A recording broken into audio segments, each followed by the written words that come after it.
in a luxurious grand hall filled with countless nobles in attendance. A little boy was also placed up on a table. Right in front of him were 4 different weapons. Today was an incredibly special day for the kid, because whichever weapon he chose next would decide the future path he would walk. And under the expectant and curious gazes of everyone around, the little boy slowly moved toward the 4 weapons. However, what no one could have possibly expected was that the moment the boy drew near, all 4 weapons simultaneously erupted with blinding beams of light, causing his parents to look at each other in utter confusion. But very quickly, everyone got their answer, because this proved that the boy standing before them was a genius, a true super genius capable of walking any path he desired. And the boy himself understood this perfectly well, because he carried memories from his previous life. And to explain that, we have to go back a bit earlier. Somewhere on a certain battlefield, a stream of thoughts echoed out. I once thought that someone like me, with my talent already awakened and in full bloom, stepping onto the battlefield could start a brand new life.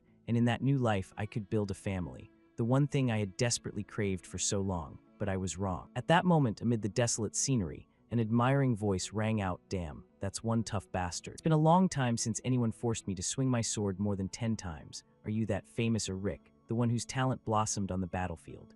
At this point, following the man's gaze, standing right in front of him was a young warrior, but right now his left arm had been severed clean off, while he himself was gasping for breath from blood loss and utter exhaustion. Hearing the words from the man across from him, Rick thought silently to himself, "He knows who I am. I never thought I'd actually feel happy about that." Thinking this, Rick struggled to prop himself up on his sword, lifted his face to observe his opponent, and greeted him with a weak laugh. "Haha, what an honor to be recognized by you, Duke Thurman."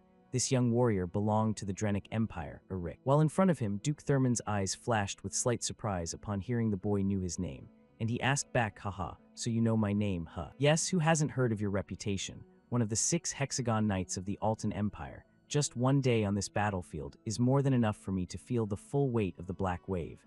This uncle came from the Althian Empire, Duke Boost Thurman." Turning back to the uncle, hearing Rick say that, the man genuinely felt a touch of admiration for this young warrior. "So even knowing who I am, you still chose to face me head-on. It's truly a shame to end a talent like yours so early. Tell me, do you want to surrender?" He offered Rick one last chance. But in response to this golden opportunity, Rick merely glanced sideways and shook his head. It was already crystal clear. "I was born on the battlefield, so I will also die here." With that said, Rick lifted the sword embedded in the ground and swung it hard, causing the air itself to tremble violently. The fierce gust of wind blew everything around them far away, clearing out an empty open space in their vicinity. Turning back to Thurman, looking at Rick's face right now, he spoke quietly, "Even though I can still see the regret in your eyes. You would have become a truly formidable opponent if you'd had a few more years to grow. However, since that's what you want, I hope in your next life you can let go of those regrets." As he spoke, he began enveloping his own sword in a layer of aura, and charged straight at the young warrior. Just like that, after a few sword swings,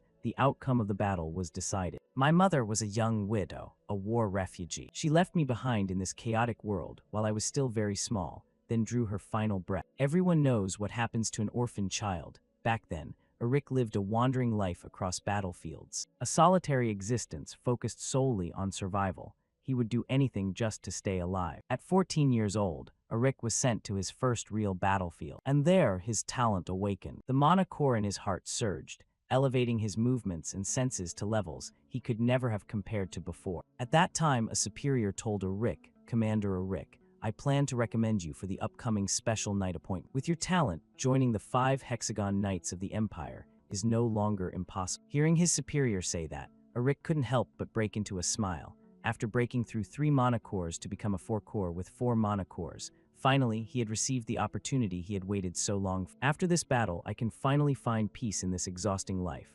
At last, everything I wanted is almost within reach." Until that man appeared. With just one swing of his sword, Thurman easily shattered Rick's blade, and then his sword pierced straight through the young man's chest. "What a shame, I wanted to reach even higher. I wanted a family," he thought silently in his heart. Right before his body was blasted backward like a cannonball. And just like that, Rick's dream was pitifully crushed. I thought that was the end, but after his vision turned completely black, suddenly Rick heard a gentle, loving voice. "Oh, our little Dane is awake already. Haha, what a good boy, not crying at all. Why are these eyes so clear and beautiful? This child is truly a gift from God." A beautiful woman with golden hair gently touched the tiny hand in front of her while speaking in a voice full of affection. Meanwhile, the man beside her wore a similar expression. Haha, the boy really is a great gift from God, he said with a laugh. And only at this moment did Eric dazedly realize his current state. What the heck, a baby? What are they talking about? As he thought, his face showed extreme bewilderment while his little hands flailed wild. As if sensing his fear, the man smiled warmly, reached out both arms, lifted him up in front of his face and spoke, Eric, you must become an outstanding merchant and follow in my footsteps. Your father here. The man's name was Arkin Sagria. However, the moment she heard those words, Lady Lily Sagria immediately snatched little Dane from his arms and scolded. What are you saying, dear? Dane will become an outstanding assassin. Seeing his wife say that, Arkin's face turned awkward. Honey, come on, how could we let our youngest become an assassin? That's terrifying. If he's a man, he should wield a spear. Wielding a spear is the most perfect and beautiful martial art. As he spoke, a dreamy look appeared on Arkin's face. However, Lady Lily immediately shot down the idea. I already said being an assassin is better than being a merchant. The boy can hide in the shadows and assassinate targets without ever being noticed. That's way cooler, she shouted. To sum it up, yeah, just when I thought it was truly over, I was reincarnated. Not only that, but reincarnated in the Althian Empire, my enemy, as the youngest son of a count. And lately my new parents have been arguing passionately about my future. They must want me to follow in their footsteps even more because I was born late. Dane thought silently to himself. Turning back to the young couple, after a long argument with no conclusion, Arkin finally said, all right then, let's do this. We'll teach him both. Of course, Dane will definitely become an assassin. Lady Lily said with a smile. Dane, become a merchant, okay? Merchant is the best, Uncle Arkin coaxed. The boy will become an assassin, Lady Lily reminded him again. And while they were still bickering, the coachman in front turned back to remind them, my lord, we've arrived. Hearing that, Arkin jolted slightly, not realizing time had passed so quickly. What, we're here already? Now then, Lily, take my hand. Oh dear, what if people in the city see us? The lady said shyly. Come on, I just want to hold my wife's hand. What's wrong with that? All right, careful now, careful. As he spoke, he proactively reached out to help his wife down, making Dane in Lady Lily's arms eat a full serving of dog food right to the face. This is painful to watch, he thought silently. Then after scanning the surroundings once, Dane's eyes couldn't hide his excitement. Oh wow, looks like Dane is really happy to be home. Huh. Look how thrilled the kid is. Yeah, if this is my home, then it'll be even easier for my talents to spread their wings. He smiled inwardly, thinking about this brand new beginning. Time flew by quickly, and 2 months later, little Dane had started babbling a few words, which made Lady Lily overjoyed as she exclaimed, oh my goodness, my Dane is already babbling. And as if responding to her words, the protagonist's mouth kept firing off sounds like a jumping shrimp nonstop. But truthfully for him, this experience felt somewhat novel. Turns out I'm babbling like this. What a brand new sensation indeed. Because during all those years wandering the battlefields, he had very rarely come into contact with children. The few kids he did encounter were all injured, bandaged up and crying because they had nowhere to go. Many of them cried for their parents before slowly starving to death and disappearing. Compared to that place, the Sagar's household was wealthy and fortunate. He wouldn't starve here, the protagonist thought happily, realizing he had been reincarnated into easy mode instead of that hellish difficulty. And right at that moment, his old man, Count Sagars, burst through the door laughing heartily. Haha, Dane, look at this. This is a spear. How about it, Dane? Long and beautiful, right?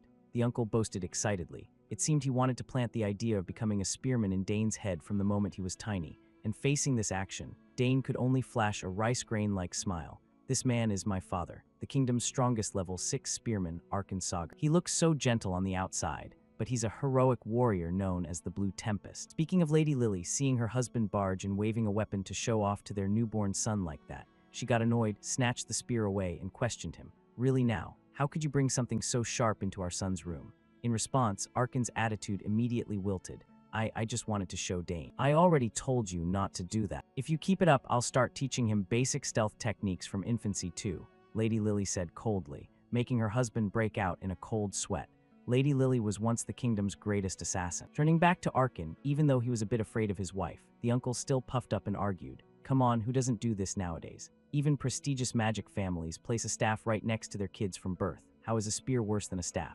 A spear that sharp, Lady Lily shouted, forcing their son witnessing the scene to sigh like an old man. What a truly harmonious family. At this point, Dane also became aware of his own situation. The reason both of them cared so much about his future was that his 2 older sisters had both chosen paths completely unrelated to spearmanship or assassination. Time passed quickly again, and now Dane was being visited by his 2 big sisters. Look here, Dane, if you do this then Tata, her cheeks puffed up. As she spoke, the girl in the red dress did something that made both of Dane's cheeks balloon out. Even after finishing, the big sister kept squealing in delight. Look at Dane, so cute. Oh my gosh. My cheeks, Dane screamed internally and clenched both fists in frustration but couldn't do anything about it. Looking at his red dress big sister, Dane quickly recalled her identity, Arabella Saugers. Because of her magical talent, Arabella had followed the path of magic from childhood.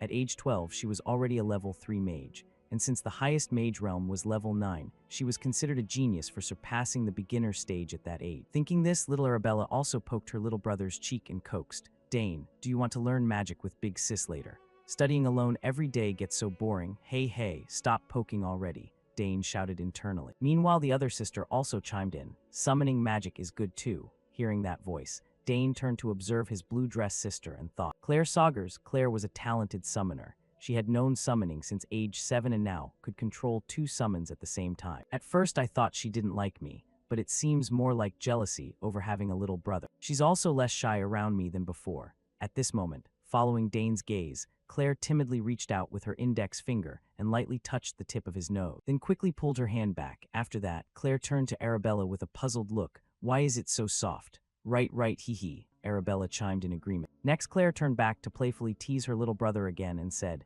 Dane, if you have summoning talent too, it would be so fun. Later, Big Sis will teach you. The big sister smiled as she spoke, and facing these suggestions, Dane could only give a half smile internally. Haha. Everyone wants to teach me their own talents. My father is a level 6 spearman. My mother is a former assassin who once tried to assassinate the king. My eldest sister is a genius mage, while my second sister is also a genius summoner. The Saugers Count family truly is a perfect noble household. It's exactly the ideal family I had always imagined. So in this life, is revenge even meaningful anymore? Even though my death was miserable, that place was a battlefield. Saying I'll get revenge on those who defeated me sounds ridiculous now, Dane thought wearily to himself.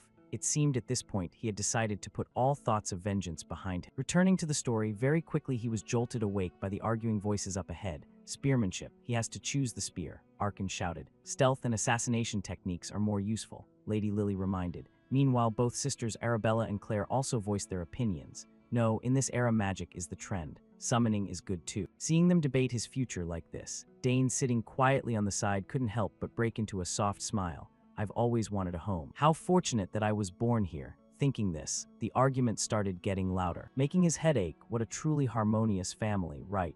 Dane asked himself. Speaking more about the Saugers family, the Saugers clan has a very special ritual called the selection ceremony. When children in the family turn 1 year old, many objects are laid out on a table in front of them. Everyone predicts the child's future based on which item they choose. And today was the day Dane turned 1. Today is young Master Dane's first birthday, right? Someone said, and the person beside them exclaimed in surprise, the young master is already 1. Time flies so fast. The young ladies have become a summoner and a mage, right? I wonder what young Master Dane will choose. Everyone said curiously. We'll know after the ritual. Come on, let's head inside, some uncle said with a laugh. Next, inside the grand hall, everyone quickly gathered to wait and see what Dane would pick. At this time, the little general was placed sitting on the table, and in front of him were 4 objects representing 4 different paths from left to right. A spear, a golden disc, a small pouch, and a short dagger. Looking at these items, the distinguished guests around them whispered among themselves. Oh, this time the young ladies brought their own items too. Oh my, so cute. They've grown so much already. Turning to Lily's side, right now she whispered softly to Dane. Dane, just choose whatever you like, okay? Hearing his mother say that, the protagonist's eyes showed a hint of contemplation. Sigh, what should I do? Surely everyone is hopping. I pick their item. On this side, Count Arkin looked at his son and flashed a smile like victory was already in hand. Little Dane will definitely be drawn to the Dragon Tail. Dragon Tail, it's a spear custom made from rare Durkin ore. When mana is infused into it, it becomes as heavy and sharp as the wielder's own mana. A mystical spear technique. This is the spear I've used my whole life. Choose your father's spear, Dane. Meanwhile, Lady Lily on this side had already clasped her hands in prayer. The boy is too handsome to be an assassin, but Dane will still choose the dagger anyway. The dagger Lady placed on the table is called Black Horn, made from Ethrin ore. It gathers all elements in the world and can contain and combine with many types of poison. On this side, big sister Arabella stared intently at her little brother and gave a confident smile. HMPH, Dane will definitely become a great mage. Later, the boy will come study at the academy with me. The item the little girl placed on the table is a spatial pouch, an item only mages or those with magical talent can use. Little brother, hurry and choose Big Sis's pouch, Arabella shouted internally, while on this side big sister Claire was a bit shy. If Dane has summoning talent, I'll take him flying on a dragon's back with me. That's Big Sis's dream, little brother, Claire whispered to herself. The item this girl placed in front of Lily is a summoning seal, the seal of a summoner. Summoners use this seal and receive familiars according to their talent. They can call upon their summons with. Turning back to Dane, with his own spirit he could of course see and feel the expectant gazes his family directed at him. And the more he looked, the more pressure he felt until cold sweat broke out.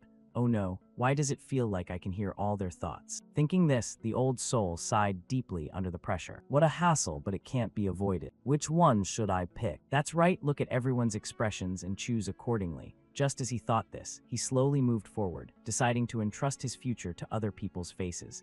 And seeing him start to move, the crowd got excited too. Oh, the boy is choosing now. That's right, Dane, choose what you want, okay. If possible, pick something long and sturdy, Arkin shouted. But immediately Lady Lily cut in. No, something short and sharp is prettier, sweetie. That pouch is what Big Sis likes best. You remember Big Sis showed it to you, right? Come summon with Big Sis. Various coaxing voices rang out, making our god's brain hurt. He hadn't even chosen yet, and the pressure was already overwhelming. Next, as Dane approached the 4 items, for some reason all 4 suddenly erupted with brilliant, radiant light, making his face go blank for a few seconds. Huh, what's happening? Wait. Behind them, the young couple also had no idea what was going on. What's this? Lady Lily asked. I don't know either. Arkin shook his head. On this side, the surrounding guests seeing the scene grew even more excited.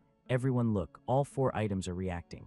Oh my gosh, how is that possible? It seems the young master is an all-round genius, someone exclaimed, while Dane on this side beamed with joy. Haha, on the battlefield I was already very talented, but this life is on a whole different level. Turning back to big sister Arabella, facing this situation she could only turn to ask her father, Father, what do we do? This has never happened before, right?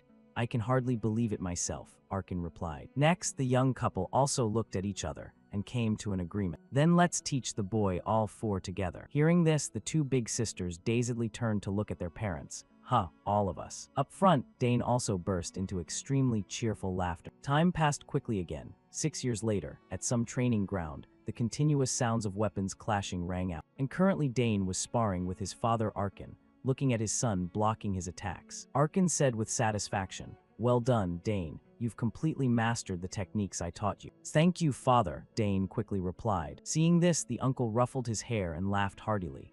Good, that's my son all right. At the same moment from afar, a man dressed like a butler approached, carrying a spear and announced, My lord, I've brought it. All right, perfect timing, Arkin exclaimed as if remembering something, while Dane had no idea what was going on. Father, this is, he asked. That's right, this is your birthday gift. I was originally going to give it to you at the birthday banquet, but I wanted to give it early before your mother. Here, take it. I prepared this for 2 years. It's a spear crafted by a famous artisan in the capital. Happy early birthday, Dane. As he spoke, he handed the protagonist the and broke into an extremely joyful smile. Seeing he had a new weapon, the protagonist casually tossed aside the spear in his hand and eagerly examined his birthday gift.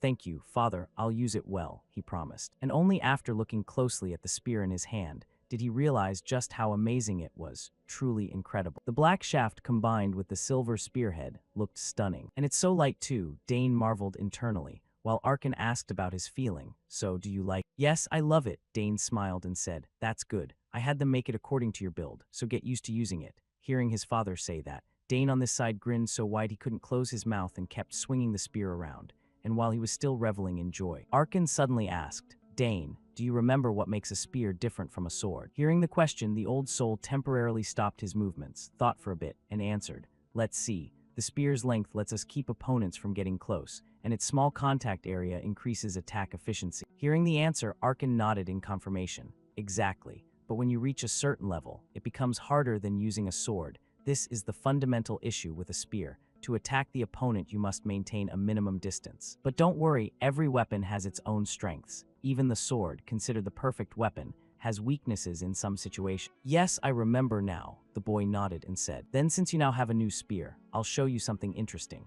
As he spoke, Arkin began spinning his spear like a propeller, creating a spreading wave of wind pressure around them. So this is the mana of a level 6 spearman. Just releasing mana is already this overwhelming. Dane thought silently. Next in the boy's eyes, Arkin suddenly closed both eyes, turned his body and stepped 1 foot forward. Then both hands gripped the spear tightly, and thrust it forward with full force. And at the spear tip, the air twisted into a vortex, leaving the protagonist gaping in shock. Amazing, just thrusting the spear forward did that. Turning to Arkin. At this moment, he retracted the spear and explained, "The reason space warped here is because I released mana from my body and thrust at the same time. This is the technique that optimizes core characteristics, concentrating mana at one point." Hearing his father say that, Dane continued, "Yes, I've also heard from my sisters that I can surpass my physical limits. When the number of mana cores increases, those limits expand as well." Speaking of which, Dane also recalled that in his previous life, he had once possessed 4 core. On the opposite side, unaware of Dane's thoughts, Uncle Arkin boasted proudly,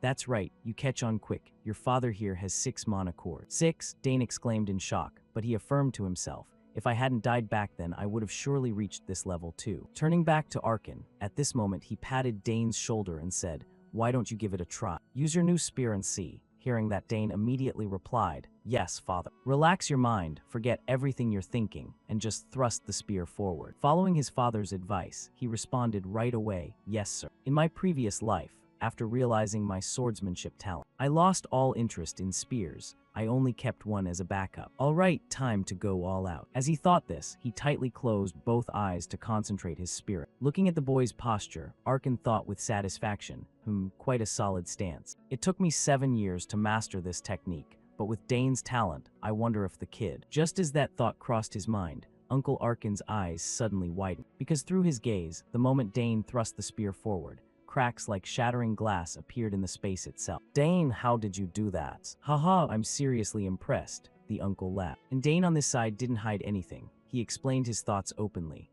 "When I thrust the spear, I concentrated mana at one point and channeled it into the tip. When the force reached the spearhead, I cut off the flow." Hearing his son say this, the uncle grew even more astonished. "Wait, you channeled mana into the spear and then severed the flow. Dane, have you already formed a mana core?" "Yes, while reading the book on creating mana cores I gave it a try, and luckily I succeeded." He bullshitted smoothly, truthfully, with knowledge from his previous life. Forming a mana core wasn't that difficult for him. In fact, he had already created one while breathing in mana. Speaking of Arkin, at this moment he still believed his son had somehow managed it by reading a book and forming a core. Truly our family has produced a genius. From when he was little I sensed it, but now I'm completely certain. Dane, one day you will become an outstanding warrior. Later on, father will be even more surprised. Dane chuckled inwardly. While on this side, the uncle felt a bit of worry. Will my son truly become a summoner, assassin, spearman, or mate? Time flew by quickly. Now it was Dane Saugers' 7th birthday banquet, the youngest son of the Saugers family, and the celebration was in full swing. Inside the banquet hall, filled with distinguished guests from various noble families. And at this moment, the man who had once sent Dane to sell salt in his previous life was also present. "Haha, Arkin, long time no see." Hearing the familiar voice, Uncle Arkin turned back with a bright smile and said, "Duke Bout, how have you been late?" "Oh, come on, no need to be so formal. Just talk normally." The uncle waved his hand. Bout Thurman, head of the greatest family in the Althian Empire, leader of the Thurman clan. Turning to Arkin's side, at this moment the uncle quickly approached Bout and whispered, "Lots of eyes on us right now. I'll act normal later." "Haha, do whatever you want." Bout laughed lightly, then turned and asked, "Where, that kid anyway?" Hearing this, Arkin turned and called his young heir. "Dane, come here and greet Duke Bout's son." Duke Bout of all people. I never expected to meet him here again. Dane marveled inwardly as he recalled the face of the man who had defeated him in his previous life. Next, when he was brought before Bout, the uncle nodded and said, "So this is the kid Dane, the son you always brag about, huh?" In response, Dane calmly greeted him. "My name is Dane Saugers, sir." Though outwardly polite, deep inside the little rascal felt a surge of irritation. I can't hold back my anger when facing him. "It's an honor to meet you, Duke Thurman," Dane said, while slightly bowing in a very courteous manner. Looking at the boy's actions, Uncle Bout burst into hearty laughter. "Your son is really well-mannered. Looks like the kid never gives you any headaches. So he's learning spearmanship like you, huh?"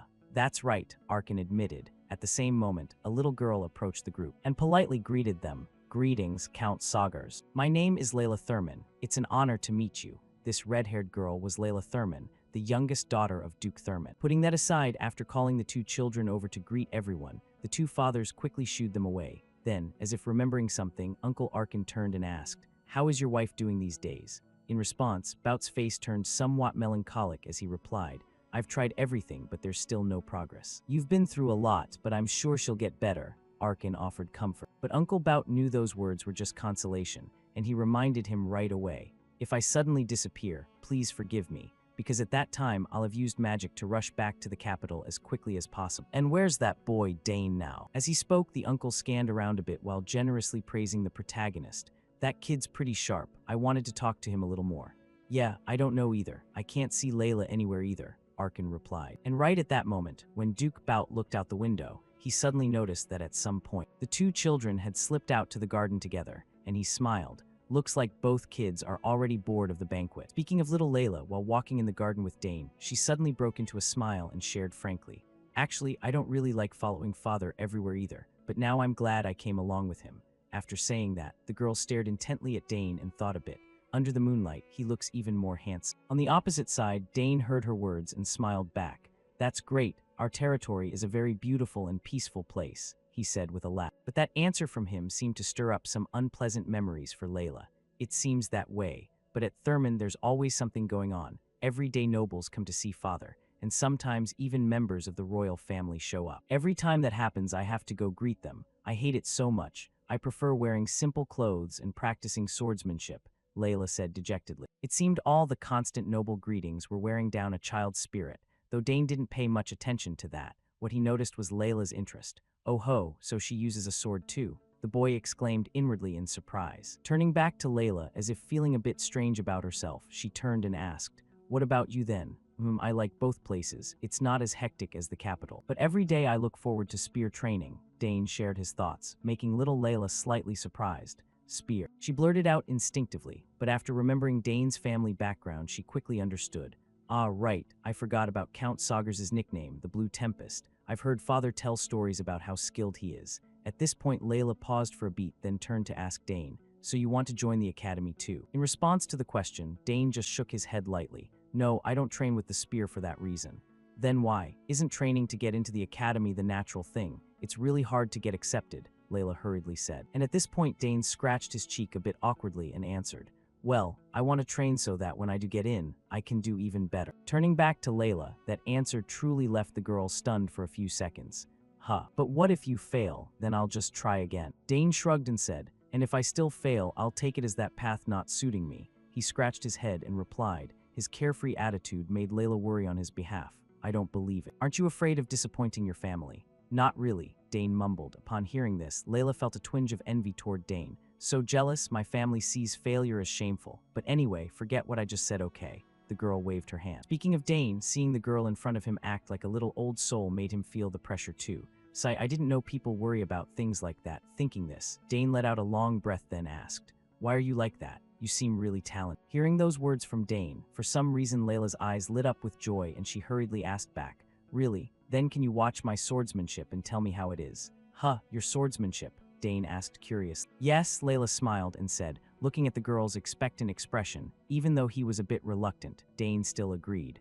"All right then, but just for a little bit." On this side, seeing Dane agree, Layla could no longer contain her excitement and immediately turned to ask, "Awesome, so where's your training ground? Follow me, it should be fine for a bit," the boy asked himself. Time passed quickly, shifting to the training yard, where he usually sparred with his father. At this moment, with a sword in hand, Layla began demonstrating her swordsmanship for him to see. Each powerful thrust and strike was displayed before Dane. Even a genius like him, since childhood after witnessing it, had to nod in acknowledgement.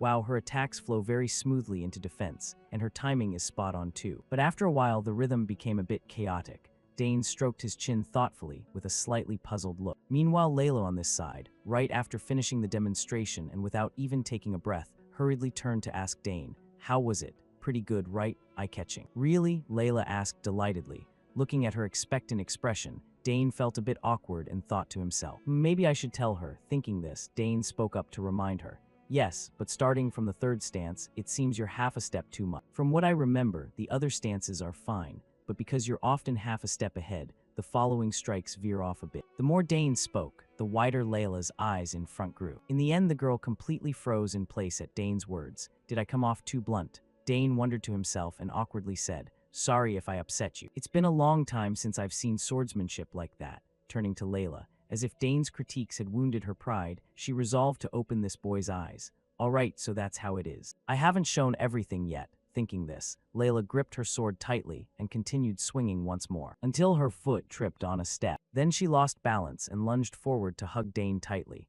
"Thank you so much, Dane." Dane at this moment was a bit flustered. "Hey, what are you?" Before he could finish, Layla said, "You really have sharp eyes. You spotted my mistake that I've had for so long. Thank you. I'll definitely remember it." As she spoke, the girl took the chance to rub her cheek against Dane, making the little general extremely embarrassed. "You're suffocating me, and put that sword away, will you?"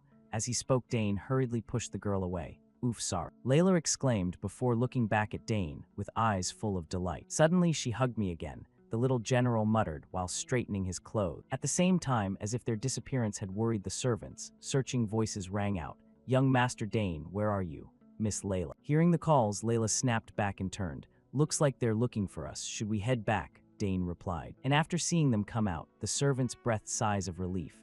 "Oh, there they are. Where did you two go? We've been searching forever." Shifting to the main banquet hall. At this moment, the most important part of the banquet was about to begin, when Lady Lily handed him a small wooden box and said, "Happy 7th birthday, my son. Congratulations on obtaining your first monocore. Happy birthday, Dane." "Thank you, mother and father," he replied softly. And after opening the gift from Lady Lily, he was slightly astonished. "This is a brooch with the family crest, the thing your sisters always show off to you." Beside her, Lady Lily smiled and said, "Keep it safe, Dane. This brooch will be proof of your honor and status." As soon as the words ended, the surrounding guests nodded and congratulated him. "Happy birthday, young Master Dane. The youngest has finally been recognized as a true saga. You will become a talented person, just like the Count." Hearing these words, Dane couldn't help but break into a smile. "This is the first time I've been praised by so many people," he thought happily. However, right at that moment, suddenly, the entire grand hall began shaking violently, as if an earthquake was occurring. "What's happening? Damn it, intruders," everyone said in panic. Meanwhile, Dane, seeing the situation turn chaotic, hurriedly turned to observe his father. But as if he had already anticipated this, he said helplessly, "Calm down, no need to panic. It's starting again. I thought today we'd finally have some peace. Can you guess who it is, Dane?" Lady Lily said with amusement. And as if something suddenly clicked, the little general's eyes widened in shock. "No way," he shouted internally and very quick. Up on the ceiling of the grand hall, a blinding source of radiant light slowly began to appear, causing the nobles below to panic and hurriedly back away. "What is that?" someone yelled. And following everyone's gaze, from within that beam of light, a red figure leaped out from inside. "Check the time, Big Sis isn't late, right?" Big Sister Arabella said with a laugh. And seeing her appearance, the surrounding guests' eyes widened in astonishment. "That's young Miss Arabella, and it seems like..." Did the young miss just use instant teleportation magic? Wow, I heard you need at least level 5 to open even a small portal. Our young miss is truly a genius. Waves of admiration rang out. Poor Dane, he doesn't like flashy spectacles like this. She's still as loud and showy as ever, the old soul thought with a headache. But it wasn't over yet. Very quickly from outside, a terrifying roar suddenly echoed, and after looking out the window, the girls' faces paled. "There's a monster in the sky up there." "Oh my god, that's a wyvern. This time it's young Miss Claire," someone exclaimed in recognition of the familiar figure. And following their gazes, Big Sister Claire was riding a wyvern as she approached. "Looks like I'm a bit late," Claire muttered to herself, and quickly landed before entering the grand hall. Watching her retreating figure, everyone turned to whisper among themselves again. "I heard she's a genius summoner, but taming a wyvern is a bit shocking. Isn't she only 16? Ignoring the gossip, Arabella saw Claire enter and turned to greet her. "You're here." "Yes," Claire replied. Next, both of them turned to look at Dane. "Dane, happy birthday, little brother. Big Sis wishes you a fun birthday, Dane." "Me too." As they spoke, both girls took out gifts and handed them to the protagonist. And facing this sudden appearance from both, Dane felt a bit awkward. "Thank you both for coming all the way here to celebrate my birthday like this." "Of course we had to come. Now open the gifts. I'm sure you'll love them," Arabella said with a bright smile. Meanwhile, Uncle Arkin, seeing his two daughters present, was so moved that tears welled up. "They only sent me a letter for my birthday, yet they prepared gifts for their little brother," he said in a mock-pouty voice, making his wife beside him chuckle. Turning back to Dane, after opening Arabella's gift, he discovered inside was a ring. However, the moment he looked at it, Dane noticed something strange. "Sis, isn't this a spatial pouch?" Dane said while turning to look at Arabella with puzzled eyes, because its appearance was a bit unusual. And facing her little brother's question, Arabella proudly declared, "Exactly, I designed it myself. It's spatial magic applied at the highest level, but my professor actually made it. Thank you so much, sis. I know how incredibly difficult it is to engrave spatial magic onto an item. But what's even harder is designing a vessel that can withstand that magical engraving. The more he thought, the more Dane felt his monstrous big sister was almost too talented. Unaware of Dane's thoughts, Arabella quickly grabbed the ring and proactively offered, "Give me your hand. Let Big Sis put it on for you. Just so you know, I've already embedded your genetic code into it, so no one but you can use it. It's a one-of-a-kind item," Arabella added. Speaking of Lady Lily, hearing Arabella's words, she curiously came over to examine it and marveled. "Wow, judging by the gentle mana waves, this is top-grade magic stone inside, right?" On this side, Arabella seized the moment to explain its functions. If you channel a bit of mana into the ring, it creates a subspace, so you won't have to bother opening and closing a pouch anymore. Hearing this, no matter how dense he was, Dane understood just how terrifyingly valuable this item was, something so precious. "Thank you so much, sis," Dane stammered while looking at the ring on his hand. "It's an item only the wealthy can use on the battlefield, like noble commanders or high mages. I never thought I'd get to use something like this," Dane marveled. However, the amazement wasn't over yet. The moment Dane began channeling mana into the ring to test it, space on his hand immediately rippled as if a subspace was about to form. "Don't tell me. You opened the subspace even faster than me. You're truly a genius, Dane," Arabella said dazedly. "You're really amazing. Both of you probably already have cores and mana circuits too." On this side, Big Sister Claire also handed her gift to Dane and said, "Dane, open my gift too." "Ah yes, thank you," Dane quickly said.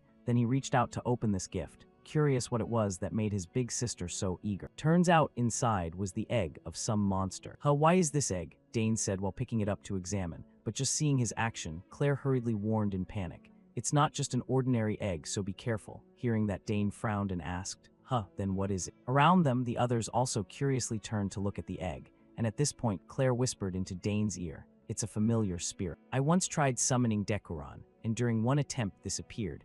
I don't know what summon beast will hatch from it, but I know everyone in the world knows how valuable it is." Hearing this, Dane's eyes showed a hint of shock as he looked at the egg. "Yes, I've heard of it too. Familiar spirits are different from summoned beasts. They're separate entities, though they share some similarities. Once a familiar spirit is summoned, it can exist permanently in this world, unlike summoned beasts." Turning back to Claire, as if realizing her little brother had understood the gift's value, she patted his shoulder and whispered, "No one knows about it yet, Dane. It's just for you, so keep it secret until it hatches, okay?"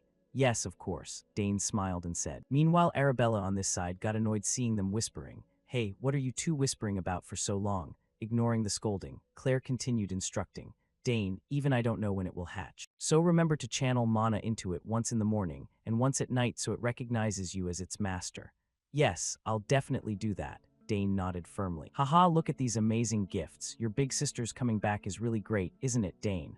Lady Lily said with a laugh. "Yes, Mother, it's really wonderful," Dane replied. And at this moment, the ever-patient Uncle Arkin finally cleared his throat a few times to remind them. "All right, my princesses, I'm thrilled you came back even though you said you couldn't, but shouldn't you greet your parents too?" Hearing the reminder, Big Sister Arabella finally jolted and realized their presence. "Oh no, Father, are you doing well lately? I got so focused on giving Dane his gifts that I'm sorry." "Haha, it's fine," the uncle said with a bright smile. Next, after observing both daughters once over, the uncle nodded approvingly. "Looks like you're both healthy, traveling such a long way just to see your little brother. Rest well, okay?" "Yes, Father," they chorused. Meanwhile, little Layla at the back, watching the family reunion scene, her eyes seemed to carry a hint of envy. And the protagonist quickly noticed this gaze and thought, "Layla, she's leaving now, but why does she look so lonely?" Dane wondered inward. Time passed quickly. The next morning, while strolling around, Count Bout was lost in personal thoughts. She's even more outstanding than I expected. Truly worthy of the Academy's greatest mage, a precious talent. The girl is very suitable for my son, the Academy's top swordsman. If our two families can unite, it would create a force even the royal family would struggle to touch. Then no one would dare scheme against my family or descendants anymore. All right, I should bring up the engagement between the eldest children of both houses in today's conversation. Thinking this, Bout's footsteps suddenly halted when he heard some noisy sounds coming from afar. This noise, are they training? Who practices this early in the morning? And the one training was none other than our protagonist Dane. Barely after dawn, he was already in the training yard getting familiar with his new weapon. Each swing of his spear produced tearing wind sound, echoing through the room. And following the sounds, Uncle Bout also found his way here, and was somewhat surprised by the scene before him. Oh, it's the youngest son of the Saugers family. Haha, what a surprise. His movements and focus don't resemble a 7-year-old at all. Even his simple thrusts are at a level of mastery that seasoned soldiers who have fought countless battles could still learn. It's really unbelievable. I heard rumors about him showing astonishing talent when he was just one. I thought they were just hot air, but it turns out to be true. The astonishment grew even greater when the Duke observed Dane's footwork. Wait, that stance and those steps also resemble a swordsman very closely. Don't tell me he's already learned swordsmanship at such a young age. The uncle thought in shock inward. Turning back to Dane, after a round of practice, he sheathed his spear and said coldly, "I don't know who you are, but you'd better show your face instead of hiding like that." Hearing this, the uncle hiding to the side felt a jolt. Damn, I've been discovered. But more importantly, that movement pattern is incredibly familiar. I'm sure I've seen it somewhere before. The uncle frowned thoughtfully, but quickly pushed the thought aside and stepped into the training room. Sorry, Dane. I didn't mean to spy on you. Seeing the familiar face, Dane hurriedly ran over to greet. Oh, it's you, Duke. Just from his eyes, you can tell he's no ordinary child, Bout thought to himself. After thinking it over, Uncle Bout hurriedly continued speaking. I got so caught up watching the impressive training session of the Saugers family's new talents this morning that I completely forgot about you.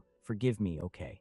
You forgive me for that, Dane shrugged and said as if it was no big deal. But to be honest, Bout had only said that last line out of politeness anyway. Who would have thought Dane would actually respond like that? Ho ho, this kid's got some guts. The old man let out a hearty laugh. And now he finally had time to observe Dane more closely, even though he'd just noticed it now. How is this kid not trembling at all after training for such a long time like that? Back when I was his age, I didn't even have a mana core yet. Bout wondered silently in his heart. Then he pointed at the spear tip in Dane's hand and asked, "That thrusting strike of yours was excellent. You must have inherited Arkan's talent for sure. But the spear you're holding right now, yes, someone already told me that my father painstakingly prepared this spear just for me. I'm really grateful that you recognized it," Dane replied with a smile, looking like he was showing off a little. And this way of behaving made Duke Bout rate the boy even higher. That's the best kind of answer. Even my own son, when he was alive, had outstanding skills and manners, but not quite to this level. Maybe I should consider an arranged marriage with this son. Thinking this far, the uncle had already started wanting to pair his daughter with Dane. And to carry out his own plan, the uncle began casually bringing it up. Actually, my Layla is also training in swordsmanship. You two are the same age, so you could become good friends when you both join the academy. Yes, sir. I'm sure I'll get along great with her, Dane replied with a smile. Ha ha ha, I like your straightforward personality, young man. Anyway, it seems I've disturbed your training quite a bit already. So I'll be going then, Bout said while turning around as if to leave, but right at that moment. Suddenly, the uncle remembered something and turned back to remind him, "Oh, and Dane, I'm curious about one thing. Up until now, have you ever practiced swordsmanship at all?" Turning toward Dane, hearing the uncle's question, the boy suddenly jolted inside. Oh crap, looks like my habit slipped out without me realizing it. Surprisingly, he noticed it with just one look. Dane quietly muttered to himself in his heart. And very quickly, he changed his expression and answered, "No sir, I've only read a few basic swordsmanship textbooks, but I've never actually practiced swordsmanship." The boy tried to brush it off with an excuse. But with everything he'd seen earlier, Bout still felt something wasn't quite right. Strange, I swear I sensed something like pure battlefield spirit in him earlier, the old man said while staring intently at Dane's dumb-looking face, then shaking his head. Haha, what am I even thinking? No way that's possible. He's just a kid after all. After thinking it over, His Grace the Duke decided to toss his doubts aside, straightened his clothes. Oh dear, I only meant to take a light stroll, but I've been out here way too long. Well then, time to say goodbye. See you later, okay? Yes, sir. Safe travels back. Dane bowed his head in farewell. Back to Bout. Before leaving, he didn't forget to invite the main character. All right, if you ever get the chance to visit the capital, remember to come find me. I have to return the hospitality I've received here at this Earl's castle. Because I really like you a lot. Definitely, sir, the young general affirmed, watching the burly uncle's back as he walked away. Dane also smiled secretly in his heart. How interesting, I wonder if he'll remember me. The guy who defeated me in my previous life. Just thinking about it makes my blood boil. If I prepare step by step from now on, I'm sure I can do it. Bout Thermion, this life I'm definitely going to defeat you. The boy told himself like that. Time passed quickly after Bout left. Dane continued throwing himself into training, especially now that he'd made up his mind to defeat Bout. And it wasn't until the butler Herman came to remind him that he finally paused. Young master, it's time to head back now. Hearing the reminder, Dane startled and turned to say, Herman, you've been waiting for me this whole time. My duty is to quietly fulfill all your requests, sir. Herman said calmly while handing Dane the towel in his hand. Ah, thanks bro, Dane replied. And with the fact that he could get this close without me noticing, Dane thought maybe Herman should go study assassination or stealth. Seems like he has talent in that area. Thinking that but still thinking it, Dane reached out to take the towel, wiped the sweat off his face, then asked, So how's everything? Everyone's pretty busy, right? Yes, it seems everyone is very occupied preparing for the next banquet. And it looks like the other nobles have already been on their way here for a while. In the end, more than 30 noble families arriving on the exact day is really difficult, Herman answered. Yeah, that's right. How about my sisters? Dane asked next. They opened an instant teleportation gate together and went to the academy already, sir. They said there was no other choice because midterm exams are coming up soon. Yeah, that's a shame, but oh well. Let's head back then. Yes, young master, Herman nodded and said. At the same time, Dane thought to himself, when I have time I should check out those gifts my sisters gave me earlier. Just like that, time flew by quickly. After a while of attending banquets and welcoming nobles from various other families, Dane had to sneak out to the garden for a bit to unwind. Being a noble life is so exhausting.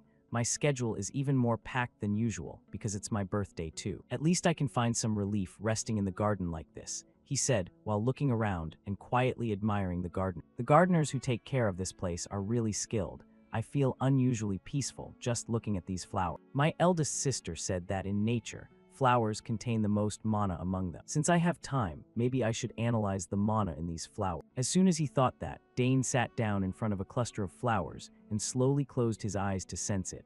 I've trained as much as possible already. Even magic and summoning magic haven't made any significant progress. I still don't know for sure which one to focus on. Having too much talent can sometimes be such a hassle. The lucky young man quietly complained about his own gifts, before a gentle gust of wind burst from his palm, blowing away all the surrounding petals. The mana in the flowers, such a small flower, yet it contains such a large and fierce flow of mana. If a person can sense the mana in nature and convert it into their own mana, then it will stay quietly in their body and turn into a magic layer. This body's mana absorption is seriously terrifying. I can see things that others can only sense with their sixth sense, haha. Right now, just by sensing a little, the mana around him was actively pouring into his body like a whale sucking in water, feeling every surging energy flow inside him.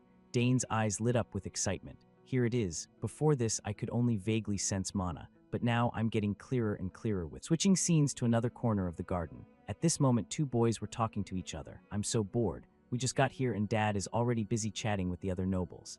Dad sidelined us. Let's show our faces to everyone, then go back to our room to rest like last time, the brown-haired boy said while using the stick in his hand to smash all the surrounding flowers, making his younger brother a bit worried. Can we really do that, bro? In response to this, the older brother showed no concern at all, even getting annoyed and snapping.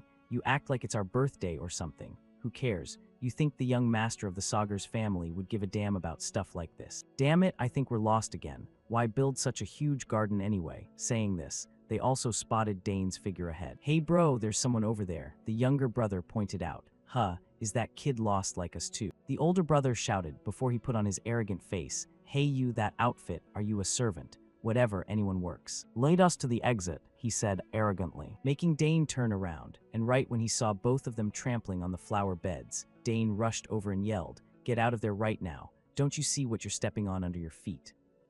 Seeing Dane's attitude suddenly turn angry, the older brother said in confusion, "What the hell? Why is this guy suddenly yelling at us just because we stepped on some grass?" Not answering the question, Dane turned to question back, "Why instead of walking on the path you guys walk all over the flowers like that?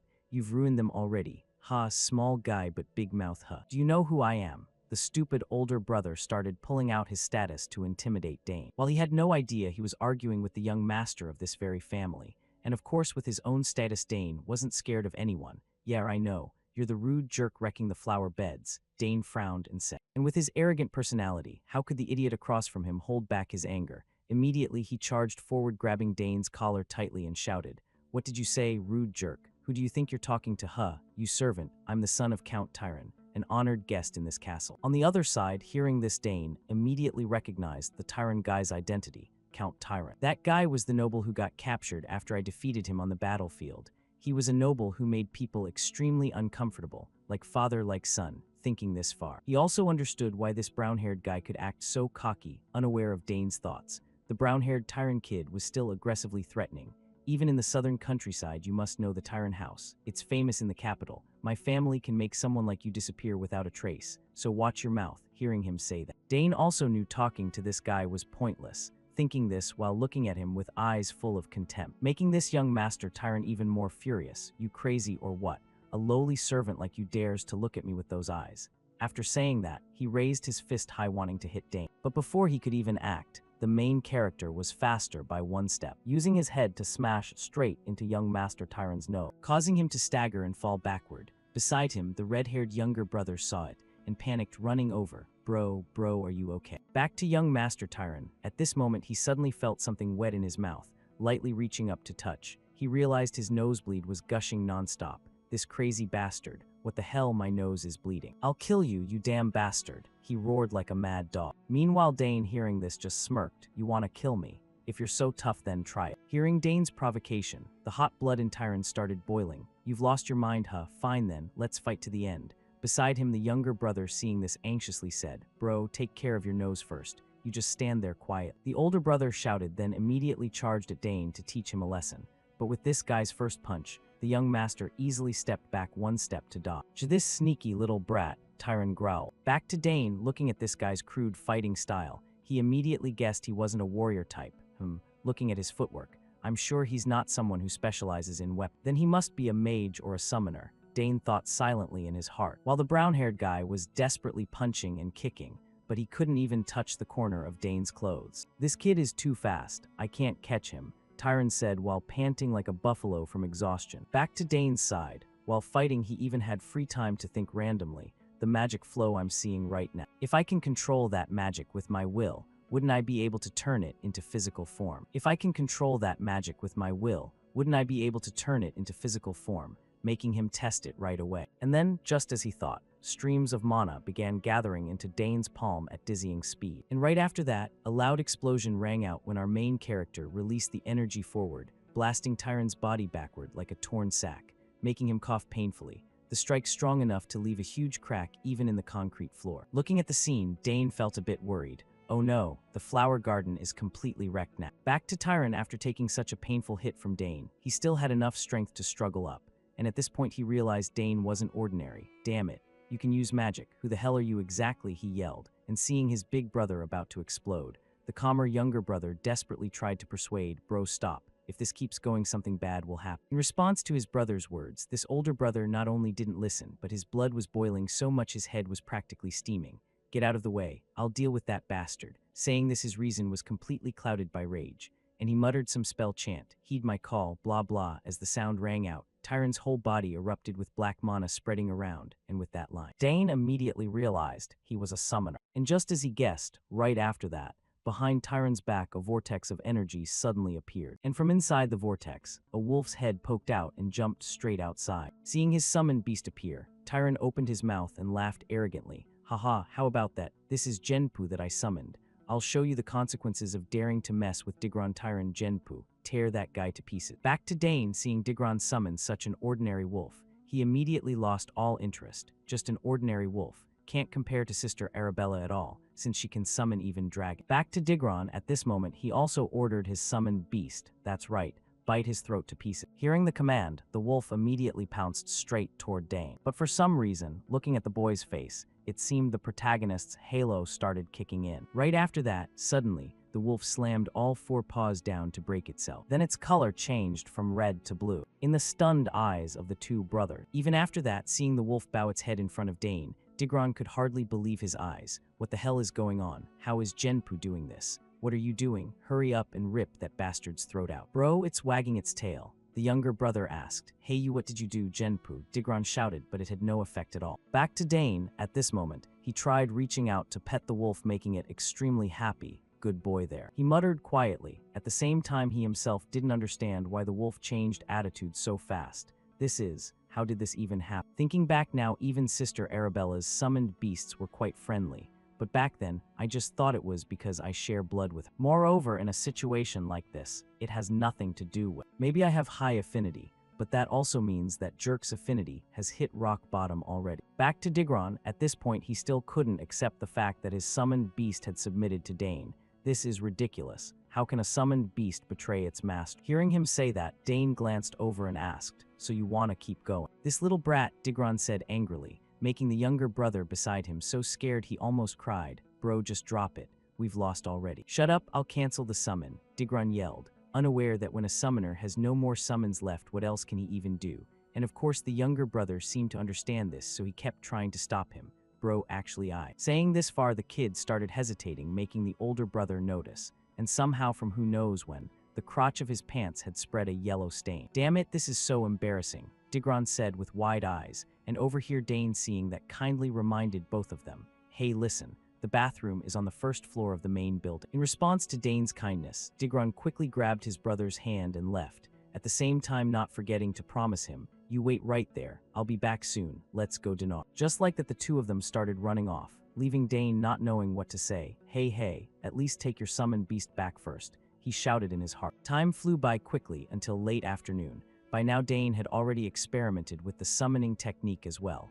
Honestly, it was pretty simple. Just like how Sister Claire taught me, establish a faint connection first with that jerk in Gen. After carefully using magic to override it, Genpu ended up linking with me, thinking about how I have no real connection to summoning magic at all. Just because I have high affinity, I can summon them. At the same time, the voice of some mature man suddenly rang out from behind Dane. Is that the kid who bullied my son? Yes, that's the bastard right there, Digron said while pointing at Dane, and Dane seeing this guy run back to call his dad could only shake his head. Haha, that idiot's making a big deal out of it again. Not only did he bully me and Dinar, but he also severed the connection between me and Genpu, Digron accused loud. And at this point, the fat pig bastard also stepped toward Dane and arrogantly declared, my name is Mogard Tyron. I am the head of the Count Tyron family, one of the great noble houses. You're the kid who messed up my son's face and stole his summoned beast, right? He demanded. And Dane just admitted it straight up. Yes, that's exactly what happened. As he spoke, he glanced at the fat guy and thought,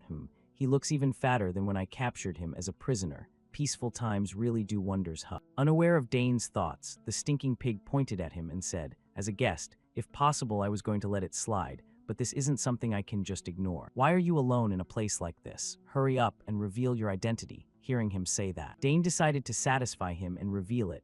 Dane Saugers, the youngest son of Arkan Saugers, lord of the southern lands and head of the Count Saugers family, the boy introduced in a cold voice, making the faces of this father-son duo break out in cold sweat. What, this kid is Dane. But very quickly, this Mogard guy came up with an idea in his head. The youngest son of the Saugers family, looks like the tables have turned. I was once captured as a prisoner by that Arkan guy, so I gained nothing from that whole war. I'll turn this situation around to make the Count take responsibility, and use it as an excuse to demand mining rights. Those nobles who look down on me will have to kneel. Thinking this far, he started smiling and talking pleasantly. So you're the host of this birthday party, Dane, right? Yes, Dane replied calmly without a hint of word. And with this attitude of his, suddenly a surge of anger rose in Mogard's heart. This arrogant little brat. I didn't come all the way to this remote southern land just to celebrate your birthday. He gritted his teeth inward. Then he turned to pat his son's shoulder and continued. So what are you going to do about this? You injured my son, a guest you invited here, and you even took his summoned beast. This is a crime. That's right, today is the end of your life, Digron chimed in. I'll talk to Count Saugers and demand he take responsibility. Let's go. He ordered back to Dane. Of course he wasn't just going to accept it like that. I understand. But before that I demand an apology. Hearing Dane's demand, the faces of this father-son pair turned purple like pig livers. What an apology. That's ridiculous, this damn kid. Not waiting for them to finish, Dane raised his voice loudly. That's right. Yes, I did punch your son's nose and injure him, but it was because I was threatened, so I was only defending myself, and I didn't steal the summoned beast. Genpu followed me voluntarily. Up ahead, the little punk Digron hearing that shouted, What? Genpu would never do that. Dad, this kid's lying. Unlike his son, this stinking fat guy had heard some information from somewhere and had different thoughts. Wait, I heard the second daughter is a genius summoner. Right, I get it now. Probably that girl taught him how to sever the link. He stroked his chin, thinking for a bit, then continued. Even if what you say is true, it's still regrettable that the summoned beast was taken, but you're demanding an apology. Yes, that's exactly it, Dane replied calmly. Meanwhile, the little punk Digron was still barking nonstop.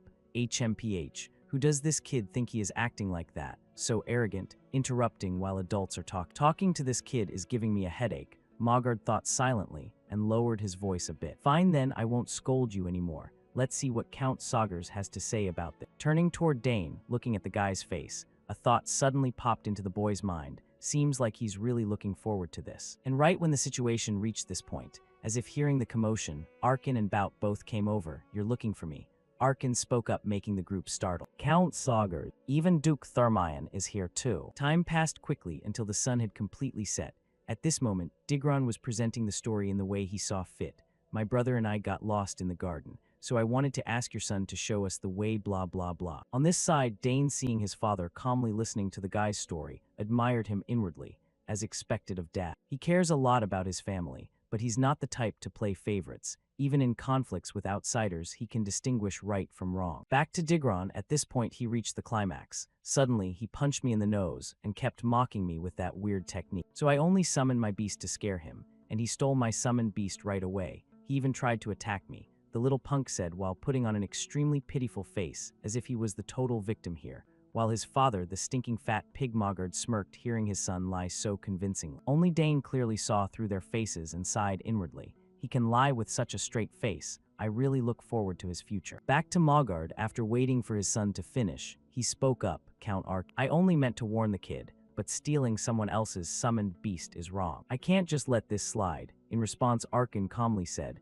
we can't just listen to one side. I want to hear Dane's side of the story, then evaluate the whole situation and make a judgment, right?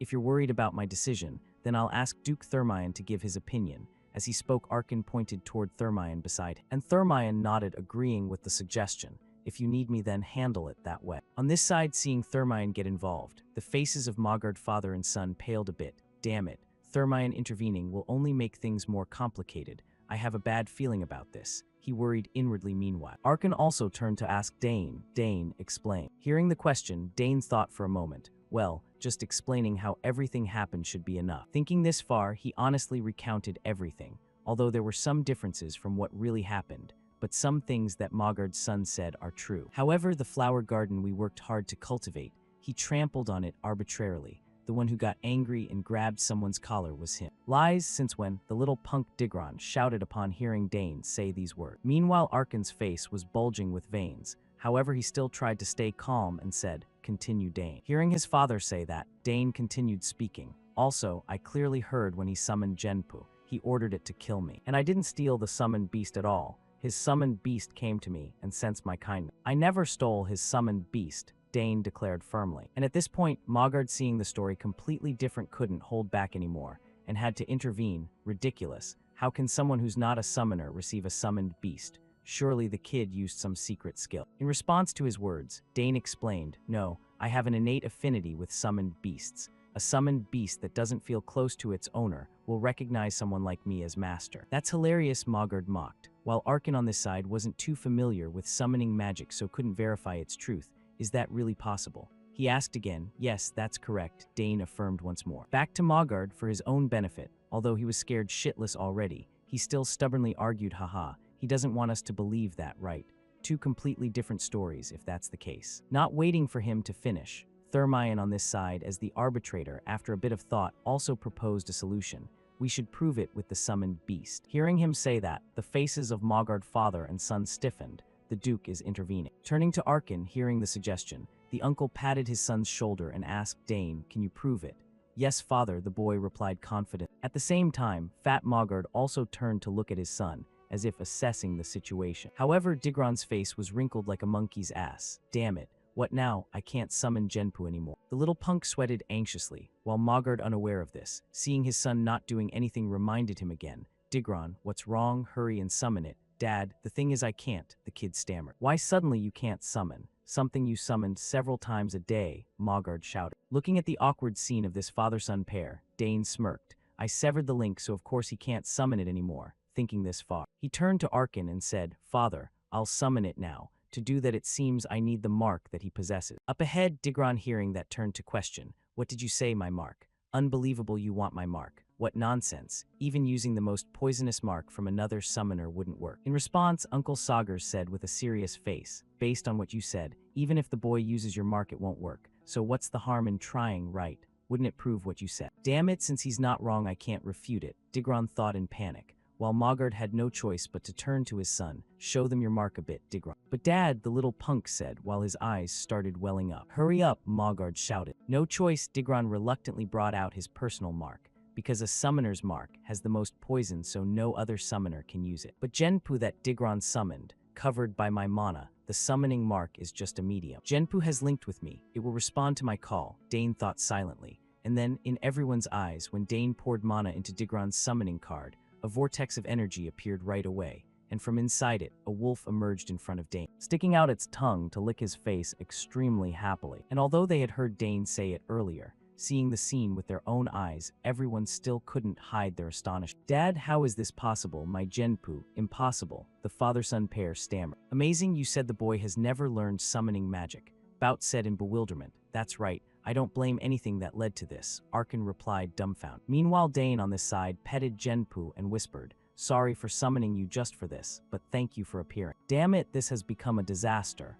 Mogard shouted inwardly. Back to the story, after Dane recalled the summoned beast, Arkin spoke up again. "What should we do now? We've confirmed the boy's summoned beast. Do you acknowledge it?" It seems Dane was telling the truth, right? Hearing this, Mogard could only force an awkward laugh. "It seems we misunderstood about the summoned beast being stolen. My son had no intention of killing Dane, right, Digron?" "Yes, I only wanted to scare him a bit. I never intended to kill him." "See, the boy had no such intention," Mogard said with a smile, as if wanting to end the matter. And facing these words, Dane was so angry he clenched his fists tightly. "Haha, this bastard is just making it all up." Thinking this far, while Dane still didn't know what to do next, suddenly someone's voice rang out, attracting everyone's attention. That's not how it happened. Hearing this sound, everyone turned in unison and discovered the newcomer was the girl Layla. Back to Uncle Bout, seeing his youngest daughter suddenly appear here. His face became a bit awkward. "Layla, what are you doing here?" "I heard your voice while passing by," the girl replied. Then Layla turned to greet Arkin and Mogard. "Greetings to you both, Count Arkin and Count Tyron." "Ah yes," the fat guy nodded, at the same time feeling a bit anxious inside.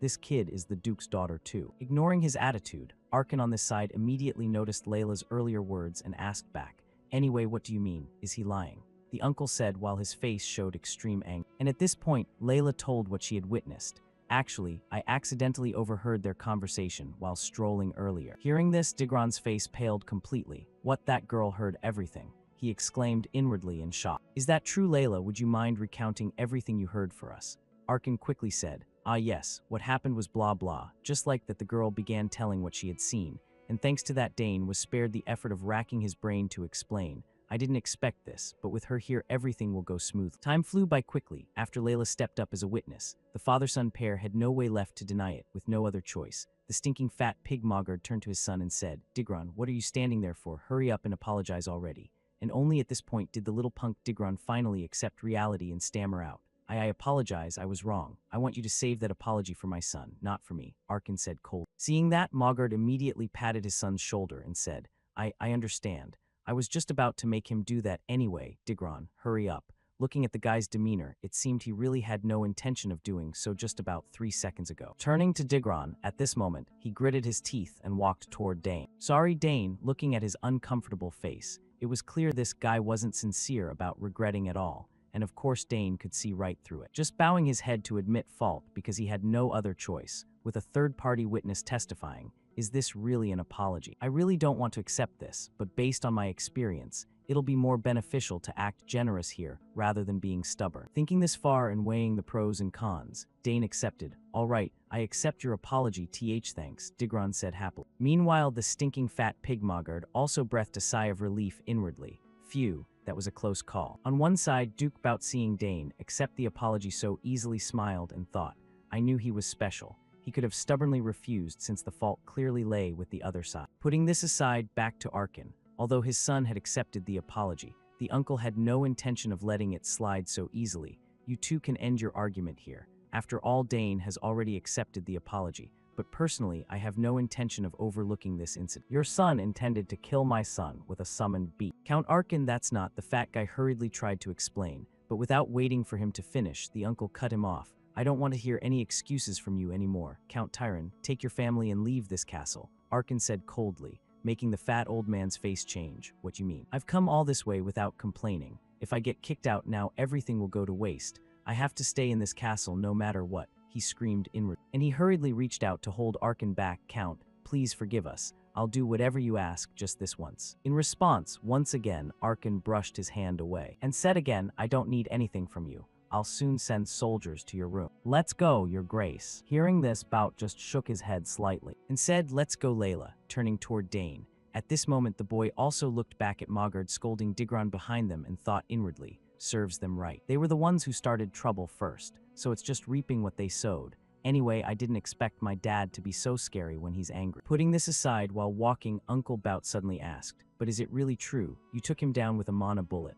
As he spoke, he turned to look at Dane with curious eyes. "Yes, that's exactly what happened," Dane nodded in reply. And although he had witnessed Dane's talent, the uncle still couldn't help being amazed at the boy's display. Spear skills, summoning, and now even magic too, truly astonishing. Has history ever seen anyone with talent like this?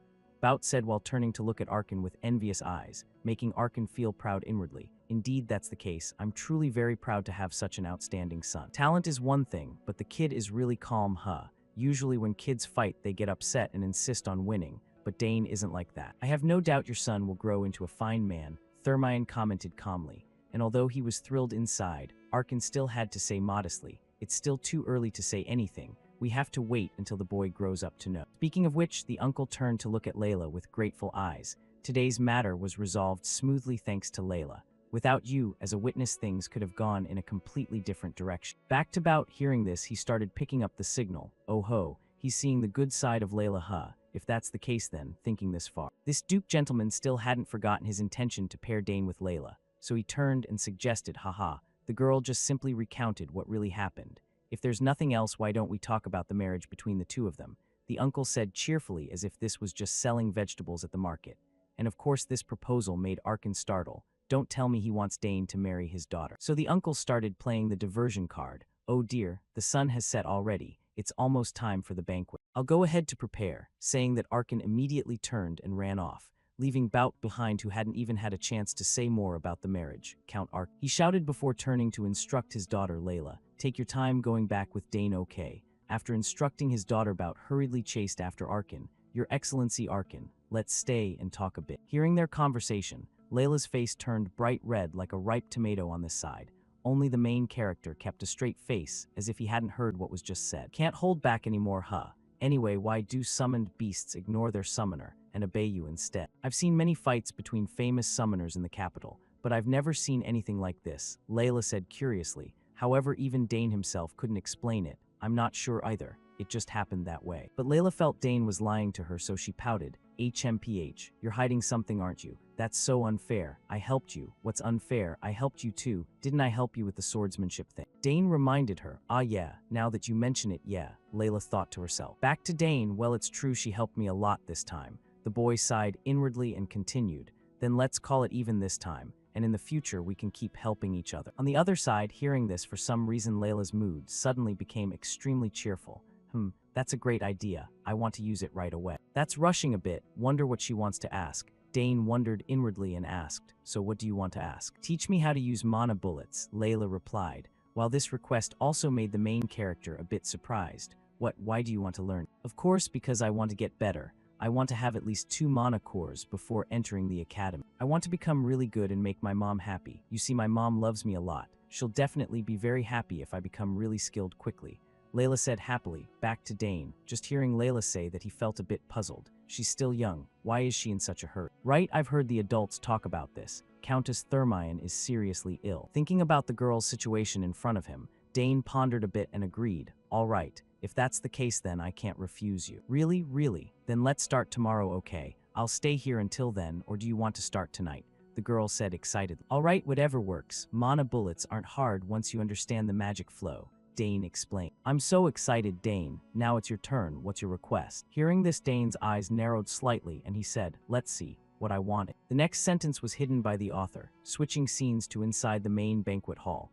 The messy incident between Mogard's son and Dane had already reached the ears of the honored guests at this banquet. "I heard Count Tyron was kicked out of the castle. What did he do to end up like that?" someone asked curiously. And someone nearby who was well informed immediately answered for everyone. "I heard it was because the eldest son of Tyron caused some trouble. Yeah, I also heard he picked a fight with young Master Dane and got taught a lesson," someone added. And everyone who heard could only click their tongues. Tusk. They came all this way and still caused trouble like that. Really embarrassing. "Also, have you all heard? There's a rumor that young Master Dane is also an outstanding summoner." "Yeah, if that's the case then the Saugers family will become a prestigious summoner house, huh?" someone said admiringly. "Not just that, it seems he knows how to use magic too. Oh my, is that really true?" Voices of admiration started ringing out. And at the same time, our main character was receiving some bearded uncle. "So your young Master Dane, the one in the rumors, huh? I'm Baron Open. Do you know anything about my open territory?" In front of him, Dane bowed in greeting after hearing, I know a little. I heard that place is famous for grilled salmon and sapphire stone. Seeing Dane knew about his territory, the uncle open burst into hearty laughter. Haha, what a bright young man, that's right. The salmon and sapphire stones of the Open family are the best on this continent. I heard you have a lot of talent in various fields. That doesn't seem like a lie, huh? Anyway, I've brought my daughter here. I'll introduce her in a bit. Here, Sylvia, come say hello. The uncle said while gently pushing his daughter forward. What, so sudden? Dane complained inwardly. Unaware of the boy's thoughts, the girl Sylvia stepped up in front of him and politely said, Hello, my name is Sylvia. Nice to meet you. Ah yes, I'm Dane, the naive young general replied. And seeming to notice Dane's rather gentle appearance, right after that Sylvia suddenly moved close to him and put on an extremely sly face. Hey, you're the future heir of the Saugers family, right? That, I don't know about that, Dane stammered. Don't play dumb, I heard you have a lot of talent in various fields, huh? Please take care of me, okay? Anyway, in the future it's possible we could become family. Saying that, the bold girl tightly grabbed Dane's hand, making the boy startled and step back a bit. Yes, pleased to meet you. Why are kids these days so straightforward? Dane wondered inwardly. At the same time, Layla's voice suddenly rang out beside them. Dane, you're here, huh? Saying this, the girl only then noticed Sylvia was intimately holding Dane's hand. She immediately glared at the main character and questioned, Who's this girl?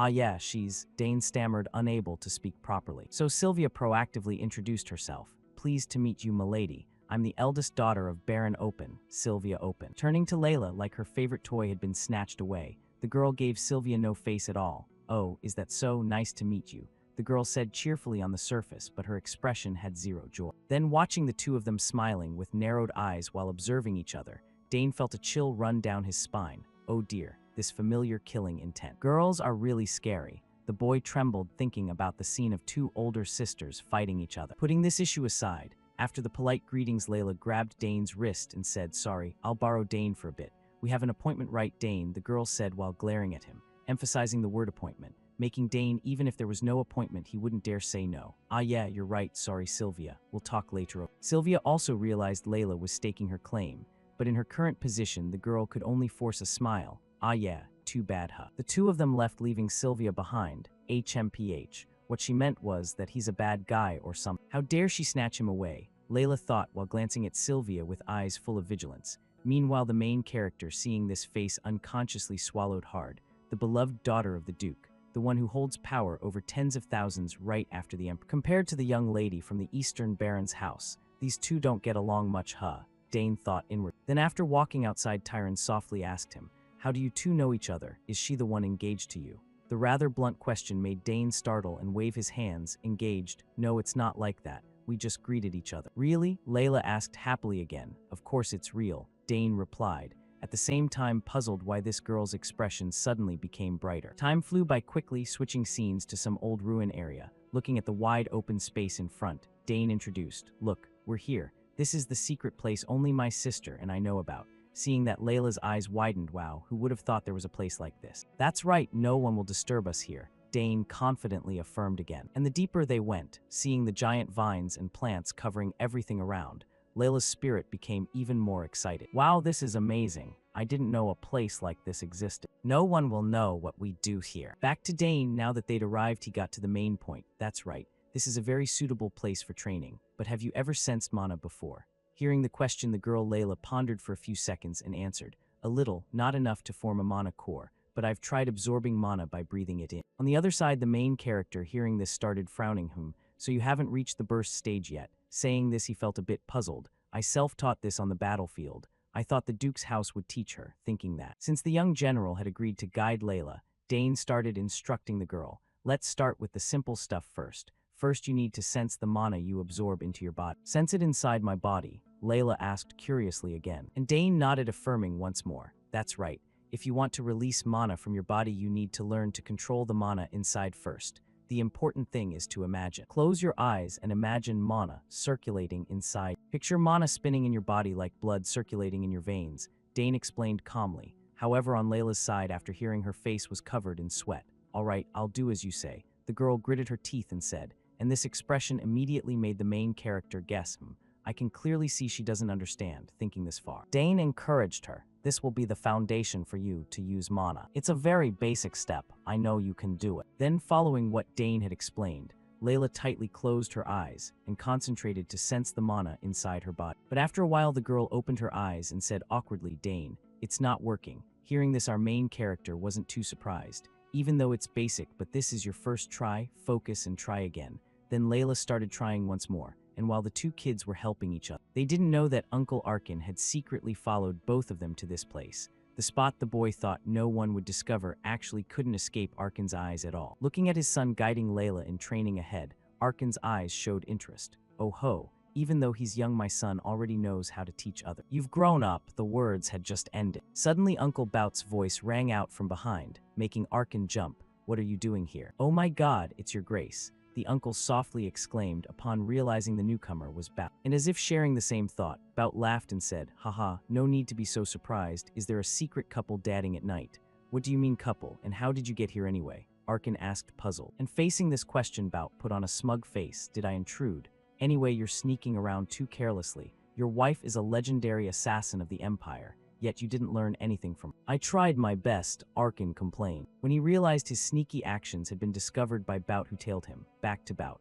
At this moment, he gave his friend some advice. "If the master of the mansion goes around peeking at others' business, they'll gossip about you, old friend." Hearing this, Arkin startled and exclaimed, "Peeking? I was just following my son." "Oh, you're the same, huh? I'm following my daughter," the uncle said with a laugh, making Arkin on the other side only able to sigh. "I have no right to say this, but you're really a hopeless father." Putting this aside, since both were like birds of a feather, after that they happily watched the pair ahead. "You just noticed now. Let me see," then following their gaze. At this moment, Dane started raising his hand in front of him, at the same time channeling mana into his spatial ring. Immediately a green circle of light appeared before him. Seeing that, Layla's eyes lit up and she asked, "You have a spatial bag like this?" "Ah yeah, my sister made it herself and gave it to me as a birthday gift," Dane explained. Hearing him say that, the girl's face went blank. "Oh my, so jealous. My brothers haven't paid attention to me since they went to the academy." Saying this, Layla also noticed Dane pulling a mirror out of his spatial ring and asked curiously again, "But why use a mirror?" "I bought it because I need it," Dane answered. "What, really?" Layla asked again, and seeming to see the curiosity on Layla's face, Dane explained quickly. "Visualizing something in your head is easier if you look in a mirror instead of just using imagination." "Is that true?" Layla said dazedly, hearing this knowledge for the first time. "Yeah, stand in front of the mirror and look at your whole body," Dane nodded and said. Hearing that, Layla's face showed curiosity as she slowly stepped forward. "All right, let me try." Saying that, Layla looked at herself in the mirror and started closing her eyes to sense the energy inside her body. Looking at the girl's serious demeanor, Dane nodded approvingly. She's being quite serious. Back to the two dads hiding far away. Even if they're dumb, both realized one thing. "Layla seems to like your son," Bout said. "That obvious, huh?" Arkin asked again, of course. The girl isn't usually that open. And this statement made Count Arkin a bit surprised. Has something happened? The girl's a bright child. Hearing the question, as if recalling something, Bout's face suddenly became a bit somber. "She just looks that way on the outside. I'm not sure about the inside. After her brothers left for the academy, her mother has been bedridden, so she can't be with the girl like before. That made it hard for her to open up to others. Is that how it is?" Arkin's eyes looked puzzled at his close friend. "But you understand her situation so well. Why do you act so coldly toward your own daughter?" In response to this question, Duke Bout's face showed a thoughtful expression. "Do you realize? I do it for a reason. When I raised my sons, I paid a lot of attention to them, and when they grew up, they got spoiled." Hearing him say this, far Arkin hurriedly reminded, Hey, don't lump Layla in with that. The girl will get hurt." "No wonder she asked Dane for help," Arkin complained. "You're still as nagging as ever, huh?" Bout grumbled. "What, when was I like that?" Arkin startled and said. Putting this aside, next Bout looked at Arkin with expectant eyes. "So, will you send your son to the capital? If so, do you think letting the boy stay at the Duke's mansion would be okay?" Turning to Arkin, hearing the question, the uncle looked at his son ahead. At this moment, with Dane's guidance, Layla had successfully sensed mana. I did it, I succeeded, right?" The girl said happily. "Yeah, you did great," Dane nodded in praise. Seeing the two kids like that, Arkin unconsciously smiled and said, "I've let Dane decide for himself like Arabella and Claire. However, if Dane wants to go to the capital, I'll definitely do as you say." "Oh, it'd be great if you stopped by too," Bout suggested happily. "What, you want to argue with me all day?" Arkin exclaimed. "You're sharper than before, huh, Tusk?" Bout clicked his tongue when his intention was seen through. And while the two were bickering, they didn't know that. Their conversation had also fallen into the eyes of Lady Lily behind them, who knows since when she had followed both to this place. "I was wondering where those two went, but why are they acting so embarrassing?" she said with a smile. "Truly, the love for children has a strange influence on them. I'll just pretend I didn't see anything. Time flew by quickly. After guiding Layla to sense the mana inside her body, the two of them quickly left the old ruin area. As they walked, Layla didn't forget to thank Dane. Thanks, Dane. You're really a genius. I've heard a lot of people call me a genius, but compared to you, I'm not that great at all. Layla exclaimed in awe after witnessing what a true genius looked like. Meanwhile, Dane, hearing her say that, turned to encourage her. This is just the beginning. You're definitely going to get even stronger. As he spoke, the boy turned left and right as if looking for someone whom those two have quietly left already. It seemed Dane had noticed he was being followed by the two dads. Back to Layla, who was unaware of this. After hearing Dane finish, she glanced over and asked, "Are you going to the academy too?" "That's where all the Empire's geniuses gather," Layla said with eyes full of anticipation. But Dane seemed not to notice this, so he just shrugged casually and said, "Well, I don't know yet. Do I really need to go? I can train on my own to get stronger." Hearing this, as if she couldn't hold back anymore, Layla turned to knock some sense into Dane. "You idiot, studying isn't everything. It's the place to build noble connection. You have to go if you want to form relationships from a young age," Layla shouted. Back to Dane, seeing his friend lecturing like a little old man, he could only scratch his cheek awkwardly. Haha, for a 7-year-old girl, she's pretty knowledgeable about how the world works, huh? Thinking this far, although he knew Layla meant well for him, Dane's answer still didn't change. "I know. But right now I'm not interested in attending the academy. There's a mountain of books in the library I haven't read yet, and I still have a lot to learn from my parents." On this side, Layla, hearing that, still didn't give up persuading. "That's true, but don't you want to play with other kids?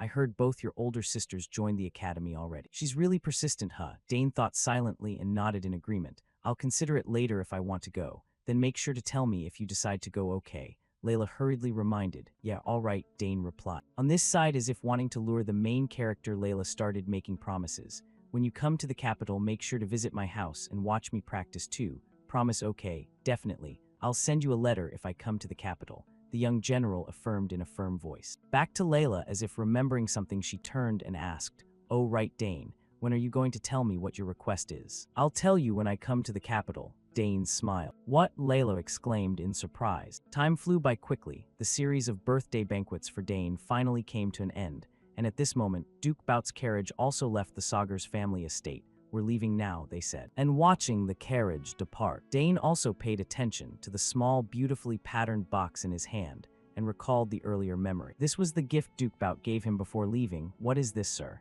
Dane asked. "It's a birthday gift for you. Hope you like it," Bout said with a smile. And just by looking at the pattern on top, Dane could already guess this was something extremely expensive. Back to Bout at this moment, the uncle explained more specifically. "The symbol of our Thermion house is vengeance, the sword and the blacksmith. The history of the Thermion family began with our ancestor, a blacksmith. Thanks to him, our family obtained the best forge in the Empire. No, it has to be called the best forge on this entire continent. All the weapons created by the Thermion family have led the Empire. Everything was made in that forge," Bout said proudly, and without needing much introduction. With the knowledge from his previous life, Dane himself was also very clear about this. "Yeah, I know. That place has all kinds of ores and all kinds of weapons and mysterious artifacts forged on the continent.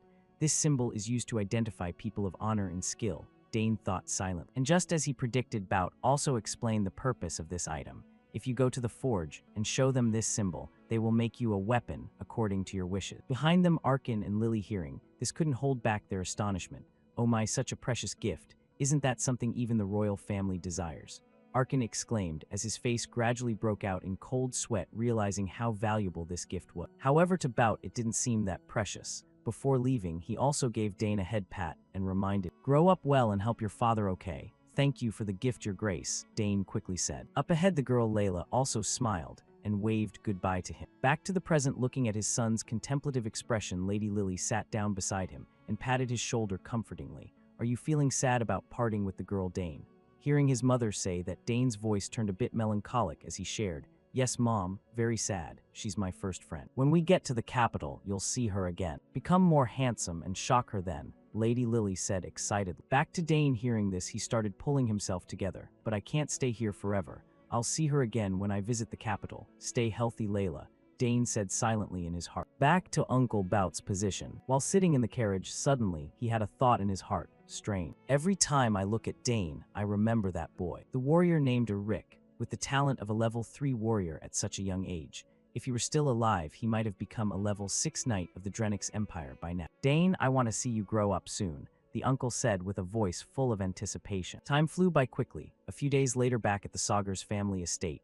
At this moment, Dane finally had time to check the two gifts from his older sisters Arabella and Claire. Looking at the demon beast egg in front of him, Dane muttered, "I've been feeding it mana every morning and evening, but it's still too early for it to hatch." A familiar, mysterious egg. Even if you're not a summoner, if you feed mana to the contract egg that has marked you as its master first when it hatches, they can permanently control the summon that normally can only be used temporarily. Thinking this far, Dane started stroking his chin thoughtfully. My mana quality clearly needs to match. There might still be many complicated conditions that haven't been met yet. I heard some eggs never hatch because the hatching conditions are never fulfilled. Hope this egg isn't one of those. Thinking this far, the young general gently reached out with both hands to hold the egg and channeled his energy, and even when bored he tried changing the intensity of power. However, it didn't seem to have much effect. Even if I change the mana flow and strength, there's still no reaction. Thinking this far, Dane also realized he had been a bit too hasty. So very quickly he calmed himself down, put the egg away, and let out a breath.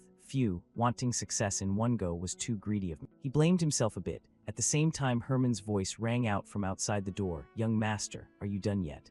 "Oh, it's Herman, huh? I'll be right there," Dane replied while hurriedly heading toward the door. But right at that moment, suddenly, the egg behind him emitted a faint light and moved slightly, making the main character's footsteps stop. Then he quickly turned back to check. "I think I just heard something," he said while staring at the egg. At the same time, Butler Herman, as if hearing the noise, hurriedly ran inside. "Young master, what was that sound I just heard?" "Wait a bit, let me check the egg first." As he spoke, he started widening his eyes to inspect, but afterward his face was full of disappointment. "Nothing different at all. Did I imagine it? Haha, false alarm." Looking at the boy's disappointed expression, Herman guessed something and asked, "Did the egg react?" "No, probably just my imagination. Let's go." Dane waved his hand and said. Time flew by quickly, switching scenes to the training ground. Today, instead of practicing spear techniques, the main character was practicing with a sword. And after he finished training, Herman, standing to the side, clapped in praise. "Excellent, young master. When did you start practicing swordsmanship?" "I just wanted to swing it for a bit," Dane explained calmly. "Truly a genius. You have talent with the sword too," Herman continued praising. Back to Dane, looking at his own reflection on the sword blade. Suddenly, a bit of joy rose in his heart. Learning to use a new weapon is really fun.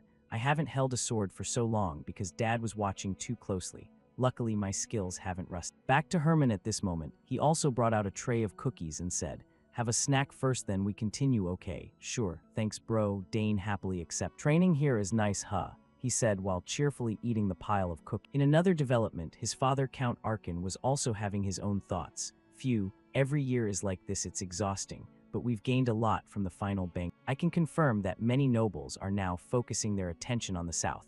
Most of them want to build good relations with us. Since the war ended, the South, with its good climate, holds many things the nobility desires. Their interest is probably too obvious already. But those interests still can't compare to the attention Dane is receiving. The conflict with Count Tyron's eldest son was beyond my expectations. But the boy calmly explained the situation clearly in front of the adults. He even confidently displayed his talent. The boy is too mature. Sometimes I wish he could act a bit more childlike, fitting his age. Probably just my wishful thinking. Thinking this far, Arkin also noticed the clock beside him and muttered, "It's almost time." Long tail, today let the boy try swinging. Thinking is doing. Not long after Arkin brought this spear to the training ground to find Dane. And here he also discovered Dane was practicing with the sword in hand. Swordsmanship, huh? But why is Dane using a sword instead of a spear?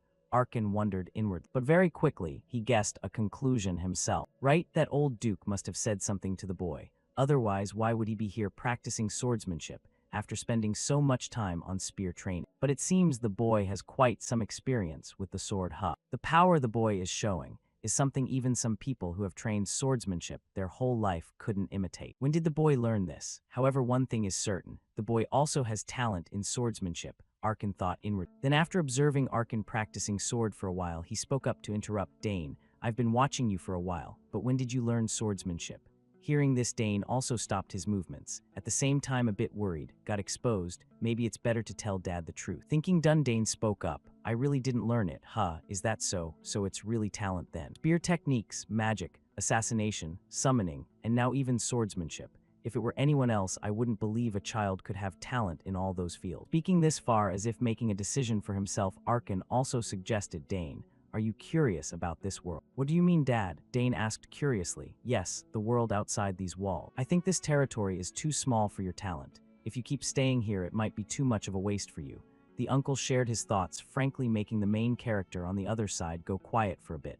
It seems he realized he couldn't keep me here forever. Thinking done, Dane continued. I'm not sure, but I'm a bit curious. Back to the uncle. Hearing Dane's answer, he smiled lightly and continued. That's good then, now we'll need to prepare for you to step out into the outside world, really. Dane said curiously, of course, even though a bit reluctant. I have to follow my son's wishes. And today I brought you something a bit special. As he spoke, he firmly planted his own spear into the ground. Do you recognize it? This is the long tail that reacted to you on your first birthday. Arkin added, making Dane vaguely recall this weapon. Right, I remember. It reacted to me. Here, try holding it, Arkin said while handing the spear to Dane. And right when touching the long-tail spear, the main character immediately felt an explosive surge of power pouring through his body. Amazing, there's so much power here, Dane exclaimed inwardly, while Uncle Arkin on this side also smiled, stroking his chin, thinking. It reacted even more intensely than when the boy was little. Now no one can say it's because of me anymore. I need to know. I will make his talent with this spear shine the brightest on this con. Thinking this far, Arkin's heart surged with passion as he stepped forward to pat his son's shoulder.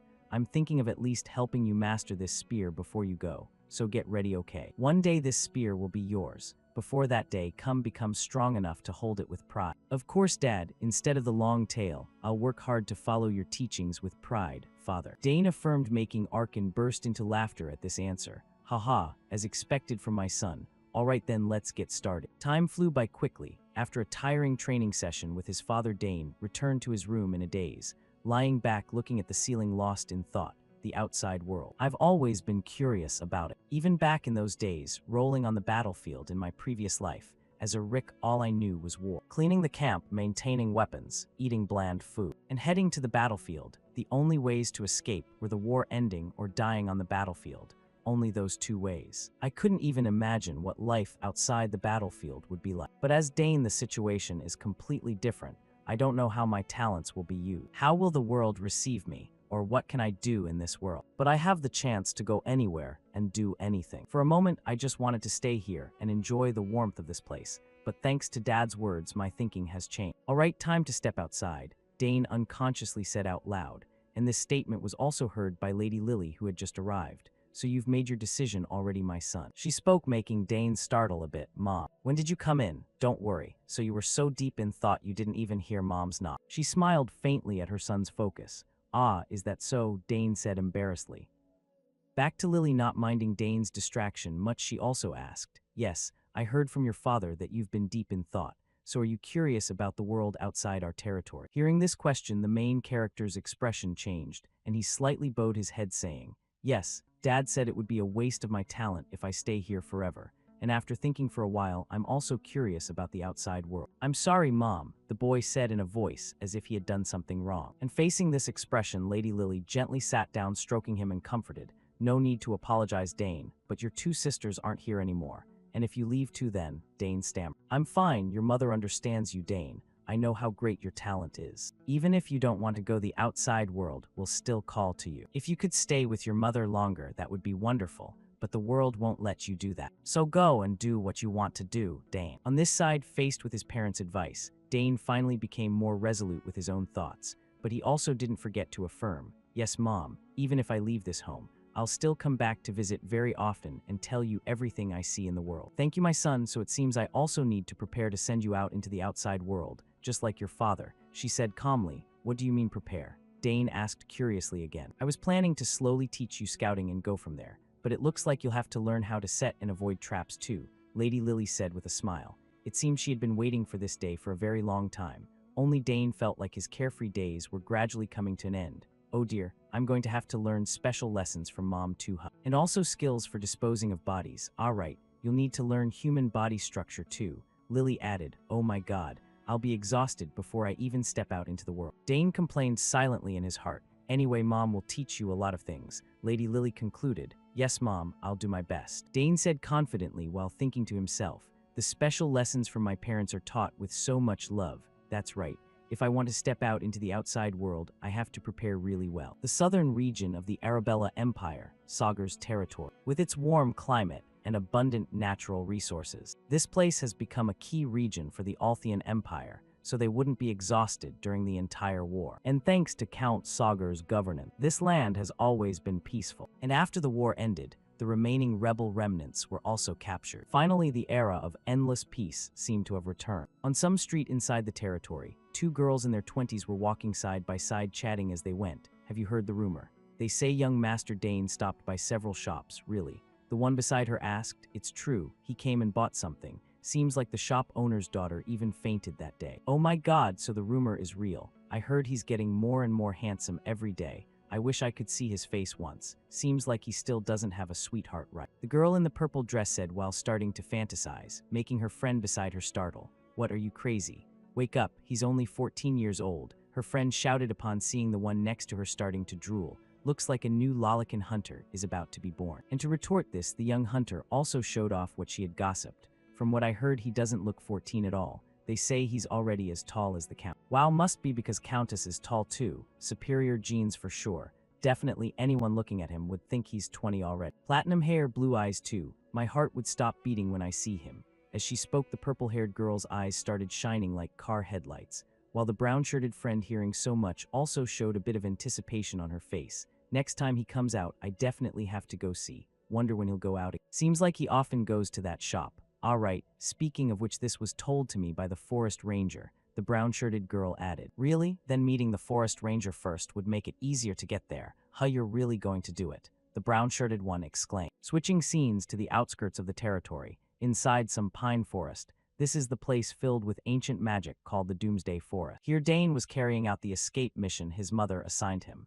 At this moment, he was wearing a green cloak and carefully moving through the forest holding his spear. Lightly taking out a piece of cloth, he waved it in front of himself to check the wind direction, then said, "Wind from the south. I've seen cherry spiders here before, so I have to go west." Saying that, he put the cloth away and thought, 3 more hours. I have to get out before sunset. Thinking done, Dane started moving faster, leaping between branches. One of the most important things for an assassin is not to let the enemy catch you. Within a certain time, Dane had to avoid the nets and traps his mother set up and escape this dangerous forest. Back to the story. At this moment, Dane had just landed in a clearing, inhaling the surrounding air and mana, then holding it for a moment before exhaling. After concealing himself and blending into the scenery, hidden traps placed in unexpected positions started appearing like now. Thin, almost transparent threads everywhere. Seems like if I touch them, the traps activate immediately. This is the basic, but also most dangerous mechanism. Luckily, this type is quite easy to disable. Thinking that, Dane started rolling up his sleeves, wanting to deal with these traps right away. However, these were traps set by Lady Lily, so how could he solve them so easily? Right at this moment, strange noises started ringing above Dane's head, making him pay attention. And only when he looked up did Dane realize who knows since when, above the trees in front of him, there was a group of creatures that looked like giant squirrels staring at him with greedy eyes. Then one in the group let out a cry and charged straight at Dane. It screamed like a signal, triggering the alarm for the rest of the pack to rush at him to get a taste of his blood. Looking at the ferocious pack of monsters, Dane unconsciously stepped back a few steps. Oh crap, it's a pack of Russelts. Didn't expect them to appear here. They were charging at terrifying speed. Have to deal with them quickly. Thinking that, Dane reached for the spear beside him to counter. However, right after that, his movement suddenly stopped. Wait, if I move now and touch the traps, it'll be even more dangerous. No choice, have to get out of here temporarily. Thinking this far, Dane no longer wanted to fight the pack of monsters, and immediately grabbed his spear and ran away at full speed, while the squirrels behind chased him relentlessly. And during the movement, these stupid monsters also collided with countless thin threads in the air, causing the traps Lady Lily had set up beforehand to activate immediately. At this moment, right when the threads snapped, countless sharp stakes shot out from both sides of the forest with tearing wind sounds, and before the squirrels could react, their bodies were riddled like beehives. Looking at their miserable state, Dane paused for a moment, not knowing whether to be happy or sad. Haha, they triggered the traps. I dealt with them without spending any effort, Dane said silently. Before he noticed, there was still one lucky squirrel that survived the rain of stakes and was desperately charging to attack. However, although a bit surprised that this squirrel was still alive, Dane quickly dodged to the side, avoiding the monster's attack. It's too fast, the main character complained silently in his heart. Meanwhile, the squirrel, seeing its attack fail, immediately used all 4 legs to claw the ground hard to stop itself, at the same time opening its mouth to spit out some reddish-brown mist. and although not knowing what it was, the main character still raised his guard. Whatever it's spitting out must be very dangerous, Dane reminded himself. Then he spun the spear in his palm like a fan, blowing all the orange mist away around him. However, being held up here by such a petty monster also made him a bit annoyed. Damn it, can't waste time. Thinking this far, Dane's whole body surged with impatience, because if he lingered here, he would fail the mission his mother assigned. No choice, Dane started actively charging to send this monster to the afterlife, while the squirrel itself also wanted to rush at Dane to get a taste of his blood. Just like that, both sides charged straight at each other. And after a few tearing wind sounds, the Pokemon's body was sliced in half by the main character using his spear. Even as if annoyed at being blocked by this monster afterward, he swung the spear backward once more, directly chopping its head in two as well. Time flew by quickly until late afternoon. At this moment, Dane finally escaped the forest and was lying on the ground panting like a dead dog, huff huff, about to puke. But at least I safely escaped the forest, Dane said tiredly. However, just as if heaven wouldn't give him time to rest, right after that, strange metallic sounds started ringing, making the young general, even though exhausted to death, still have to sit up to prepare for any situation.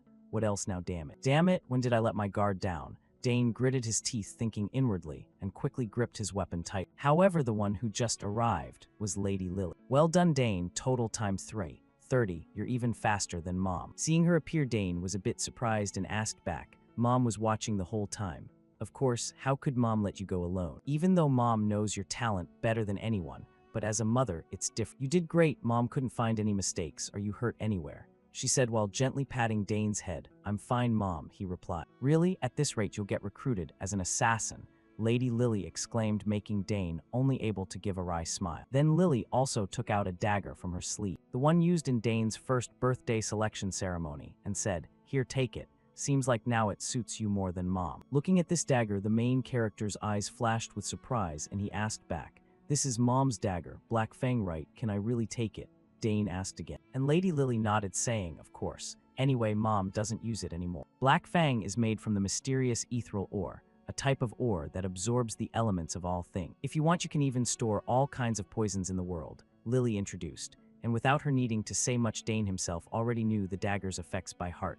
I even know it can absorb toxins and use them, he muttered in his head, and quickly took the dagger. Thank you, Mom. I'll take good care of it, he said hurriedly. And seeing him accept the gift, which was herself, Lady Lily also felt happy. Thank you, Dane. Shall we go back now? This is probably everything Mom taught me, huh?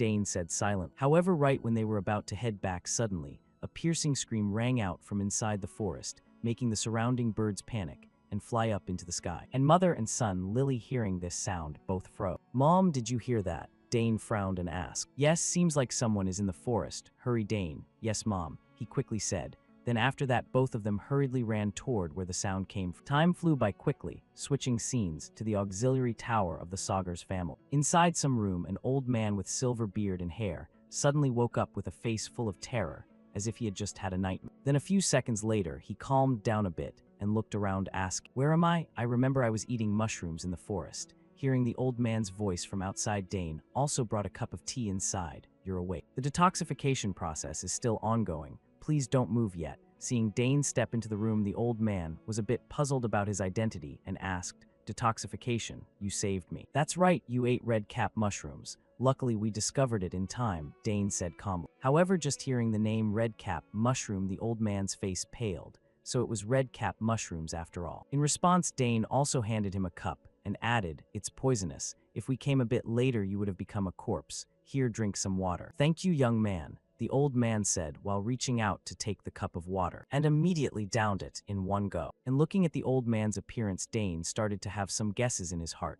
The belt has the emblem of the Nixian magic tower. He's not an ordinary person. If not for Black Fang, I wouldn't have been able to save this old man either. Back to the old man after drinking the water, he also turned to ask, Thank you, so where am I? You're in the auxiliary tower of the Sagar's family, Dane shrugged and said. And because the Sagar's family is very famous, the old man also guessed where he was, but precisely because he guessed, he felt a headache. So not only did I get lost in the south, but I also ate poisonous mushrooms and ended up here of all places. Unaware of the old man's thoughts, seeing his complexion improve a bit, Dane also said, Please rest. I already told father. He'll come see you soon. Your father, so you are? The old man asked again, and Dane nodded, admitting, That's right. I'm the youngest son of Count Sagers, Dane Sager. Hearing this, the old man also recalled something and stroked his beard, saying, Haha, so that's it, you're Arabella's younger brother, the genius all the magic towers are keeping an eye on. But how did you discover me? He asked curiously. On the other side, Dane had no issue hiding this. Actually, I was training with Mom in the forest. What, in that crazy forest? The old man shouted in shock before recalling his own painful memories in that forest. Even in level 8 mage like me got lost. The mana flow reversed during spell chanting, and my whole body collapsed. Thinking this far, the old man's expression showed disbelief. Really? That whole forest carries ancient energy and has traps everywhere. That's right, that forest is our family's property. It's an extremely dangerous place for outsiders. And besides the energy flow, there is different from modern mage energy. Mages better not come here. You also fell into critical condition from eating poisonous mushrooms too, Dane explained calmly, helping the old man understand everything. So that's how it is. Turns out I almost died there, the old man exclaimed, before realizing a very serious issue. Wait, so that means this kid is strong enough to train even inside that forest. Thinking this far, he unconsciously asked, You also prepared the antidote? Yeah, that's right, Dane admitted. And this made the old man even more astonished because Dane looked too young. He seemed only in his early teens, yet could prepare such a precise antidote, requiring vast knowledge and exact compounding skill. Haha, how can there be a family like this in the world? Besides 2 genius daughters, even the youngest son also. If it were still wartime, the Sagers family might have become the most powerful noble house in the Althian Empire. After thinking it over, the old man laughed and said, Haha, I've talked your ear off, haven't I? That's true, sir. Dane nodded in reply. And this off-script answer also made the old man fall silent. Look at this kid. He's got some guts, huh? The old man thought to himself before staying quiet for a few seconds, then continuing. Let's see, how should I repay those debts? But first let me introduce myself properly. I am Sidrain Gauss. Not long ago, I was the master of the Nishan Magic Tower. Whatever you want, just say the word, because I have everything in this world except the things I don't have, Sidrain said arrogant. He's probably talking about subspace. A lot of mages can live without a house by storing everything in subspace. Dane thought silently and spoke up to confirm. Ah, is that really the case, sir? Dane said calmly, and his nonchalant demeanor once again made old man Sidrain freeze up. Huh, what is this? I said I'm the master of a magic tower. Normal people hearing that would be surprised or show some respect. But this kid is still calm as ever. Thinking this far as if afraid Dane didn't understand the value of what he just said, the old man waved his arms around to explain. You'll never get an opportunity like this again in your life. No need to be humble. Whatever you want, just tell me. Hearing this, Dane started frowning slightly, as if thinking about the reward. And this expression made the old man smile triumphantly. However, Dane's next words completely shut him down. I'll take some time to think about what I want and tell you later. Hearing this answer, even someone who's lived long enough to be knocking on death's door couldn't hold back his anger. Huh, not interested at all, huh? What kind of kid is this? After finishing up here, Dane also quickly excused himself. Well then, please rest well, sir, Dane said while swiftly leaving the room. Leaving behind old man Sidrain still dazed and not understanding what just happened. Haha, he's the first person to treat me like that. The old man laughed foolishly before making an important decision for himself. I was planning to stay 1 or 2 days then leave, but forget it. I need to stay longer to investigate this interesting kid more thoroughly. Time flew by quickly, switching scenes to the training ground. At this moment, after finishing practice, and while resting, Dane also told Herman beside him about the story of picking up Sidrain in the forest. And upon learning the old man's identity, Herman couldn't hold back his astonishment. The master of a magic tower, sir. He must be extremely outstanding in the field of magic, he exclaimed. Definitely, from what I heard, he's a level 8 mage. Dane nodded and said, level 8. So higher than young lady Arabella then? Herman asked again. Yeah, that's right, if that's true, Dane replied. And hearing this, Herman's voice gradually became excited. Young master, that means a very powerful person is in your debt. The magic towers function like independent territories on this continent, they're like nations, he exclaimed, while Dane himself also found his own luck hard to believe. Who would have thought he'd turn out to be such a big shot? Back to Herman, after congratulating his young master, the guy started wondering. But I wonder what the master of a magic tower was wandering around in the forest for. Up ahead, Dane continued practicing sword while speaking his thoughts. That place isn't an ordinary forest. Mages view it as a forbidden forest. They call it the Doomsday Forest. Hearing the name without needing much explanation, the butler already understood how terrifying it was and clicked his tongue. If it's the Doomsday Forest, even mages face challenges there. But he still survived, luckily thanks to you, young master. Not answering the question, the main character looked at the sword in his hand for a moment, then turned and said, Herman, give me a new sword. All the ones I'm using are too short and light. Hearing Dane complain, Herman, startled, turned back to observe the swords on the rack, then said, So that's it, all those swords are damaged ones from the war that the Count brought back. No wonder. I'll go prepare a long sword, so tomorrow you can practice with. Seeing he wouldn't get a new sword right away, Dane had to accept. Thanks, bro, then I'll finish today's practice with this sword. Saying that, he suddenly remembered the gift Count Bout gave him many years ago. Come to think of it, I also have that thing, the emblem Count Thermion gave. It's already been 7 years since that day. If I get the chance to go to the capital, I'll definitely visit him. Then after finishing today's training on the way back to his room, Dane also ran into his father. Arkin, looks like you trained very diligently today, huh? Yes, father, I thought you had business outside. Why are you back so early? Dane said, surprised. Things wrapped up faster than I expected, and I had a reason to hurry home. Arkin said with a smile, and right away Dane guessed why his father returned so hastily. Is it because of the master of the magic tower, sir? Dane asked with a smile, and the uncle also admitted and exclaimed, That's right, who knows, maybe he can help Arabella, perhaps he'll be a good mentor. Back to Dane. Hearing his father say this, he started associating some unpleasant images, like, I thought Dad thinks the magic tower master can help Sister Arabella, but I'm not sure if he can handle her personality, seeing how decisively she punched that senior. Dane worried silently in his heart, unaware of this Count. Arkin also patted his son's shoulder and praised, Anyway, you've saved another life again, you're amazing, Dane. I just did what I had to do, sir. The boy said modestly, Not everyone can do something like that. What you did is truly wonderful. Arkin reminded then, while father and son walked together. Dane also remembered something and turned to ask, This time my two sisters couldn't come again, huh, father? Hearing the question, Count Arkin said regretfully, About that, wanting to see your daughter's faces is so hard, huh? Arabella just finished her extended semester and is choosing a magic tower to join, and I heard Claire received an invitation to attend a date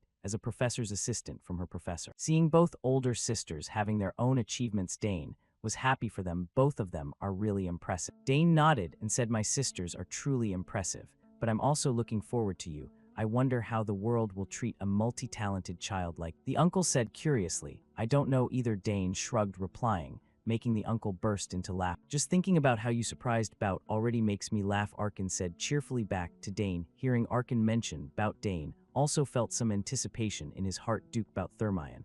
I want to cross swords with him again someday. Anyway, I wonder how Layla is doing. The last letter I got from her was a year ago. Well, I'll know when I get to the capital. Time flew by quickly. A few days later, at this moment, old man Sidrain was also yelling loudly, What I still haven't fully recovered. I'm about to go crazy staying in this room too long. Seeing the old man complaining so much, a doctor-like person also got tired and had to accept. Then please don't go too far, sir. And for now, you're not allowed to use magic. What, not allowed? Sidrain shouted. Because for a mage like him, not being able to use magic is like a fish without water on the other side. The doctor, fearing the old man didn't understand the seriousness, had to remind again, Yes, your mana flow hasn't purified yet, and we still haven't neutralized all the poison in your body, so you'll have to wait a bit longer. Hearing this, although he really wanted to use magic, the old man wasn't stubborn, so had to accept. Guess it has to be that way. It's been a while since I couldn't use magic. Consider it a change of pace. But staying here longer, I can't take it anymore. Let's go outside. As he spoke, the old man excitedly stood up, wanting to explore around like a child, making the doctor beside him only able to sigh at this behavior. Sir, you don't even know the way around. Ignoring this, the old man slammed the door shut, making the doctor suddenly feel a bit worried in his heart. If Sir causes any trouble, I think I'll be the one getting punished, he said to himself. Switching scenes to some corner of the territory, several maid girls also gathered, gossiping. Only two sides to Mage's genius on the left and madman on the right. Listen, he's already gone up and down every floor of the house dozens of times, and now he's staring at flowers in the back garden for hours. But he's supposed to be the strongest among mages, right? If so, what does it matter? He's definitely crazy then. Young Lady Arabella needs to live a normal life. But various gossiping sounds started ringing out, and just as they said, for some reason old man Sidrain was sitting admiring the meticulously cared for rose flowers in front of him. I'm really curious who created this garden. I never expected these flowers to contain such extraordinary magic. The old man wondered. At the same time, Dane also approached and greeted. I came to check on you, but didn't see you, so you're here, huh? Hearing the familiar voice, Sidrain also turned to reply, Haha, did you think I ran off somewhere? He explained. Yes, that's what I hoped for, Dane said with a smile back to Sidrain. Glancing at the peaceful scenery around, the old man's soul seemed to feel healed. This area is really a good place for someone to rest and recover. Now, I understand why nobles come to the south during vacation season. Yes, this place is wonderful. I feel a bit regretful having to leave so soon. Dane nodded in agreement, and this information also made old man Sidrain a bit curious, and asked, what you're leaving soon, where are you going? In response, Dane also shared frankly, not too far, I'm planning to go to the capital. Yeah, the capital, so you're probably heading to the academy, right? And your sisters are also in the academy, correct? Yes, they'll have an easy life there, Dane said with a smile, while on this side old man, Sidrain also started observing Dane with curious eyes. His sisters are very famous for their exceptional talents, so I'm wondering how talented this boy is. Should I test him? Thinking this far, curiosity started taking over the old man's mind, making him unable to hold back, and start using his sensing ability, enveloping Dane's body, and immediately discovering a terrifying amount of energy contained inside the boy's body, making him break out in cold sweat. Good heavens, what is this dense mana? The boy's mana is condensed to an unbelievable degree. If people consider geniuses in his age group as streams, then this boy is a raging waterfall. Such a massive amount of mana is usually very unstable, to the point it could burst out, but how? Back to Dane, the old man's probing action. How could it escape the boy's eyes? So he also spoke up to remind, isn't it a bit impolite to probe someone's magic without their permission? Dane said, displeased, making the old man on this side only able to scratch his head awkwardly. You noticed how pretty skilled, sorry I was thought. Done, the old man started screaming in his mind. No way, I can't believe something this absurd. Is it really possible for someone to possess mana as dense as this boy? He said while turning to look at Dane with eyes like looking at an alien, making the main character also puzzled. What did he see to be so shocked? Back to old man Sidrain, after focusing to observe Dane a bit more, the old man was shocked again. Wait, why can't I see any magic layer? With that density, there should be a magic layer visible. Thinking this far, the old man started having a terrifying guess. No way does the kid have 2 mana core. To verify his guess, Herman immediately turned to ask Dane, how did you create your mana core? Looking at the old man's crazy dog, about to bite expression, Dane also puzzled, and asked back, is there a problem? Of course there is, with such insane mana amount, and you still want to hold a spear. And possessing a type of magic that only needs a core, without a magic layer, you want to abandon the greatest talent ever. The old man shouted, seems like he couldn't ignore such monstrous magic talent. Without studying magic on this side, Dane hearing that also shrugged and said, so can I just use both? Back to the old man, hearing Dane's answer, Sidrain's teeth gritted loudly, while his face wrinkled as he scratched his head in frustration. Damn, it's so frustrating, where should I even start explaining? Then to knock some sense into the kid, Sidrain had to take a deep breath and slowly explain, do you know why the lifespan of a magic swordsman is so short? They are strong because they possess both mana core and magic layer at the same time. However, they interfere with each other, and when they clash, problems arise. Nature's law is like that. Mana compressed in the core is transmitted to the magic layer, so the magic layer can't withstand the collision and explodes. The old man said with a voice full of seriousness, making Dane, although not experienced yet, also start sweating him. I've researched quite a lot myself, but this is really impossible. How? The boy asked himself. Back to Sidrain at this moment. The old man was so angry, he didn't even want to look at Dane's face anymore. Such wasted talent, truly wasted. On this side, as if not seeing Herman's irritated attitude, Herman also asked, can't use magic without a magic layer? The old man pondered a bit, then said, it's not impossible, but without the refinement of a magic layer, how can you use spells that require pure magic? Besides, it's not like no one has thought like you before. However, most people I know ended up failing. Hearing there's still a chance, Dane immediately patted his chest and said, then let me try. I've never tried it before, but it seems feasible. What is this crazy kid saying? Herman gritted his teeth, thinking at Dane's word. If I rearrange the magic, Dane muttered while waving his hand in the air, and with each movement, he left behind a blue energy trail containing countless strange ancient runes. Then he clenched his fist tightly, and right away, suddenly a fierce flame burst into the air. And in some miraculous way, it seemed not to affect the main character. Seeing the fire appear, the main character's face unconsciously showed a light smile. Oh, it worked. But it's only a basic level 1 spell. On the other side, Sidrain's eyes were almost popping out at the unbelievable scene before him.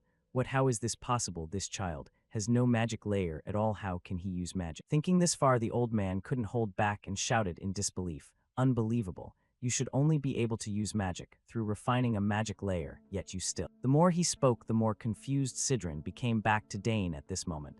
The boy also waved his hand, creating some kind of barrier. At the same time speaking his guess, my sister, Arabella, said, my affinity with magic is very high, perhaps that's the reason. Hearing this, Sidrain still felt incredulous in his heart. Ha, even so. This is what common people say when describing unimitatable talents, the so-called innate talent. Sidrain said silently in his heart. For the first time he felt what it's like as an ordinary person looking at true geniuses, unaware of the old man's thoughts. Even Dane himself was a bit surprised when I tried just once, and it succeeded. It really works, so I can use magic without a magic layer. Now I understand. The young general nodded and said, meanwhile Sidrain's face on the other side was so dazed he could barely stand innate mana affinity, and mana purer and denser than anyone in the world. Does such a person really exist? Thinking this far, in old man Sidrain's heart an extreme urge started rising. Do you want to become my disciple? He proposed. However, it seemed Dane still wasn't very interested in using magic. However, the old man still refused to give up and kept nagging in his ear. Let's talk for a bit. It's such a shame to waste such unbelievable talent. Do you know how to use level 2 magic? I don't know the code, so I can't, Dane said awkwardly. And this answer also made the old man laugh like he'd won the lottery. Oh ho, wonderful. If you become my disciple, I'll use level 8 magic right away. Before the old man could finish his sentence, Dane already refused him with a straight face. No thank you, I'm not interested. Seeing himself the dignified master of a magic tower, and a level 8 mage being rejected repeatedly by this little kid, the former tower master Sidrain's anger had reached its absolute limit, as his eyes turned completely white, and he gritted his teeth like a rabid dog that needed a rabies shot. Luckily, before he could lunge forward and give Dane a piece, the cheerful voice of Count Arkin rang out, haha, I didn't expect you'd get so close with my son like this, Dad. Dane greeted when he saw his father approaching. So son, what were you two discussing? Arkin asked, and at this point, Dane also said irritably, ah yeah, he kept insisting I become his disciple. But I already refused a disciple, huh? Arkin said while glancing at Sidrain with a meaningful look, making the old man a bit embarrassed, and turned to persuade Arkin. Since he couldn't convince Dane, ah well, Count Arkin, your son possesses the talent of a great mage, haha. Is that so? The uncle laughed calmly because his son's talent is 10 times greater than this old man. Back to Sidrain, as if afraid Arkin still didn't believe, he also patted Dane's shoulder heavily, and affirmed perhaps he's even greater than you imagine. The kid can even use chain spells without any magic layer at all. Hearing this, Arkin's face changed slightly, then turned to ask his son to confirm no magic layer. Is that true, Dane? Ah yes, father, the naive young man replied. I'm quite sure you don't have any basic magic knowledge at all, Arkin said with a smile, so the kid's talent becomes even more impressive. Sidrain replied, and with this praise from him, Arkin also gave him the label of someone with a good eye for people. Indeed, the former master of a magic tower. You immediately saw my son's talent. It's not just simple talent, my son is a genius. The kid could even become a rare magic swordsman. The old tower master suggested cheerfully, and immediately, in Count Arkin's mind, appeared an image of Dane in knight attire raising a sword high, and saying sword is better than spear. Thinking of this image, the uncle's face darkened completely. Magic swordsman, huh? Arkin's voice carried heavy weight. And Dane, seeing this, the alarm bells in his head rang. Oh crap, he shouldn't have said that in front of Dad. Dane shouted inwardly. However, old man Sidrain seemed not to notice Arkin's grim expression, so he still smiled, and said, that's right, a magic swordsman. Finally interested, huh?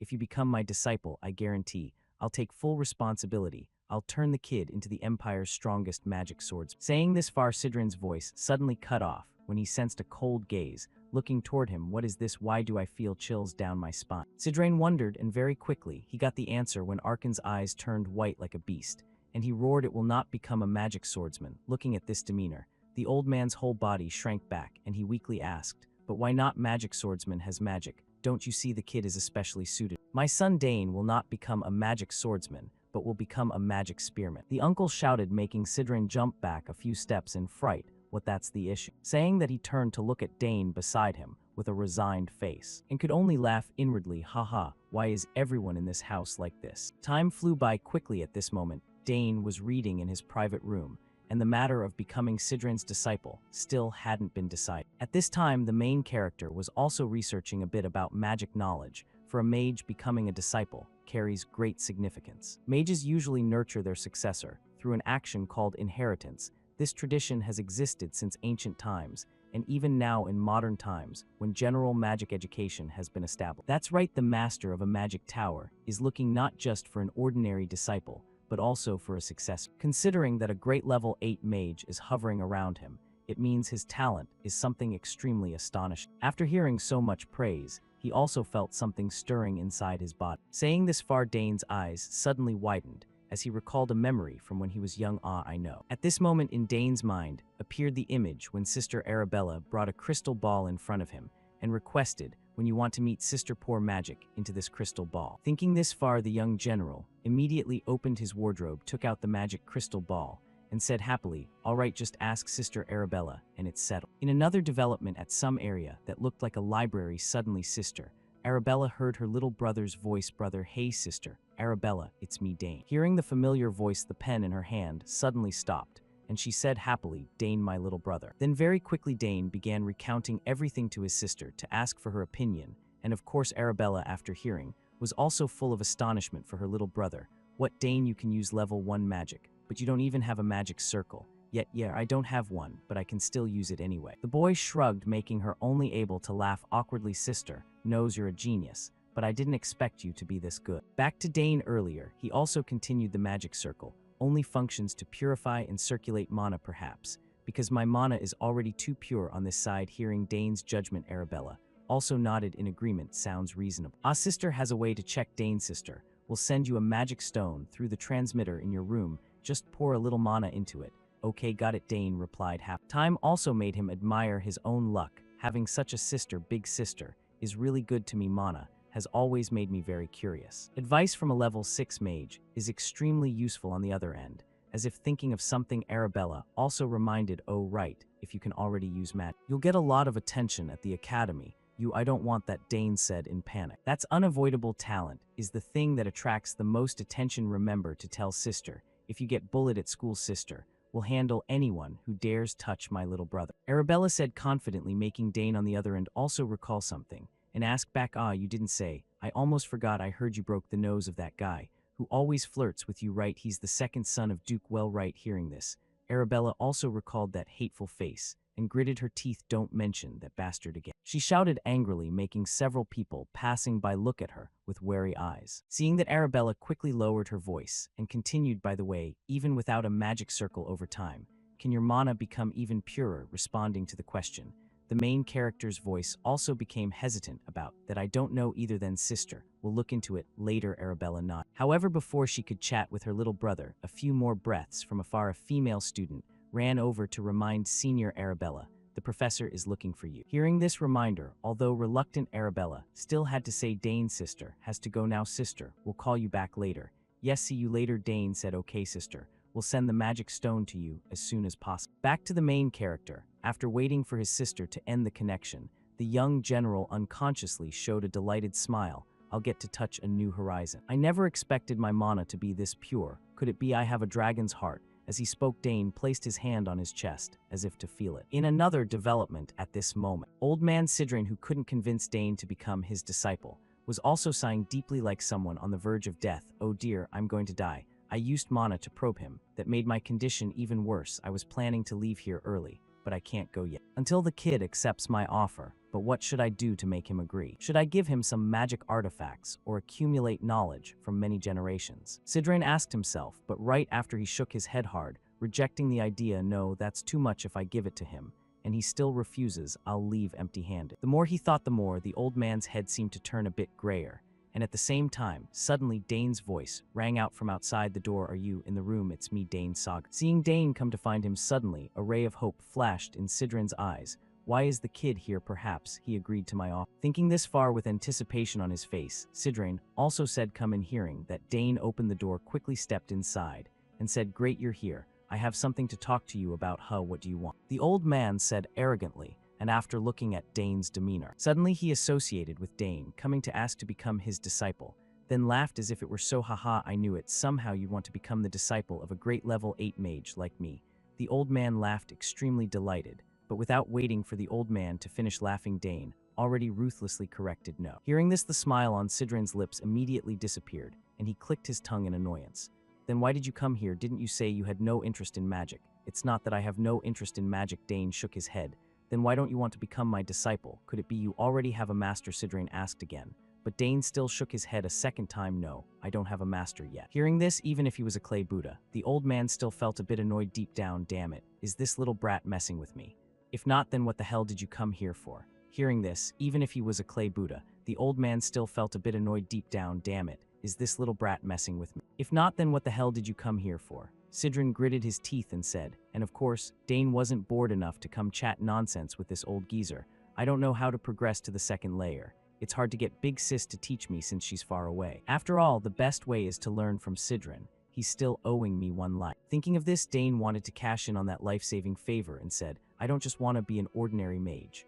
On the other side, the old man kinda got the hint and said, what, so you want to become a magic merchant? Nah, I'm gonna become a mage, merchant, assassin, summoner. The kid spouted out this ridiculously convoluted job title, making Sidran's mouth drop open like a bowl. What? That job really exists. He scratched his head and said, but that's not even all of it. Oh, and swordsman too. Dane added, and for this job of his, Sidran could only shake his head. What an idiot. It's tough, too damn tough to say. You're still gonna refuse me even if you don't know this is your one and only shot. Yeah, Dane calmly replied, and with that firm tone, Sidran started to fall into a bit of thought. Damn it, the kid's too determined. The old man sighed inwardly, but in tough times, his brain seemed to kick into gear, coming up with some idea. Maybe that approach will work. Thinking this, Sidran slammed the table and yelled, you want a letter of recommendation? I heard you want to get into that academy, right? If I write you one, you'll get straight in. Sidran said excitedly, and faced with such tasty bait, Dane found it smelled damn good. This offer was super tempting. Fine, he sighed and said, great. So let's talk details now. Sidran shouted, can I make a condition? Dane asked, and at the kid's words, the old man grinned inwardly like he'd hit the jackpot. Heh, he's hooked. I'm gonna seize this chance and make sure he can't slip away. Thinking that, he cheerfully said, of course, go ahead. So can you teach me how level 2 magic works? Sure thing, I know every type of magic in this world inside out. Sidran thumped his chest confidently. Oh really? Then I'm counting on you. The protagonist said with a voice full of anticipation. Haha, no biggie, the old man waved it off, while thinking to himself, the kid's still young. A letter of rec or level 2 magic mechanics ain't shit to me. Thinking this, the old man wanted to show off his vast knowledge to Dane right away. So shall we start? My body's not in great shape, but whatever, no problem. Alright, let's begin, Dane nodded. Hess, he's totally fallen into my trap. Sidran chuckled inwardly, but unlike the old man's delusions, Dane wasn't that dumb. Oh yeah, I'll take this as payback for saving your ass in the forest. Hearing this, Sidran's face went blank as he asked, what? You said it yourself, you owe me your life, so I can ask for whatever I want, Dane said with a super sly grin, making the old man's eyes in front of him bulge. Hold up, what about becoming my disciple? No way in hell, Dane shook his head, hearing this. No matter how dense he was, Sidran realized he'd been totally played by Dane. Did I just get conned? Conned by a 14-year-old kid. Thinking this, the old man's brain started spinning again, making him spot something special in Dane's request. And he yelled, wait a sec, you asked for 2 things, but I only owe you 1 favor. In response to the accusation, Dane coolly said, I don't see it that way. First, I saved you from the forest. Second, I removed the poison from your body. Plus, I carried your ass all the way back here, but I'm not even counting that. The protagonist confidently listed his merits, leaving the old man across from him looking like he'd lost his rice ledger. How can this kid be so damn shrewd? Man, my back's starting to ache a bit.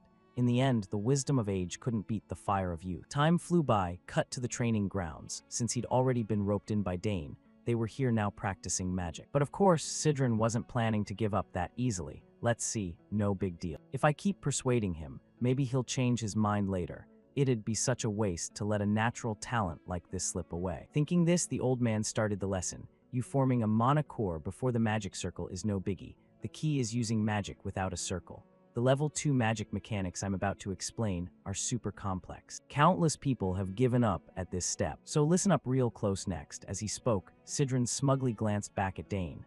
Got it, Dane calmly agreed. Haha, look at those sparkling eyes. But I ain't gonna let you get what you want easy. I'll teach you some manners, the tower master yelled inwardly. Finally, the lesson officially began. Level 2 magic is a whole different beast from level 1.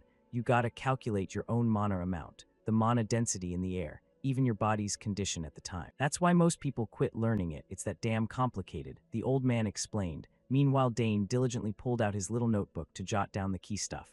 And seeing the kid so focused, Sidran felt a twinge of doubt. So, you getting what I'm saying? Bet the brat'll have to beg me to explain it simply. Imagining Dane begging, the old man smirked and said, that's the basics, you get it. In response, Dane nodded confidently. Yeah, I got it. I've got a ton to learn, not just magic mechanics, but a bunch of stuff I don't know yet. Across from him, Dane's words totally caught Sidran off guard, leaving the old man super confused. What? You really get it all? Then tell me about the laws of magic operation. Back to Dane, after hearing the question, He jotted notes while casually answering. First law is coexistence. Magic can coexist with the physical world and other mana sources. Through coexistence, mages use their own magic power and surrounding magic to cast spells. Second law is conservation. If the gathered magic has enough material elements, through conservation, it can use magic via all sorts of elemental attributes, blah blah over here. Hearing Dane up to this point, Sidran froze up like a log. Unbelievable. He totally gets the essence of magic, and he's even adding his own explanation. Most people find this boring, but he doesn't seem to. How can someone like this even exist? The old man lamented inwardly. Then, since Dane nailed the question perfectly, he dove deeper into the lecture. Each level up, magic gets exponentially more complex. Instead of explaining, I'll demo it for you. Saying this, the old man paused a beat and waved his hand to the side, covering his arm in streaks of blue energy that quickly wove together into a grid symbol. Looking at it, Sidran turned to Dane and said, for example, this is level 1 magic cast with simple law. But from level 2 on, it's different, can't even compare to level 1. Finishing, he kept demoing, creating bigger energy streams with tons of weird floating symbols around. This is how level 2 magic works. The old man said calmly, over here, watching Sidran's example magic. Dane felt the complexity was indeed on another level. They're twisting together in such a complicated way. Feels even harder than the theory. Dane frowned thought. Back to Sidran, seeing the change on Dane's face, he grinned. So, this is the magic for level 2 fire arrow. Plus, for more, you gotta cast the same spell multiple times. Bet you're shocked, huh? You've never seen level 2 mechanics before. Sidran thought smugly and continued. Looks complicated, right? Most people take at least a year after freely using level 1 before starting level 2. No matter how smart, you can only grasp a bit of the magic. The key here's the laws. If you don't get that, nothing else matters. We'll watch you for a week, then slowly teach you the technique, Sidran planned inwardly. But he was still underestimating a genius like Dane. Should I give it a try? The kid asked, snapping the old man from his thoughts. Huh, you? Well, it'll be tough, but go ahead. Sidran said casually, figuring Dane couldn't pull it off. All right then, Dane calmly replied that. He mimicked what he'd observed from Sidran, covering his body in countless gentle energy streams, and super quick. He pulled off the grid magic. This is level 1 magic, right? Dane asked. Yeah, Sidran nodded, while feeling a bit more surprised inwardly. Whoa, he can make lines with specific length and width. Impressive. So level 1's a breeze now. Seeing the old man confirm, he went ahead with level 2 magic too, and this is what you just showed me. With that, the energy around Dane suddenly shifted to match Sidran's level 2 magic exactly, and at this point, Sidran was speechless at the sight. For real, he perfectly copied level 2 mechanics. He got it just from watching me do it once. Thinking this, curiosity welled up in the old man as he asked, how'd you do that? When I watched, I memorized the laws and patterns. Shaping the magic in my head wasn't that hard. Dane explained lightly, and though it sounded simple, Sidran knew damn well how insane that was, beyond imagination. Even a magic genius like me took time to use level 2, and this kid pulls it off without a magic layer. He thought in shock, but the shock wasn't over, cause right after, the protagonist decided to show off more by suggesting, then I'll try fire arrow too. Hold up, what? Sidran blurted, but Dane didn't have time to repeat, instead spreading his hands to the sides and focusing, controlling his mana streams, turning them into light beams shooting around him while. Then from those beams, 4 missiles suddenly appeared in midair, and seeing his magic succeed, Dane felt a bit pleased. Oh, looks like it worked. Back to Sidran, watching the young teen happily celebrate his successful magic. He just found it utterly unbelievable, totally illogical. If I did talent like that, I could have achieved my level 9 dream by now. Not knowing what the old man was thinking, after guiding the arrows closer to himself, Dane turned and asked, am I doing this right? Ah yeah, very impressive. You pick up everything I teach super fast. The old man said while coughing a few times. Meanwhile, Dane himself felt amazed. Yeah, I'm surprised I could pull it off on the first try too. Back to Sidran. At this point, he was genuinely a bit scared of Dane's terrifying talent. If the world found out about a mage without a magic layer like him, it'd cause chaos. I gotta hide this talent. All sorts of people will try to approach and bother the kid, especially until he becomes my disciple. I should figure out how to write that recommendation letter to the academy. Sidran reminded himself and continued speaking. All right, let's move on to another type of magic then. Yes, sir, Dane replied. Just like that, time flew by until evening. Now lying in bed, Dane started recalling the morning moments. The magic lesson was more fun than I thought. I need to study both theory and practice thoroughly, but since I can actually use magic. Thinking back to my previous life, I was forced to abandon magic entirely, in a situation where I didn't even know when I'd die. Spending time learning magic was way too luxurious for me back then. To survive, I had to swing a sword. Because up to a certain point, magic prioritizes theory over practice. It makes me look forward to this life even more. Combining the theory I learned from Sis with my innate talent, I can show explosive progress with just simple guidance. In getting personally taught by the former master of the magic tower, what magic will I learn tomorrow? Dane curiously muttered to himself. Just like that, time flew by. Half a month later, now Dane and Sidran were meeting with someone to propose something. What? You want to make magic reagents? Arkin exclaimed in shock. Yes, sir, since we don't have enough materials. I'll need to go outside the territory, Dane answered. I'm already trying reagents, huh? The uncle said in a daze. Meanwhile, Tower Master Sidran chimed in affirmatively. Don't worry about the kid. He's already learned up to level 4 magic mechanics. Back to Arkin, even though he knew his son was incredibly talented, every time he heard about his achievements, he still got floored. Isn't it normal to take a whole month just to finish level 1? Info on magic reagents isn't that easy to come by. Where did you learn that? In response, Dane flashed a bright smile. I learned it from reading magic books in the library. They really piqued my interest. Hearing him say that, old man Sidran smiled too. Haha, truly a genius. I never thought you'd get curious about magic reagents. Most people find it super boring. But for you, just picking materials is already fun, definitely. Across from them, seeing the cheerful looks on both of them, Arkin pondered a bit and agreed. All right then, this'll be a valuable experience for you. Since you're heading out, check on the territory too. Yes, father, Dane replied. After that, the three, Dane, Herman, and Sidran, left the mansion and stepped onto the streets. And the moment he appeared, it caused a stir as people recognized him. It's young Master Dane. Young Master. He's carrying snacks, those are the new products. That silver hair is fluttering so beautifully today. Greetings for the young master started ringing out everywhere, and the protagonist didn't act arrogant, instead turning to nod and smile at them. Everyone's doing well, I hope. I'll come back for snacks later. Beside him, old mage Sidran watched how the townsfolk treated the young master and stroked his beard thoughtfully. Looks like Count Saugers isn't a bad guy. Well, judging by how he treats me, that makes sense. Thinking this, he looked around at the bustling scene and commented, the south side here has a ton of delicious food. The weather's pleasant and the people are friendly, a sight you rarely see in the capital. Yeah, this place is really warm, Dane replied. So how much longer till we reach the magic tool shop? Sidran asked, but for a shut-in who stays holed up in his castle all day, this question really stumped Dane. I'm not sure, I've never been there before. What? Sidran exclaimed in surprise, while the protagonist quickly turned to his butler, Herman. Could you lead the way from here? Ah yes, young master. Herman nodded, then spurred his horse forward to lead the group. As they went, he said, this way, it's not far now. Time flew by, cut to the magic tool shop. The group had just arrived, and the moment they stepped in, the shop owner excitedly said, oh my gosh, is it really young Master Dane? Your silver hair and emerald eyes are as stunning as the rumors say. Thank you for having us. How's business been lately? Dane nodded in greeting, and facing the question, the shop girl shrugged and said, same old, not many folks in the territory buy magic tools. I mostly sell to foreigners and those interested in magic. Saying this as if realizing Sidran's identity, she respectfully added, I never thought I'd have the honor of meeting the former master of the magic tower, Lord Sidran here. Hearing the greeting, the old man smiled back. While Dane was a bit surprised, she recognized him with just a glance. Makes sense though, not many become masters of the magic tower in the empire. Except this old god. Back to the shop owner, knowing they came for something specific, she didn't waste their time. Feel free to browse the shop. Call me if you need anything. With that, she let them browse freely.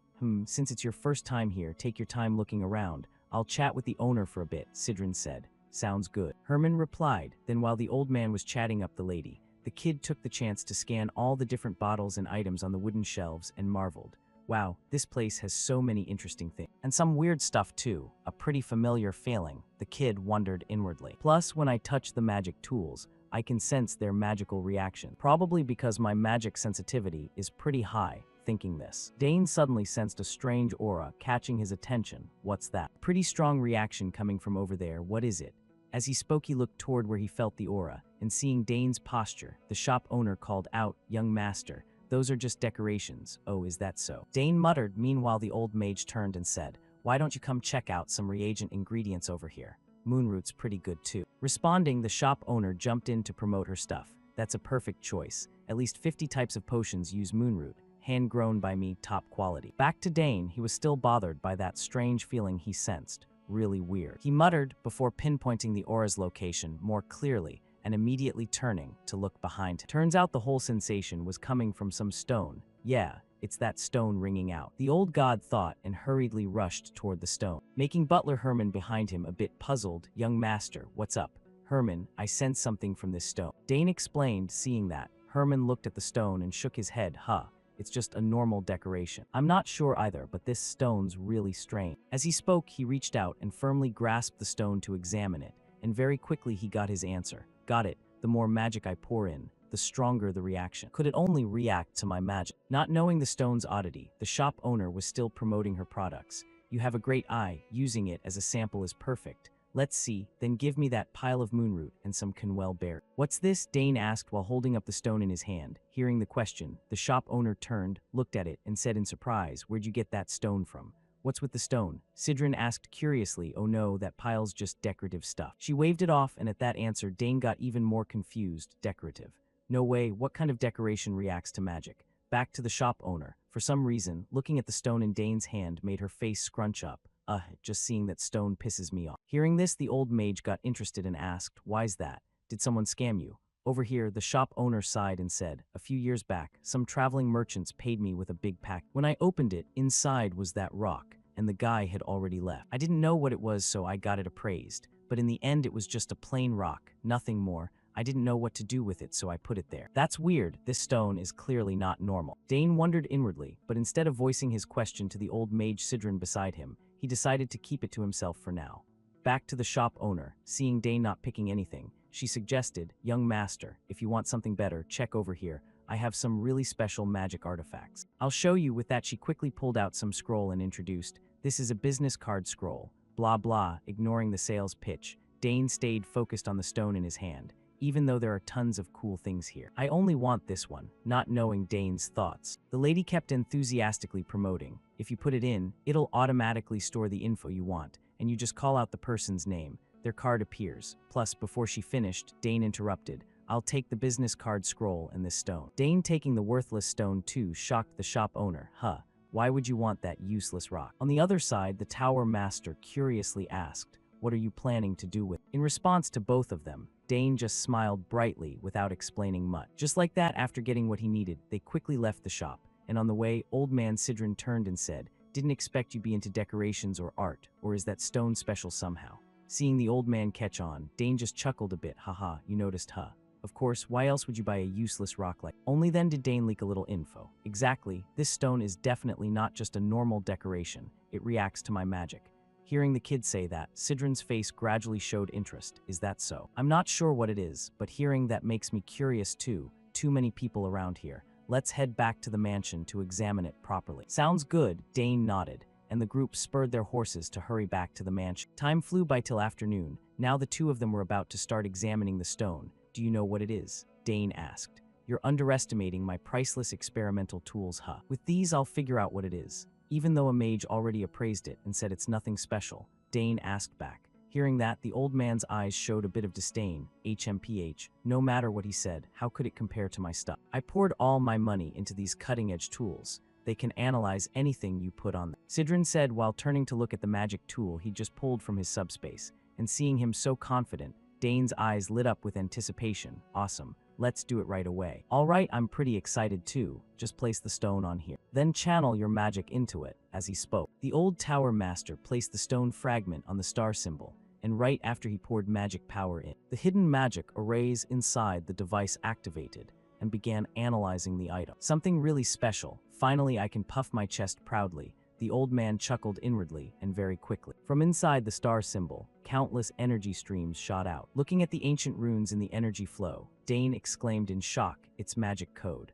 Over here, with his knowledge, Sidran also spotted the anomaly and pointed out, "Yes, but it's not ordinary magic." Looking at the incredibly complex flows of magic swirling in midair, Dane just stood there wide-eyed in shock. "This is seriously mind-blowing. This is a spell packed with laws, structures, and casting methods I've never seen before. It might even be as complex as level 6 or level 7 magic." Thinking this, things started to become a bit clearer. "So the magic hidden inside the stone is what's manifesting that spell, Dane muttered to himself, and the old man beside him chuckled and said, "Yeah, just like you said, your magic is the key that unlocks it. I'm saying that because it only reacts to your magic." Back to Dane, hearing the tower master's words, curiosity welled up inside him again. "So what the heck is it exactly? What kind of magic is hidden in this stone? And why does it only respond to my magic?" The more he thought, the more his brain hurt. Meanwhile, the tower master over here wanted to try analyzing the magic himself.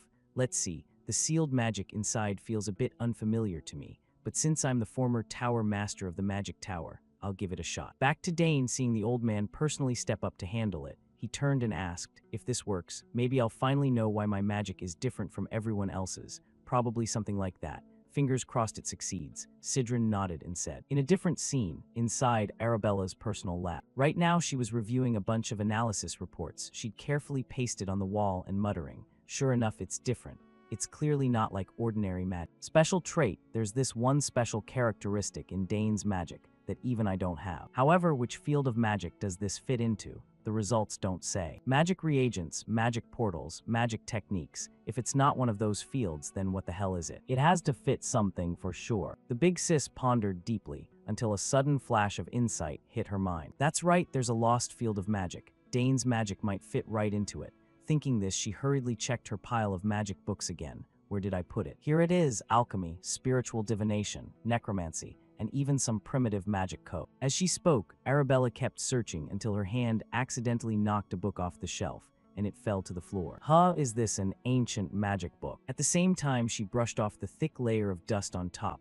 It looked like no one had touched it in ages. Now that she thought about it, there was once a magic kingdom that existed a very long time ago, plus magic inherited from Asen. Since it's ancient magic from 2,000 years ago, nobody knows how to use it anymore. Thinking this, Arabella let out a self-mocking chuckle. Haha, what am I even saying? Ancient magic vanished 2,000 years ago. There's no way Dane's magic fits that. After laughing, her face turned thoughtful again. But whatever, I've got nothing to lose. Might as well give it a try. No sooner thought than done. She started channeling her magic into the typewriter-like device in front of her, and very quick, the device began spitting out a sheet of paper with the results for her. Something starting to show up. There, once the machine finished printing, Arabella quickly grabbed it to check. What is it? Alchemy, divination, or please don't let it be necromancy. As she spoke, her eyes narrowed tightly, and without knowing exactly what was written inside, but after reading just a bit, a bolt of lightning struck through her mind. No way, what the hell is this? Arabella yelled out loud. Back to Dane's group, with his own magical power, Sidran very quickly finished breaking the seal. Right then, the stone suddenly shattered into pieces,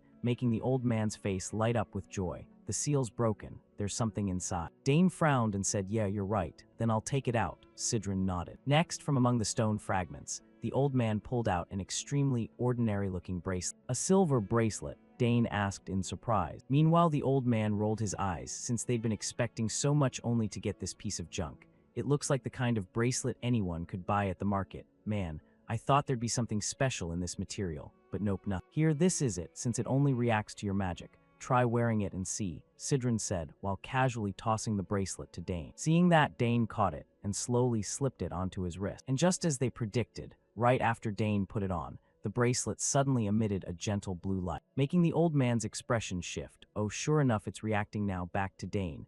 At this point, he noticed the change in the bracelet too and said, I see some weird symbols here. Sidran said while widening his eyes to stare. These tiny ant-sized symbols. Do you know what they are? Dane asked curiously and very quickly. That's right, these symbols are ancient script that nobody in this world can read. The ancient script you're talking about? Dane asked confused. They're the characters used by the ancient magic kingdom Archana. The old man said calmly, and about this ancient kingdom, the protagonist had heard of it before too, Archana.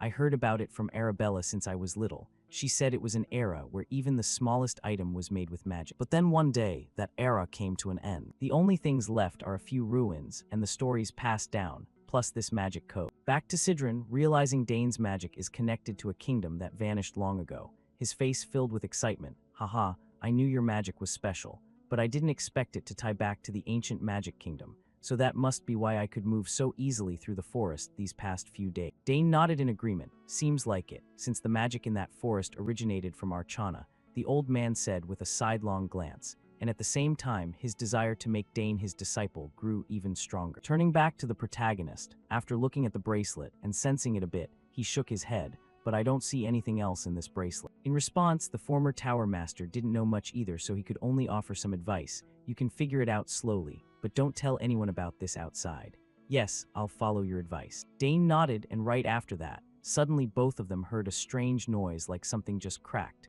What the hell is that noise? They said in unison. Don't tell me this warning sound means some monsters attacking, Sidran said worriedly. which was understandable since right now he was basically defenseless. However, at that very moment, after checking and sensing again, Sidran realized he could use his mana normally without harming his body anymore. And thanks to that, the old man regained his usual confidence. Haha, great, my body's almost fully recovered. Time to loosen up a bit. Finally, I can pay them back. Saying this, the old man's whole body itched to smash something in celebration. So he turned to Dane and said, "What are you still doing? Go grab a spear or something." "What's that? It sounds like it's coming from over there." Seeing the old man getting all riled up, Dane calmly explained, "This sound has nothing to do with monster. This sound means my big sis is trying to contact me." As he spoke, he looked at the pendant in front of him that was continuously ringing like a phone, and this explanation totally killed the old man's vibe. "What? You should have said that from the start." "Haha, there's no way a monster would show up in this area. Now if you'll excuse me,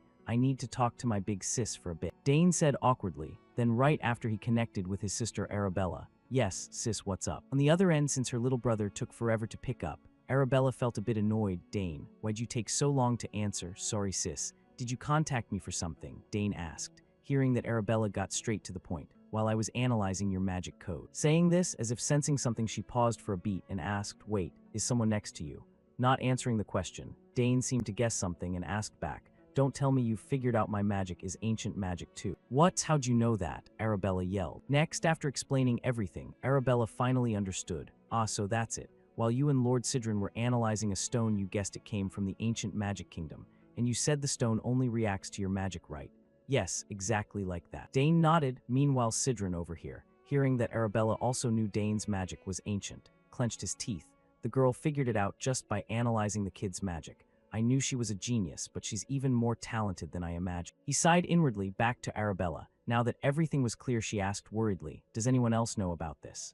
"No," Dane answered. "Good, Dane. Listen carefully to what I'm about to say. Lord Sidran, please listen too. It's best to keep this secret. If you reveal it now, you won't be able to handle the consequences." Dane. Speaking of the old man, hearing Arabella mention him, he cleared his throat a few times. "Ahem, Miss Arabella. I've heard quite a lot about you from Dane. Oh, it's Lord Sidran. I realize I jumped straight into it without introducing myself. Don't worry too much. I'll keep this secret. Because if this leaks out now, not just Dane but the entire Sagar's family would get dragged into huge trouble." The old man affirmed, "As expected of you. You grasped the issue right away." Arabella said happily, "Is this conversation being recorded?" He asked back, "No, as soon as it ends. It'll automatically disappear." "Great. Nobody wants to leave random evidence lying around. Plus, I plan to return to the Magic Tower to investigate this further." Sidran added, "Thank you for helping us." No, Miss Arabella.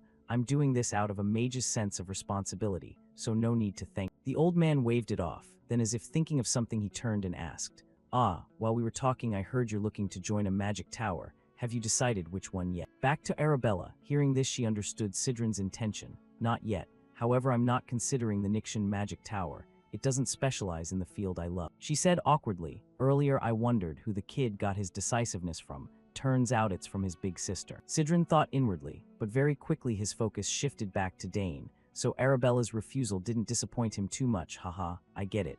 Anyway, you don't have to join our tower." In response, Arabella comforted him. "I'm sure there'll be plenty of talented people joining your tower out there. Anyway, Dane, we'll talk details later, okay?" "Sure, take care, sis." Dane nodded and quickly ended the call on the device. After seeing their conversation end, the tower master nodded approvingly and said, "Your sister has become quite impressive." Hearing that, Dane felt a bit proud. Of course, she even made this thing herself. She said this compact crystal orb is the latest trend among young mages these days. Turning to Sidran, looking at the communication item in Dane's hand, he shook his head slightly. "Yeah, impressive, but I don't need something like that. When you reach level 8, contacting others isn't what you want. If it's important, you just go meet them in person, right?" Yeah, I get it," Dane said to satisfy the old man, while inwardly guessing that Sidran probably doesn't have any friends. Moving on very quickly, Dane told his parents about possessing ancient magic. "You say ancient magic. That makes me a bit worried," Arkin said. "Haha, Dad, don't worry." Dane laughed, "But it's fine. If anyone targets you, I'll make them pay," the uncle said firmly. And beside him, Lady Lily promised, "Sounds good. Mom will make sure anyone who targets you stays quiet my way." Back to Dane, seeing his parents so bloodthirsty, he started sweating bullets for anyone dumb enough to mess with him. "Haha, they're full of killing intent, but with both of them protecting me, I don't have to worry at all," he thought inwardly. Next, Arkin stroked his chin thoughtfully and said, "But if that's the case, it means ancient magic is hidden in our bloodline, right?" Hearing his guess, Lady Lily nodded and said, "That's a good question. and we don't know if any of our ancestors had it. I'll check my side of the family. Hearing both of them say that, Dane felt a bit of anticipation inside. If both families look into it, wonder what they'll find. It's not super important, but I'm curious. Setting aside the ancient magic topic, Lady Lily's face turned thoughtful as she spoke to her son.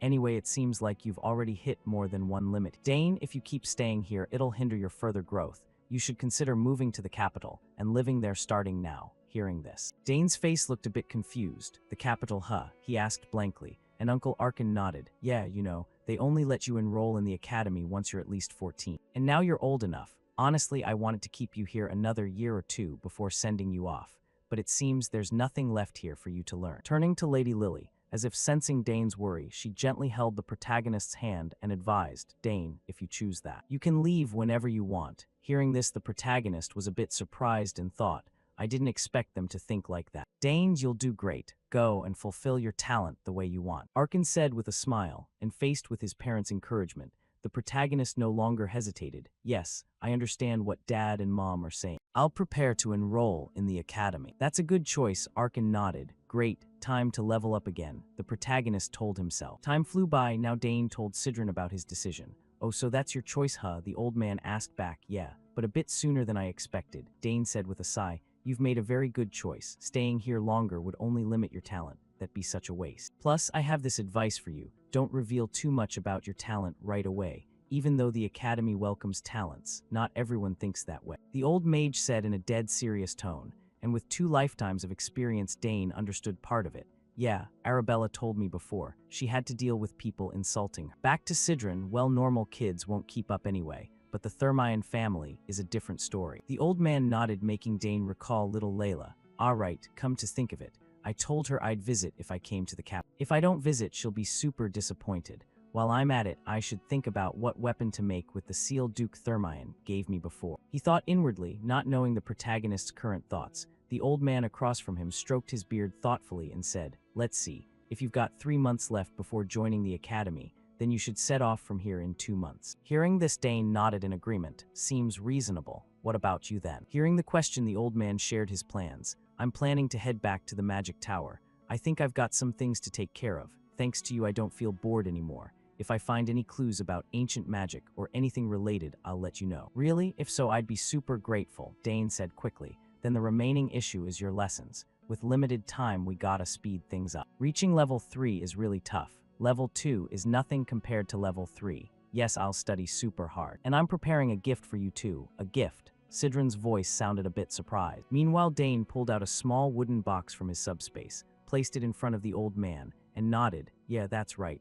My sister sent this to me via instant teleportation magic yesterday. It's a freshly made item. Right now, according to both their gazes, inside the box was some small stone. This is a brand new compact crystal orb that isn't even on the market yet. Arabella invented this new product herself. She dotes on me, so when I asked for one, she just gave it to me straight away. Across from him, old man Sidron looked like he'd just seen a shiny new toy and quickly picked up the stone, his eyes lighting up. Whoa, pretty compact and cute, huh? Oh well, I don't really need this, but I'll graciously accept the gift you've prepared for me. I can record my magic into this, right? Yeah, so please use it to contact me. Even though he claimed he didn't need it, the old man looked super excited. Dane thought to himself, time to start teaching the old guy how to use modern tech. Yeah, do it like this here, haha. This thing is really simple and easy to use, he said cheerfully, making Dane start to worry a bit inwardly. Hopefully, he won't contact me all the time though. Time flew by until evening now. The protagonist suddenly got a bit thoughtful about the upcoming period, the academy.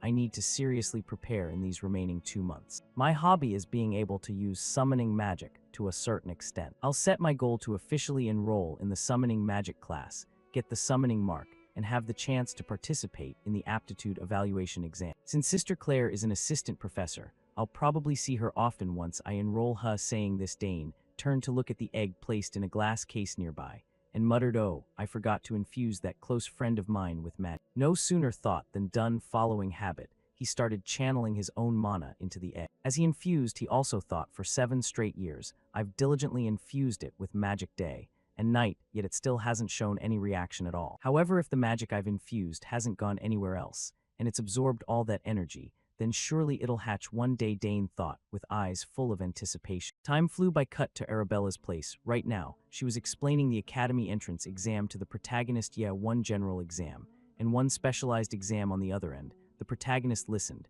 and kinda got it, but still had to ask more. Is that how it works, sis? Could you explain in more detail? Let's see. The general exam is a preliminary screening to classify candidates. It's on culture, history, and empire-related issues. With you, it'll definitely be no problem at all. Of course, the better you do, the more advantageous, since it counts toward your admission score. The next one is the specialized exam. As the name says, you'll choose a major and test on it. The content depends on the professor, but I believe you'll ace it, no sweat. Plus, you've got a recommendation letter too, Arabella said confidently, without a hint of worry about Dane's abilities. Oh, I get it, you've all passed it easily, right? Dane asked. Yeah, it really wasn't difficult at all. Arabella shrugged before reminding her little brother, however, once you've chosen a major, you'll have to stick with the major you picked for the specialized exam, unless you want to switch majors later. Exactly, so choose carefully at first. I still hope our youngest won't pick the magic major. On the other end, Dane, who was practicing swordplay, heard this and could only give an awkward laugh. Haha, sis, you're still not giving up, huh? Alright, I'll think about it. So if after enrolling I want to change majors, the only way is to transfer, right? He asked. More usually yes, unless you graduate and want to start over from scratch. Of course you can join classes from other majors, but typically from year 3 onward, advanced major classes won't let students from other majors in. Arabella explained slowly, and with this info Dane pondered a bit, then said, so I'll have to pick just one major to stick with then. On the other end, as if thinking of something, Arabella quickly reminded, right, there's this program called elective major for talents like Dane. There's something like that too. Sounds interesting, Dane exclaimed,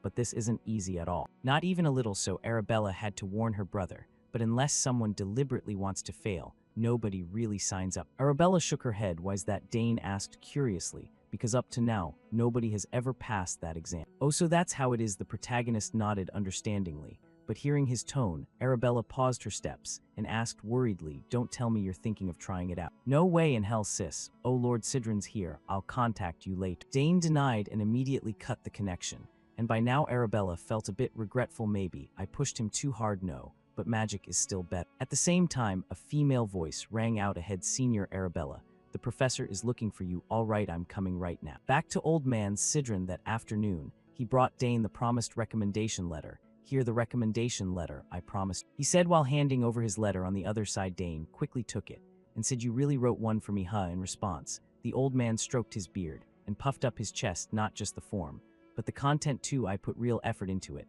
I've written a few recommendation letters before, but this is the first time I've poured so much heart into one. Consider it an honor, okay? Looking at the old man's face, though a bit arrogant, you couldn't deny the effort he put in, so Dane genuinely felt grateful.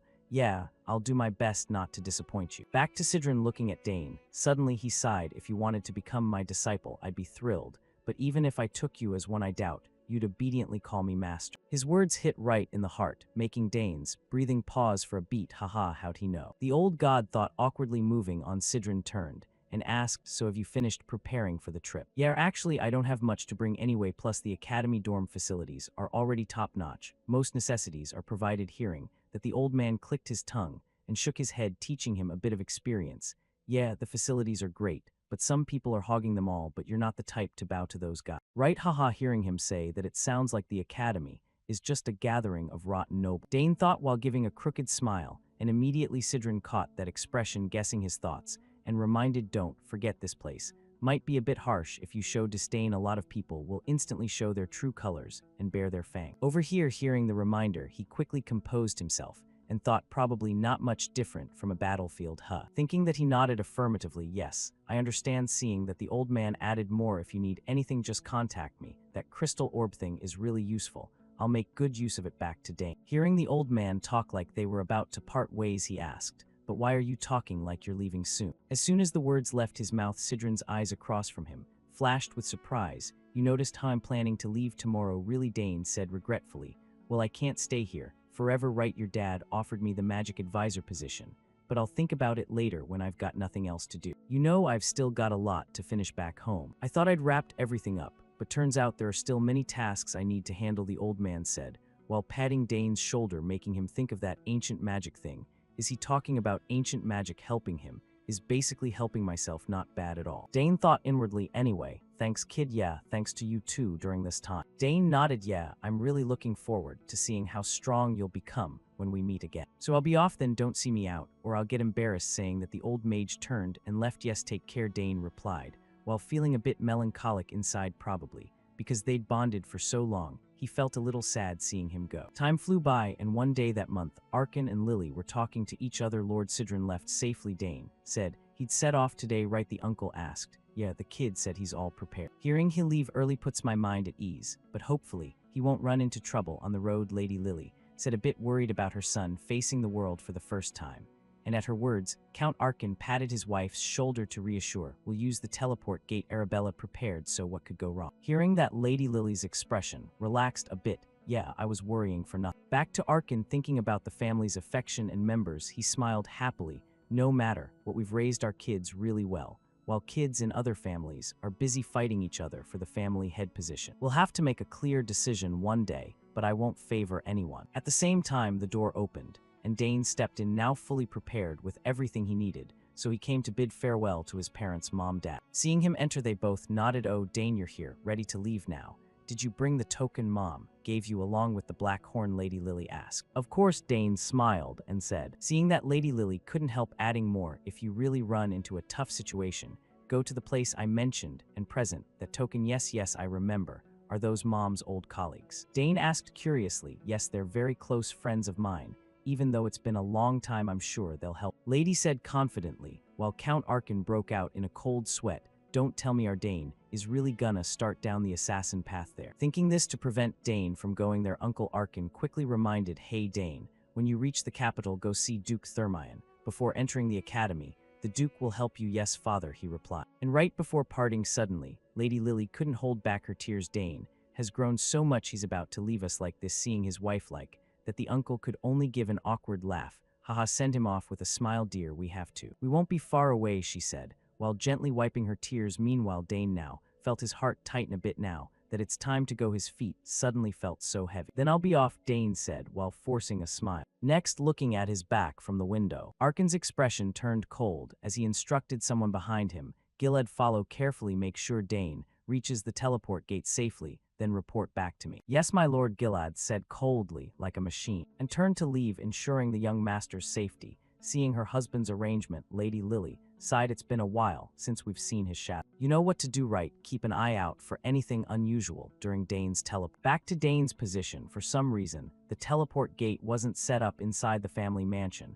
but in some open field. And the moment Butler Herman saw the gate, his eyes widened. Young master, seeing something like this in person is really impressive. This is. Yeah, this is the teleport gate big sis prepared in advance. Dane smiled and said, and looking at the gate's intricate and complex level, Dane had to clasp his hands in admiration for his sister. Yeah, now I understand why she spent a whole year investing in this. Beside him, Butler Herman turned and asked, if we go in, will the instant teleport activate right away? Yeah, probably, Dane smiled in response. At the same time, recalling the time when this gate was first being built, wonder how much effort she put in instant teleport.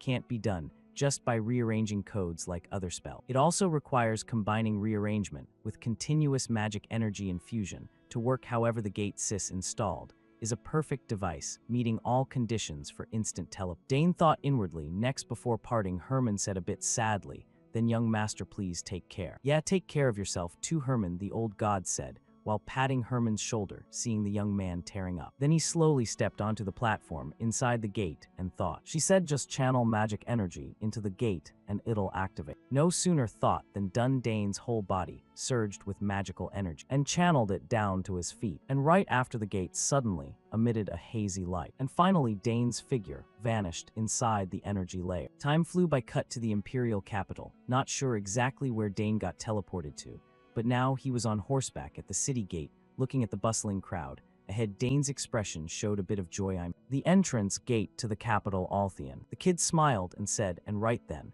as if recognizing Dane's identity, a knight raised his hand in greeting. I've been waiting for you, young master, Dane Saga. I'm Luik Ismar, captain of the 1st Knight Squad of the Thermion family. Oh, so it's you. Dane replied as if it made sense, though he had no idea who this guy was.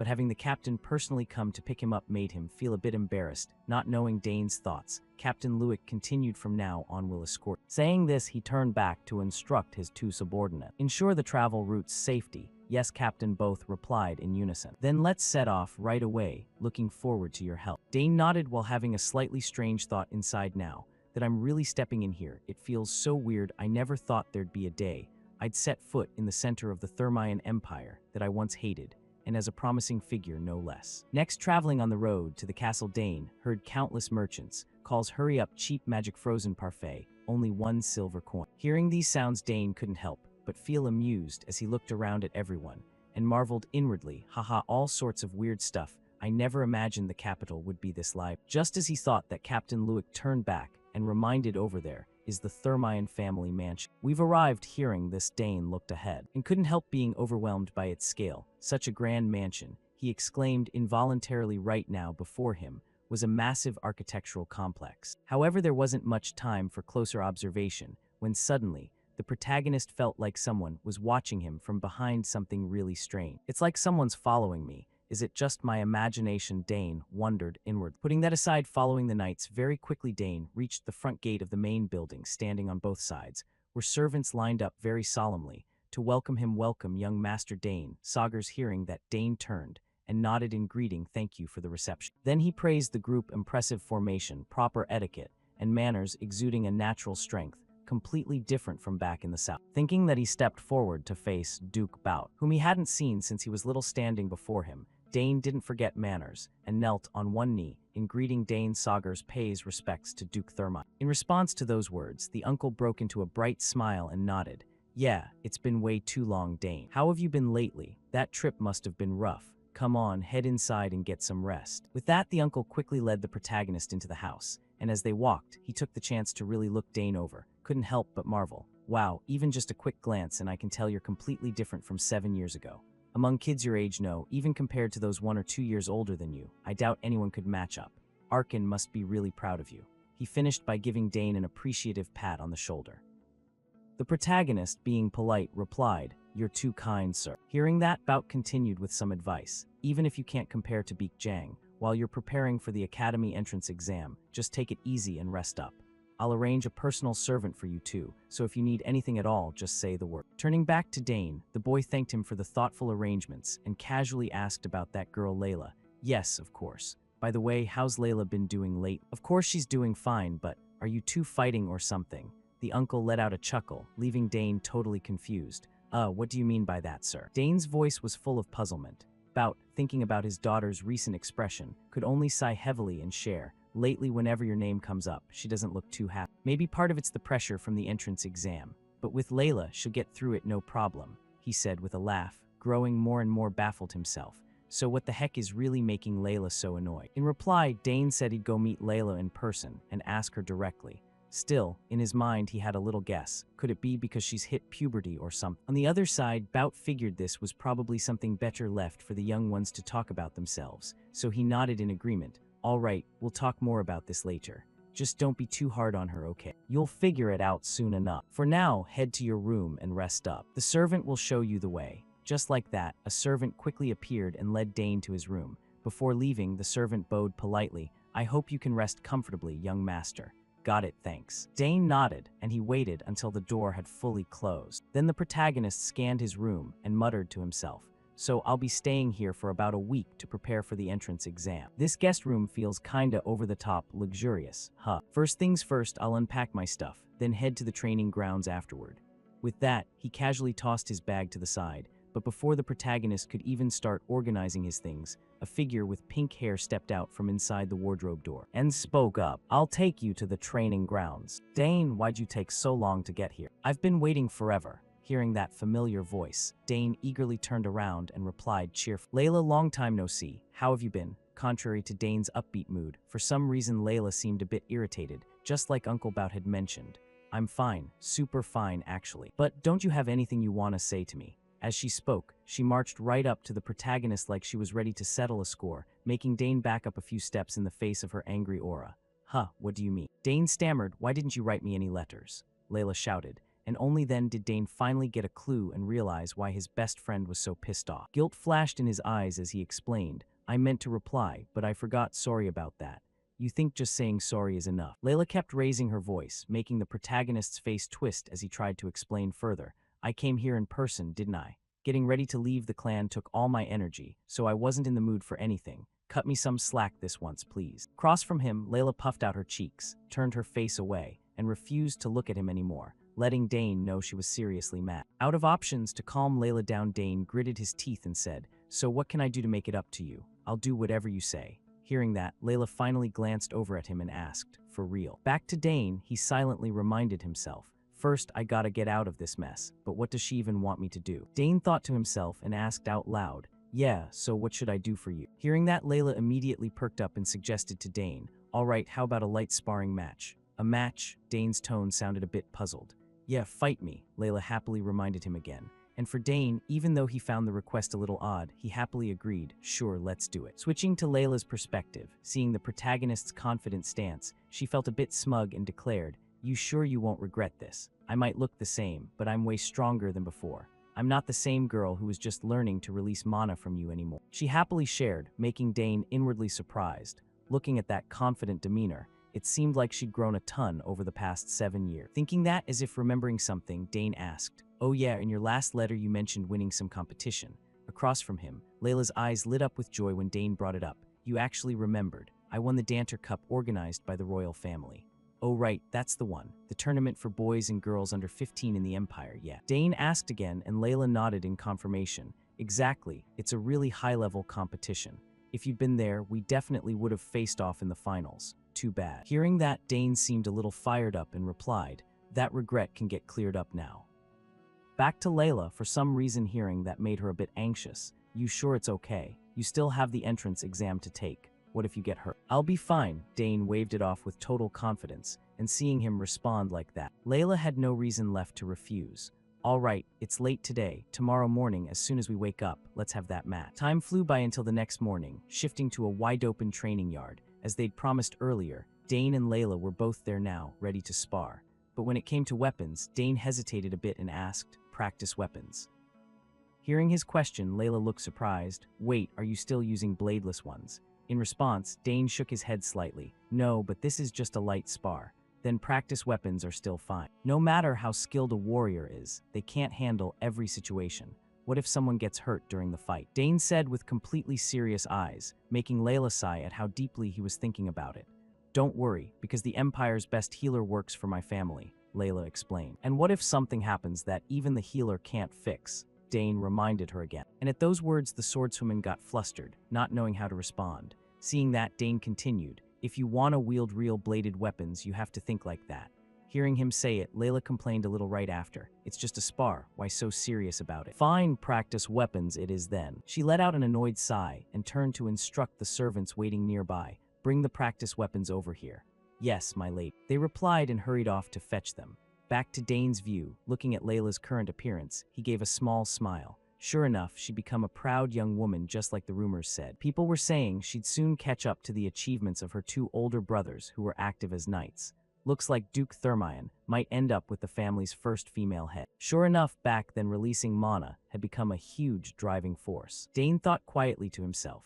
Meanwhile, Layla beside him was having similar thoughts. Dane, thanks to you I was able to learn the basics of mana control faster than my peers, and now I have 2 mana core. Thinking about that, Layla glanced over and said to Dane, I've been waiting for this day for so long. If I win, you won't be sad, right? At the same time, a servant came carrying 2 practice weapons. My lady, the weapons are here. Thanks. Layla nodded in reply and casually tossed Dane a wooden spear. The moment he caught it in his hand, the protagonist gave it a few test swings to check the quality. Yeah, since it's made for practice, the weight's pretty light. Anything feel off. On a real battlefield, I could use whatever's around anyway. Dane told himself inwardly and immediately shifted into an attack stance, ready to start. Seeing that, Layla gripped her sword tightly and nodded. Let's go. Just like that, the two began staring each other down. Without rushing to attack, from Layla's side, she thought to herself, good thing I've faced spear users before. I went up against one holding a spear in the Danter Cup, and it wasn't that hard. A spear has long reach, but its destructive power drops sharply when the distance closes. If that's the case, then I'll just charge in full force. With that thought, Layla poured power into her legs and shot forward, fast as an arrow, aiming to close in on Dane and limit his reach. The instant she got near Dane, Layla thrust her sword hard straight ahead. However, before the sword tip could reach the protagonist, his figure suddenly vanished, making Layla's move stop abruptly. What the heck? Where'd he disappear to all of a sudden? Layla thought in shock, right before the protagonist's spear tip pressed against her arm from the side, leaving her stunned and unable to believe it. "When did you get there?" she said in confusion. Beside her, Dane turned to look at her with a reproachful gaze. "Good thing these are practice weapons. If they were real blades, that could have ended really bad." In response to those words, the pink-haired girl was still reeling from losing so quickly. "I clearly made contact with the sword though." Back to Dane, noticing his best friend's unwilling expression. He suggested once more, "All right, let's start over then. The same trick won't work twice, so move carefully this time." Hearing his words, Layla unconsciously tightened her grip on the sword and reminded herself, "It's been so long since we met, I got a little tense. No way I'm holding back this time." Thinking that, she noticed Duke Thermion, watching them both from the balcony above, and of course, Dane had noticed his presence too. He even guessed why the Duke was standing there watching. Duke Thermion came to check the final outcome. I know exactly what he's thinking. After she won the Danter Cup, Layla worked so hard that he's been really worried. Today I'll put those worries to rest, Dane thought quietly to himself. From Layla's perspective, having Thermion watching from the side only fueled her determination even more.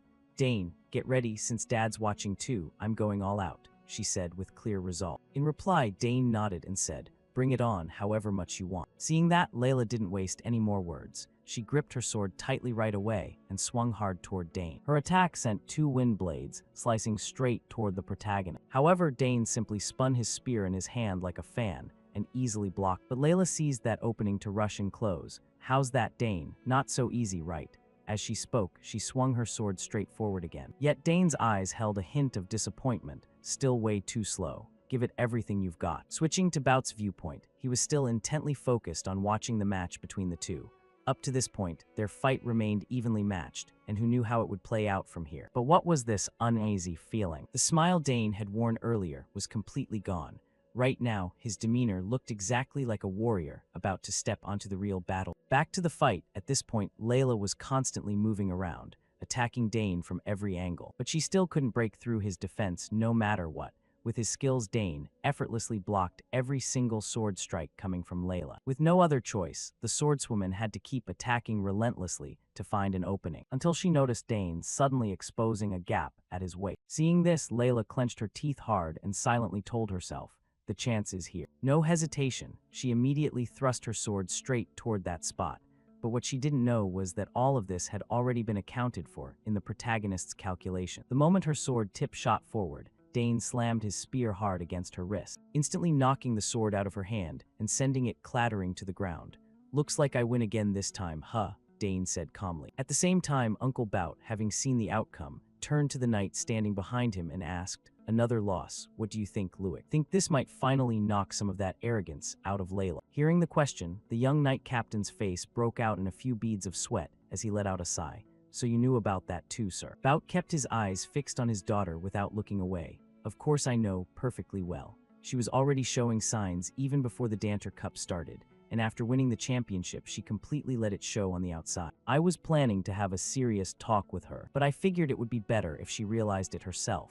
From behind, Luik nodded in agreement and said it was an extremely wise decision. Then the uncle shifted his gaze back to the protagonist and quietly asked, "In your opinion, how many magic cores does that kid have?" Hearing this, Luik carefully observed Dane fighting below and gave his guess. "At least 3. That guess made Bout furrow his brow slightly. "I think differently. He has at least 2, and at most 3. He muttered, prompting the knight captain to stroke his chin curiously and ask back, "Why do you think that, sir?" In response, Bout looked straight ahead and explained, "Look closely. Even though his spear speed is overwhelming Layla, it's not because he's faster. What Layla lacks experience in is tactical movement." Back to the fight, even though Layla was unleashing a storm of close-range attacks, not a single strike could trouble Dane, to the point that even Layla herself couldn't believe it. "You can block everything?" She asked again, and Dane confidently replied, "I can see all of your moves clearly." Returning to Bout's position, at this moment, a hint of reminiscence flickered in his eyes, recalling the time when Layla matured the most. After the southern inspection tour 7 years ago, after she met Dane, and maybe this time would be the same. From behind, the knight Herman, after observing Dane's abilities, didn't hold back his praise. Quite an interesting sight. The young lady won the Danter Cup but couldn't use her full strength. Clearly, Count Sagers trained him extremely rigorously. Hearing that, Uncle Bout almost burst out laughing. No, you don't understand art. Even if he's strict, he's not the type to train anyone harshly. Unlike me, and Dane himself doesn't need harsh training either. What do you mean by that, sir? Luik asked curiously, and in response Bout gave a very simple answer. Overwhelming talent that ordinary people don't dare to challenge. Dane is a genius. Maybe he didn't even participate because he simply wasn't interested in that tournament. So that's how it is, Luik said in surprise, feeling a bit incredulous inside. No way, he really has no interest in the Danter Cup. That's the tournament every boy and girl in the Empire dreams of. Unaware of Luik's inner thoughts, Uncle Bout affirmed that no genius at that age could possibly compete with Dane. After saying that, the uncle felt a touch of hope in his heart. Layla, I hope you'll recognize your shortcomings in this match. If you let go of that arrogance and focus more on training your sword, you could completely surpass your brother. Back to Dane and Layla's position. At this point, the battle between the two had ended, and once again victory belonged to the protagonist. In fact, Dane won so easily that he didn't even break a sweat, while on the opposite side, Layla was drenched in sweat all over her face. Facing consecutive losses, no matter how unwilling she was, Layla had to admit her defeat. As expected of Dane, I really can't beat him at all. He's a genius, but I never imagined the gap between us would be this huge. Layla thought bitterly. Meanwhile, the protagonist retracted his spear and suggested stopping the sparring there. You're tired, let's call it here. Fine, you win, Layla admitted, making Dane narrow his eyes slightly as he thought. Duke Thermion's wish has been fulfilled. Surely she's realized by now that she's not number one. Thinking this, after giving the swordswoman a proper lesson on who the true genius was, Dane turned and walked away. But right then, the swordswoman widened her eyes and shouted loudly, You, just how the hell did you train? In response to the question, Dane only replied coldly with 2 words, hard work. But that answer still didn't satisfy Layla. She shot back questioning him, who doesn't work hard? Up ahead, Dane's footsteps paused for a beat as he muttered, then just work harder than that. I'm heading off now. His words made Layla's eyes freeze in stunned silence for a moment. Then she shouted again, declaring, Next time you won't win anymore. All right, I'll be waiting, Dane replied calmly and continued walking forward. Returning to the swordswoman's thoughts, watching the back of her departing friend, she began recalling memories from their childhood. Dane was the only kid I ever admired, and also the one I wanted to surpass. Just by being taught and waiting, I wanted to prove I'm no longer a little girl. But why does he keep getting further and further ahead of me? Thinking about it, Layla unconsciously clenched her fist tightly and muttered in a voice only she could hear, Just wait, next time I'll definitely win. Time passed quickly, and soon the day of the entrance exam arrived, because talented individuals from all over the Empire were pouring in to take the entrance test, including their families and attendants. Thousands upon thousands gathered in the capital. The number of students admitted to the Imperial Academy this time was around 6,000 people. Simply paying the exam fee wasn't enough to qualify for individual application, but 2/3 of them failed to pass the first preliminary test. Currently, after the first preliminary exam ended, more than 2,000 people were preparing for the second specialized exam. Switching scenes to some office inside the Imperial Academy grounds. At this moment, the Academy's professors were gathered in a meeting when a voice suddenly rang out. Over 2,000 people passed the first exam.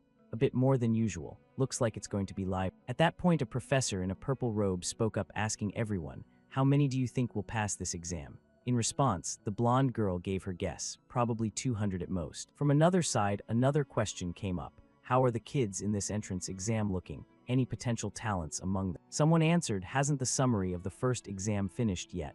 Professor Dinabo, head of the magic department, spoke up to explain. Female Professor Ingrid, head of the academics department, also complained, Still compiling it here. I wonder who will get the highest score. She said curiously, however the other professors already had their own guesses in mind. The top swordsmanship candidate has to be Duke Thermion's daughter, right? Yeah, the one who won the Danter Cup. That final match was amazing. Duke Thermion raised his kids really well. Looks like the swordsmanship top spot is definitely worth looking forward to.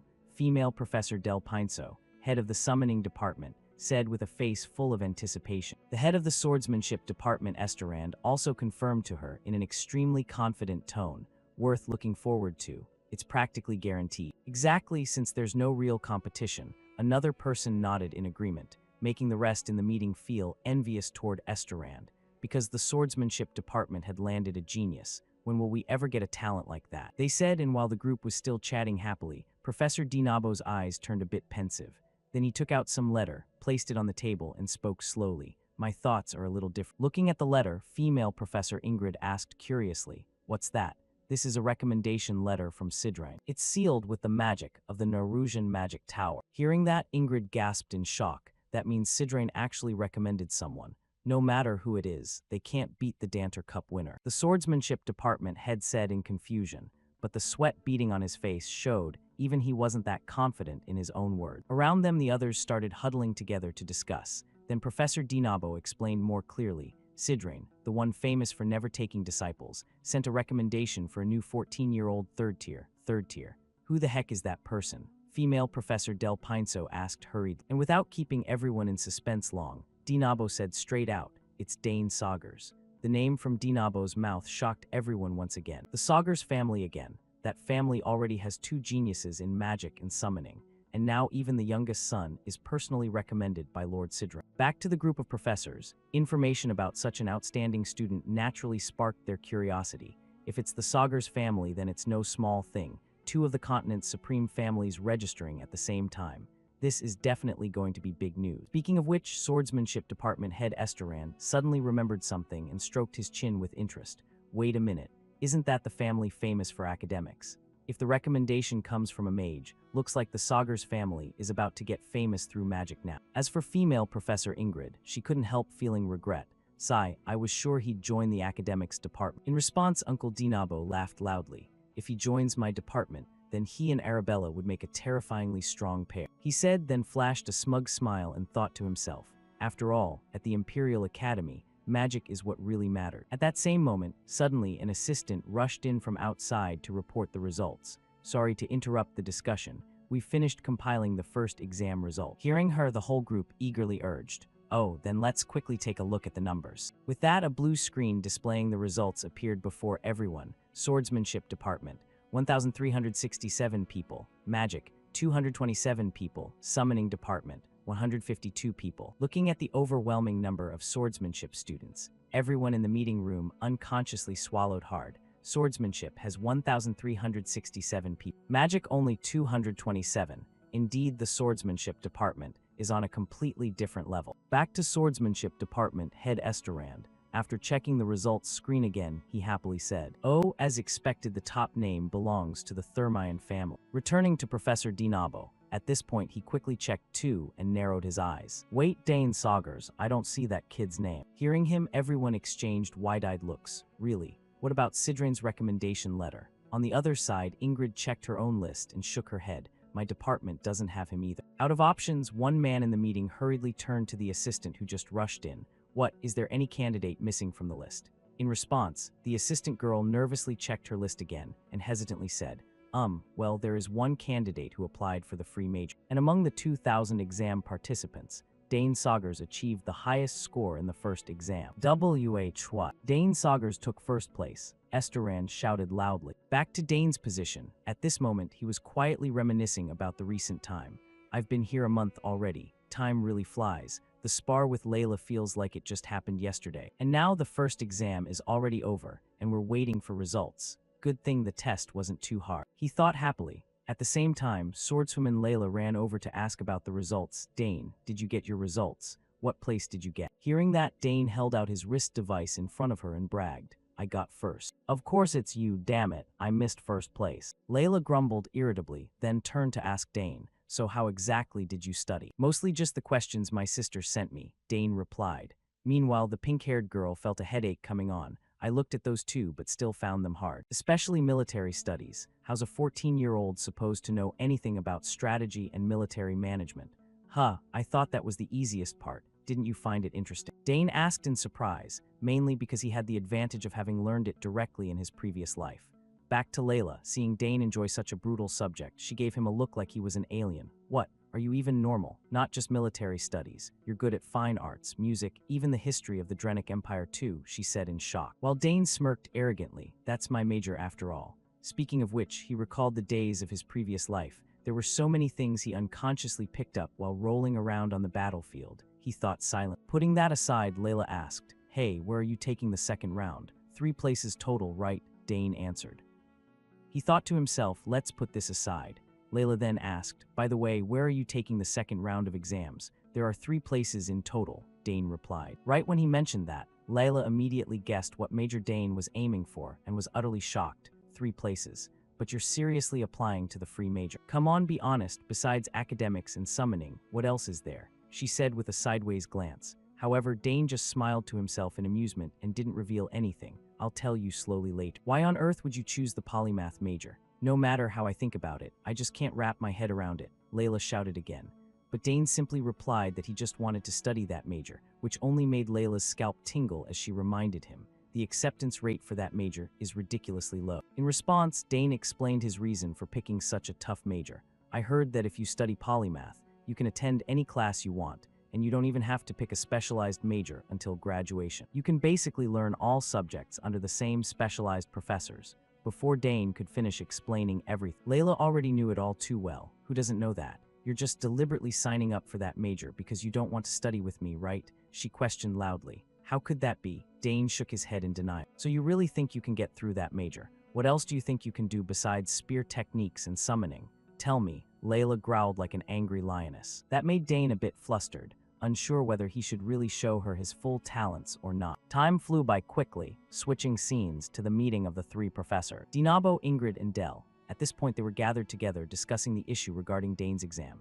"We've finally got enough people here. The polymath major requires passing 3 rounds, no way around it, so it looks like you'll have to take the exam. Spear techniques and summoning magic cores and circles are basically opposites. It's nearly impossible to pass both."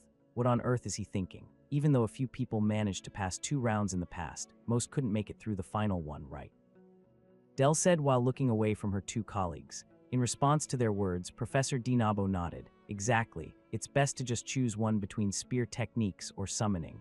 Isn't registering for just one enough?" Hearing that, the 2 female professors let out a sigh. The polymath major was established 200 years ago, but almost no one has ever passed it. Back then, it wasn't as hard as it is now. Hundreds of years ago, things were different from today. The academy desperately needed talents during the era of conquest, so every genius had to be utilized. If someone had talent, they got trained first. Now it's not like that anymore, so the standards keep getting higher. Applicants have to be the absolute best. Speaking of which, female Professor Ingrid couldn't help but voice her curiosity with a sigh. "If that's the case, then why do we still keep this major around? Since no one applies and no one passes anyway. Why not just scrap it and be done?" To explain this, Professor Dinabo shook his head slightly. "It's because of its symbolism. It's a symbol reserved only for the Empire's most exceptional talent." Agreeing with that explanation, female Professor Dell nodded. "Exactly. That symbolism is very important, even though the major has faded now and only the name remains." At the same time, Professor Dinabo pulled out some documents and reminded them.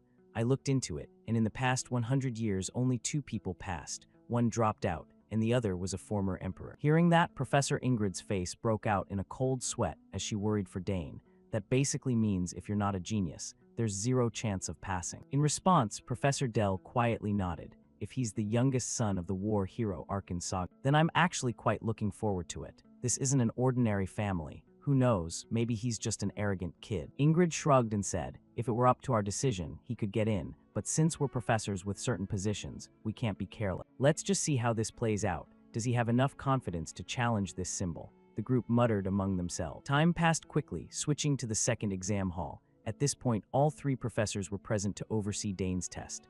Standing before them, the protagonist calmly introduced himself. "I am Dane Saugers, applying for the polymath major at the Imperial Academy." Hearing that, Professor Dinabo nodded and asked back, "Do you know what applying to this major really means?" "Of course, I heard you have to pass all 3 rounds to be accepted," Dane said with a bow. Then, as if wanting to give him one more chance, female Professor Ingrid spoke up. "You said your name is Dane, right? It's not too late yet even now. I have great respect for Count Saugers. He's the best in the Empire. I don't want to see his son get eliminated, so..." Before she could finish, Dane cut in from the opposite side. "Thank you for the advice, but I came here fully intending to give it my all." His voice was filled with determination, which extinguished any ideas the others had about trying to dissuade him.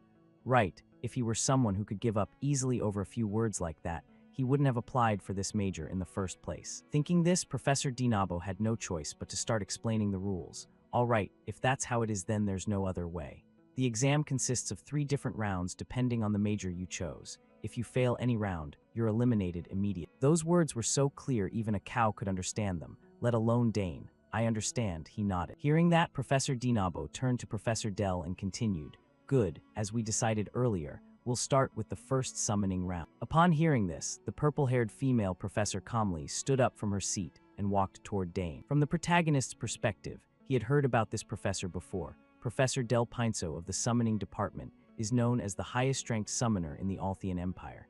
It said she once set a record by maintaining 3 or more level 2 summons simultaneously. He thought to himself that in any way related to summoning. Meanwhile, Professor Del Pinso didn't want to waste time and went straight to the point. The Summoning Department's exam method is quite simple. Just impress me. Hearing her words, the protagonist showed no particular surprise. As expected, this is an open-ended challenge with no specific standards or format. Thinking that, Dane spoke up with a suggestion. Then could you please summon a creature for me? A summoned creature. Del Pinso asked back, a bit unclear on Dane's intention. Yes, any kind is fine. Dane nodded again. With those words from him, the 2 other professors watching from the side nearly fell backward. What did he just say? A candidate asking a professor to perform a summoning, Ingrid said in bewilderment. Meanwhile, Professor Dinabo was sweating buckets as he guessed Dane's purpose. What's his plan here? Since there's no fixed format, I think this could be interpreted theoretically. By the way, he wants to see a summoned creature in person. Back to female Professor Del Pinso. After a few seconds of thoughtful silence. Although she didn't fully understand Dane's intention, she still nodded and agreed to his request. Fine, that's bold but interesting. I know this isn't normal at all, so I have to keep my eyes wide open to see what happens next. With that said, she began chanting the spell, and as her incantation continued, bands of glowing energy started swirling around. Finally, they gathered together and formed a spatial gate in the sky above. The moment it appeared, a powerful gust of wind blew through, knocking some of the onlookers to the ground. Ignoring that, next, from inside the spatial gate, a massive wolf head emerged. This was a summoned creature with a wolf's head but a humanoid body. As soon as it appeared, it opened its mouth and let out a deafening roar, sending shockwaves rippling out. This is the berserk summon Edorak. Turning to Dane, looking at the terrifying creature before him, far from being afraid, he actually felt a bit excited. That sound is really chilling. It's the most ferocious among level 4 summons. It's famous for attacking anything it sees. Since this is just the entrance exam, I didn't have high expectation. But this is actually really interesting. Thinking that, Dane broke into an excited smile. On the opposite side, Professor Delphinus looked at Dane with a face full of interest and a challenging glint. There, I've summoned whatever creature I wanted.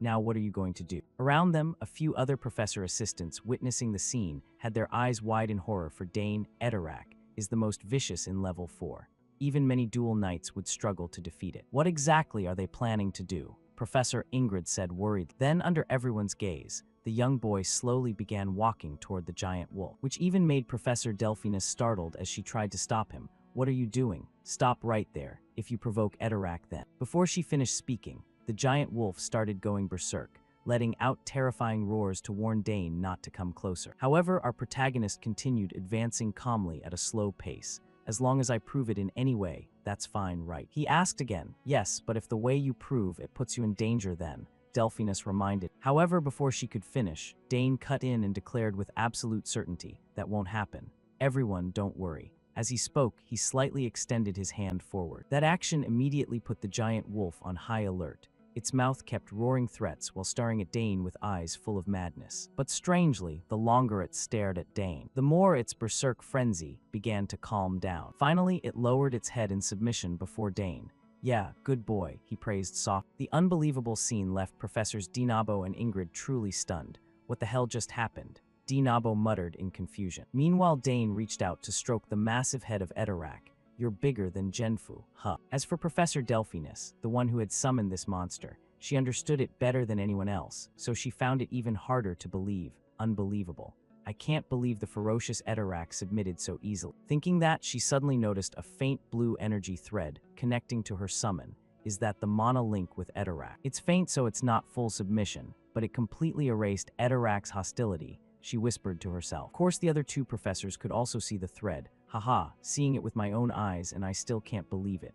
Is that innate empathy? Amazing, both exclaimed in admiration. Meanwhile, Delphinus began analyzing how the protagonist had managed it. Did he approach Edorak, quickly analyze the mana thread, then create a similar one and connect it to himself? Since there's no fixed method, this might be the most suitable way to tame it. That's talent surpassing even mine. the one my master always praised before. With talent like this, the future is really worth looking forward to. Thinking that, she stepped forward and acknowledged the test result. Dane Saugers, your abilities have been fully confirmed. Strong courage, calm judgment, and solid fundamental skill. No doubt about it, you've passed the exam. Beside her, Professors D. Nabo and Ingrid also agreed. Time passed quickly until evening. At this point, Dane recounted his exam results to Layla, leaving her stunned. It only took 30 minutes, so you're really the top scorer then. Hearing that, Dane looked at her curiously and asked back, "What's wrong? I heard you're the top in swordsmanship."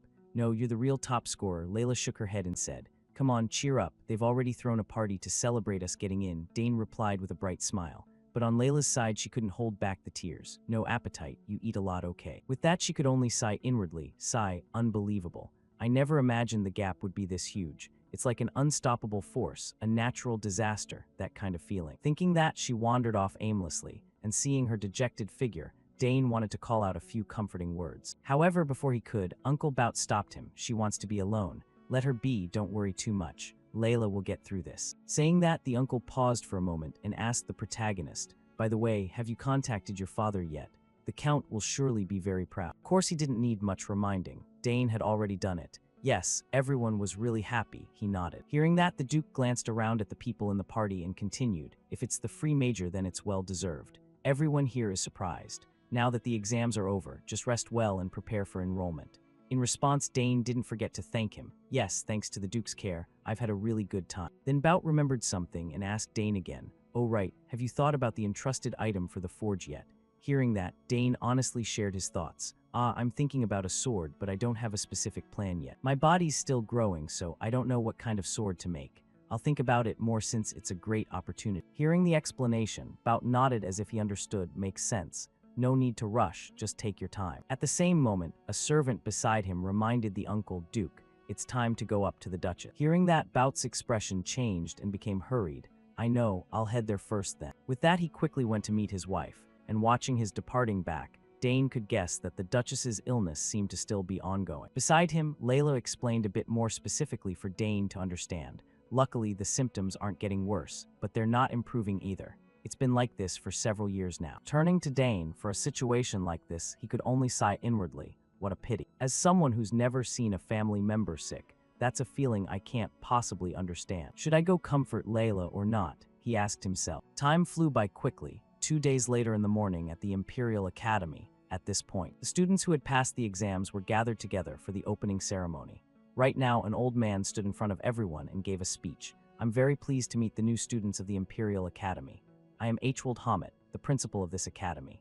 This year, seeing these new students who overcame fierce competition and are standing here, I believe the future of the Empire will be very bright. All of you are talented prodigies of the Empire, but especially among this batch of freshmen, there are many outstanding talents. In fact, there's even a student who got into the free major, one that only 2 people have passed in the past 100 years. This student has been approved by the heads of 3 departments, academics, magic, and summoning." Hearing those words from the principal's mouth, the group of students below immediately started panicking and turning to look at each other.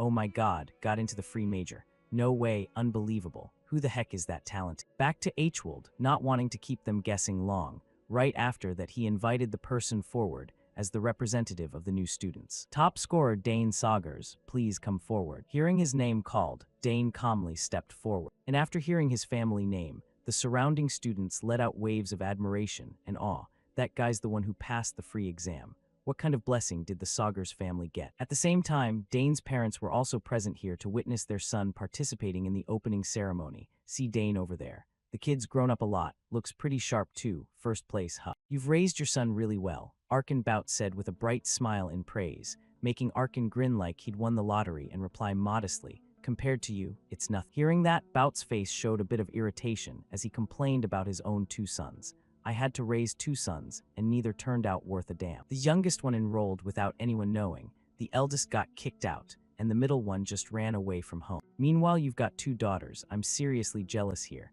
but you still have Layla, right?" Arkin replied with an awkward smile. Hearing that, Bout looked over at his daughter with a touch of regret. "Wish my wife could be here to see this too." Switching scenes to Professor Delphinus's position. At this moment, she was chatting with Dane's older sister Claire. You've been close with your summoned beasts since you were little, right? Yes, Professor, Claire nodded, which only made the professor even more certain of her thoughts. Indeed, it seems the affinity was there from birth.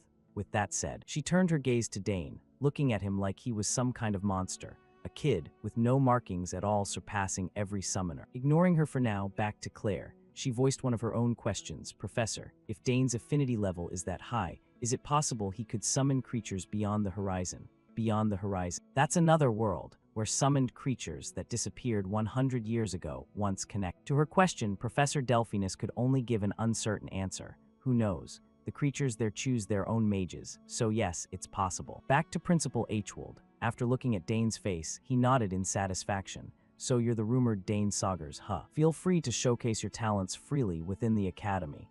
With that, he handed the protagonist some kind of paper. Seeing that, Dane reached out to take the paper and affirmed, I will remember that, Principal. Now then, the representative of those who passed the exam will take the oath. Someone shouted loudly. Just like that, time passed quickly and the opening ceremony came to an end. Looking at the paper in his hand, Dane silently reminded himself, finally, I've entered the academy. It took a long time to get here, but I won't waste this new life. From now on, this is the real new beginning. Switching scenes to the academy's main lecture hall. At this point, the professor assistants reminded the new students, the academy introduction ends here. From now on, this is the real new beginning. You all can take a short break for now. Head to the refreshments in the back and relax comfortably. Hearing that, the group of students started turning to each other and chatting lively. Meanwhile, swordswoman Layla didn't forget to remind her close friend, listen, Dane, from now on a lot of people are going to target you. Whether their intentions are good or bad, you have to be careful. If anyone makes you an offer, think it over really carefully. She paused for a moment, then reminded him in the quietest voice, I've heard that place is full of weirdos who weren't properly educated at home. On this side, Dane looked at her acting like a worried young mom on her kid's first day of school and said in exasperation, I got it, I know already. Hearing his response, Layla immediately realized Dane wasn't taking her words too seriously and reminded him again, don't brush it off, listen carefully. At the same time, upperclassmen started rushing in with bright smiles and inviting the freshmen to join their clubs. Haha, definitely new blood here. Grab that red-haired kid. He's the talent we're looking for, they said cheerfully while recruiting the new students like multi-level marketers, making Layla sigh in resignation when she saw the scene. The upperclassmen have already started hunting freshmen during break time. Back to Dane, this actually felt a bit interesting to him. My sister told me about this. Seems like there are a lot of fun clubs. Unaware of Dane's inner thoughts, very quickly the upperclassmen remembered his existence and shouted to each other, find that top-ranked Saugers kid. No way, we have to get him into our club, they said while all turning to stare intently at the protagonist, which made Layla panic. Dane, everyone's targeting you. What do we do now? First, let's get out of here. With that, the swordswoman hurriedly grabbed the protagonist's wrist tightly and dragged him away running. However, the upperclassmen weren't about to let them go that easily. Dane Saugers joined the bodybuilding club, the place that nurtures and trains the perfect physique, a burly senior said excitedly. On the other side, a blonde senior also eagerly pitched in, hey newbie, what do you think about the map research club? Join now and you'll get access to a completely new map. Our astrology research club is full of outstanding talent. Over there, that's the Thermion family heir. We can't let our precious young lady escape. They chased after the two like zombies spotting fresh meat, and Layla, hearing that, was a bit creeped out by their enthusiasm. No thanks, I'm not joining, the red-haired girl shouted loudly. Meanwhile, this chase scene felt oddly familiar to the protagonist. I'm used to being chased by enemies, but this situation is definitely a first. Being number one really is exhausting, the kid grumbled inwardly. Time passed quickly, switching scenes to some corridor where a professor was calmly walking along, and it seemed his identity was a bit special, making the assistants chatter. That's Kelthas Redfield, right? Someone asked. His friend beside him nodded. Yep, I heard he resigned from leading the Imperial Knights and immediately became a professor. Wow, so an exceptional figure has come here. But things might get a bit troublesome now. Another new student in the free major after decades. Lately, I've just been writing occasional papers and hitting the bare minimum. Life was so comfortable. That peaceful life is over now. Now we'll probably have to prepare proper lesson plans, right? Even I'm annoyed just thinking about it. The complaining voices started ringing out. Meanwhile, Professor Kelthas also felt his head throbbing. The new student orientation is gradually wrapping up. This is unbelievable. Why did it have to be the top scorer right now? Thinking that, he looked toward Dane in front of him and spoke up. You're Dane Saugers, right? You got here early. Hearing someone call him, Dane turned and bowed in greeting. Hello, Professor, nice to meet you. "All right, come in." He continued and quickly invited Dane into his office. Then Kelthas grumbled about his rotten luck again. "I worked so hard to get this position. I came here to rest, not to teach students. Even being a mentor, I'm already sick of dealing with knights." Thinking that, he turned to Dane with interest and asked, "Why did you apply to the free major?" "Because I want to do everything I want to do," Dane replied. "Have you ever thought about switching to the special major?" Kelthas suggested. "No, sir," Dane shook his head. And to that answer, Kelthas's face twisted a little. "So then I have no choice but to guide him. Really no way out. If he hasn't taken the swordsmanship exam, that means he lacks confidence." Thinking this as if coming up with a plan, Kelthas continued, "Do you know any swordsmanship at all? I don't mean to insult you, but since you're in the free major and I'm your professor, you need at least a certain level of sword skill." From Dane's perspective, he immediately smelled something fishy here, suddenly talking about swordsmanship. "I don't feel like he's welcoming me at all." Dane furrowed his brow in thought, then replied, "It's not that I have no interest in swordsmanship." Hearing that, Kelthas immediately stood up from his chair and suggested, "Then good, shall we test it right now?" "Sure," Dane accepted calmly. That made Kelthas unable to hide his delight. "Perfect, got him." He thought to himself and eagerly continued, "Then let's head to my training ground now." When he said that, Kelthas already had his purpose, because he had the right to evaluate students. As long as he used the excuse of the kid's clumsy swordsmanship to fail him reasonably, he could easily get Dane expelled. Next, switching to the training room, Kelthas reminded Dane, "There are plenty of practice swords here, so pick whichever one you want." "Yes, Professor." He nodded and quickly scanned the practice swords placed nearby. However, seeing how the swords were arranged along with random junk thrown all over the floor, Dane felt deeply disappointed. Why is the training ground in a place like this? Even if there are no free major students, this is a bit too serious. Whatever, just pick one that fits. Thinking that, Dane casually grabbed a sword. "Is that enough?" Kelthas asked again. "Yes, this one's fine," Dane affirmed confidently. Hearing that, Kelthas started explaining the rules. "If you can land even one attack on me with that sword, you'll pass. It's not hard since I'll only move within 2 steps, he said confidently, unaware that standing before him was a super high-level swordsmanship master. "Yes, I understand," Dane replied calmly.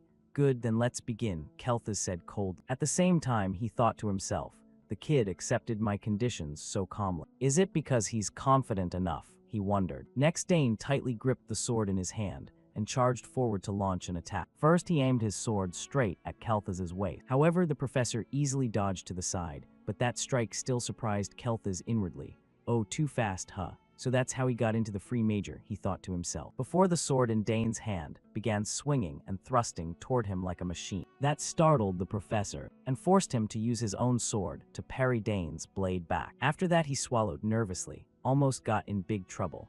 Abnormal swordsmanship. Could he be some idiot who just happens to know how to use a sword? Moreover, that kid fights like a battlefield swordsman, not the stance of someone from nobility or a knight. Kelthas furrowed his brow in thought. But before he could analyze much more, Dane charged in for another attack. The protagonist's body moved continuously, unleashing lightning-fast strikes from every direction, forcing the professor to struggle hard just to block them all. And the more they fought, the harder it got. Unbelievable. I'm level 6 and have to focus this much. Am I fighting a 14-year-old kid? He doesn't even need the handicap anymore, but this style looks so familiar, Kelthas said to himself. At that moment, he began recalling an old memory, when he was on the battlefield and witnessed an enemy soldier with incredibly powerful swordsmanship.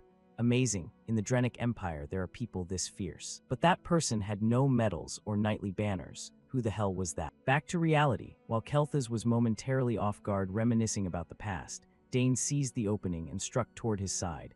But of course, Dane stopped his sword the instant the blade touched the professor's body, marking the end of the test. Looking at Dane's sword now touching his body, Kelthas inwardly cursed himself. Damn it, why did I space out like that? Back to Dane, seeing he'd won, he broke into a satisfied smile and retracted his sword. "Professor, I think I've met the requirement." Hearing him say that, though a bit unwilling, Kelthas had to grit his teeth and admit, "You passed." With that said, he looked at Dane with extremely wary eyes. This kid really is a genius, a special genius. Even with the handicap, he didn't fall short against me, someone who's reached level 6. Now I understand why he wasn't interested in the swordsmanship exam. Thinking this, after realizing Dane possessed such immense sword talent, he couldn't hold back his curiosity and asked, "Why with this level of skill didn't you apply to the swordsmanship department?"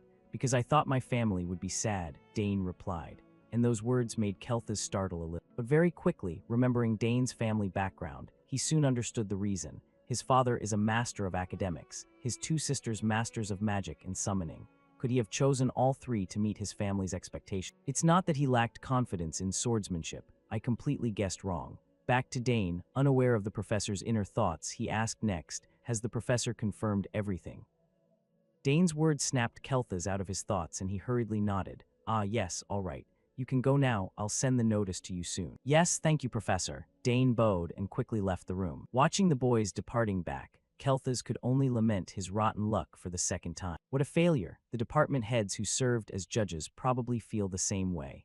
All my plans to drive him out and live comfortably have gone up in smoke. Next, Dane ran into his older sister Claire outside the school grounds, and she seemed a bit surprised that Dane had passed the test so easily. Did you really get through the exam just like that? That's weird. Professor Kelthas isn't the type to let students pass easily. That professor only shows up for regular meetings once a year, but this time, the principal specifically called him in. He really hates anything troublesome. Hearing that, Dane found it a little hard to accept and grumbled. He really does live by his own rules, huh?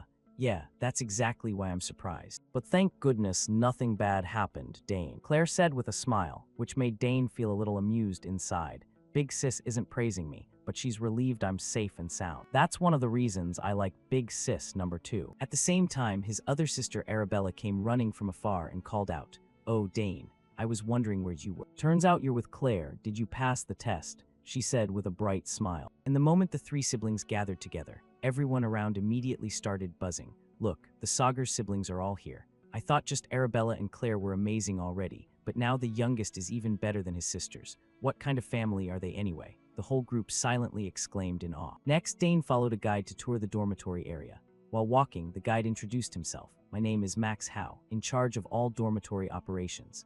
The dorms are divided into 3 zones based on entrance scores, with the highest rank called Danter 1 after the first emperor. Student Dane, as the top scorer in the free major, you'll be in this zone. The cafeteria, training grounds, library, all top standard. Plus, there's even a lounge and a magic projection. On top of that, there are some secret facilities too. It might not happen, but depending on your scores, there could be cases where you'd have to leave this zone. Arabella and Claire were also in this zone, but they stayed until graduation. With that, he pulled out a key and continued explaining. Here, this is the access key for Student Dane. We'll give you 2 as backups, so if you lose it, just report it to me. Be careful from now on, there are a lot of eccentric students here. They're not bad people, but sometimes unexpected things happen. All right, go check out your room. If you need anything, contact the maintenance office. After saying that, Max left right away, while Dane let out a sigh. Phew, should I go check out the room now? Thinking that, he quickly walked around to take a look and admitted, it's really high class, but why is it so quiet? Something feels really off. I can't sense any human presence at all, like they've all vanished. So, what the heck is going on here? Dane furrowed his brow and wondered to himself. Extremely curious about the situation, Dane closed his eyes and focused on spreading the energy inside his body outward. Let's try diffusing aura sensing, he thought silently. Then Dane's energy streams slowly spread out, flowing into every corner of the dormitory zone, and the images gradually appeared in the protagonist's mind. A whiff of machine oil passed by his nose, the faint clink of gears touching. This is a trap. Seeing this, Dane started to guess something and broke into a light smile. So that's it, this is the welcome ritual, huh? Dane muttered, and just as he predicted, at that moment in some spot inside the dormitory zone, a group of students was watching him through a simulation screen. When they saw Dane standing stock still without moving, the red-haired student curiously said, why isn't he moving anymore? Does he really have that good of an instinct? Beside him, a blue-haired student turned and complained, hey Arnold, what if he figured out all the traps already? In response, the young man Arnold smiled, adjusted his glasses, and declared with absolute certainty, no way in hell. My Joulard family has been the best hunters for hundreds of years, so I'm super confident in my traps. This handsome-faced student was the eldest son of Baron Joulard, Arnold Joulard, a 3rd year in the marksmanship department, to his confident claim. One of the students in the group got a bit worried and asked if it was dangerous, and of course Arnold wasn't dumb enough to do anything lethal. Naturally, I removed anything that could actually hurt him. It's just enough to make him look ridiculous. Back to the group, seeing no life-threatening danger, they got excited again and waited to watch Dane embarrass himself. This first welcome ritual is gonna be something to look forward to. That kid's gonna look pathetic when he gets here. Arnold's voice dripped with mockery. Then a worried voice piped up, is this really okay? That's the Sagars family. So what? We've all gone through a very memorable welcome ritual, haha. Just wait, he'll definitely faint from fear. Arnold replied casually, without a hint of worry. After all, for big families, pranks like this from kids aren't serious enough to make the adults step in. Unlike Arnold's confident demeanor, a girl in the group furrowed her brow and reminded him, "But you forgot he's the top scorer in the free major. So this time it might be different. His big sisters are both geniuses. If he got into the free major, he's probably even more talented than both of them." This girl was Priscilla Nelliel from the Nelliel family, a fourth year in the neuroscience department. Back to Arnold's perspective. Facing Priscilla's doubt, he puffed up and shouted back, "What? You mean he won't fall for my traps?" Before Priscilla could answer, the brown-haired student beside him teased, "No, but you don't sound that confident yourself." "Don't laugh, there's no way," Arnold yelled. But even though he was shouting, deep down he was already panicking. Adjusting his glasses again, he tried to reassure himself optimistically. "No way he noticed my traps. I used concealment techniques and oiled everything so there'd be no mechanical noise." Just as he thought that, Dane started moving again. That made the whole group scramble to watch. "Hey, he's moving again. Out of the way." They shouted and shoved each other for the best view. Back to Dane, the traps in front of him were like kindergarten toys compared to the ones Lady Lily used to set for him. With just a glance, he could spot them all, starting with a tripwire trap. Just a light touch and it triggered. "Then I'll use a mana bullet." No sooner thought than done. Dane gathered mana in his palm and fired a mana bullet straight at a brown bag on the ceiling. The moment it hit, the bag exploded, dumping water down like a waterfall. However, after observing the amount, Dane was a little surprised. "Less water than I expected," he muttered inward. There was still one thing Dane hadn't predicted. Right after, the floor stones suddenly opened up, and a cloud of brown smoke billowed straight out. The stench was so disgusting it almost made Dane faint on the spot. "Oh God, what is this awful smell? Such childish crap," Dane grumbled in annoyance. Back to Arnold's group. However much they'd been looking forward to Dane's humiliation earlier, now they were just as pissed off. And all that frustration got dumped on Arnold, the one who'd confidently declared his traps would work for sure. "Hey Arnold, what the hell is this? You said it was foolproof. What happened right at the start?" It's just a coincidence, Arnold stammered at a loss for words. "Coincidence my ass." Priscilla's voice was full of doubt, but Arnold nodded frantically. "Yeah, I went easy at the beginning so he spotted it. Just wait, he'll definitely fall for the next ones." The glasses-wearing guy gritted his teeth and insisted, and hearing him pour his heart out like that, the other two boys nodded. "Yeah, probably just a glitch. Let's trust Arnold one more time." Hearing that, Priscilla could only sigh inwardly. An invisible unease started creeping over her. "Why do I feel so uneasy?" she whispered. Meanwhile, after continuing down the hallway, Dane quickly spotted the second trap. And to this one, he muttered in disappointment, "Sigh, the second one's clumsy too. Should I just break it outright?" Next, the traps Arnold had set started activating. From all four sides of the hallway, countless boxing gloves shot out everywhere.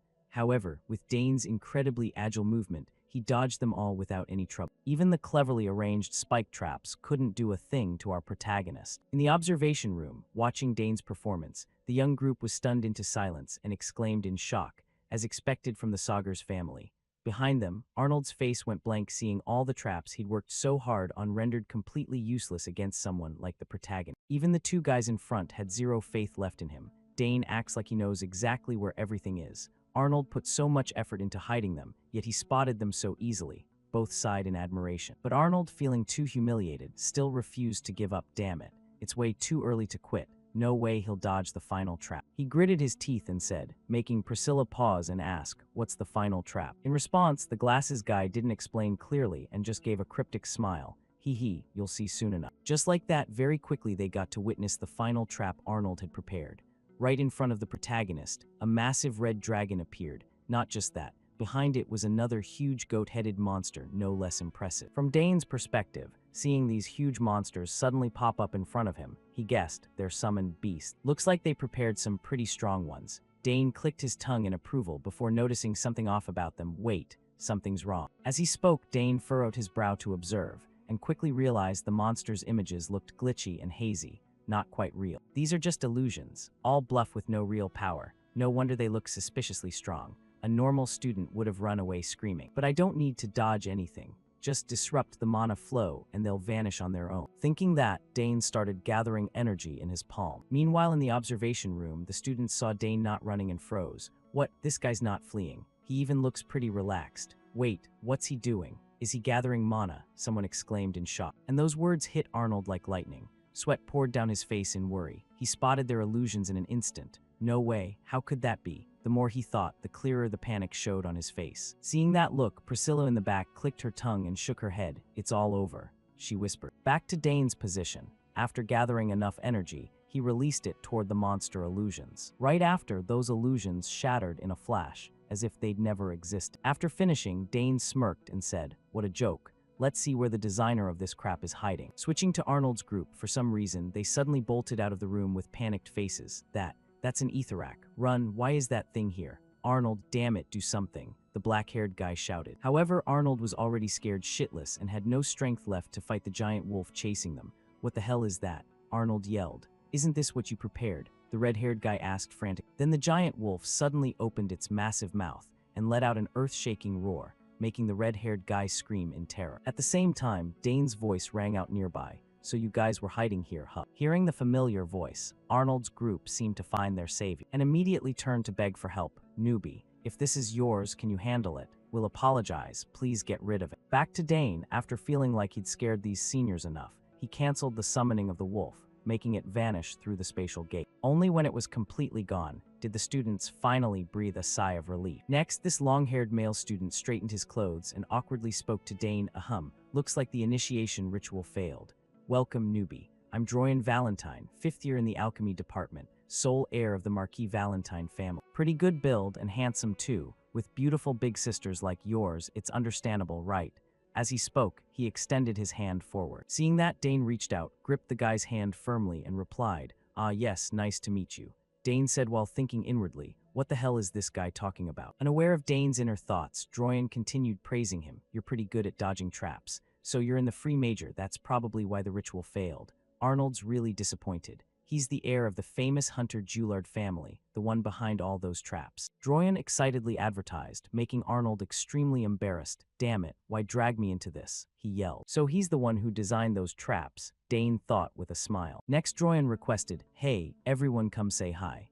Ah sure, the group replied and quickly stepped forward. Then Droyan pointed at Priscilla and introduced, this is Priscilla. She's a 4th year in the Divine Arts department. Best not to mess with her. For someone who wants to become a priest, she's really. Before Droyan could finish, Priscilla guessed what he was about to say, so she swatted the stinky fish guy aside and cut in, gentle and beautiful, right? Nice to meet you. I'm Priscilla Nelliel, the abandoned child of the family. Joining the Divine Arts department means I can forget about ever getting married. In response, Dane nodded. Ah, yes, looking forward to working with you, sis. After that, the two shook hands in greeting, but right after, Priscilla's eyes widened like saucers as she sensed the terrifying energy inside Dane. What is this? How is your mana so dense? Is this really the mana level for someone our age? Unbelievable, no way. From behind, Droyan looked a bit confused seeing Priscilla freak out like that. Is that a big deal? He asked. Probably, the red-haired guy replied. Meanwhile, Arnold felt a bit annoyed. They're making a fuss over a little dense mana. Ignoring him, the red-haired student stepped forward and introduced himself. Nice to meet you, Dane. I'm Skal Hespro, 2nd year in the martial arts department. I'm not like those muscle freaks, so don't get the wrong idea. Muscles are important, but martial arts aren't just about muscles like everyone thinks. If you're interested, just say the word. I'll teach you real martial arts, Skal promised. Next, Dane turned to observe the last person, Arnold, who was arrogantly looking away like he didn't care about introductions. That uncooperative attitude made the group complain. Hey Arnold, what are you doing? It's your turn. Don't tell me you're sulking just because your traps got wrecked. Over something so small, so petty, the group scolded, making veins pop on Arnold's forehead. With no choice, even though he was furious, he reluctantly turned to greet Dane, but all he said was his name, Arnold Julard. That was all that came out of him. Luckily, Dane didn't mind much and stayed cheerful despite his grumpy attitude. I'm Dane Saugers, nice to meet you. He seemed pissed because all his traps got destroyed. Should I compliment them? Dane wondered inwardly, and not wanting to look at that sour face anymore, he tossed him some praise. They were really good traps. You seem to understand mechanisms and triggers well, but the paint is too easy to spot. Why not mix silver F3 and black D6 at a 4:6 ratio instead of black F6? In this lighting, it'd be harder to notice. Other than that, these are traps anyone would fall for. Beside them, the group heard Dane giving trap improvement advice and felt dizzy from his talent. He's teaching Arnold how to set traps. You're really something, they said. After the introductions wrapped up, the group led Dane to his room. Following them, Dane thought inwardly, these people are pretty interesting. But it feels great having some decent friends around. Things are about to get fun. Time flew by quickly, switching scenes to some corner inside the school grounds. At this point, Dane was standing and chatting with his close friend Layla, but whatever he just said made the swordswoman suddenly yell in shock after hearing it. What? You're taking 6 major sessions this semester. In response, Dane slowly explained, there are only 3 majors and each one has 2 lecture sessions, right? Seeing that Layla still shook her head at his overly calm attitude. Don't forget the general education courses too. How are you even gonna have time to sleep? Usually freshmen only have 4 sessions. Mining, maybe you could skip the first one. Back to Dane, after hearing that he gave Layla a slightly disdainful look.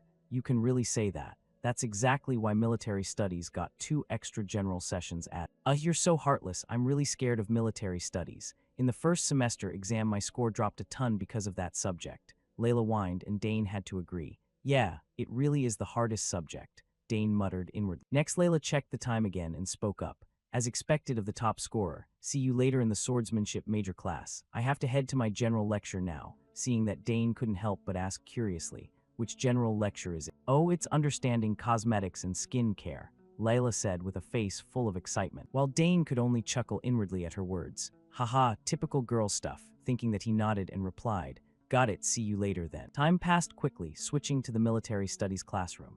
At this moment, our protagonist Dane was also present here. With his appearance naturally came curious and observant stares from everyone in the class. That's Dane Saugers. Why is he here? Is he actually planning to attend? Probably. Being the Count's son, he looks kinda cold. I think I get what you're saying. The whispers went straight into Dane's ears, making his face a bit annoyed. I can hear everything.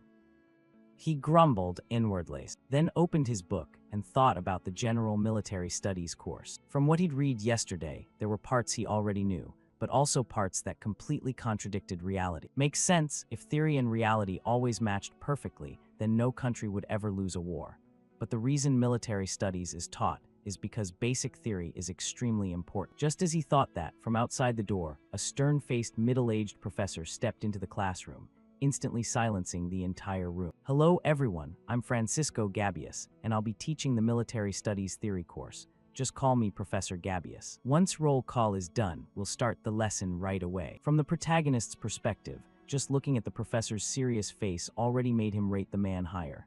That look, this guy's definitely got thick battlefield experience. This is gonna be worth looking forward to, Dane thought silent. After roll call finished, Professor Gabius dove straight into the lecture.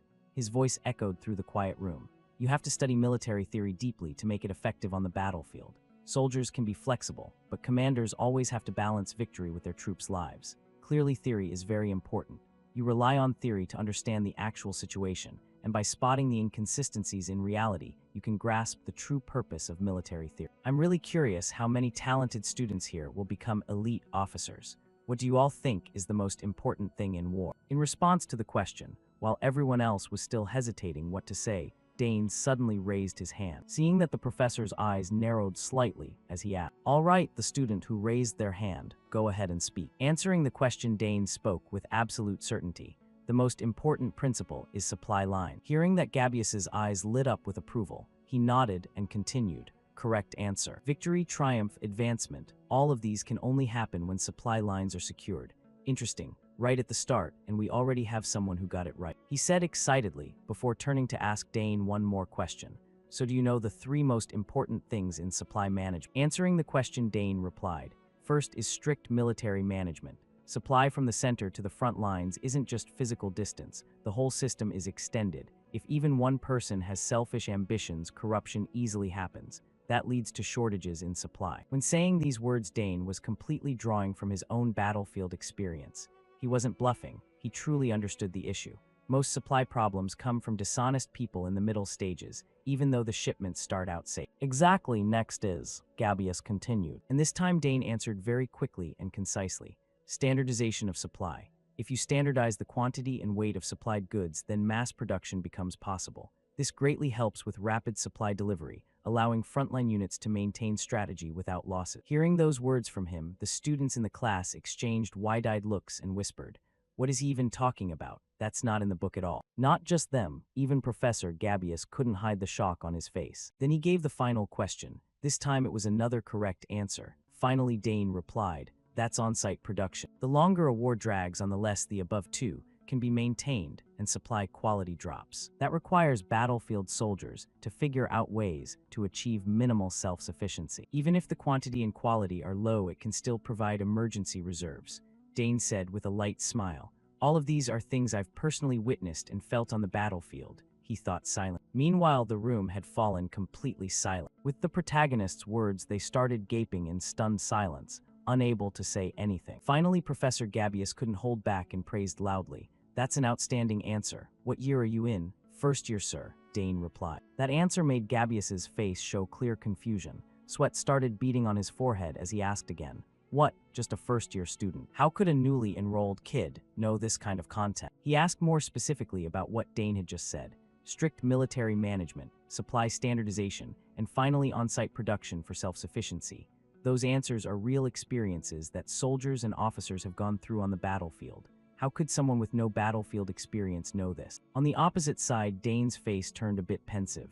Of course, he couldn't say he'd experienced it directly, so after about 2 seconds, he just bluffed. My father often told me about these things. Your father, so what's your name? Gabius asked curiously. Dane Saugers, sir. The protagonist replied with a proud face. After hearing the family name, Gabius was completely convinced. The Saugers family. So you're the son of the Green Whirlwind. No wonder, if it's from the Saugers family, then you're the student who got into the free major after 100 years. No surprise your level is different from other first year. Thinking this now with no more doubts in his heart, he raised his voice to the whole class. Haha, so everyone heard clearly right. Completing the military theory part will self-study is exactly what student Dane Saugers just answered. Applying theory to fit real situations, building on textbook theory. That's the ultimate goal of military studies. Let's move on to the next part. With that said, he looked at Dane with a face full of anticipation. It's been a long time since an outstanding Saugers appeared. Time passed quickly. After the class ended, Dane was panicking and bolting away. While walking, he muttered, I almost got roped into the Imperial University. Right after class, Professor Gabius called me over and even tried to convince me to apply to the Imperial University. He seemed kinda desperate. Thinking this, Dane remembered his sister Claire's advice. If anyone tries to convince you to join the Empire's Imperial University, just refuse, reject it, and leave immediately. Big sis number 2's advice saved. But it looks like he won't give up that easily. Well, right now my problem is I still haven't gotten used to the academy map. It's way too big. The meeting spot with Lily is at the central fountain square. Thinking that, Dane strained his eyes, looking at the map in front of him. Very quickly, he found his target. Oh, here it is. Cutting through the mist garden is the fastest way, he muttered. The mist garden is a place where even on cloudy days visibility is limited like there's fog, making it very easy to get lost and wander around inside. It's also a vast garden shrouded in thick mist that everyone avoids. Plus, there are rumors of demons appearing at night. But this place doesn't seem like what Big Sis described. The weather's good, so I already got here quickly. The words had barely left his mouth when, like it wanted to contradict Dane, he suddenly heard a desperate scream from behind. Help, is anyone there? Anyone, please help me. Hearing that pitiful sound, Dane immediately turned toward where it came from with curious eyes. Huh, someone's here. The sound's coming from inside. Mom always told me if someone is in danger, I have to help right away. There's still enough time before the next literature class, so I can get them out. Dane reminded himself inwardly and quickly headed toward where he heard the sound. Not long after that, Dane successfully rescued an anonymous male student. After being saved, the guy thanked him profusely. Thanks, I thought I was gonna be stuck in there forever. In response, Dane just waved it off and asked, all right, are you hurt anywhere? The glasses-wearing guy said he felt a bit tired but was fine. Then he introduced himself. I'm Ernest Dyland, first year in the exploration department. Hearing that, Dane looked at this dazed young man like he was an alien. Huh, an exploration department student who got lost. His voice was full of astonishment, making Ernest's face flush with embarrassment. I got too excited and wandered off unconsciously. How excited do you have to be to lose your way completely? Dane sighed, setting aside Ernest's clumsiness for now. He noticed the family name and asked, if it's Baron Dylan, then the family should be in the west. The crest is probably a ship and sailor. Of course, that's the most famous lineage for exploration, right? Dane asked, and the guy nodded. Exactly. My family has explored seas and unknown lands for generations. But for you, it seems a bit difficult. Dane silently reminded himself inwardly. Then the guy awkwardly scratched his head and asked Dane back. I'm surprised you know about my family. What's your name? I'm Dane Saugers. The protagonist replied with a bright smile, and just hearing the family name, Ernest's expression immediately changed as he exclaimed. So you're that new student who got into the free major after 100 years? Yeah, that's me. Dane scratched his head awkwardly. Meanwhile, Ernest started looking at him like he was seeing his idol. Oh wow, so lucky. I've really wanted to meet you even just once. From Dane's perspective, Ernest's overly enthusiastic attitude made him even more flustered. Then, after calming down, Dane suddenly noticed something unusual about Ernest's appearance and furrowed his brow in thought. He said he wasn't hurt anywhere. But what are those bruises? And there are scars too. They're very different from exploration injury scars. Could it be? Dane guessed inwardly and seemed to have some idea. Then, to verify his guess, the protagonist asked, "Are you exploring this garden?" Hearing that, Ernest shared, "Exploring? I feel excited. Actually, for me, not just the garden. Everything new I encounter is exploration. Not just this maze-like garden, but people and objects too." With that, Ernest opened his backpack to show Dane countless items he'd collected. "Look at this." Beside him, Dane was a bit surprised and said, "All exploration gear, that's a lot. My goal is to explore every place inside the academy," Ernest continued. Then, after a brief pause, he quietly reminded the protagonist, "The mist garden is naturally one of them. There has to be something here. Cloudy sky, but the mist is still so thick. Isn't that too unreasonable?" Back to Dane, talking about the garden made his expression change as he nodded. "Yeah, so have you figured anything out yet?" To Dane's question, Ernest could only shake his head regretfully. "Not yet, but I'm sure there's some kind of power inside this garden. But hasn't no one been able to figure it out?" Dane shrugged in reply. However, Ernest had his own thoughts on this. "Right, but what if there's a reason no one thinks to figure it out? Or they've tried but still couldn't? A reason it can't be figured out?" Dane exclaimed curiously. And at this point, the glasses-wearing guy slowly shared his guesses about the garden's strange phenomenon. "Exactly. Right now we can't know. But suppose if it's power created by unidentified factors or objects, like relics from an ancient kingdom that's disappeared, or summons from beyond the horizon." Back to Dane, Ernest's words started sparking a bit of interest in him. "If it's relics from an ancient kingdom, that would be really interesting, huh?" Dane nodded. As for Ernest, seeing someone agree with him made the guy super excited.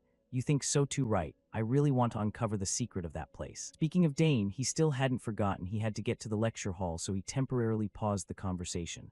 Right, I'm on my way to class." Hearing that, Ernest snapped out of it and quickly said to Dane, "Sorry. Let's get out of here fast." However, before they could move, the weather suddenly changed, and rain poured down like a deluge, making Ernest's expression shift. He turned back to remind the protagonist, "This is bad. I heard if it rains, the mist gets even thicker." "What? If that's the case, it'll be really hard to get out, right?" Dane asked hurriedly. "Exactly, we'll lose our bearings." Ernest gritted his teeth and said. Sure enough, as they spoke, mist started rising nonstop around them, visibly reducing their visibility. In fact, when Ernest pulled a compass from his bag to check direction, the needle spun wildly like a wheel, without settling on any direction. As expected, the compass isn't working either. "We can't move like this," the glasses guy said bitterly. Meanwhile, Dane asked back, "Can't we solve it with exploration ability?" Up ahead, Ernest shook his head slightly and put the compass away. "There's another path here, but the mist is too thick to reach it. There's some unknown power affecting this place." Hearing that, Dane's face started sweating as he muttered, "Unknown power, damn, did we fall into a trap?" Unaware of Dane's inner thoughts, Ernest turned back and said, "My body feels heavier. What should we do now?" "I'm sorry, Dane, this is all my fault." Up ahead, seeing the four-eyed guy so worried, Dane spoke to reassure him. "Don't worry, we should wait, assess the situation, then decide next step." Then, for some reason, our protagonist suddenly felt something very different from Ernest. "This mist, it feels kind of familiar. Is this my imagination? What's going on? I don't feel weakened. On the contrary, I feel like I have strange extra strength. Could this be?" Back to Gabius's perspective. At this point, he was so worried he was on the verge of tears. Wiping away the tears with his hand, he cried out, "This is bad. If this keeps up, Dane's going to be in serious danger." The words had barely left his mouth when suddenly a blinding light burst out right beside him, making the guy stop crying. He turned to look and realized, for some reason, an intense wave of energy was radiating from Dane's body, so powerful it pushed Gabius's own body back. "What the? The mana is insane," he shouted. As this mana spread, the mist around the protagonist started dissipating. The mist, it's clearing away from Dane. "Dane, what the heck is happening?" Gabius asked frantically. In response, Dane's face grew more confident. "Gabius, let's go. I think I know the way out now." "For real? How? How do you know?" Gabius gaped in shock. However, Dane didn't explain much. In his head, he was thinking, maybe I can uncover the secret of this place. Just like that, the two started moving quickly. Walking behind Dane, Gabius still couldn't suppress his curious nature. "What's going on?" "This is the mysterious mist that so many mages couldn't figure out. yet Dane is walking through it like it's nothing. Plus, the mist clears wherever he goes, and visibility becomes clear. This guy really is miraculous, Gabius exclaimed in admiration. Before long, the protagonist's steps grew more hurried. He reminded Gabius, "We're almost there." "Really? You found the way," the glasses-wearing guy said excited. However, the place Dane led him to was completely different. This was the center of the Mist Garden. Gabius let out a stunned cry as he stared at the fountain in front of him. Back to Dane, seeing Ernest so shocked, he figured the guy knew something, so he quickly asked, "What's up? Is this thing special or something?" In response, Ernest gave an even more astonished look. "Of course. Most students who come to the Mist Garden are here because of this thing." Then suddenly Ernest's eyes lit up like he'd realized something, and he gasped, "Ah, you don't know the legend about this place." As for Dane, he really had no clue about any of this school stuff, so he could only shake his head. "Legend. There's a legend here." Answering that, Ernest calmly explained, "There's a legend here that if you reach this spot before the mist clears, you'll reunite with the person you desire most." Beside him, after hearing that, Dane lost interest. Another classic romance story. The protagonist sighed inwardly, then shrugged, continuing Ernest's words. "But with how difficult the path here is, how could it still work?" Hearing Dane's reminder, Ernest's eyes showed curiosity as he nodded in agreement. "You're right." Next, Dane focused his gaze, staring at the fountain, and commented, "If no one continuously supplies mana, could there be some incredibly powerful source that doesn't need replenishing?" Hearing this, Ernest's eyes slowly widened as he shouted, "If that's the case, then the whole garden could be one massive mechanism." Dane nodded in agreement and added,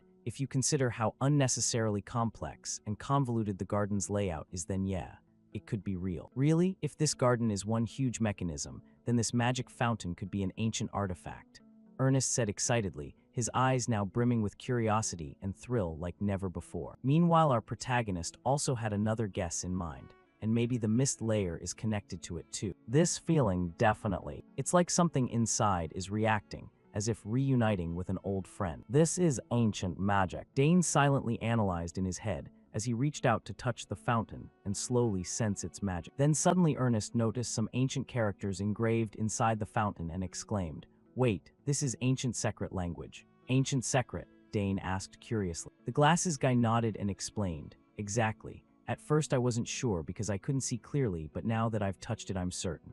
This is the language of the long-forgotten ancient kingdom secret." After hearing that, Dane couldn't hide his surprised look as he praised, "You know even this." "Of course, I'm from the Dylan family. Learning ancient languages is essential for explorers. It'd be frustrating to reach ruins and not be able to read what's written there. Of course, I'm not fluent in every language, but I learned this one from my father when I was little. Let me try decoding it."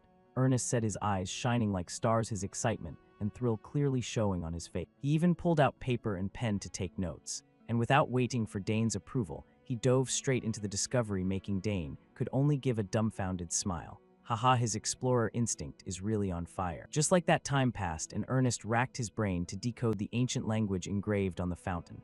While working, he muttered, "This word means qualification. What's this word?" "Right, that's it. If I put these words together, then." "Dane, I decoded it," he shared excitedly, and Dane asked what it was. "If I put these words together, then." "Dane, I decoded it," he shared excitedly, and Dane asked what it was. Answering Dane's question, Ernest immediately showed his notebook to the protagonist and shouted, "Those who are qualified will prove their own power." It was a pretty cryptic sentence that Dane really didn't understand at all. Qualified, prove. Could qualified here refer to ancient magic? Somehow the closer I get to the center, the more familiar it feels, Dane thought silently. Meanwhile, Ernest had similar thoughts. Funny, isn't it? If qualified here means ancient power, then no one could possibly have it. To that, Dane just replied casually, "Thanks, Ernest." With that, he began concentrating the power inside his body into the bracelet he, an old man, Droyan, had obtained early. From Ernest's perspective, seeing Dane suddenly use his power like he'd gotten an idea, the explorer guy quickly asked, "Hey Dane, what are you doing?" Without answering Ernest's question, Dane was still deep in thought.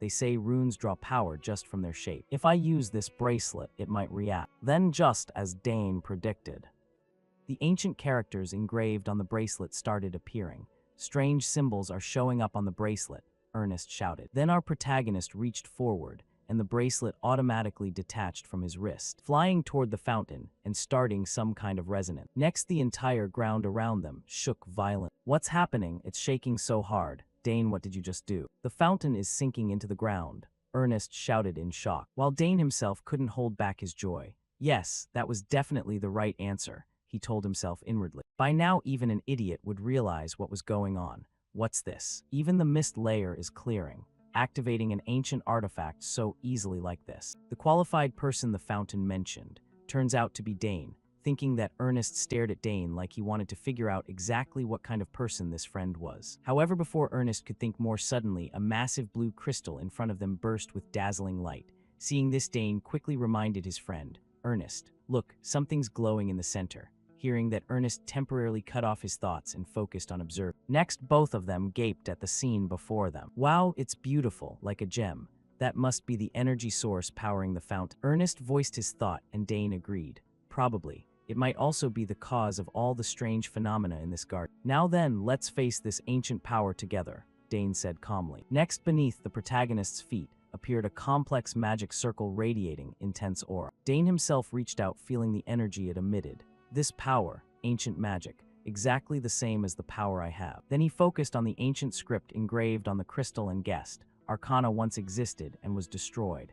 This is its legacy. Awesome, I can understand ancient languages I couldn't read before. This really is the legacy of the Arcana Magic Kingdom, so I've absorbed this power, the protagonist said happily. However, just a second later, suddenly, a sharp pain stabbed in his chest, making Dane unable to hold back as he clutched his chest. My heart, it suddenly hurts so much. Something's happening to my heart, Dane screamed inwardly. Then, according to his senses, very quickly, a magic circle formed inside his heart. This is a magic circle, Dane asked himself, core and circle. Their roles are completely opposite. Having both is extremely rare. This combination is inefficient and can even damage the body. That's why magic swordsmen always have heart problems. That's why I didn't want to create a circle just for magic, but I never expected it to be forcibly implanted in my heart. The protagonist lamented, and the worry was clear on his face, so much that Ernest could easily notice. He turned and asked Dane, "Are you really okay? You've looked pale for a while now." Ernest's voice was full of concern. Seeing that Dane didn't want him to overthink, so he forced a strained smile and waved it off. "Don't worry, I'm just thinking too much." Hearing that, Ernest pondered for a few seconds. Then, not wanting to dig deeper, he nodded. "Right, I'm shocked too, but the power you absorbed, right? The whole mist layer and those ancient languages too. It seems everything is connected to you." From Dane's perspective, Ernest being this curious didn't surprise him much. Ernest must be full of questions right now. He witnessed everything. Best to grasp the situation first, Dane thought silently, thinking that he dumped all the responsibility on his sister. "I just followed what my big sister taught me. I don't know the details either." "Really? Then when you figure it out, let me know, okay?" Ernest said with a smile. Dane nodded, definite. As the two left the garden, Ernest thought back on everything that happened today, then shared excitedly. "Today I feel like my blood is boiling. This is exactly an explorer's thrill. Dane, do you want to explore the Academy's mysteries with me? Then we can share all the strange phenomena and hidden spots we find." "Sounds fun," Dane replied with a bright smile. At the same time, he felt a bit of anticipation in his heart. Who knows, there might be more places holding magic like this. Then Ernest suddenly remembered something and reminded Dane,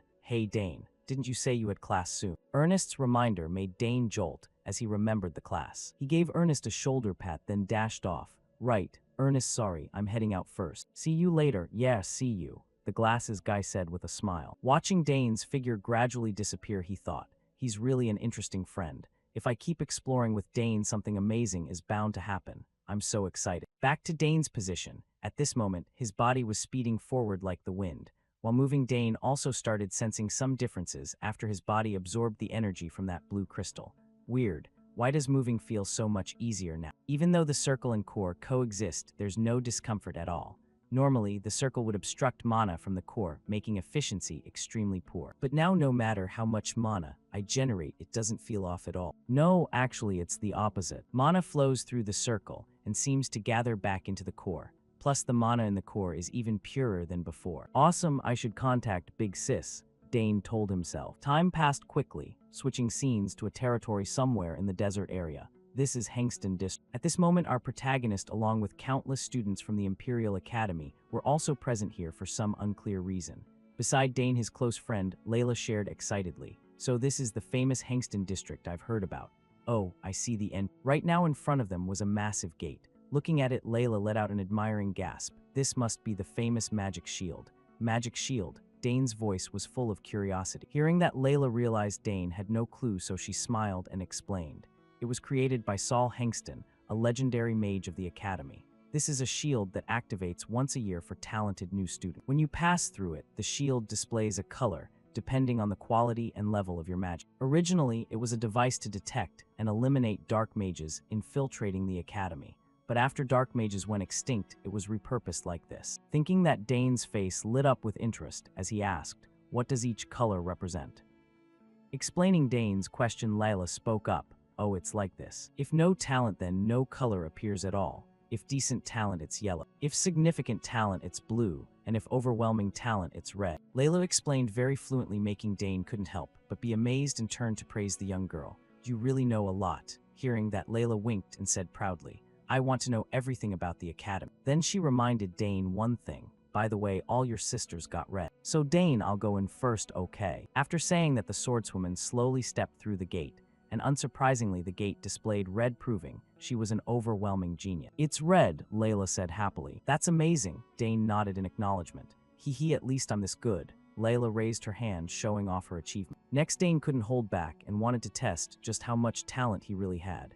"Then let me give it a try too." With that, he slowly walked toward the gate. Even though he hadn't stepped inside, yet Dane already had a guess in his mind. "It'll probably be red for me too. After all, I've absorbed ancient magic. It might even be stronger than normal." That's what he thought. However, the result the gate displayed was completely different. The color that appeared wasn't red, blue, or yellow. It was green. Looking at that green light, both their faces turned confused. "Huh, green, what the heck is this? There's no level that's green at all," Layla exclaimed, wide-eyed, turning to Dane. "Haha, yeah, really," the protagonist replied awkwardly. Even he himself had no idea why this happened. Time passed quickly, switching scenes to some lecture hall. At this moment, the first-year students were buzzing about the appearance of a stranger. "Did you see his badge? He's from the finance department. Why would someone who only deals with money come to the magic department?" someone asked. However, the person next to him shook his head. "How would I know? Magic department classes are always popular. Probably just here for orientation, then leaving." Right now, in front of the group of students, stood a tall blonde guy with a face full of arrogance. Seeing that, an orange-haired student stepped up to ask, "Senior Arthur, why are you here?" In response, Arthur answered straightforwardly, I just stopped by because I have something to pass on after class." But he still hasn't shown up. I mean the interdepartment student, Dane Saugers. The one speaking was Arthur Diamet, fifth-year representative of the magic department. Up ahead, the freshman, hearing this, got curious. He said he'd join this class, but I haven't seen him anywhere. Hearing that, Arthur scanned around, then nodded. "Really? Probably taking his time. When he arrives, lead him to me. After all, he's the younger brother of Senior Arabella. I need to give him some special attention." "Yes, sir," the freshman quickly replied. Just as Arthur was about to turn and leave, he was drawn by the noisy sounds coming from all sides. "Wow, he's so handsome. Look at those eyes, like emeralds. Being top scorer really is great, center of attention wherever he goes." The girl next to him is Layla Thermion Wright. Admiring voices started ringing out. However, for someone who hated noise like Dane, being stared at and gossiped about like this made his head hurt. Meanwhile, his close friend Layla teased happily, "Amazing, isn't it? The top student is always the center of attention no matter where he goes." On the other side, Arthur spotted Dane's figure and smirked. "Oh, finally here." With that, he stepped forward and greeted, "Nice to meet you, Dane Saugers. I saw you clearly at the entrance ceremony. Truly stand out." His sudden words left both Dane and Layla stunned. They wondered inwardly, who is this guy? Looks like a senior, but why acting so familiar? Thinking this, Dane couldn't hold back his curiosity and asked, "But who are you? Doesn't the magic department teach basic courtesy? If you have business with me, shouldn't you introduce yourself first?" Dane's voice carried a hint of complaint. The arrogant Arthur, hearing that, immediately had veins bulging on his face from anger. His eyes bulged, teeth grinding audibly. "This arrogant brat," he cursed inwardly. Not just him, even the surrounding freshmen felt the atmosphere turn tense. Arthur looked like a bomb about to explode. They worried for Dane. He just talked to Senior Arthur like that. Won't this become a big problem? Offending a senior means life in the academy is over. Back to Arthur. After a few seconds of deep breathing to try staying calm, he accused Dane. "I came here specially because you're the brother of a senior I respect.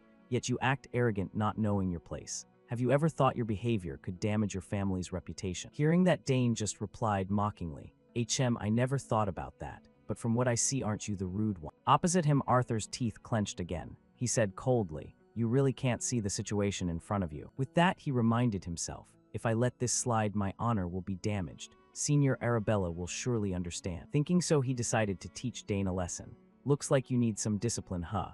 As soon as he finished, Arthur started gathering mana in his palm. But unfortunately, before the two could clash, a scolding voice rang out. Bam! The professor slammed his book on the desk and shouted, "What's going on over there? Any problems?" Hearing that authoritative voice, Arthur immediately backed down. He quickly explained, "Professor, I just stopped by to welcome the new student." As for Magic Department head Drivo, he knew full well things weren't as simple as Arthur claimed.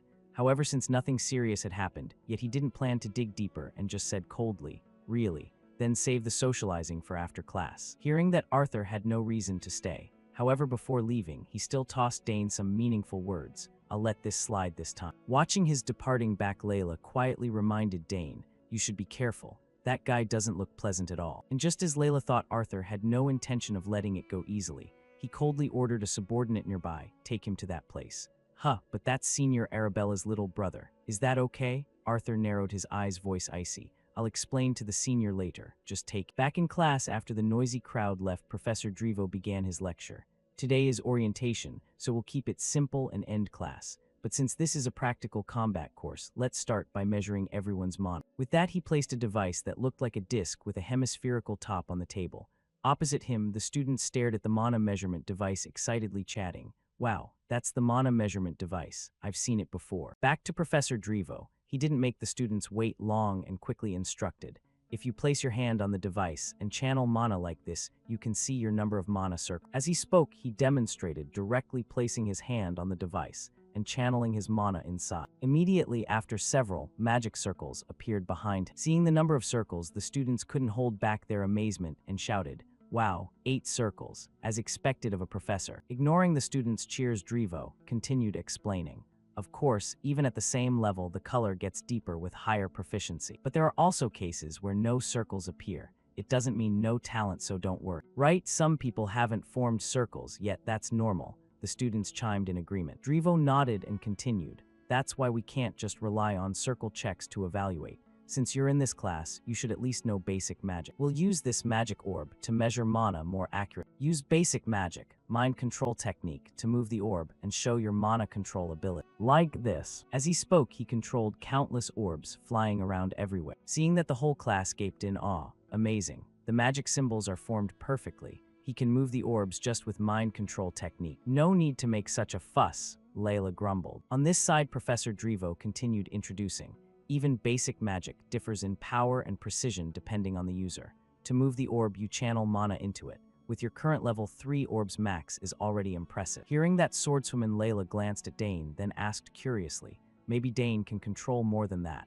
In response, Dane just nodded slightly. At this moment, Professor Drivo glanced at Arthur, then suggested, "Arthur, you're just auditing, but could you demonstrate for the junior?" Hearing that, the arrogant Arthur, who was looking for a chance to show off in front of Dane, thought inwardly, "I'll make this brat understand the difference between us." Thinking so, Arthur eagerly replied, "Yes, Professor, I understand." Not just him, even Dane felt a bit interested. "Now I'll know where that arrogance comes from," Dane thought silently. Right after, Arthur quickly stepped onto the platform, channeled mana into the measurement device, and immediately 4 magic circles appeared behind him. Seeing this, the freshman couldn't hold back and screamed like crazy, as expected of Senior Arthur. He already has 4 circles, and the color is so deep. Not just the freshman, the chicken-level crowd, even Professor Drivo nodded in satisfaction. "Looks like you've improved even more." Hearing that, Arthur replied with a smug face, "All thanks to your guidance, Professor." Next, Drivo turned to the whole class. "Usually reaching 4 mana circles only happens after graduation, but your senior achieved it while still studying. This is true overwhelming talent. You should learn from him.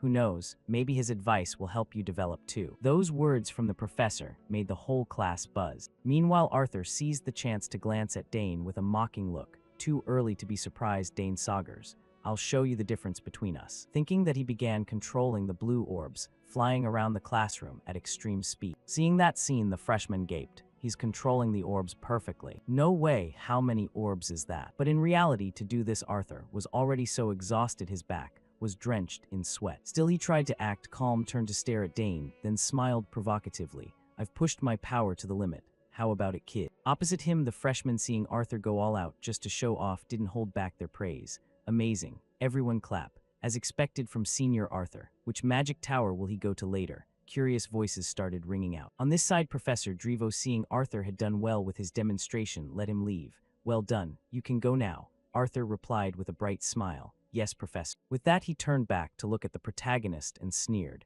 Hee hee, I really want to see your mana level now. Unaware of his inner thoughts, Professor Drivo also turned to the remaining students. Anyway, if you have no mana, nothing will happen. If you're worried, you can leave the lecture hall now. To his words, the entire group fell silent. No one answered or left. After all, to get into the Imperial Academy, who wouldn't have mana? Seeing that the magic department head nodded and continued, no one? Good. Then let's begin. Step up in order starting from the front row. Just like that, the group of students started buzzing, waiting for their turn to test. As for Layla, like she'd seen this many times, she just sighed and explained, this is called orientation, but really it's just a way to expose everyone's abilities in front of the whole class. Beside her, Dane, hearing that, pondered for a second or two, then nodded. Yes, that's exactly what the academy is aiming for. Next, the students took turns, going to the mana measurement device to test. A few students had one magic circle, while others felt nothing at all. And for the orb control test, they did even worse. Most couldn't control it long before the orb fell. Back to the arrogant Arthur. He stood to the side, observing from start to finish, then sneered.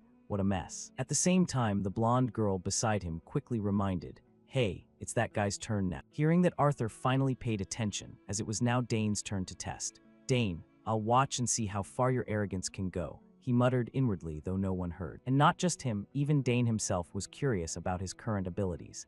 Honestly, I'm really curious too. Since I've absorbed ancient magic, there must be some change. Thinking that, without hesitation, Dane began channeling his energy into the measurement device. On this side, Professor Drivo was also very much looking forward to Dane Sagers' performance. In the entrance exam, he solved my test perfectly. I'm really eager to see how many magic circles he has, thinking that he stared wide-eyed, focused on not missing a single moment. But then something completely unexpected happened. The measurement device suddenly displayed a glaring red screen with the words, unmeasurable. In that moment, the entire classroom erupted in chaos. What does that mean? Is it broken? If he has no circles, then he has none. But why unmeasurable? The students said as they crowded toward Dane, trying to get a better look. Meanwhile, our protagonist had a guess in his mind. Could it be because of the ancient magic I absorbed? Speaking of Professor Drivo, compared to the other students, he was the most shocked, because he knew full well the capabilities of this measurement device. Plus, in all his time, he'd never seen this case before. This machine was 100% accurate. It could filter out anyone trying to fake their level. But now it says unmeasurable. I've never seen this before. Thinking this, since he couldn't find a reasonable explanation, yet he could only make an excuse, probably overloaded. At least let's finish Dane's orb test first. Hearing that, Dane nodded. Yes, Professor. Up ahead, the arrogant Arthur, seeing Dane's case as machine overload, smirked mockingly. Ha, I knew it. Nothing surprising, newbie. Ignoring his taunts, Dane slowly walked toward the magic orbs. In his heart, he felt a bit regretful. So it can't be measured. Too bad. But let's try this way. Wonder if this will work properly. Thinking that, he began focusing his mind, channeling energy into the magic orbs, making them float in midair. However, what shocked everyone even more was that what he was controlling wasn't just one or two orbs, but every single magic orb placed on the table. This made the whole class gape in horror. Someone shouted in stunned disbelief. He lifted all the orbs. No way. The highest record so far was only 5 orbs. Not just the freshmen, even the upperclassmen couldn't believe their eyes. All the orbs. That guy. Is he crazy? The black-haired guy beside Arthur exclaimed in shock. As for the arrogant Arthur's face, it froze completely. How could this be? He muttered, inwardly unable to believe it. Beside him, Layla also looked at Dane with blank eyes. He did it again. Now I'm not even surprised anymore. But I never thought he could lift all of them. He's even more astonishing than I imagined. Seems after absorbing ancient magic, he's become even stronger, she silently guessed inwardly. From Dane's perspective, controlling these magic orbs felt a bit interesting. So, he decided to show off a little more. All right, let's make this even more impressive. With that, he began maneuvering the orbs, arranging them in a specific pattern. Seeing this, Professor Drivo broke out in cold sweat. Now, what am I witnessing? He's arranging the orbs precisely to form a star chart. Even Arabella couldn't do this. As everyone's eyes turned upward in the sky above, the images of a lion and a snake slowly materialized. Someone shouted in astonishment upon realizing it. That's a lion and a snake. That's the crest of the Sagers family. Faced with the chaos Dane had caused, Layla could only sigh and gently chide him. It's my turn now. Calm down, Dane. Dane slowly withdrew his magic at the request of his close friend. Meanwhile, Professor Drivo didn't hold back his praise. Truly impressive, Dane Sagers. Even Sidrain, who has never taken a single disciple, is proud to call you his student. In response to the compliment, Dane simply gave a small nod, Thank you, Professor. All around, people who overheard this bombshell news stood there with their mouths agape. Wait, what? He's a disciple of the former Magic Tower Master. Now I get why he got into the advanced magic major. Back with Arthur's group, the black-haired lackey was now sweating bullets and hurriedly asked, Arthur, what do we do now? That guy, he's not normal at all. He might even be stronger than you. In reply, Arthur, whose soul was practically shaking in fear, yelled back, Shut up, I'm thinking here. With that, he clenched his fist tightly, silently cursing Dane in his mind. Damn it, the Saugers family is terrifying. Why are they all monsters? At that level, we need to change the plan. This is so frustrating, but if I pick a fight and end up inferior in ability, I'll lose face big time. If I can't beat him with skill, then I'll have to subdue him another way. The arrogant Arthur silently schemed in his heart. Then, as if he'd made up his mind, Arthur spoke to his two cronies. We need to pull him into the student council. What? The student council? The other two shouted in shock, but Arthur just nodded firmly and explained his thinking. Yeah, once I have one foot in that council, controlling him will be way easier if he ends up under my wing. Hearing that, his two companions still couldn't accept the decision and tried to dissuade him. But he's only a first-year student. The brown-haired guy spoke up. The orange-haired girl quickly chimed in. Exactly. Even we don't dare dream of getting into that thing. But Arthur was dead set on dragging Dane in no matter what, so he completely ignored his lackey's words. This would be unprecedented, a first year joining the student council, but who cares? Rules are made to be broken, right? Trust me, if we have him, the reputation of our magic department will skyrocket, and everyone will know about us. With that, he smirked inwardly. And naturally, my own reputation and career will rise along with. Paying no attention to him, at that moment Professor Drevo spoke with a face full of pained regret. Perfect, Dane Saugers. If I'd known this would happen, I would have fought the other professors tooth and nail to make sure you joined the magic department. Hearing that, Dane calmly replied, I'll do my best no matter which department I'm in. Professor Drevo immediately turned and shouted to the other students. Did you all hear that? Students in the magic department better stay on your toes. Then he patted the protagonist on the shoulder and advised, if you ever have free time, come see me, all right. For Dane, having open access to meet the head of the magic department was a good thing, so he readily agreed. Yes, Professor. And just like that, when the class ended, Dane and Layla quickly left the lecture hall. While walking, the swordswoman Layla grumbled, How are you so good at everything? How do you keep pulling off these unbelievable things? Dane shrugged and answered nonchalantly, Well, honestly, I don't really know either. The slightly smug tone in his voice annoyed Layla a bit. What, do you think you're that special or something? Seeing his best friend getting irritated, Dane quickly changed the subject by complimenting her. But you managed to get 5 orbs floating too. Hearing that, Layla just pouted and muttered, That doesn't make me feel any better at all. Then she turned her face away, refusing to look at Dane anymore. Seeing her attitude, Dane could only give an awkward smile and think, why does it feel like she's mad at? Before Dane could think too much about it, Arthur approached with his 2 close followers and greeted him. I've witnessed your skills for myself. Last time we met, I didn't behave properly. Can we talk privately for a moment? Arthur's current attitude and tone made Dane unable to hide his surprise in his thoughts. This guy completely changed his tune after seeing my skills. Dane frowned, pondering. Right after that, Arthur didn't beat around the bush and stated his request outright. He wanted to invite Dane into the student council. The student council is the body that decides policies and manages the academy's budget. Its members are all renowned figures with many exclusive privileges. For example, the student council can issue disciplinary punishments to students or approve departmental events. For Dane, he had already heard a bit about the student council through his genius older sister Arabella. I've heard about it from my sister. It's an incredibly powerful organization, and only a very few students ever get the chance to join. Dane thought to himself while Arthur continued earnestly persuading, What do you think? I'm planning to nominate you for that council. You've already far exceeded the entry requirements. No need for any further tests. If you become a member of the student council, you'll automatically become part of the Dantera Society. Hearing that, Dane furrowed his brow and reminded him, I'm already in that one. Arthur of course knew this, but he kept going. Well, yeah, that's true, but who knows if you'll stay in it forever. Not only that, student council members get exemptions from a lot of other things too. At this point, Dane genuinely found it hard to believe. Just how much authority do these people have? Do they really get that many privileges? While Dane was still wondering internally, Arthur pressed on with wide eyes, sounding like a multi-level marketer trying to recruit. Are you interested in joining the council? To this question, Dane bluntly refused without hesitation. No, I don't want to. Even if I did join, I'd only be interested if I got in through my own merit. Besides, privileges handed out without reason usually come with a very steep price. Across from him, Arthur's two lackeys turned to look at each other with eyes full of shock. As for Arthur, Dane's rejection made him a bit furious. Do you realize what you just turned down? Getting a spot in the student council is the dream of so many other students. Just spend a little more time at the academy, and you'll understand how amazing this offer is. Come on, think it over again. This kind of offer doesn't come around often. Beside him, Layla, seeing Arthur pester Dane over and over, was boiling with anger inside. What the hell is this? Why is this guy so persistent? She grumbled inwardly, then quickly pulled Dane aside. Dane, if we die, we're gonna miss out on those tarts. Hurry up. Seeing that, Dane understood Layla was trying to bail him out, so he immediately played along. Oh right, I almost forgot completely. From behind, Arthur panicked and called after them as they walked away. Hey, where are you going? I'm still talking here. Dane just smiled back. I've got something more important to take care of, so sorry about that. With that, he didn't forget to silently thank his best friend in his heart. Thanks, Layla. Your timing was perfect. Watching their backs as they left, Arthur still refused to give up. He shouted after them, Dane, I'm not giving up yet. I'll convince you, Dane Sager. Time passed quickly. At that moment, Layla was still complaining about that Arthur guy. He's such a nuisance. It seems like he really wants to drag you into the student council. If you accepted that offer, it would be the perfect stepping stone for him to turn you into one of his pawns. Hearing that, Dane smiled and said, Thanks for helping me get away from him.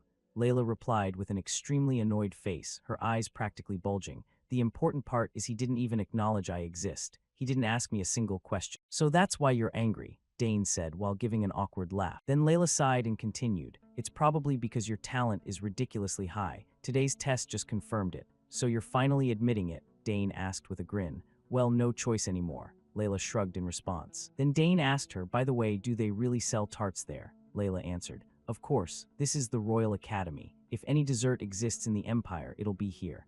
And just like that, the two of them headed off to buy some tarts. In another scene, Professor Drevo and Arthur were having a conversation. The professor asked, Have you seen Dane's talent yet?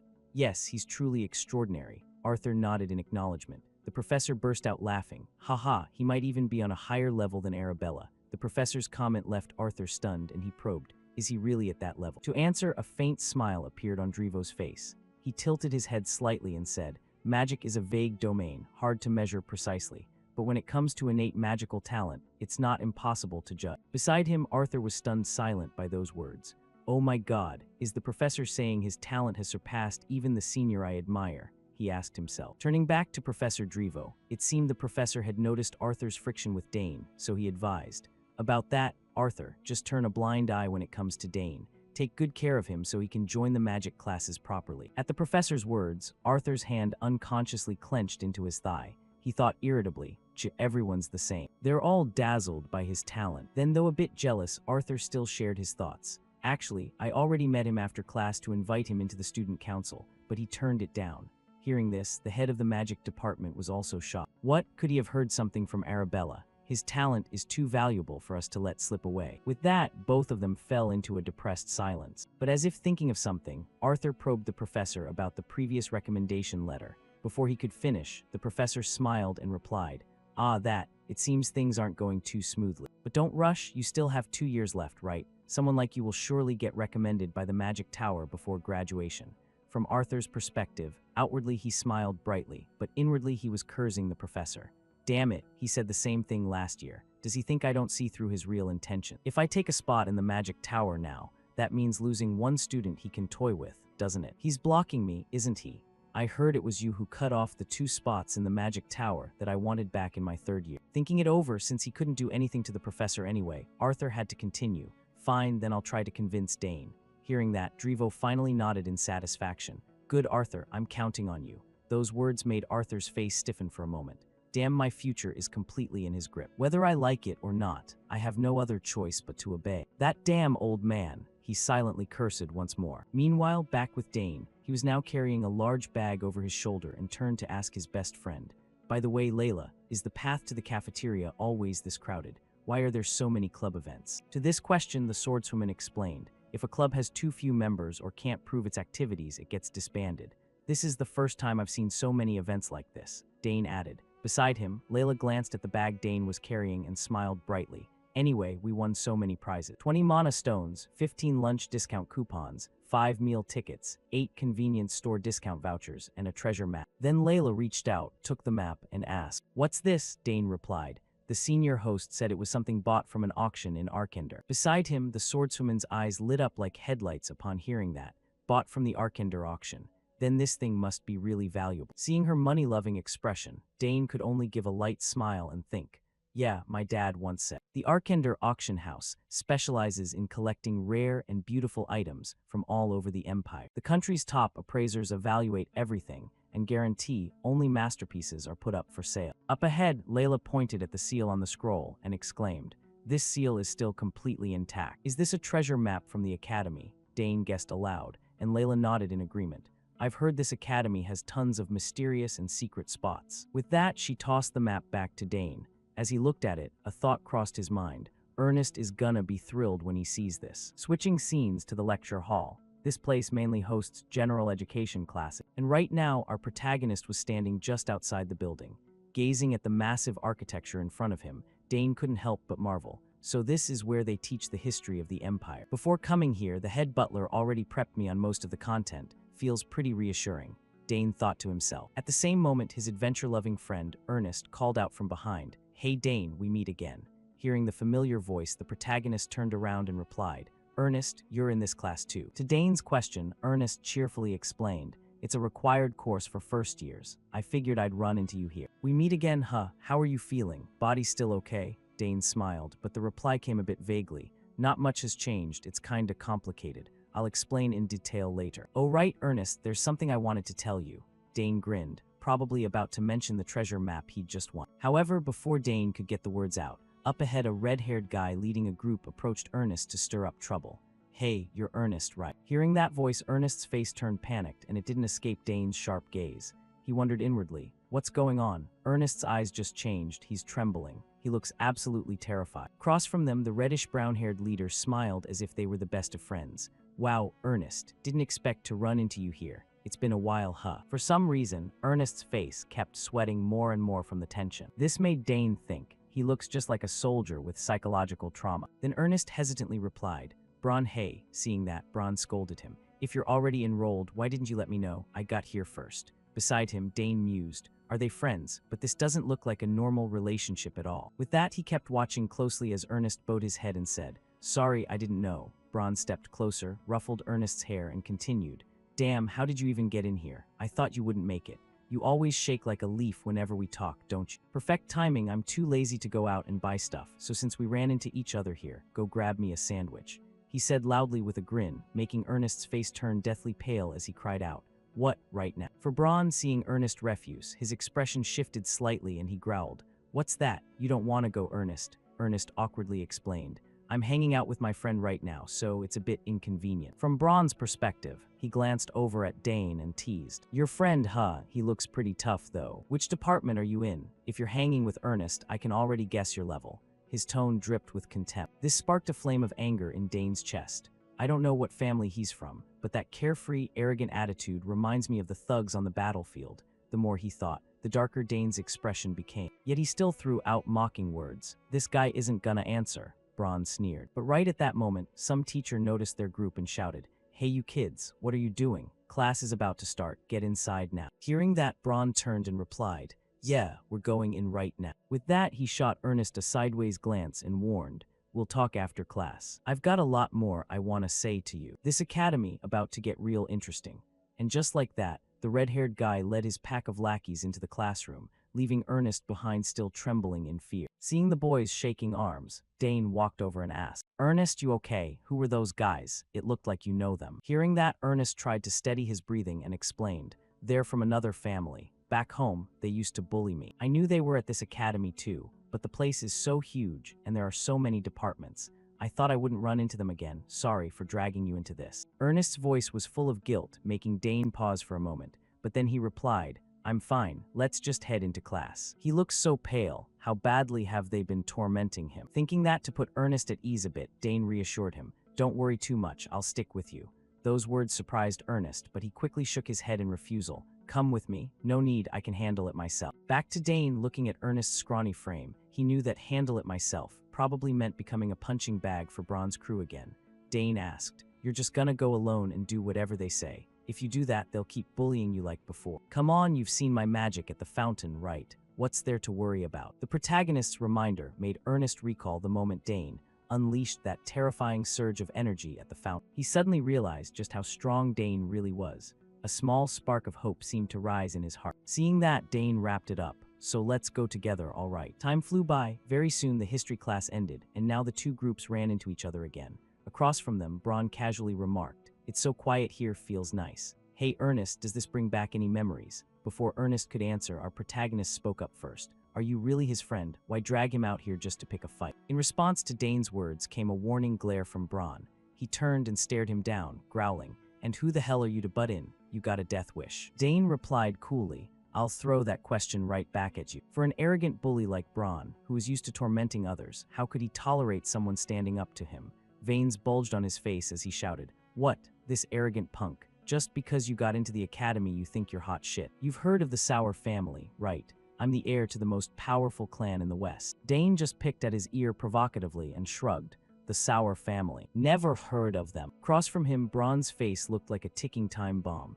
At that point, his lackeys behind him chimed in. "What did that brat just say? Braun, you gonna just stand there and take this?" Seeing his crew getting hyped for a fight, Braun didn't want to disappoint them. He ordered, "Hey, get him, beat the crap out of him." For the pack of goons, hearing their boss give the command made them grin with excitement. Too bad they had no idea about Dane's real strength, so they were still full of confidence.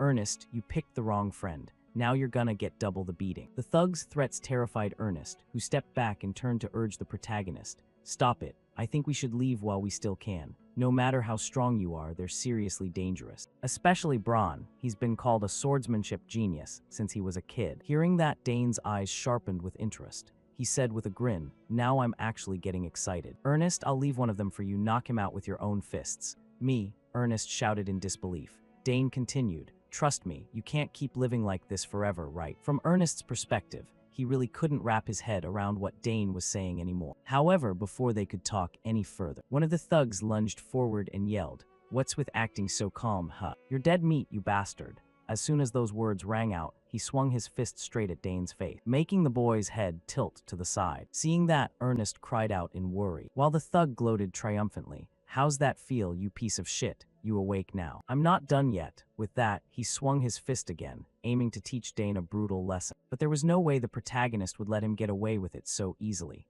Dane casually raised his hand and effortlessly blocked the punch. Then, in a cheerful tone, he said, "You clearly threw the first punch. So from now on, this is self-defense." Across from him, the thug heard Dane's vague words and cursed, "What the hell are you saying, you bastard?" As he spoke, he swung his fist forward again. But with Dane's close combat skills, the thug's punch moved like a snail in his eye. Instantly, Dane ducked down to dodge the attack. Then he clenched his fist and drove a straight punch right into the thug's gut, making the guy's eyes roll back in agony. The big guy's body staggered forward from the pain, losing his balance. Seizing the moment, Dane swiftly shifted to the side and kicked straight at the thug's heel, sending him off balance and crashing face first to the ground. But right at that instant, a brown-haired thug from the group charged in, swinging wildly. Once again, Dane dodged effortlessly. He even took advantage of the moment when the brown-haired guy hadn't recovered his stance, landing a solid punch to the jaw followed by a brutal shoulder slam. The result was the guy's body flying backward like a torn sack, nearly crashing into another one of his buddies. But Dane's assault was far from over. He had no intention of giving these thugs any chance to fight back. Right away, Dane channeled his magic, conjuring energy orbs and firing them straight at the two remaining guys, blasting them backward and knocking them out cold on the spot. It sounds long-winded, but the whole fight actually wrapped up in just a few dozen seconds. After taking down the thugs, Dane felt a bit surprised himself. Phew, why do I suddenly feel so much stronger? Is it because of the ancient magic? All around, Ernest and Braun stood frozen in place, eyes wide as they watched Dane win so effortlessly. What the hell just happened?" they muttered in shock. Meanwhile, Arthur's eyes flickered with a hint of hesitation, but he still didn't hold back from cursing his own lackeys. "Damn it, you idiots." Up ahead, the fallen goons started waking up, coughing and groaning.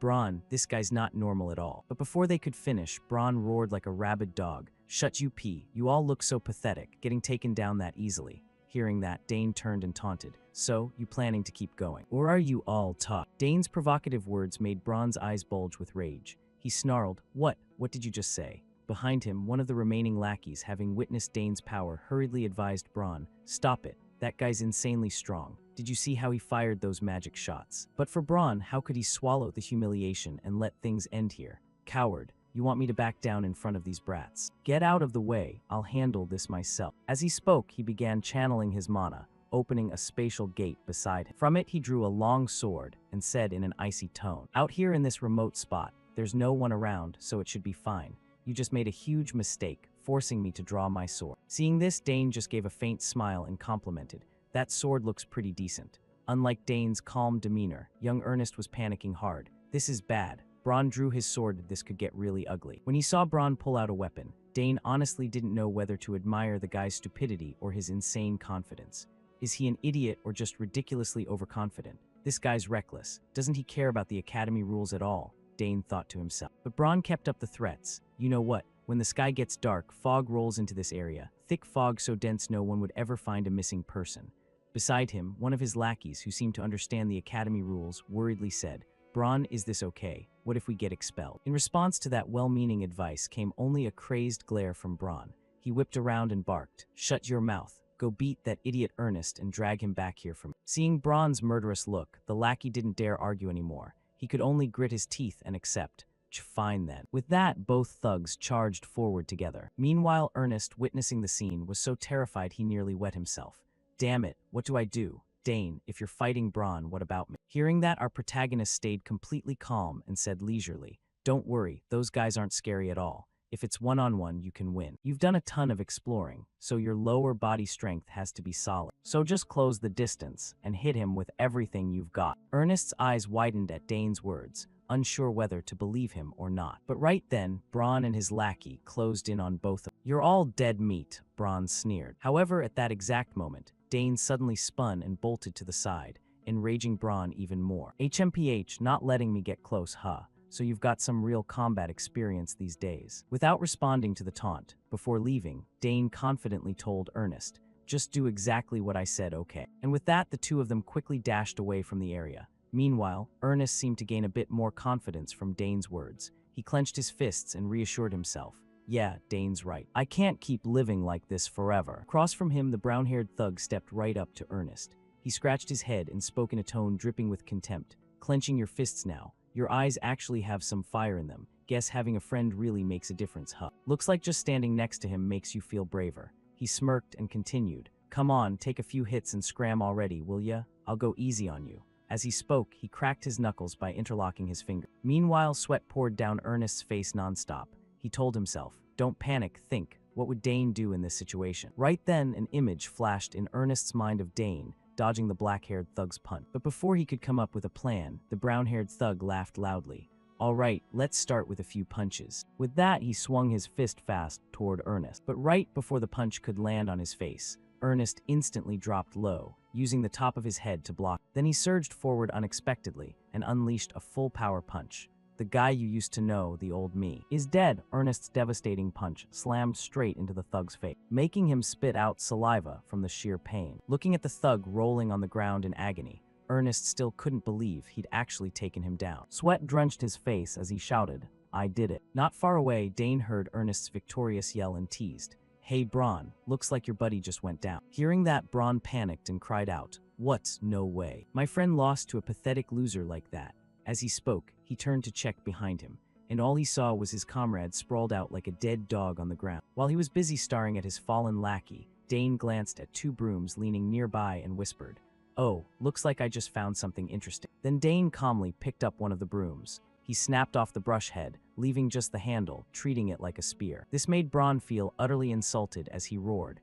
"You think you can fight me with just that thing?" Dane smiled back. "This is more than enough." Dane's casual, market-shopping tone made Braun's face turn pitch black with fury. He bellowed, "You arrogant bastard, today I'm gonna crush you. I won't kill you, so don't worry too much. I'll just leave a little scar on that pretty face of yours, so every time you look in the mirror, you'll remember how terrifying I am." With those words, he charged straight at Dane, unleashing a flurry of sword strikes.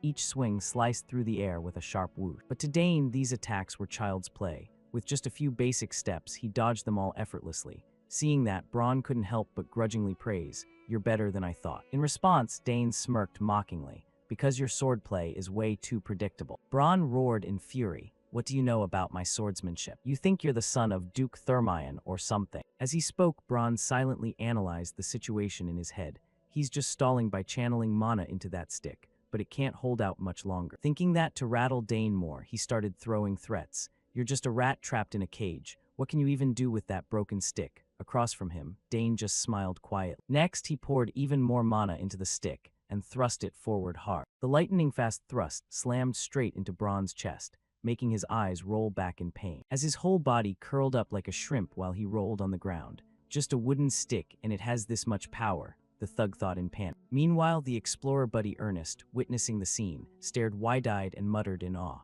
That's incredible. He took down Bronn in one hit. I knew Dane was strong, but I didn't expect him to be this strong. Unable to hear those words, Dane walked over to the groaning Bronn, clutching his stomach, and said, "Get up. Once you've drawn your sword, you fight to the end." My dad once said, when you draw a weapon outside a fair duel, you're ready to accept any consequences. For Bronn, no matter how dumb he was, he now realized Dane wasn't someone simple at all. He thought inwardly, damn it, this guy's on a completely different level. Then he turned and shouted, "Who the hell are you anyway?" Hearing that, Dane replied coldly, "Dane Saugers, eldest son of Count Saugers, first-year student in the Free Department." Hearing the name, Bronn's eyes nearly popped out. Dane Saugers was way too familiar. Count Saugers. Wait, so you're the first person admitted to the Free Department in 50 years. The genius, the youngest child of that family. Guess I introduced myself a bit late, Dane murmured. While Bronn was inwardly regretting everything like crazy, he muttered to himself, damn it, no wonder he's so confident. But why the hell is someone like him hanging out with that idiot Ernest? Back to Dane, he started pondering. So what should I do with Bronn? What now? You've drawn your sword and you've lost. Should I take your life? From my perspective, this was never a fair fight. But since you've really drawn your sword, the more he spoke, the colder Dane's gaze became. Killing intent began radiating from him, making the foolish Bronn's face turn deathly pale. This bastard, he's seriously planning to kill me. Thinking that to save his own skin, Bronn didn't hesitate for a second. He scrambled up and knelt before Dane, begging for mercy. I'm sorry, I'm truly so sorry. I had no idea you were from the Saugers family. I swear I'll never do anything this stupid again. Before he could finish, Dane shook his head and cut him off. Looks like you still don't get it. You're apologizing to the wrong person. As he spoke, Dane pointed toward Ernest, who was standing and watching. And it seemed only when his life was truly on the line did Bronn's tiny brain finally kick into gear. He immediately turned, grabbed Ernest's arm tightly, and pleaded, I'm really sorry, Ernest. I'm truly remorseful. I sincerely apologize for everything I've ever done to you, so please forgive me. He cried and sobbed pathetically as he spoke. Looking at his miserable state, memories flooded back into Ernest's mind nonstop. Bronn, the guy I used to be so terrified of, is now groveling on the ground like a pathetic wretch. Beside him, Dane stepped forward and advised, Hey, Ernest, wrap this up however you want. Whether you beat him until you're satisfied or just accept his apology and let it go. Do whatever feels right to you. Hearing that, Ernest's lips pressed tightly together. He fell into hesitation. Meanwhile, Bronn knew the next words from Ernest would decide his fate. His hand unconsciously gripped Ernest's arm tighter as he admitted, That's right, hit me as much as you want, I deserve. From Ernest's perspective, seeing Bronn so pathetic suddenly made all the anger in his heart flicker out. Honestly, I kinda wanted to punch him once to vent. He muttered inwardly and issued his challenge. Bronn, next time, fight me in a fair duel. After that, I'll forgive you. The sudden proposal left Bronn so stunned he even stopped crying. But Ernest didn't dwell on it much. He turned away and added, So for now, I'm letting you off. Seeing that, Dane gave a gentle nod. You did great, Ernest. And just like that, the two of them quickly left the area, leaving the dazed thug Bronn standing behind in a stoop. At the same time, the swordswoman Layla came looking for them. Dane, I waited forever, but you didn't show, so I had to come find you here. As she spoke, she noticed the thugs sprawled all over the ground and turned to ask, What happened? You got into a fight. Hearing that, Dane explained the story. Someone picked a fight with me first. As he spoke, Dane subtly glanced back at Bronn behind them. This piqued Layla's curiosity a bit. She wondered what kind of idiot would dare challenge Dane, and out of all people, why pick on him of all targets? From behind, Bronn caught sight of Layla approaching, and his face turned as pale as a sheet, because he instantly recognized who she was. That's Layla. Is that really the daughter of Duke Thermion standing right here? Ignoring their audience, Dane casually asked. He said he studies in the swordsmanship department with you. Do you know him? Layla crossed her arms and shook her head in response. Nope, I don't know him, and I'm not interested either. Then she curiously turned to look at Ernest and asked, And who's this guy? Dane replied, This is Ernest Dillon, first year in the exploration department. Beside him, the explorer boy scratched his head awkwardly and greeted her. "Miss Layla, nice to meet you." "Oh, come on, no need to be so formal. Just treat me like a friend." The swordswoman waved her hand dismissively before asking curiously, "So what do you study in the exploration department?" Ernest answered, "Stuff like ruins, secret locations, basically exploration." Walking between the two of them, Dane chimed in, "His family's famous for their expedition." Hearing that, Layla's eyes lit up as she excitedly said, "Then we should show him the map we got, right? He might have some clues." Dane replied with a wink. After all, that had been his original plan when he went looking for Ernest. Meanwhile, Ernest was still clueless and asked, "What map all of a sudden?" Dane turned back with a grin. "We joined that club event last time and won a treasure map." Hearing that, Ernest finally pieced it together and let out an admiring, "Oh, I heard someone snagged a treasure map, but it was you guys." As he said it, Ernest's face practically glowed, making even Layla marvel as she commented, "He looks like a completely different person now." Dane replied, "Probably obsessed with ancient artifacts."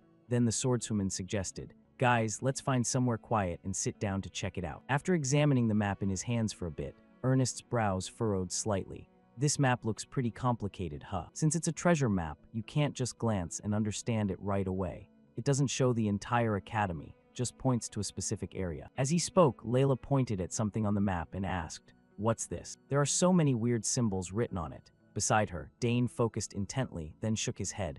"I can read them, but the meanings don't connect. Maybe there's some kind of pattern." After reading that far, they didn't make any new discoveries. Layla asked, "So what do we do now?" Ernest replied, "First, we need to figure out who created this map. Things like this don't have a standard guide, but if we know the creator, we can at least guess what to expect." Hearing that, Dane stroked his chin thoughtfully. "So decoding it right away might be tough, huh?" Before the protagonist could finish, the explorer boy reminded them of a detail. "But one thing's for sure, this map isn't inside the academy grounds. Those architectural patterns were only used when the academy was first built." At that point, both Layla and Dane nodded vigorously and exclaimed, "So it's somewhere nearby." From Ernest's perspective, seeing the two of them so excited, like they'd already found the treasure, he reluctantly reminded them, "The problem is this architectural style uses a unique secret magic from Saul Hankston." That was an extremely famous name. Layla had heard it countless times, so she turned and asked, "Saul Hankston, isn't he the legendary Grand Mage who founded the Academy?" Unlike her, Dane immediately guessed what Ernest was getting at.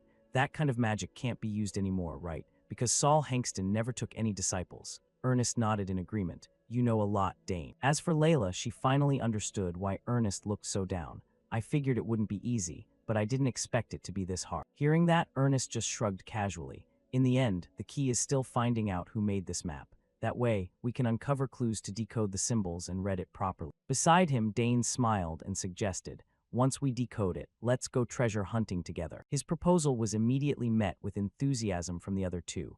"I'm in. Sounds fun. Before coming to the academy, I was always just working with my family. This is my first time having an experience like this." Seeing the two of them as excited as kids going camping made Dane chuckle inwardly. "You two look really pumped, huh? This might take quite a while, so let's investigate slowly." Ernest nodded. "I'll look into it more too. Oh, here, take the map back." As he spoke, Ernest rolled up the map and handed it to the protagonist, but Dane refused. "You keep it. Wouldn't it be better for decoding if you have it?" "Ah, no need. I've already memorized it all," Ernest said confidently, making even a super genius like Dane jump in shock. "No way. How good is your memory?" Not just them, even Ernest himself didn't know why he had such superhuman recall. "Up to now," he explained. "I don't know why, but I remember codes and texts really clearly." Dane and Layla both went, "Oh, so you have an amazing talent in certain areas. That'll definitely come in handy for exams, huh?" "Anyway, got it. If you need any help, just say the word." With that, Dane took the map back, and Ernest smiled with narrowed eyes.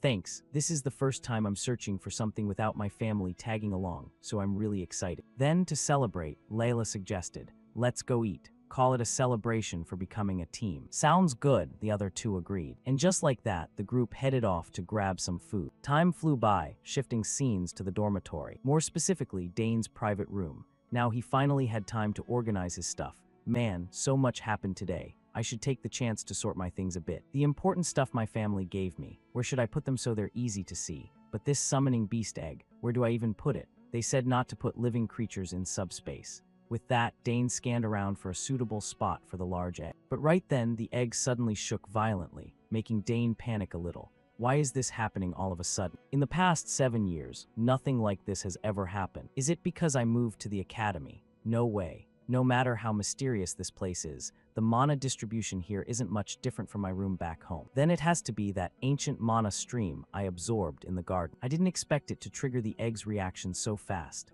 Alright, I'm going all in on this. Maybe it'll hatch today, no waiting another sec. Dane quickly set the egg on the table and channeled his mana into it.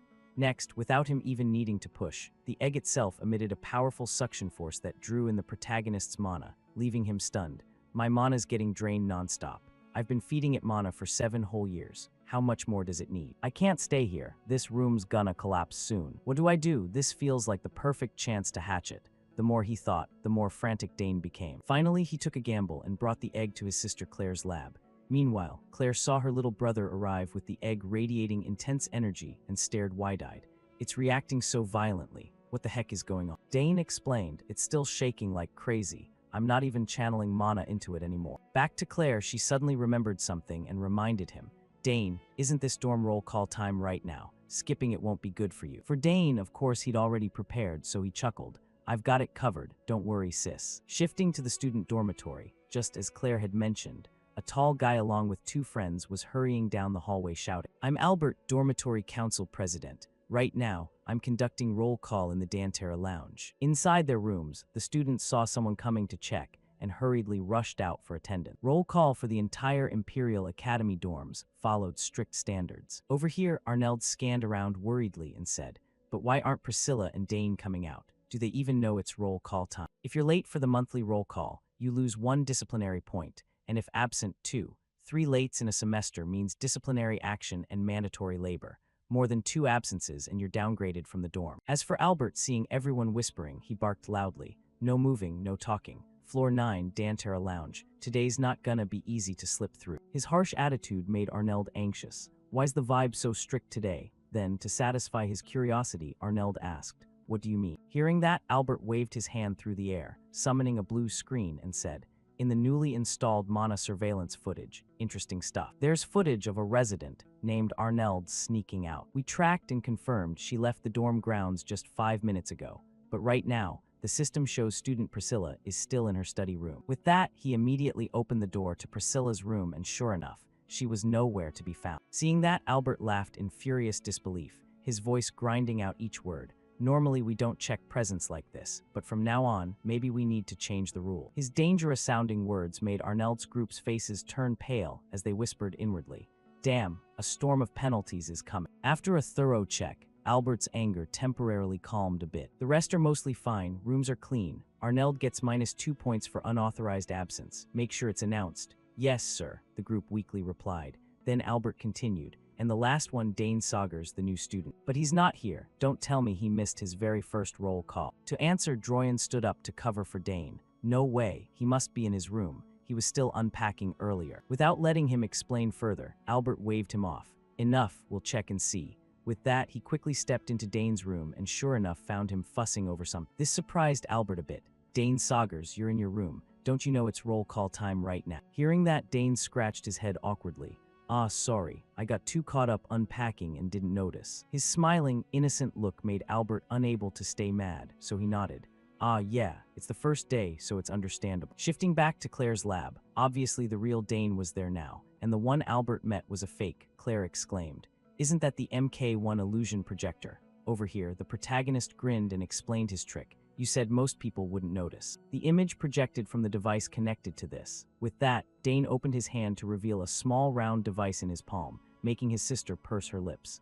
After a few seconds, she sighed. I heard using this is really hard. Since it's remote controlled, the signal gets interfered with easily. Even a tiny glitch and it'll get exposed. Dane shared. I anticipated that, so I tested it a bunch. As long as they don't get too close, it'll hold up. His confident demeanor made his big sister admire him inwardly. In your heart, you're really gutsy, little bro. By the way, how's the egg? It's clearly reacting to your mana, Dane. That means it's very likely about to hatch. But plenty of eggs react like this and still don't hatch. Still, just having a reaction like this is already huge progress. Hearing her say that, Dane asked, so what now? Should I keep channeling mana into it?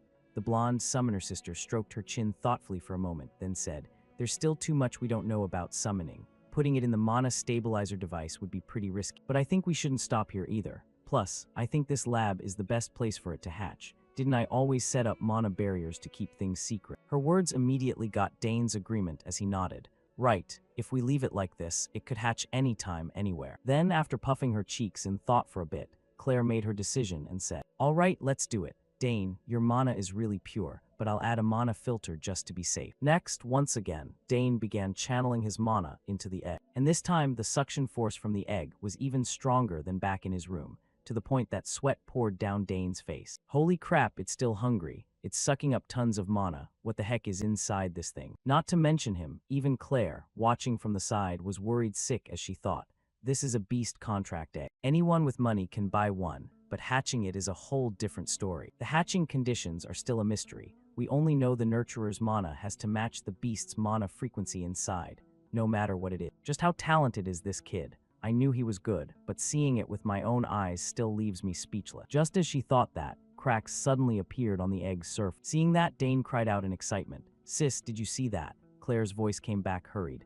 Okay, looks like it's hatching soon, just a little more. Great, let's see what kind of creature this is. Then under both their expectant gazes, the egg erupted with intense light, finally culminating in a small explosion that blasted the shell fragments everywhere. The shockwave sent Dane flying backward directly, while Claire had to shield her face and step back a few paces. Seeing that, Claire rushed over to check on her little brother. Hey, you okay? Dane coughed once and shook his head. I'm fine, just a bit dizzy. But sis, look, there's something there. As he spoke, Dane pointed forward to where the egg had been. And now a small dragon with pale purple scales stood there blankly watching them. A dragon, Claire shouted in surprise, before noticing the little dragon spewing fire in all directions around it.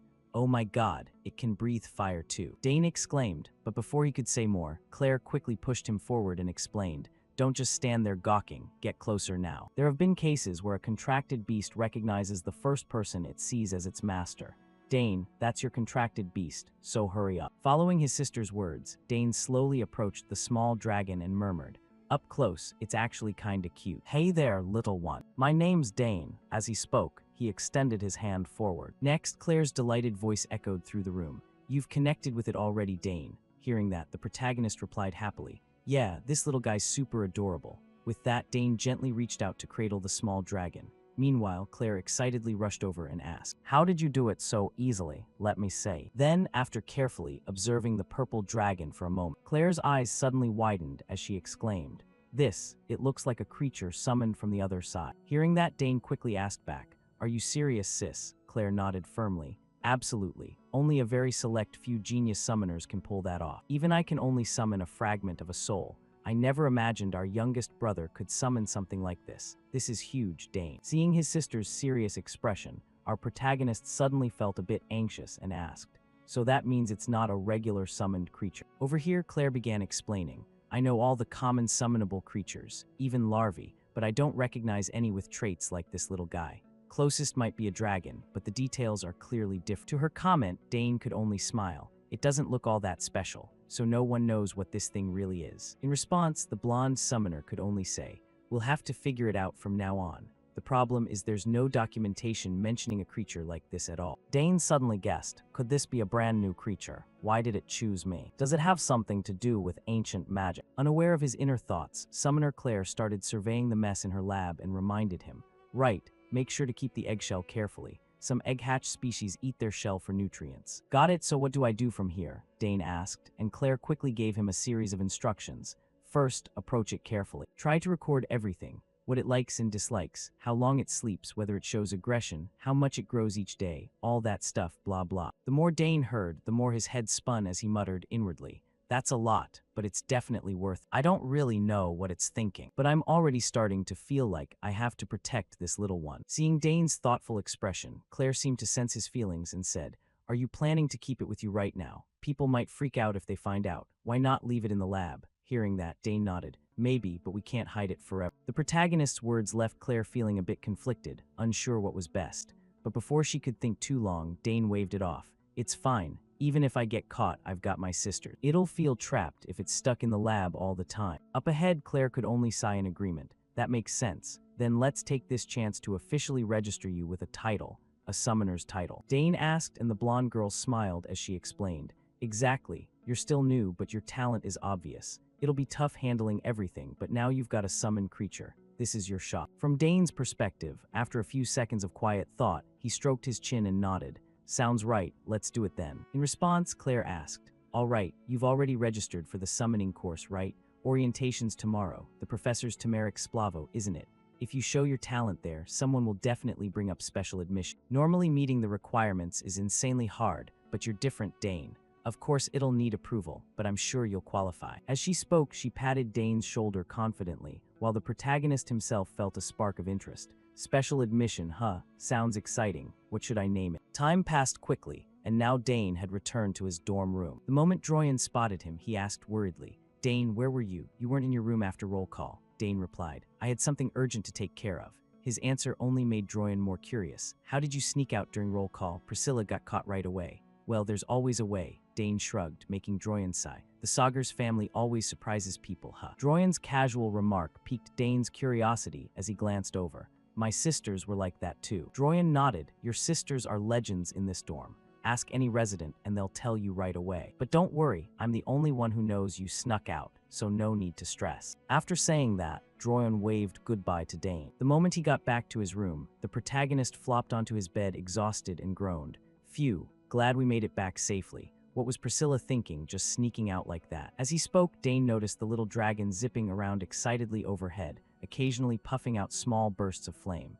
He muttered inwardly, it's way too hyped, but it's seriously awesome. Memories flashed in Dane's mind of how he'd returned to the dorm undetected. Here it is. This is the secret passage my sister told me about. The entrance is sealed. This is the first way back. They've surrounded the whole dorm with a mana barrier. How do I break through it? First, I'll try sensing the mana flow. There has to be a weak point. As he spoke, Dane lightly touched the barrier and slowly felt it out. But before he could dispel the barrier, the dragon beside him started breathing fire, instantly creating a huge gap in the magical barrier. In short, that's how Dane managed to return to the dorm without the supervisor's notice. Just thinking about the little dragon's ability made Dane's whole body tingle with excitement.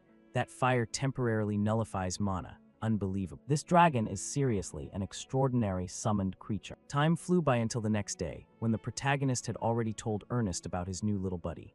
But the name Dane gave the dragon left Ernest utterly confused as he said, Happy? You seriously named it Happy? Who names a dragon like that? Dane turned back. I thought it was friendly and easy to call. Come on, suggest a better one then. His words surprised Ernest, who eyed the dragon for a moment. Let me think. It's cute, but maybe the name should carry a bit more weight. Seeing Ernest's serious expression, Dane burst out laughing. You don't have to be that serious about it. After a few seconds, Ernest came up with one. Karnas, how about Karnas? Hearing that, Dane stopped walking mid-step. He turned and nodded. That's good. What does it mean? Mysterious. Pretty fitting, right? Ernest replied. And Dane was completely satisfied with the name. Perfect. From now on, your name is Karnas, he said while looking at the small dragon Karnas. Time passed quickly, shifting to the Bermuders Hall, named after the scholar Bermuders, and the venue for the summoning department's classes. By now, the students had quickly gathered here. In another corner, Digron, the guy who'd fought Dane as kids, was also present, and immediately recognized the protagonist, though a bit shocked. That's Dane Sagar. He stole my summoned beast. And after we got humiliated at the banquet, my family completely lost face in public. Now we're barely clinging to our urban noble status. Why do I keep running into him everywhere? He's here for the summoning class. Why do I have to take this course now, of all time? I have to do everything I can to avoid him. Digron silently reminded himself, sweat beading on his tense face. But right then, a big guy called out from behind. Hey Digron, retaking this for the first time. Hearing that, Digron awkwardly turned and replied, Ah, yeah, senior, right after. The tall senior slung an arm around Digron's shoulder and cheerfully reassured him. Come on, it's no big deal. Everyone retakes once. This is my second time retaking, just this course, mind you. Just treat it like an easy A and breeze past the freshmen. The big senior bragged proudly about his record, while Digron could only force a smile to avoid offending. Not long after, the professor entered the classroom, instantly silencing all the chatter. Up front, the handsome Professor Tamaric spoke. This class will start with the basics of summoning theory. This is crucial knowledge for those just starting on the path of a summoner like you all. This theory will appear on the official summoner certification exam, so study it thoroughly. Right after his word, the listening students erupted into murmurs. Wow, this professor seems super strict. I heard the official summoner exam is insanely hard. Across from them, the professor caught the whispers and nodded in a slightly threatening way to his students. Of course, if you qualify, you can go for special admission. That said, it's not easy at all. To his statement, one student shouted, Professor, what are the requirements for that special admission exam? In response, seeming a bit pleased, Tamaric answered cheerfully, Ah yes, I knew you'd ask that. Look here. With that, he waved his hand, creating a blue screen in midair, and explained. First, you must summon a class 5 or higher beast using a blank summoning seal. Second, maintain the summoning for over 30 minutes. Behind him, the students hearing these sky-high requirements gaped in shock, turning to each other in disbelief. Class 5 beast. Even with a summoning seal, that's impossible. Class 7 basics are already insanely hard, and maintain it for 30 minutes too. Not letting his students chatter more, Professor Turmeric firmly stated the final condition. Lastly, you must demonstrate your unique qualities to qualify for special admission. Even if you pass the first two, you'll fail without satisfying the third. Whatever it is, you have to make an impression to be considered special. Hearing this far, the students in class truly couldn't accept it. That's ridiculous. The first conditions are already impossible, and then there's a subjective one too. Has anyone ever actually passed this exam? Not to mention them, even Dane pursed his lips at the professor's conditions.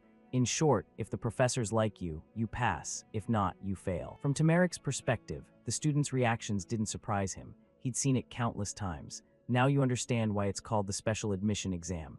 Oh, and you'll also need recommendation letters from at least 2 experts in the field to even apply. Across from him, the students fell silent, unable to say another word, looking at their stunned faces. Turmeric chuckled inwardly. That's right, I knew you'd go quiet like this. No one's gonna dare try now. Next, the professor glanced toward Dane and thought, Dane Sagar's right. What about this interdisciplinary student? I heard about his entrance exam from Professor Delphines, about how he formed a secondary link with her class 4 Etherach summon. But without seeing it myself, I can't believe it. Maybe she has ties with the Count Sagar's family and made it up to help him. I want to verify this myself. For example, Turmeric continued his lecture. Your first goal is to pass the regular tests, so keep working hard. If you've already summoned, it'll be easy, but I don't think any first years can. On the other side, the students remained confused, exchanging glances without a word. Even Digron swallowed hard in anxiety, while the protagonist's face was full of doubt. He thought inwardly, the freshmen must be really lost. They've only done theory and compatibility tests so far. Up top, Professor Turmeric kept smiling, provoking his students.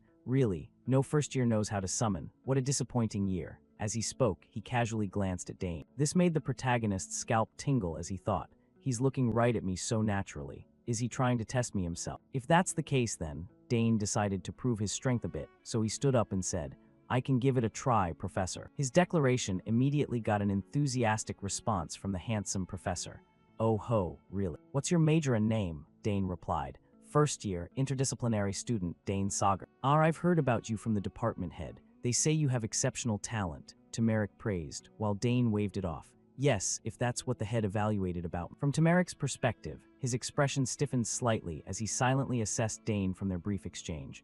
Well, look at this kid. Usually people either act humble or arrogant, but he responds so smoothly. Thinking that, Turmeric went straight. There are a lot of rumors about you, but that talent, normally speaking, sounds downright absurd. That said, can you demonstrate your ability right here for everyone to see? Now he's saying it outright. Dane thought inwardly and nodded. If you want, I can do it, no problem at all. But if I prove myself, could you write me a recommendation letter for the special admission exam? Dane's sudden words left the professor in the lecture hall, and the entire class dead silent. It took several seconds before Turmeric opened his mouth.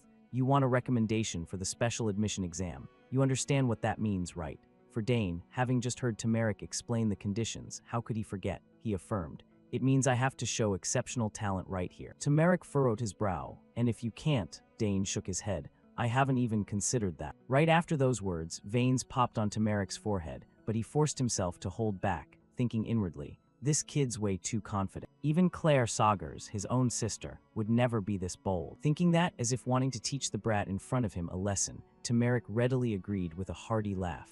All right, come on up. If you really meet the conditions, I'd be more than happy to write you that recommendation letter. But talk is cheap. Not to mention the professor, the rest of the students in the class started shouting like the place was on fire. What the hell is he thinking? He's not even a summoning major. Anyway, he's Claire's little brother. What is up with the Sagars family? Ignoring the students' chatter, Turmeric gave his final warning. But if you fail, you'll have to accept whatever consequences come. No matter what they are, you still want to try. After a few seconds of thought, Dane nodded. Yes, I'll do it. Hearing that, Turmeric didn't bother advising anymore. He said with interest, Good, come down here. What a coincidence. I happen to have a blank summoning seal right here. With that, Dane quickly walked up to the podium, thinking to himself, I wasn't planning to do this on the very first class, but whatever, might as well. Let's just take everything I can get. With that thought, Dane reached out and picked up the white card in front of him, slowly channeling his energy into it while whispering, "Answer my call." The moment the words left his mouth, up in the air a magic circle began to form,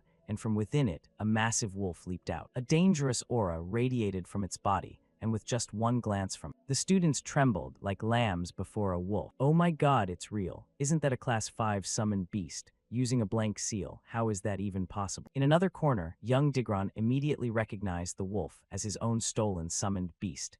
"That's my gen." Unaware of Digron's thoughts, Dane confidently turned to the professor. "Professor, I've summoned Genfu." Over here, Tamaric was still frozen in shock at the scene, sweat pouring down his face as he screamed inwardly. How did this kid do it with just a blank seal? Is he forming a full contract? Or is it something else? But even so, he's only summoned it. He can't possibly maintain the summoning for 30 minutes. Thinking that, Tamaric finally calmed down a bit and said, "Impressive just as rumored, but the second condition won't be easy to pass." In response, not wanting to waste class time, Dane offered an alternative. "You're right, I don't want to take up too much class time either. How about I show you something else?" His words sparked curiosity in the professor's eyes as he asked, "What, something else?" Not to mention him, the students were just as curious, exchanging glances and whispering excitedly, "What's he gonna do next?" The Sagar's family is seriously terrified. From Digron's perspective, for some reason he felt anxious right then. Oh god, the third condition is demonstrating something unique. In the end, it all depends on the professor's judgment. If the professor's this determined, what is he planning? With that, every student in the class fixed their eyes on the protagonist,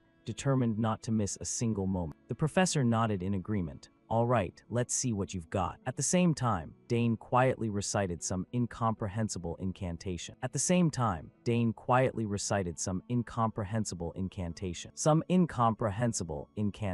And under everyone's astonished gazes, Genfu's body slowly swelled, its claws growing sharper than before. Seeing this, even Dane's magic-using friend felt stunned.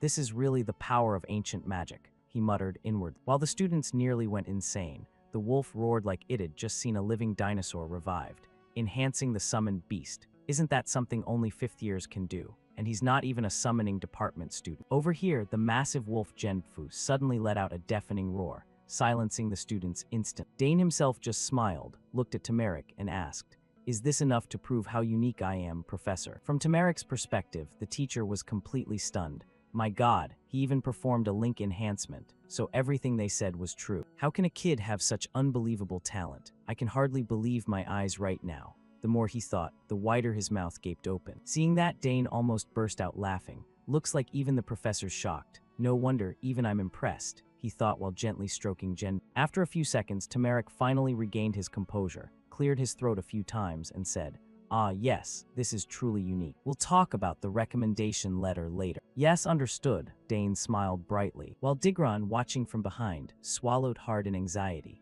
He's grown way stronger than before. What a terrifying kid. In summary, after all the commotion, class continued. I always feel the professor's gaze fixed on me, but I don't bother reacting. Dane constantly sensed the professor's eyes on him, sometimes with a hint of confusion. "I heard he's super strict. My second sister would love hearing about this. This is already part of the recommendation. Should I ask Professor Delfinso for the rest?"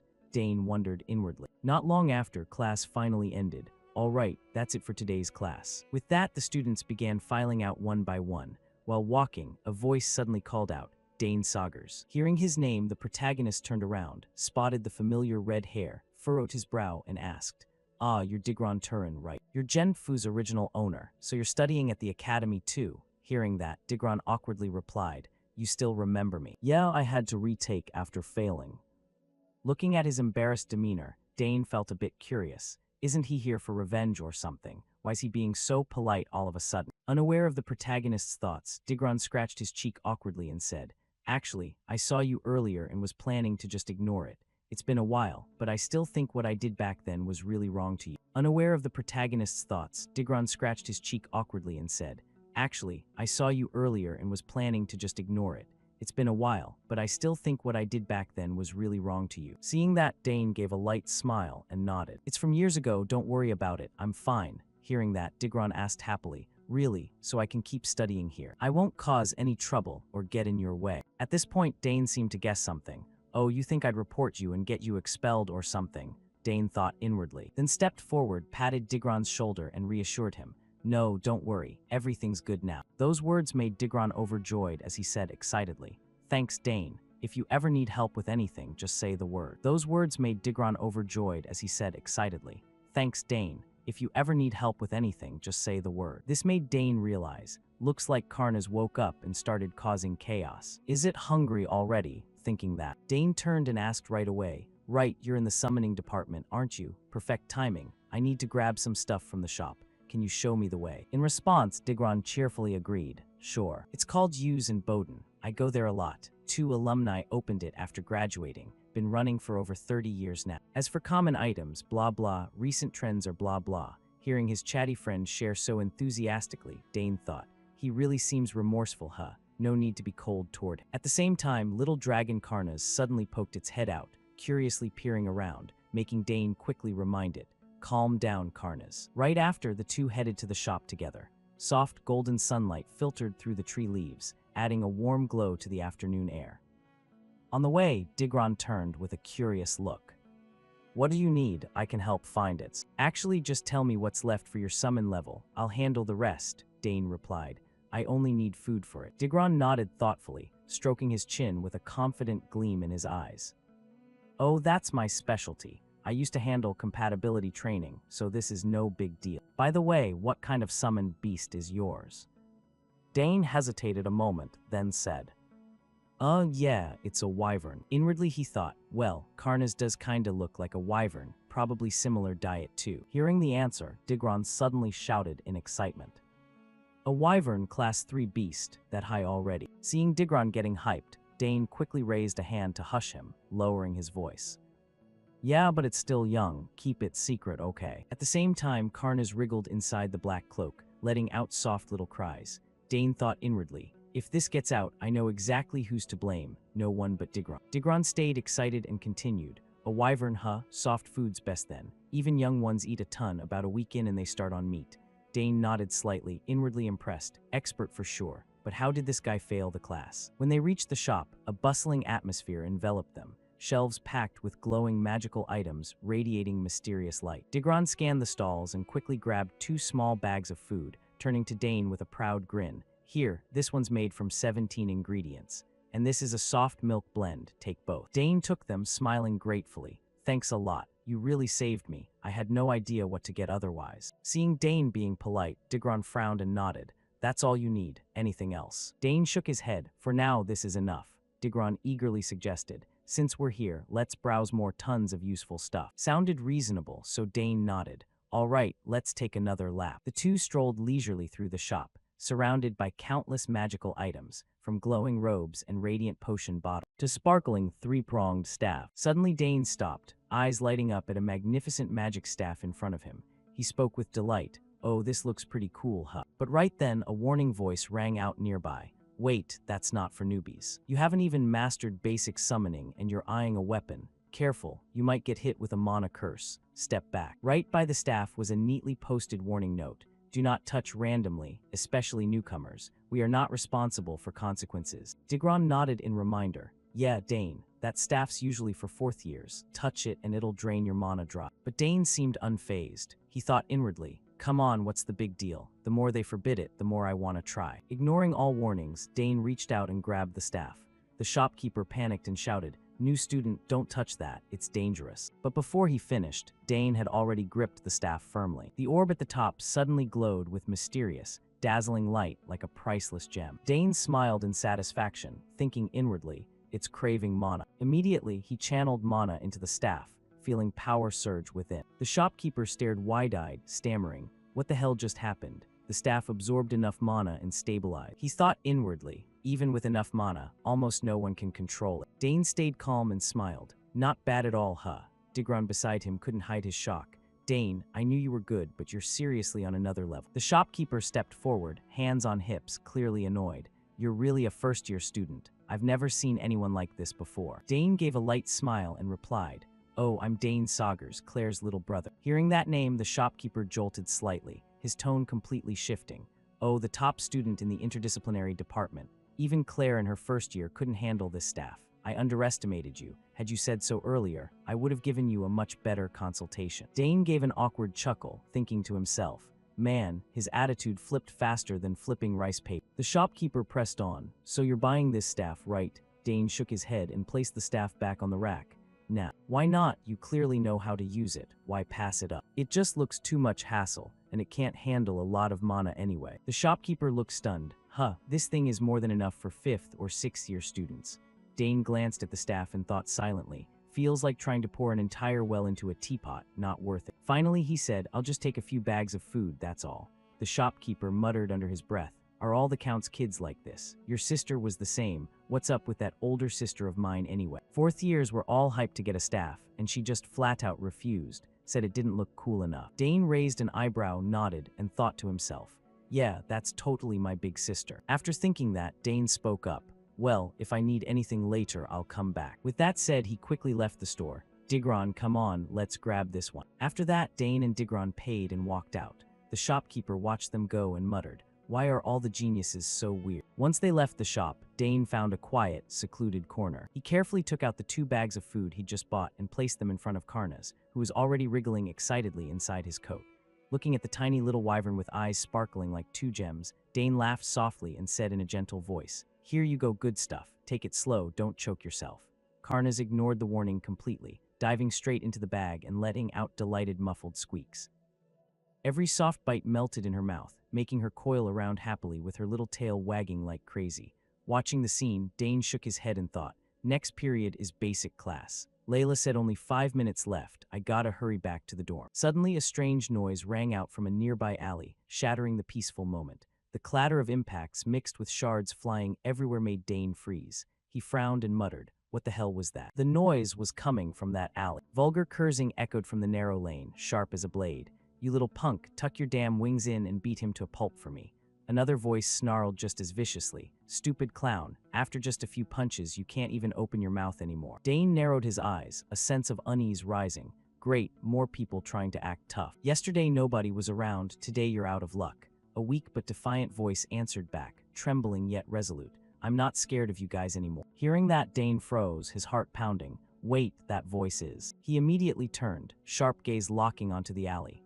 There, Ernest was surrounded and cornered by 3 thugs. The boy looked utterly miserable, hair a total mess, glasses crooked to one side, limbs shaking like leaves, yet his eyes still burned with stubborn fire. The red-haired guy, clearly the leader, sneered with contempt. You hear that? Says he's not scared anymore. One of the others burst out laughing and added, big mouth but shaking like a scared pup. Ernest clenched his teeth, fists tight, thinking bitterly, these bastards, waiting till I'm alone so they can gang up on me. One of them spoke up arrogantly, who's going first? Ain't nobody else around here. Another grinned wickedly, me, I still got jaw pain from last time because of. All 3 advanced with menacing swagger. Even terrified, Ernest braced himself and growled, don't come any closer. The trio exploded into mocking laughter. Haha, look at this loser actually raising his fists. Got lucky once and now thinks he's tough. In Ernest's mind, despair surged. This is bad, what can I even do this time? But right then, firm footsteps approached from a distance. A calm voice laced with faint sarcasm cut through, drawing everyone's attention.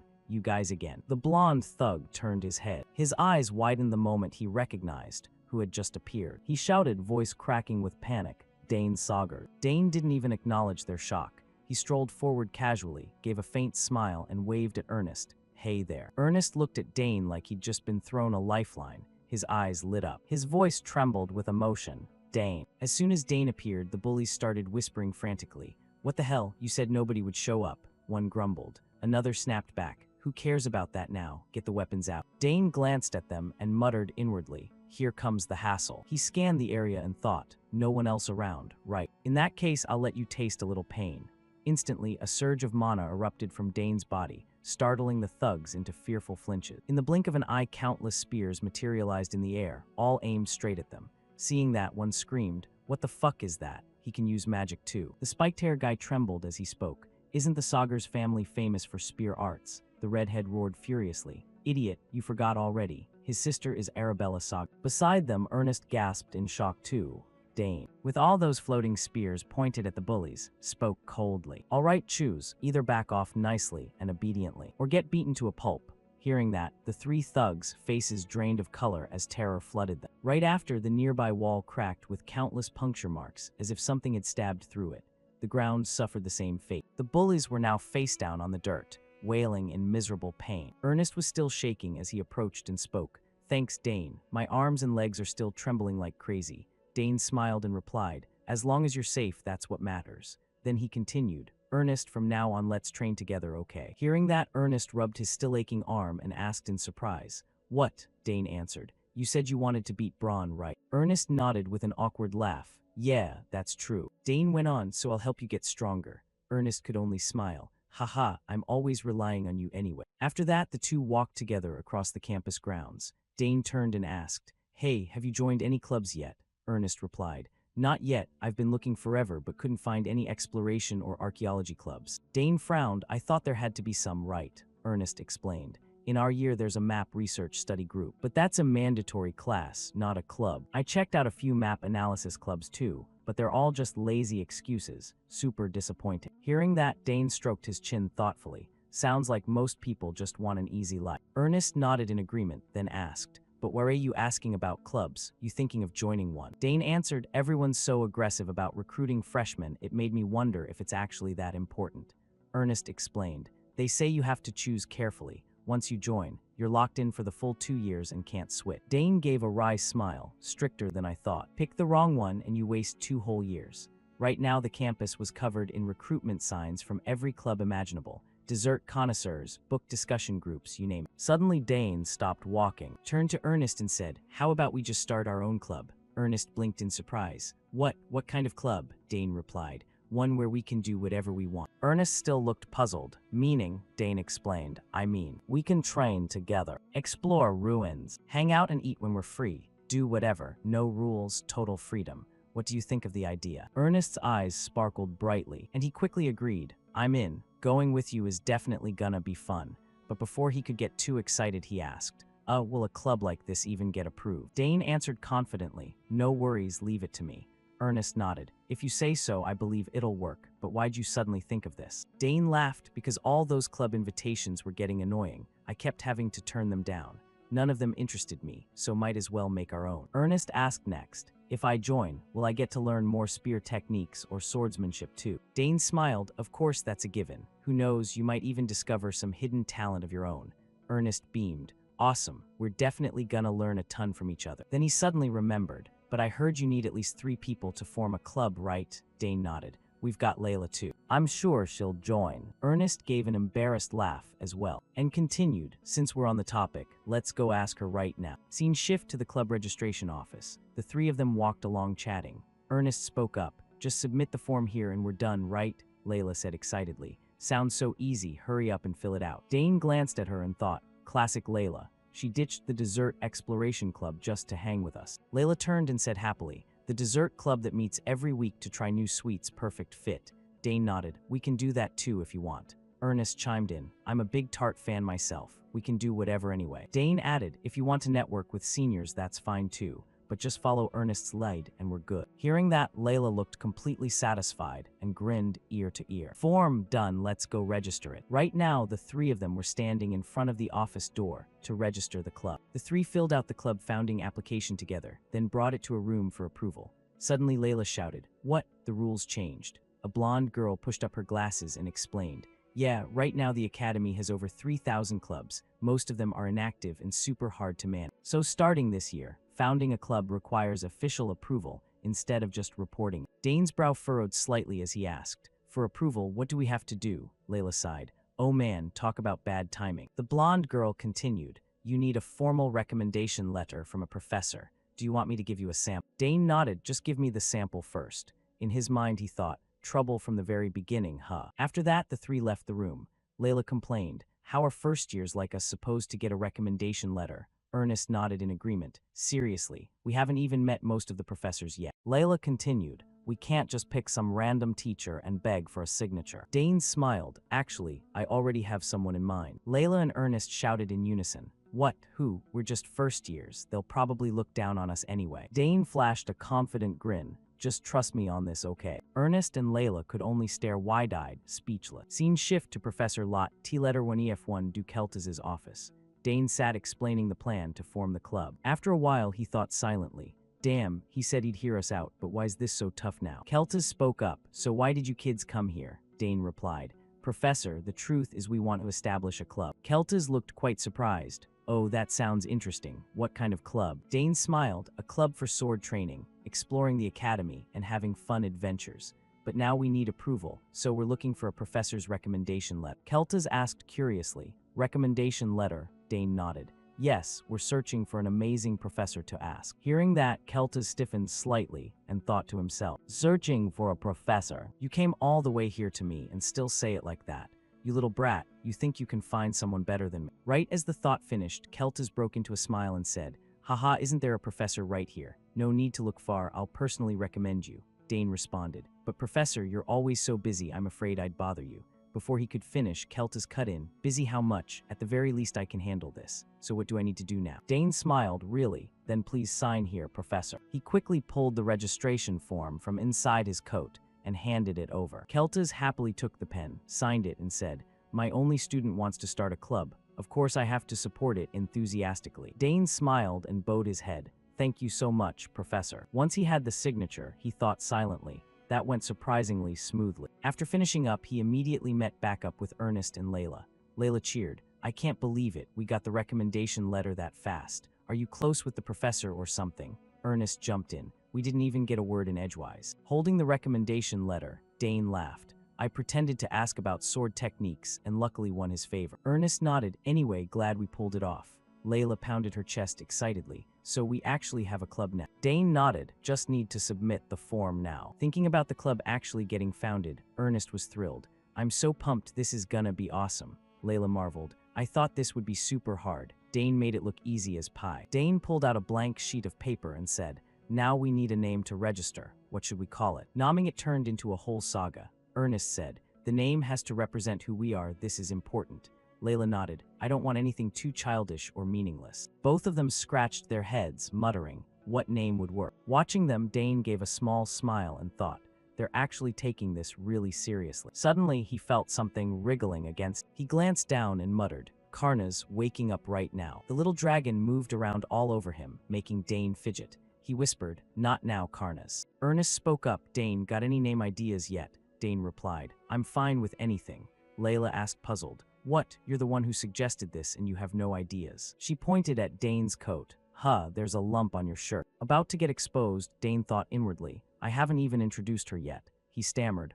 Yeah, this is. Ernest and Layla's eyes were glued to him. Layla pressed, what are you hiding? Suddenly Dane's button popped open and a black blur shot out. It was Karna's. The mischievous little dragon had broken free. Seeing the adorable tiny dragon, Ernest and Layla's eyes went wide, mouths forming perfect O. Dane gave an awkward laugh and thought, this time I'm screwed. Layla pointed accusingly. What is that? A summoned beast? Why'd it come out of your shirt? Don't tell me that egg you got from Claire's place hatched. The little dragon circled around Dane's shoulder, letting out a cute growl. He nodded. Yeah, she was born not too long ago. Her name's Karna's. Ernest said happily. Hey Karna's, long time no see. Layla snapped. Ernest, you knew about this too. Dane quickly changed the subject. Anyway, the club name is more important right now, Karna's. Let's head to registration and think on the way. At the registration office, the blonde girl held the paper and frowned. Club of Magic Exploration, Summoning, Spear Arts, Swordsmanship. The three could only give awkward smiles, because the name couldn't be more straightforward. She asked again, you're sure you want this name?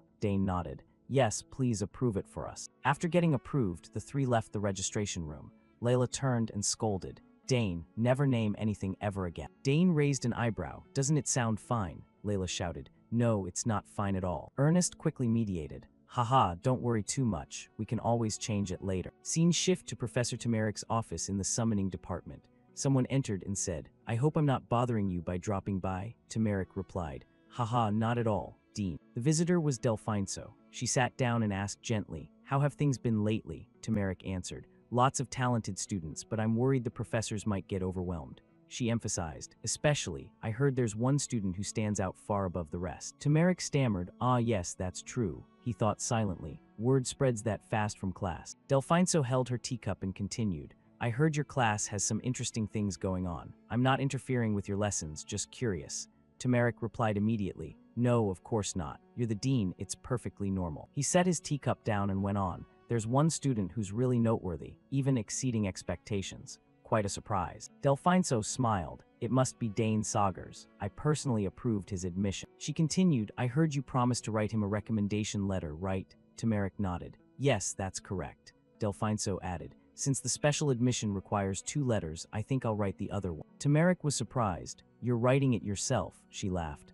The boy clearly has talent, how could I just sit back? Tamaric pondered silently. She's as cunning as a snake, she's trying to claim everything. He clenched his fist and muttered, right, she's always been like this. I underestimated her. Delphine spoke. Professor, is something bothering you? Tamaric startled and quickly said, no, not at all. Delphine looked him straight in the eye. That's it. When you finish the letter, let me take a look. After all, we should be transparent about this. Tamaric frowned slightly, feeling uneasy. Of course. Having achieved her goal, Delphine stood up. Then I'll take my leave. Watching her back as she left, Tamaric gritted his teeth, deep in thought. His hand clenched so hard it trembled as he muttered, you think I'll just sit here and let things go your way? She's trying to pull Dane to her side, but this time I won't let it happen. I have to claim that genius first. Scene shift to the campus grounds at night. Someone walked along muttering, today's just the class on the founding of the empire, right? Dane sighed, still got time. Maybe grab some tart or something. Suddenly a figure approached and called,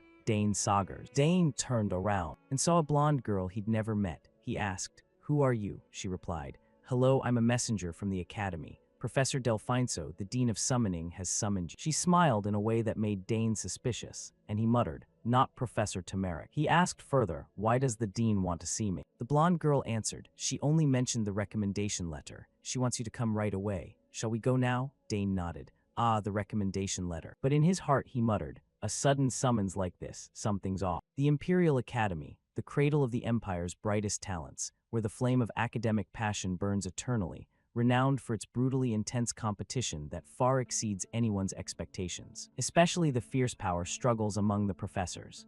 A department's influence directly determines the budget, equipment, and facilities they receive. Here, the 3 biggest departments, swordsmanship, magic, and summoning, always get the highest budget allocations.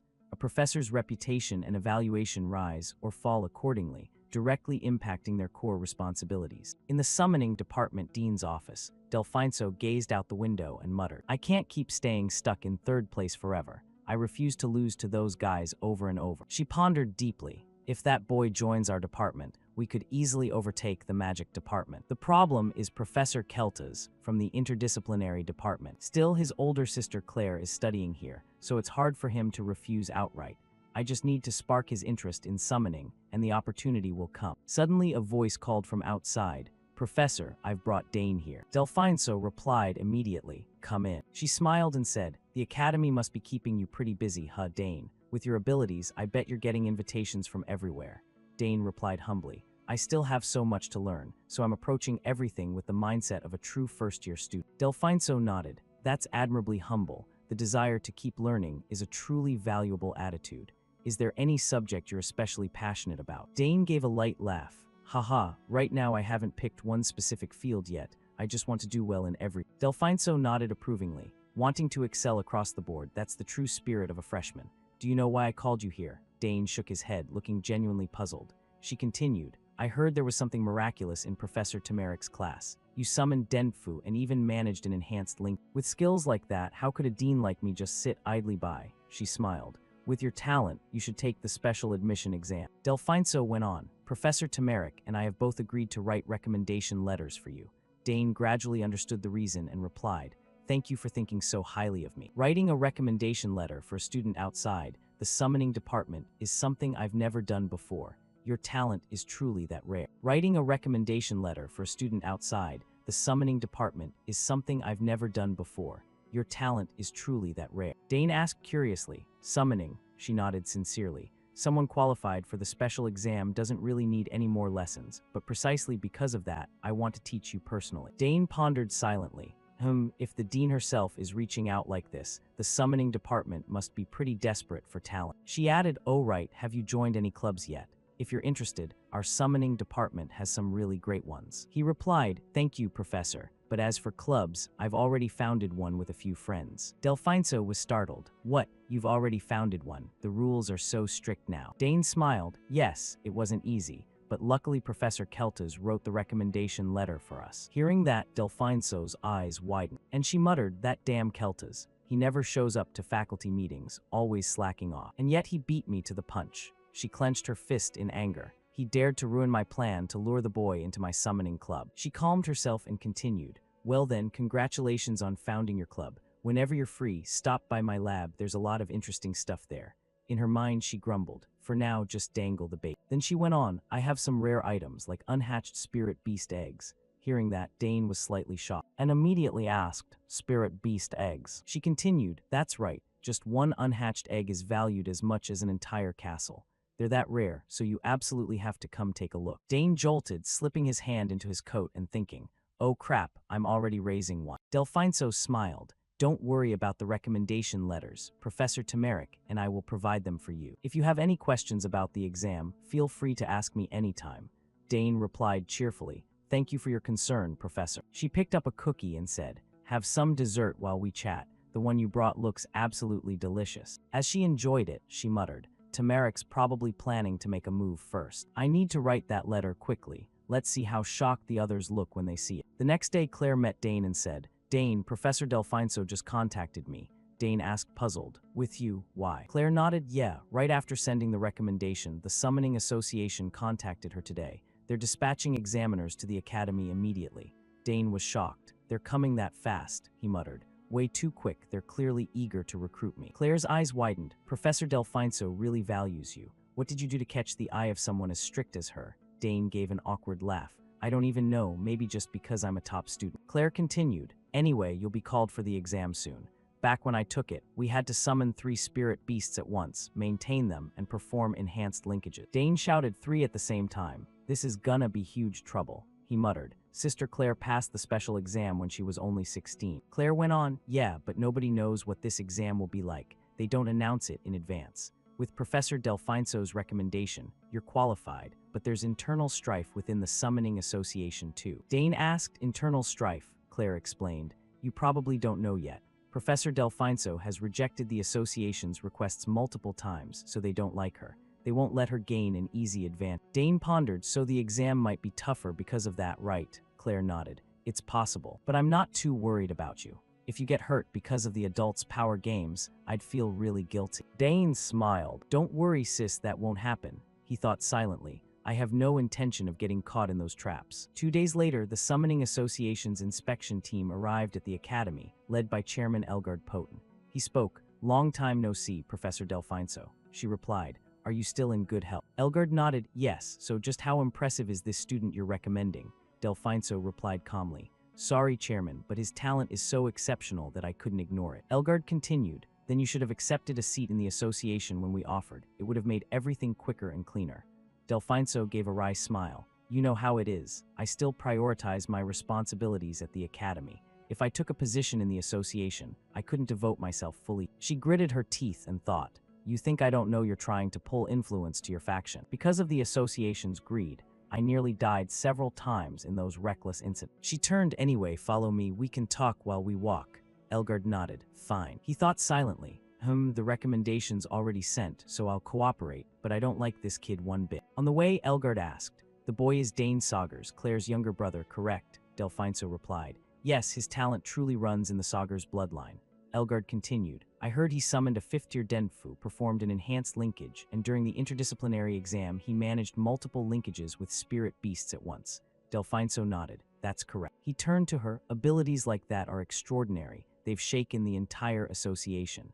Even for a Saugers, I didn't expect the younger brother to surpass his predecessors. Could he already be on par with Galderin? Delphinso gave a wry smile. I'm not sure he's reached Galderin's level yet, but once you see him for yourself, you'll understand. Elgard frowned. We'll evaluate him very strictly. The special admission exam has always been that way. Delphinso nodded. Yes, I understand. The Summoning Association's arrival caused a huge stir among the academy students. One exclaimed, what? The Summoning Association is here at the academy. For what? Another replied, I heard Dane Saugers got a special recommendation letter. Yet another chimed in, oh, that first year who shocked everyone in Professor Tamaric's class, the one who pulled off Spirit Beast Enhancement too. One guy shouted angrily, damn, is there anything summoning related that guy isn't good at? After a while, Delphinso and Elgard arrived at the summoning department entrance.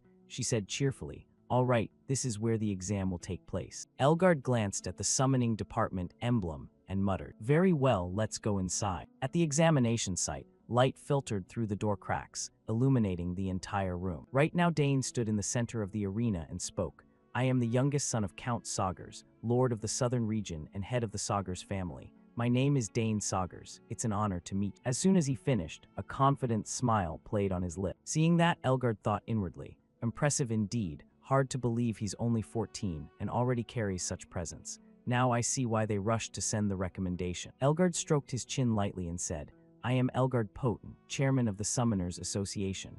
I've heard a lot about you, plenty of praise. However, this test won't be easy. Seeing that, Dane showed no fear and immediately replied, yes, I'm fully prepared. In his mind he muttered, he's pretending to be friendly, but nothing about this is pleasant. Then Elgard turned to the assistants behind him and said, no need for more talk, begin immediately. Everyone prepare. Seeing that, the two behind him responded at once, yes, sir. Delfinso from the back frowned slightly and said, I wonder what kind of challenge the chairman has prepared for us. Looking toward Delfinso, Elgard spoke. Whether he passes or fails is entirely up to me. Elgard Poten will decide completely. If you object, you can withdraw from the exam right now.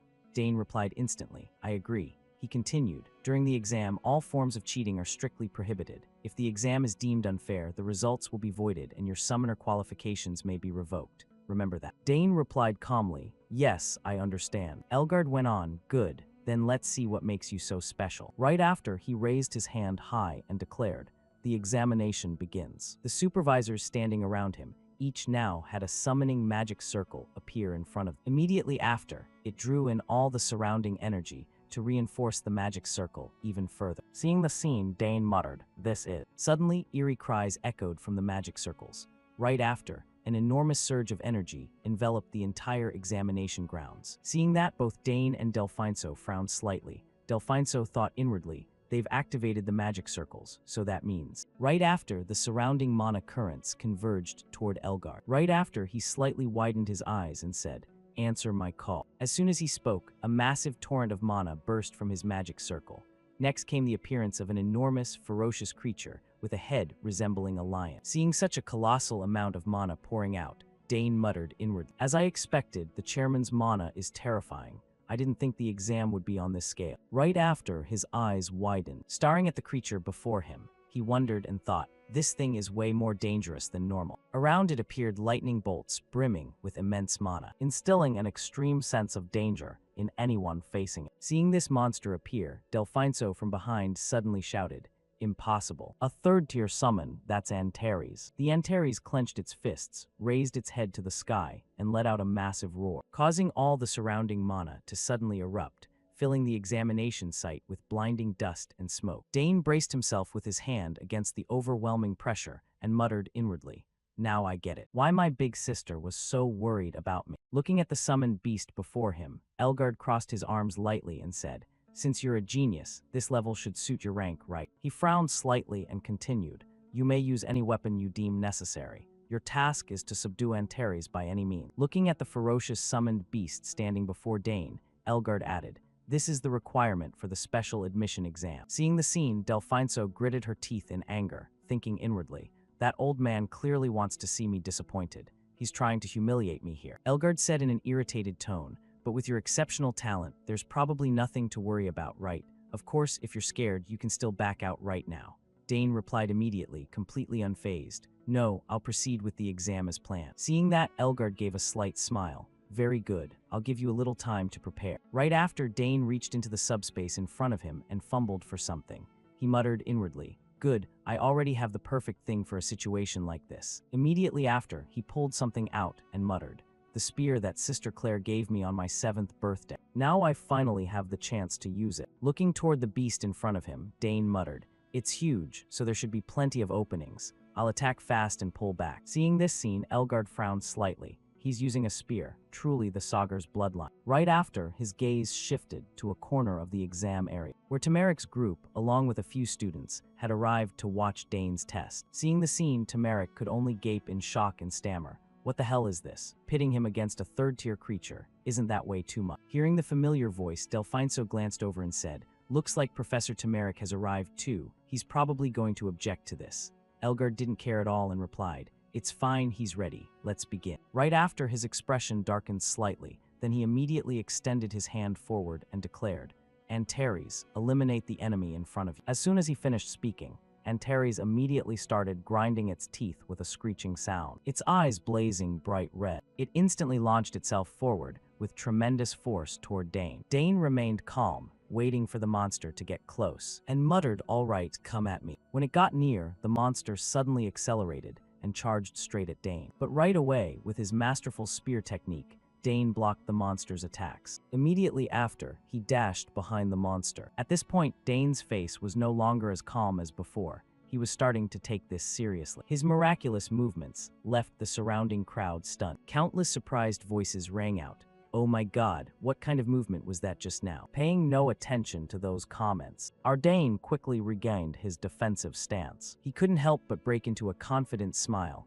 thinking inwardly, "Looks like the special training is finally paying off." On the opposite side, the monster didn't seem too affected by the wound, so it continued raging and charging at Dane. As soon as it closed in, it swung its massive hand, smashing straight toward the protagonist and cratering the ground into a deep trench. It was terrifying. Luckily, Dane dodged to the side in time. Otherwise, he would have been flattened into meat paste. Seeing its prey escape, a red gleam flashed in Antares' eyes, filled with fury. Next, it charged in relentlessly, unleashing punch after punch, forcing Dane to keep leaping backward. With every punch from the giant monster, it left a massive crater in the ground shaped like a wok. Even Dane had to inwardly praise Antares' strength. Wow, no wonder it's rank 3. That size and moving at this speed. On the opposite side, Antares seemed to be getting smarter. It realized it wasn't easy to close the distance on Dane. So right then, suddenly, a blazing golden flame erupted from its body. Then it thrust its hand forward, unleashing a scorching pillar of fire. Seeing that, Professor Delfinso couldn't hold back her worry and shouted. He took it head on. Beside her, Old Man Elgard stroked his beard, nodding smugly and satisfied inwardly. Even with enhanced strength, facing Antares is pure madness. Looks like the exam's ending quickly. I called it. That's what he was thinking. However, Dane was about to make him eat those words. Inside the flames, Dane's spear began spinning nonstop, creating a powerful wind current that scattered the surrounding fire. Still, Dane was a bit shaken by that last attack. That was really close. Almost done for. All right, time to end this. Right after, he erupted with his own mana to boost his physical strength, then charged forward to attack. But Antares reacted incredibly quickly. Before Dane could even land his strike, it clenched its fist and smashed straight ahead, tearing up the ground beyond recognition.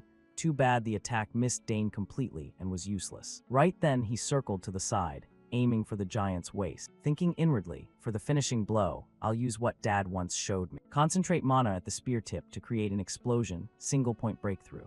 Taking advantage while Antares hadn't fully recovered its guard, Dane's explosive spear thrust straight into its waist, easily piercing deep into the massive body. The pain from the wound made the monster roar ferociously. Meanwhile, Dane gripped the spear tightly and drove it forward with full force. Waves of blue energy kept bursting outward. In the end, the explosive power took effect, blasting a huge hole in the monster's waist. Yet somehow, maybe this lion man had been doping. After taking a hit like that, it could still gather strength in both arms, as if ready to counterattack. Speaking of the background crowd watching, witnessing the protagonist's power, the whole group gaped in awe. Amazing. The spirit beast's attacks barely hit, and what was that mana output? Back on the battlefield, this oversized monster was truly a cheat code.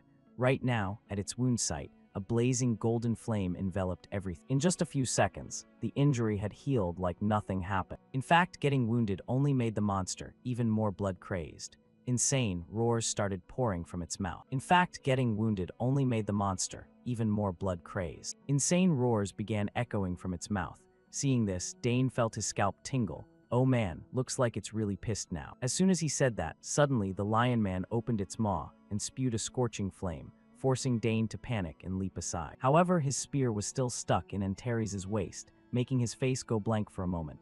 Damn it, my spear. Keltas rushed in from outside, sweat beading on his forehead, cursing nonstop.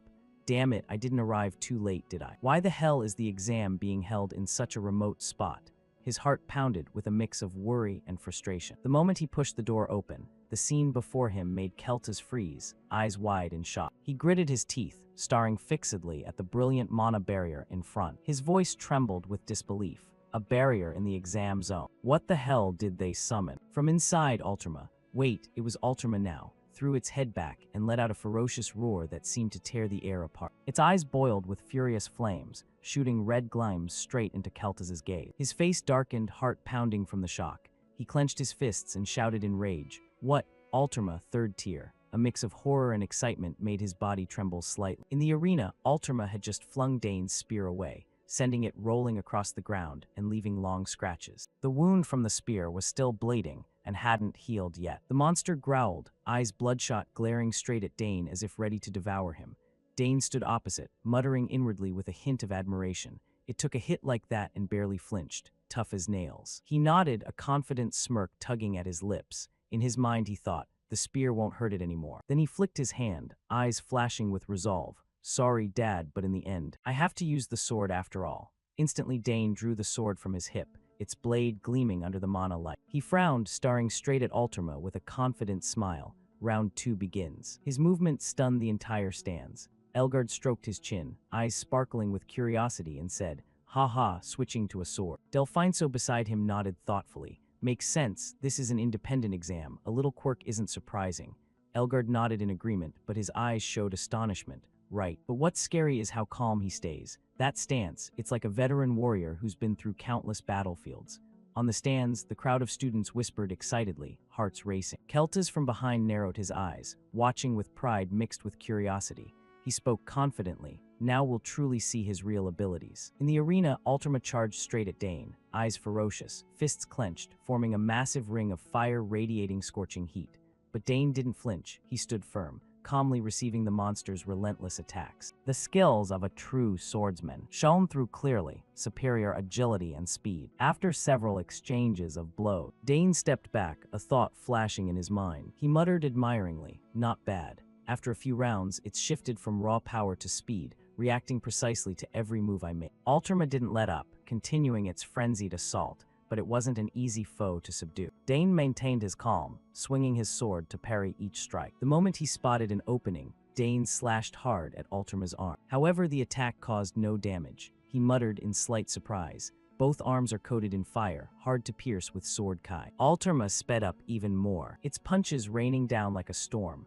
Dane's mind raced with thoughts, telling himself inwardly, "I could crush it with ancient magic, but too many eyes are watching here, so I'll have to do it this way." From the stands, Delfinso was worried sick, her face pale. She turned to Elgard, voice trembling. "Chairman, this is too dangerous now. If the student gets hurt, none of us will escape punishment." She raised her hand to her chest, preparing to activate forced recall. But Keltas appeared from behind just then and spoke up to stop her, his voice low but confident. "Hold on, just what?" Delfinso startled and turned. "Professor Keltas, when did you get here?" Keltas smiled, eyes shining with belief. "I understand your worry, but it seems Dane has already figured out his strategy." In the arena, Dane kept swinging his sword to block Alterma's attack. Suddenly, he spotted an opening, his eyes widening with decisive light. A magic circle appeared beneath his feet. Mana erupted brilliantly as Dane accelerated straight toward Alterma, unleashing countless sharp slashes. Deep gashes appeared on Alterma's thighs, making it throw its head back in pained roar. A wretched cry echoed. The monster lost balance, its strikes growing inaccurate. Both hands slammed the ground, face twisted in fury as flames flared around its body. Elgard from the stands jolted in shock, voice full of astonishment.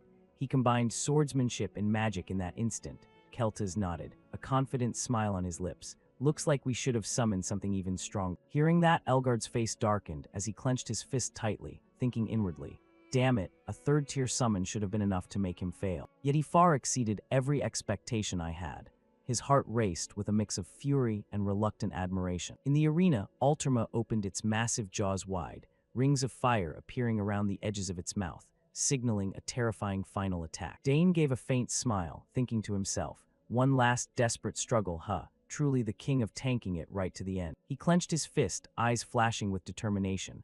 "I didn't want to resort to this, but it's time to end things." Above Dane's head, 3 mana-wreathed spears suddenly materialized, hovering in the air. He stared straight at Alterma, a smug grin spreading across his face, fully ready to deliver the finishing blow. In the arena, the air grew so thick with tension it felt suffocating, as if the entire world was holding its breath before the clash between Alterma's third-tier monstrous power and Dane's explosive magic. Sensing the imminent danger, Alterma threw its head back, and unleashed a ferocious roar that shook the ground like thunder. It opened its maw and spewed a brilliant pillar of fire straight toward Dane, scorching everything in its path with unbearable heat. But right as it prepared to strike, Dane's 3 mana-shimmering spears shot forward at terrifying speed.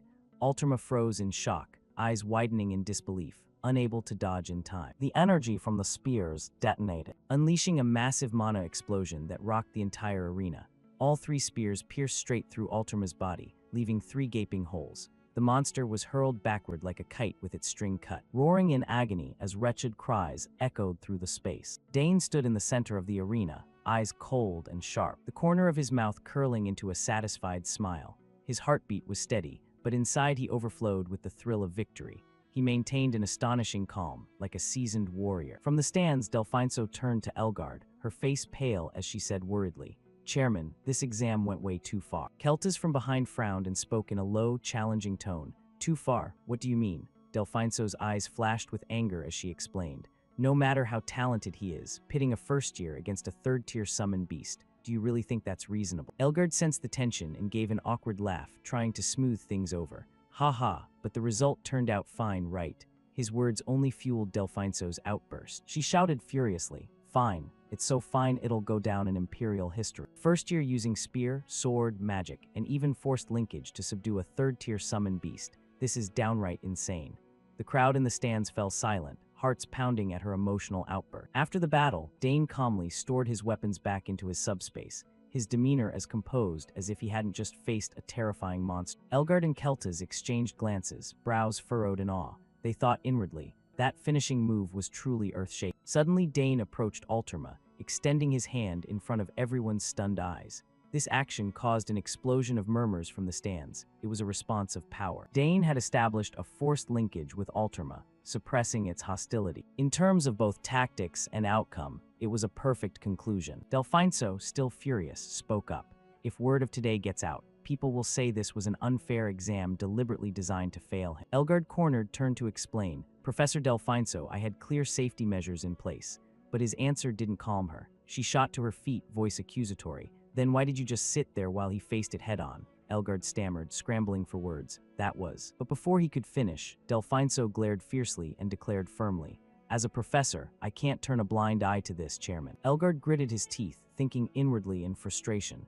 Damn it, how did it turn out like this? The entire plan's gone to hell. Keltas stood behind, eyes closed in quiet contemplation. He muttered admiringly, "I knew he was a genius, but to this extent." From the start, he seemed more like a veteran knight than a first-year student. Keltas and Delphinso's gazes turned toward Dane, flashing with determination. "I absolutely have to take him as my disciple." Once the exam concluded, Elgard stepped forward, his voice booming. "The examination is over. For Dane, who has passed this special exam, we officially grant him the title of Summoner along with this badge. May you continue to shine with your talents as an Imperial Summoner. Please accept it." Dane took the badge, bowed in thanks, his eyes sparkling with pride. He looked at the golden badge before him, engraved with strange runes, and muttered, "The golden badge only given to those who pass the special exam. It's seriously cool." Holding the badge in his hand, Dane pondered for a moment before raising it high. Channeling a massive surge of mana into it, he muttered, "Respond to the call." Instantly, mana poured forth from the badge, shooting straight upward to form an enormous magic circle. From within it, a tidal wave of mana surged out, and something burst forth, leaving everyone stunned. Elgard's eyes widened as he shouted,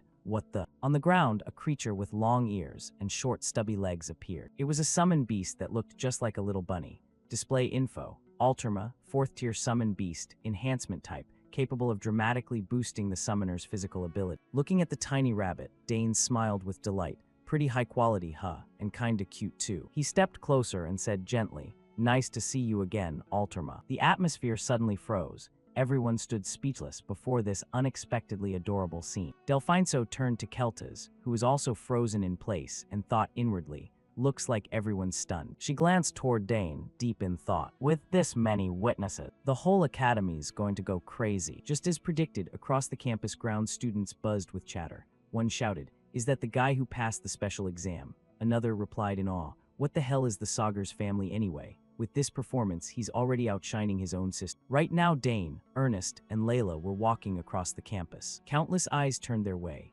Ernest turned to Layla in bewilderment. "Layla, I can't wrap my head around this. Can something like this really happen?" Layla crossed her arms nonchalantly, eyes gleaming with confidence. Don't try to understand, just accept it and you'll get used to it. He's from a whole different world. Ernest changed the subject excitedly. Oh right, I finally decoded that map.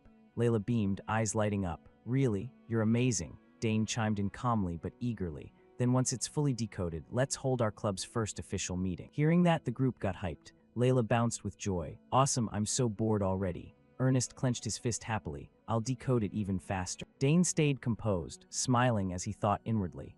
Honestly, I'm really curious about it too. Then he turned to them. Professor Keltas called for me. I gotta go. See you guys later. In the training room, Keltas was waiting. He looked at Dane with grave authority. Ultima is a terrifying summon beast. There was once an Imperial summoner named Renik who called forth 2 of them, and it was a nightmare. Just 2 took down 3 knights and dozens of soldiers. Dane jolted, thinking inwardly. Right, I remember hearing Professor Keltas was there during that battle. Keltas stepped closer, eyes sharp. And yet you subdued that creature without a single scratch. Dane scratched his head awkwardly. Just lucky, sir. Keltas shook his head seriously. Sometimes excessive humility is a double-edged sword. In my opinion, switching to the sword was the right call. Dane was startled, thinking inwardly. He's no ordinary teacher. Keltas turned and walked slowly. At just 14, your swordsmanship mastery and composure far exceed your age. He paused, voice lowering. That's why I want to ask you. Would you like to formally learn swordsmanship from me? The offer froze the air. Dane's eyes grew resolute, heart pounding with excitement and pressure.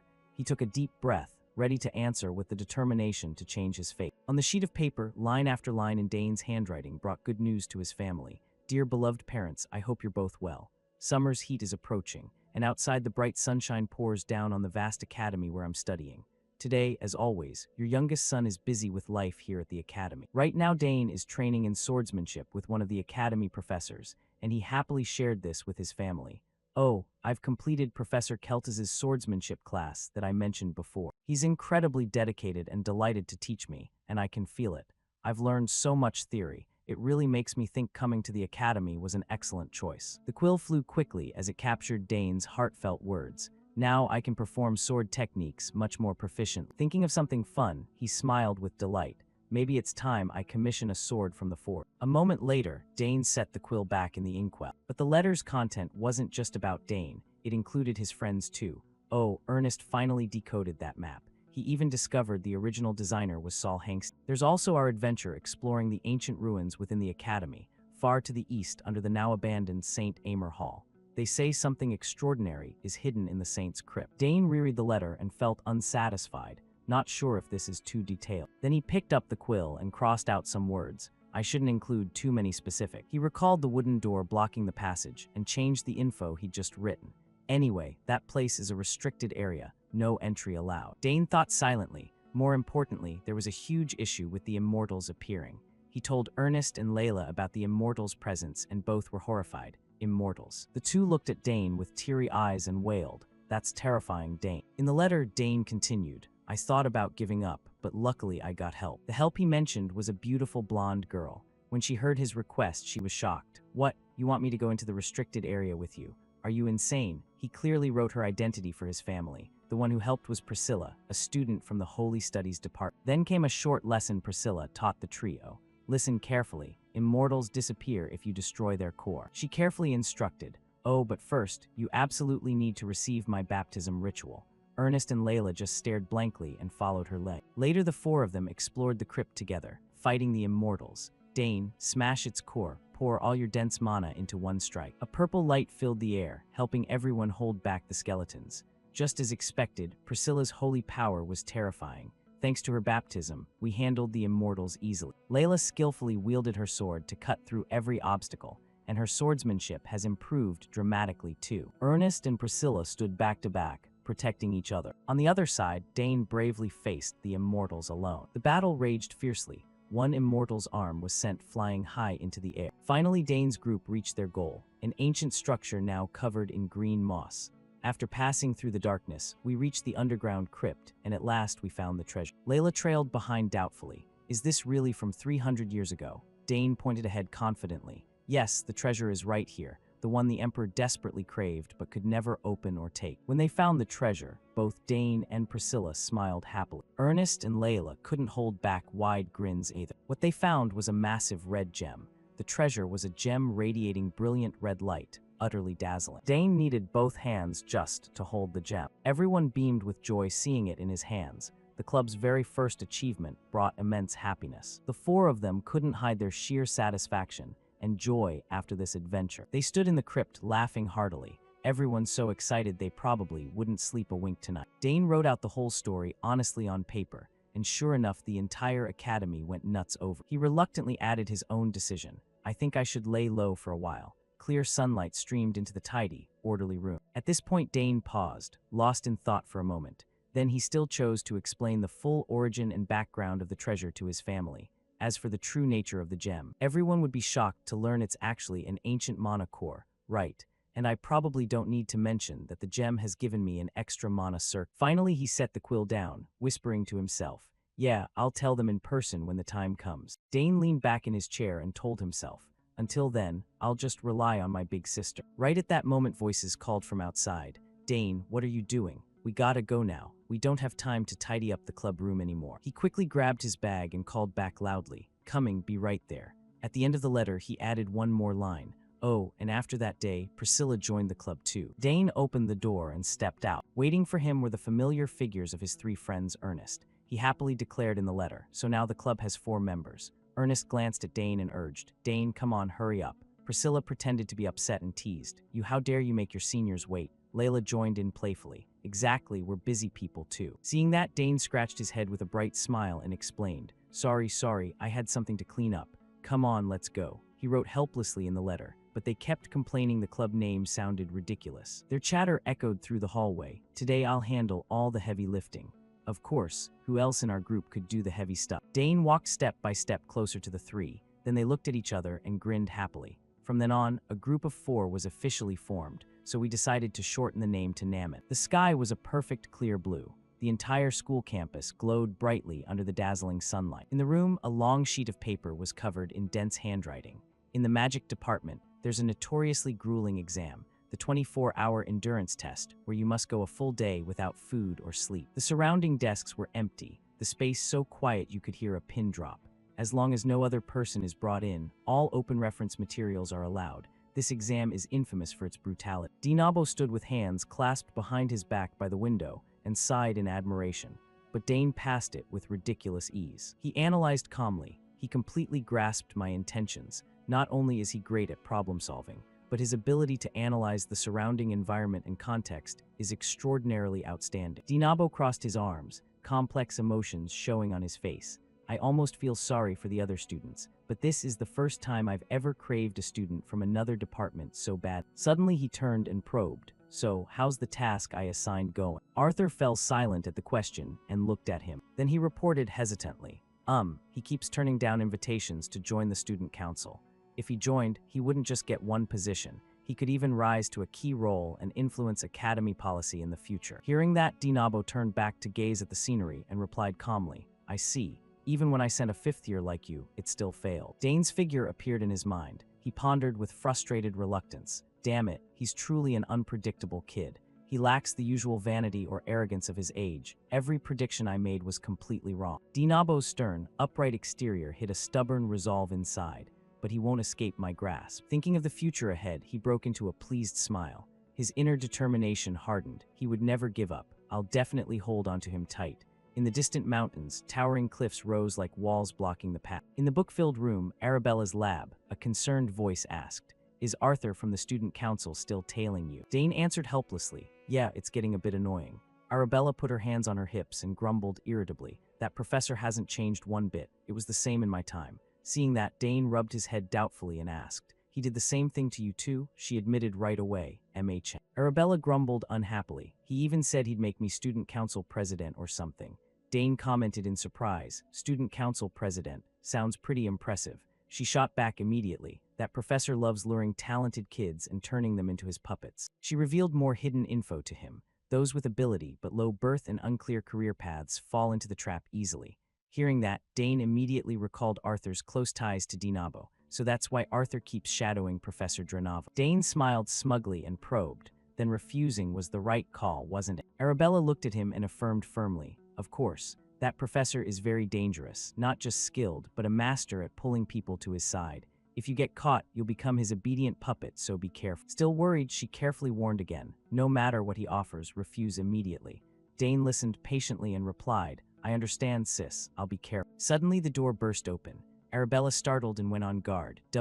What is it? Someone holding a glowing green orb high called out for help. Dane, so you're here. Look, I found something really terrifying. It was Dane's three friends, Layla leading, urgently pleading. Ernest brought this back from the restricted area. Can you take a look for me? But hearing her, Arabella stared in disbelief and demanded, What? The restricted area? You guys actually went into the restricted area. The three didn't see anything wrong. In fact, they grinned proudly. Dane helplessly covered his face, not daring to look. I already told them to lay low for a while, sorry sis. Dane approached Ernest worriedly and asked, Ernest, how? The guards have definitely tightened up since the St. Amer visit. He smiled reassuringly. Don't worry, Dane. As an explorer, I have to overcome challenges like this. Hearing that, Dane looked at Ernest hesitantly. Yeah, that's your specialty, but isn't it still too dangerous? He crossed his arms and answered firmly. I get your concern, Dane, but the explorer blood in me is boiling. I can't just sit still. Seeing that, Dane felt relieved and thought inwardly. Since the St. Amer visit, Ernest has become way more proactive. He recalled the man in the black cloak at Amer and felt Ernest's reaction was only natural. It makes sense. Saul Hangston, the only one said to have reached the Nine-Chain Realm after the collapse of the Demon Kingdom Arachna. Any explorer's eyes would light up at a genius like that. On the other side, Layla was desperately begging Arabella, Senior, please take a look at this. She grumbled helplessly, You kids are nothing but trouble. Dane glanced over curiously. So what is Layla holding? He looked at the faintly glowing orb in Layla's hand and guessed. Did you stuff something into the monowave detector? Hearing that, Ernest rubbed his nose awkwardly and explained. Here's what happened. Last night I couldn't sleep, so I went for a walk in the restricted area. When I got there, I noticed something suspicious. You know, Saul Hangston's lab is in the restricted zone, right?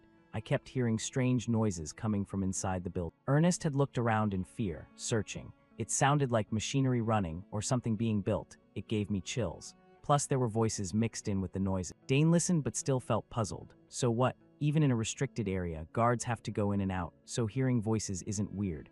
Ernest scratched his head and insisted. No, it wasn't just guards, I'm sure of it. His eyes sharpened with suspicion, and the most suspicious part is, he continued, that green orb suddenly lit up.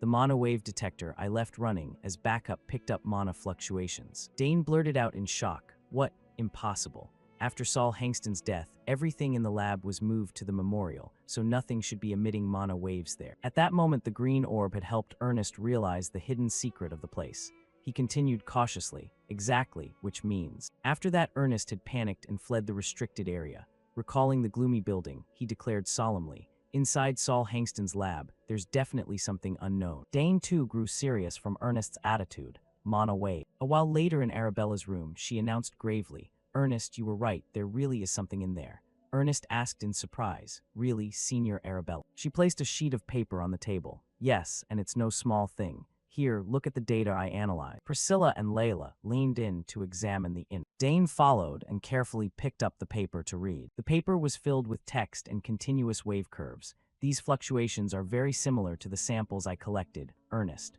Of course, not everything matches, if we eliminate the vague one. Hearing that, Dane looked at Arabella calmly. So what's the conclusion? She smiled smugly and declared, That building definitely contains something massive. Ernest and the other two widened their eyes in shock and echoed in unison.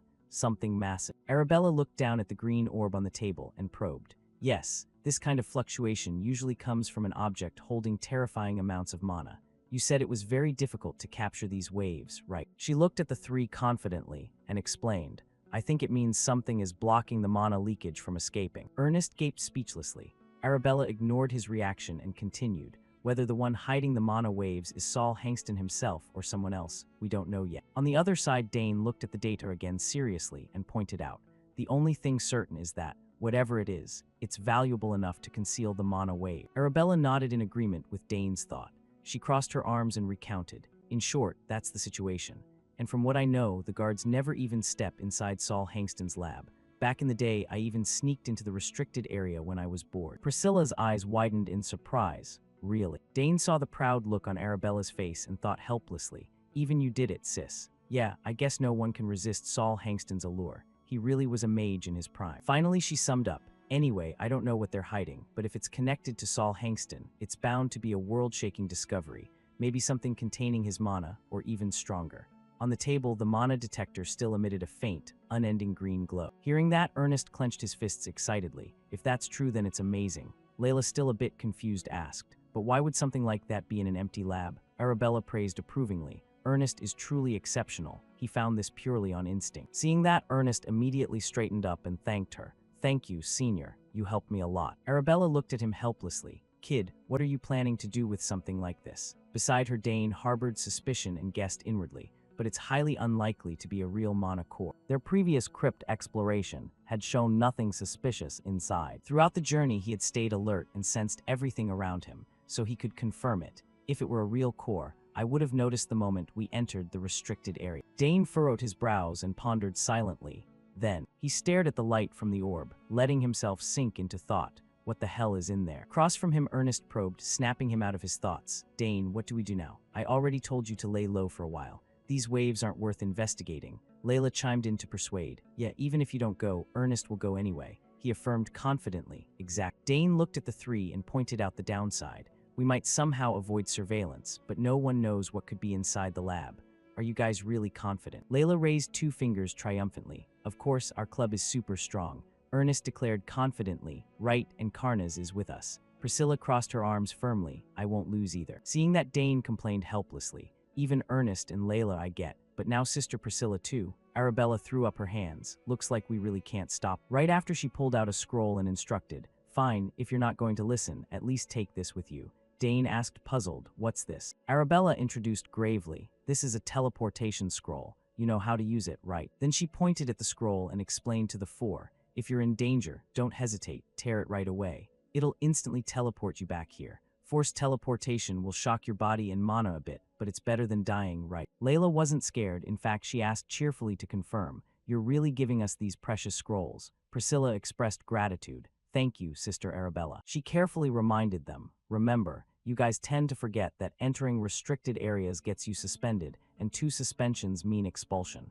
Got it. The 3 replied meekly. Yes. Dane smiled reassuringly. Don't worry, sis, nothing will happen. But Arabella wasn't convinced. Don't just say that. In the end, she could only helplessly watch the 4 head off to explore the area. Her parting words echoed in the room. All right, come back safe and tell me what you find, okay?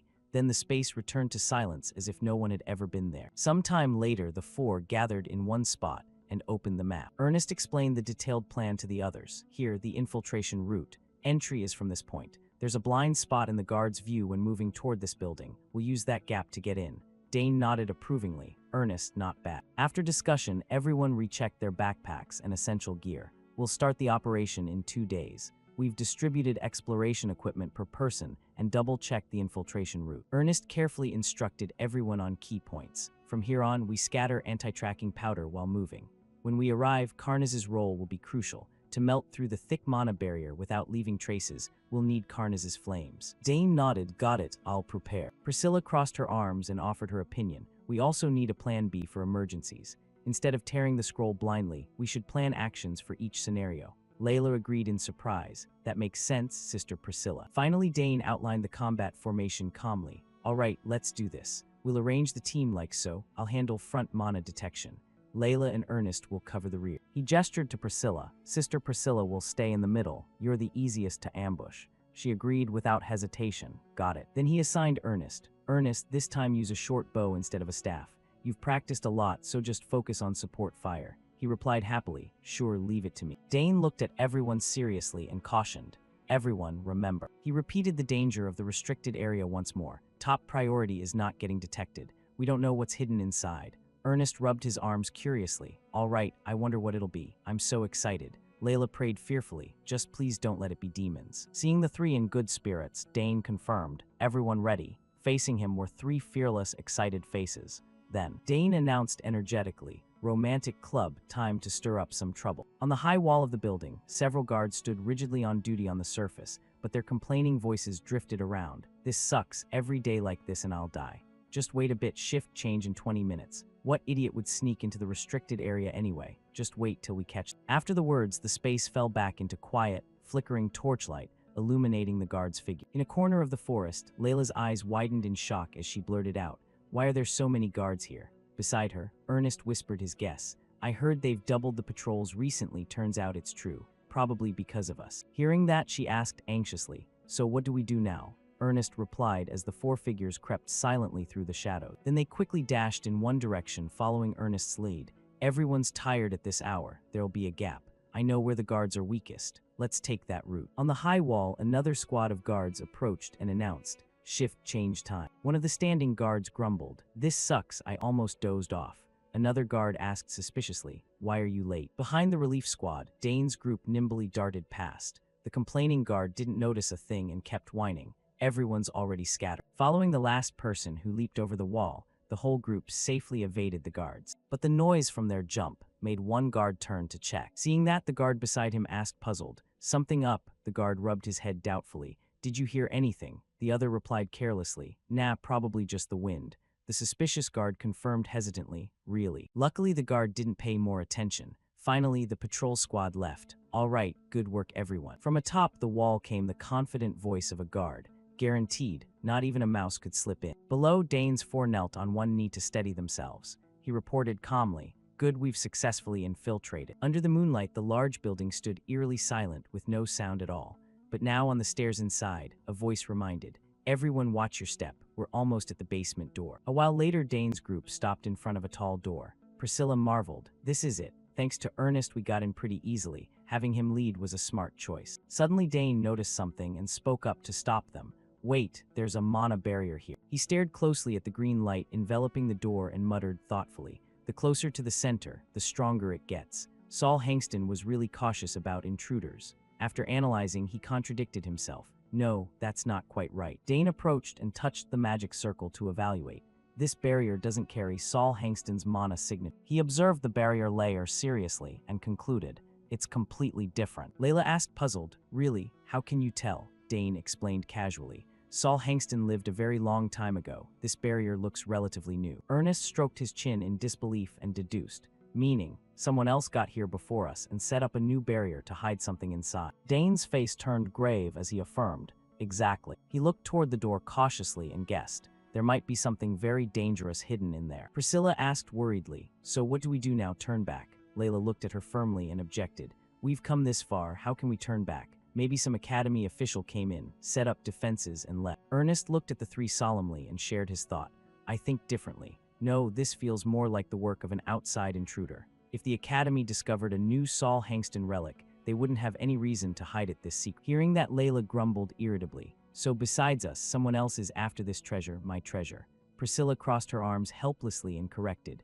"We're here to explore, not steal treasure." Suddenly, Dane declared seriously, "She's right." He scanned the restricted area's architecture calmly and analyzed. "They're different from us, deliberately set up a barrier to conceal something. Whatever it is, if we run into them, it'll be trouble." Layla sighed worriedly and pointed out, "If they have bad intentions, it'll be hard for us to stop." But Dane smiled positively and declared, "Yeah, this place might have become way more dangerous now, but I believe in the strength of the romantic club. We're strongest when we're together, right?" Though inwardly Dane thought differently. "That sounds convincing, but honestly I'm dying of curiosity." Ernest, unaware of his thoughts, teared up emotionally and called, "Dane," while Layla crossed her arms confidently and boisterously agreed, "Yeah, hardly anyone can beat Dane, that's right." Priscilla saw this and gave in helplessly to the majority. "If I let you go alone, something's definitely going to happen, so I'll come too. No other choice." Ernest and Layla's eyes sparkled as they looked at her. With everyone's resolve confirmed, Dane smiled and announced, "No objections, right? Good, then we'll see this through to the end." Then the group turned seriously toward the barrier on the door. Though there was some hesitation and fear, they decided to press forward. They summoned the little dragon to breathe fire on the barrier. Karnaz did an excellent job breaking the mana barrier. It couldn't withstand Karnaz's flames. After a while, the door finally opened. When we opened it and stepped inside, all four had to dodge intensely dangerous traps. Ahead was an endless corridor full of mechanisms. Dane warned while moving, "Ernest, get down, everyone careful, the floor's collapsing, just follow me." They quickly leaped high to avoid the traps. The stone path echoed with every noise the four made. Then they reached a vast, dimly lit room. After passing countless traps, we finally arrived. What is this place? I never imagined there'd be such a huge room underground. It's enormous. There were piles of wooden chests and sacks of grain. In another corner, there was even a dining table and bed. Ernest noticed first and called out to alert them. "Everyone look, there's a ton of food here." Someone's definitely been living in this place. Dane pondered, puzzled. Weird, there are clear signs of habitation, like they've been here for quite a while. Layla turned and asked doubtfully, maybe the academy came here to research. He disagreed. That's unlikely. Dane glanced around and gestured. Look closely. He pointed at the wooden chests nearby and analyzed carefully. If it were the academy investigating, they'd have supplied proper equipment. These items are mismatched from different places, even some illegal stuff. If it were the academy, they wouldn't hide it this secret. Dane looked at everyone and concluded, Sister Priscilla was right. This is clearly someone else, not the academy. Ernest fell silent and uneasy at that. Then Dane assigned tasks. Let's quickly check the room. We don't know when the owner might return. The place was dark and eerie, making everyone feel uneasy. Following his words, Layla searched the wooden chest. Priscilla examined the wall. Dane knelt to inspect the floor. Suddenly his hand sensed something suspicious on the ground. What is this? Beneath this room, I can feel a massive mana flow. Suddenly Ernest called out to draw his attention. Dane, come look over here. Dane stood and asked, did you find something? He reported, there's a staircase going down behind this wall. He hadn't expected the answer so quickly. We can go down and verify the mana source I sensed from above. The dim staircase led down to yet another underground level. Even with torches hung on both walls, they couldn't fully illuminate the space. Suddenly, a strange purple light glowed from the end of the stair. The four followed the path to a room containing a massive green crystal. The group stared in disbelief at the sight. Unbelievable. I've never seen a mana crystal this huge. It's hidden so deep underground. Dane gazed up at the mana crystal, thoughts racing. No doubt, this is Saul Hangston's aura. It's radiating overwhelming mana. Then he looked down at the complex magic array beneath his feet to confirm. There are arrays engraved all around too. Dane examined the mana-emitting crystal in the center of the room, his mood grave as he speculated. What exactly are they planning to do with this? Who, and for what purpose? Suddenly Ernest from behind panicked and shouted, oh no, everyone, someone's coming this way. He looked at the group in alarm. Priscilla and Layla turned toward the sound. Ernest warned in terror, the perimeter sensors we set up are going off. Dane immediately turned serious and raised his guard. Outside the building, a group in black cloaks sneaked closer. The apparent leader ordered, hurry. The other three replied respectfully, yes, Captain. The group quickly infiltrated the building, heading straight toward one direction with clear intent, just to extract mana from Saul Hangston's essence inside. The captain ran while declaring fanatically, glory will be ours. His subordinates reverently replied, yes. Their voices echoed in the quiet stairwell. A while later, they reached the final level and opened the door to enter. The captain led the way into the room. When he reached the mana crystal, he reported, we've entered safely. Then he turned and ordered his subordinates, you clean up the room. If anything unusual happens, report immediately. The subordinates obeyed respectfully, yes. One of them observed the staircase and sighed, finally, we can rest a bit. The one beside him asked, we have to stay here for 2 more months. The bald one nodded affirmatively. Maybe longer. At least we have enough food, so that's not a problem. After answering, he stepped up the stairs. Unexpectedly, a mechanism on the stair wall suddenly extended. Dozens of swords shot out rapidly toward both of them. The bald one stared wide-eyed in horror at the dangerous weapons closing in. In the next instant, both were sent flying back with wretched cries. They tumbled down the stairs and fell back into the room. The captain heard the commotion and rushed out in panic. What happened? No one answered, only the sound of the door slamming shut. Then a strange purple gas flowed in and filled the entire room. One subordinate inhaled it and trembled uncomfortably. What gas is this? The one beside him stammered in fear. Gas. Immediately he whipped around in terror and cried, Captain, this is. The captain hunched over and ordered sternly, back up. He struggled to cover his mouth and nose, warning with difficulty. It's a trap. A while later, Dane's four had tied the black-cloaked group together and were searching their belongings. Ernest marveled in surprise. More stuff than I thought. He picked up a notebook, skimmed it, and concluded, a record book. Layla added beside him, some gold coins and all sorts of miscellaneous items. She pointed curiously. There's more in the back pocket, too. Behind them, Dane silently observed the intruder. He furrowed his brows and pondered inwardly. Who the hell are these guys? Clearly there after Saul Hangston's mana crystal. He looked at the 4 unfamiliar faces suspiciously and guessed. Could they be from the academy, or maybe? Suddenly Priscilla approached Dane holding a notebook. Dane, look at these notes, it seems important. He took it without hesitation. Yeah. Dane took the notebook and seriously read the information inside. The pages recorded notes from a strange experiment. During the essence extraction phase, always maintain 2 extraction devices. When progress reaches 60%, add 1 more. If the array fails, stop immediately and reinforce. Check attached array diagram. Dane pondered and repeated, extracting essence. Priscilla bluntly assessed, sounds dangerous. He agreed, yeah, extremely dangerous. Ernest also brought over a long sheet of paper for him to see. Not just that, these guys have a continental map. Dane asked in shocked disbelief. A continental map. Layla's eyes widened in surprise. That thing's strictly controlled by the Empire, absolutely not allowed outside. Ernest solemnly guessed, could they be some rebel group? Dane listened to everything without replying, silently pondering. Too many suspicious points. Suddenly spotting something, his eyes widened in shock. He saw a strange liquid flowing from the captain's mouth, and inside it a flickering light. That was. Dane reached out and probed the captain's mouth. He furrowed his brows, eyes grave as he thought inwardly, just as I suspected. In his hand was a small purple tube. This was a suicide poison. This reminded Dane of the knowledge his mother had taught him when he was young. I remember learning about this from Mom. He glanced at the black-cloaked group, thoughts racing. This is the kind used by assassin guilds or secret organizations to silence members, preventing leaks in emergencies. They're brainwashed to self-destruct and given poison. What kind of organization does something like this? Suddenly, Priscilla found something else in the notebook. She looked at everyone and alerted, everyone look at this. There's a set of bylaws written here. All three turned in surprise to look. Right after, Priscilla read the contents seriously. For a new world. The rules echoed one by one in the quiet room. Rule 1. Security must always come first, more important than life itself.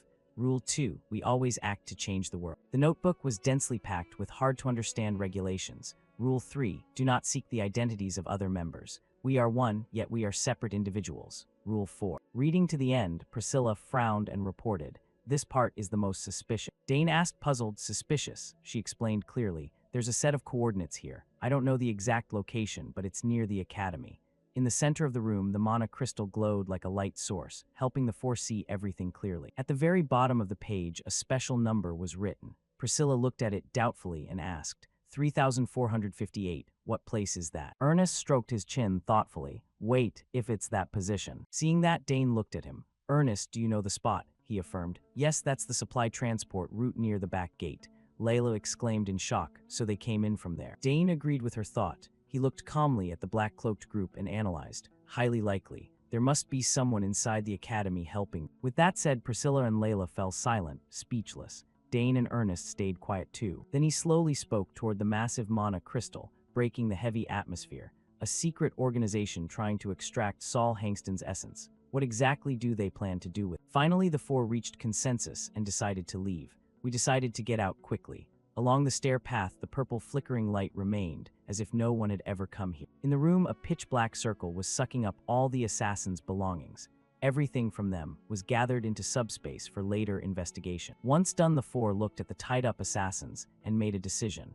They agreed to report to the academy leadership and guard. But before leaving, Dane looked at the mana crystal again and suggested, and maybe it'd be a real waste to leave empty-handed like this. The three exclaimed in surprise and confusion. What? He narrowed his eyes and stared intently at the crystal. Then Dane boldly demanded, let's take this mana crystal with us. He gazed at the faintly glowing crystal and thought inwardly, if we leave it, it'll just fall into their hands anyway. Better we take it ourselves than let unknown people use it for some scheme. On the wall, the purple light still quietly illuminated the place. Suddenly, panicked shouts rang out in the room. Captain, wake up quick. This is bad, Captain. The captain stirred groggily at the noise and grumbled. My head, what's with all the commotion? One subordinate looked at the crystal in horror and reported, the mana crystal, it's empty now. The captain glanced at him in disbelief. What nonsense are you spouting? The other two subordinates also looked toward the now ordinary green crystal ahead, realizing it was true, and cursed angrily.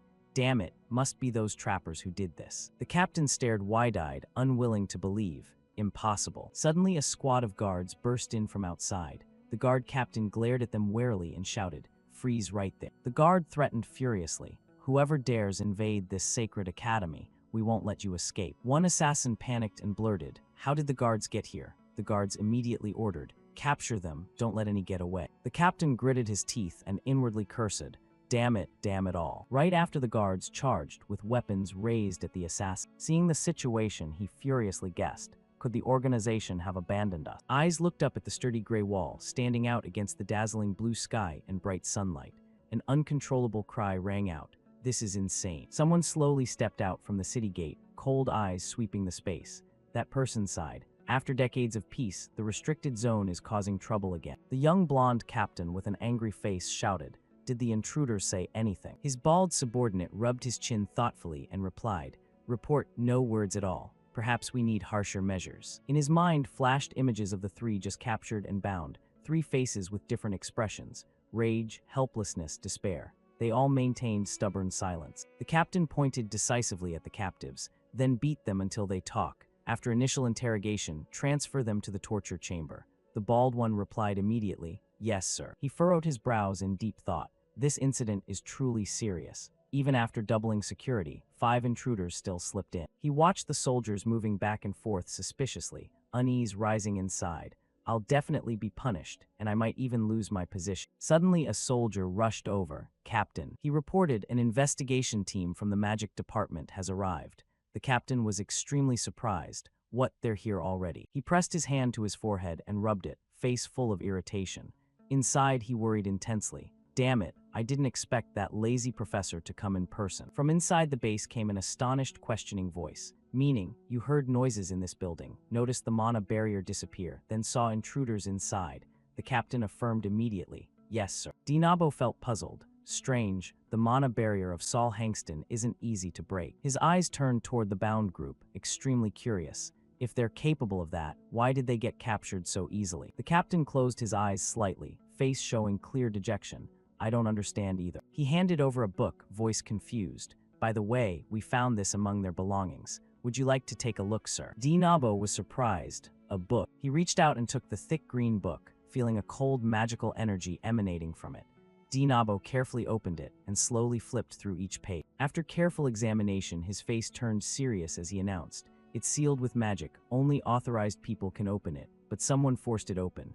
The captain was shocked. "What? How is that possible?" Dinabo tucked the book inside his coat, face resolute. "I'll take it for further investigation. There might be other hidden spells on it." The captain gave an awkward laugh, trying to calm down. "Of course, I only skimmed it, but it seems they belong to some secret organization." Dinabo frowned, eyes sharpening. "A secret organization, you say?" The captain added. "We also discovered a massive mana bullet in the basement taller than a grown man." Dinabo asked, puzzled. "A mana stone, but the basement should be empty." The captain felt doubtful too. "We found it strange too. Why is there a gigantic mana stone in the restricted zone?" Dinabo parted his lips slightly, pondering for a moment as his mind quickly pieced together the unusual detail. Finally, he decided and ordered, "Take me there. I want to see it myself." At the academy fountain, many students were buzzing excitedly about the latest topic.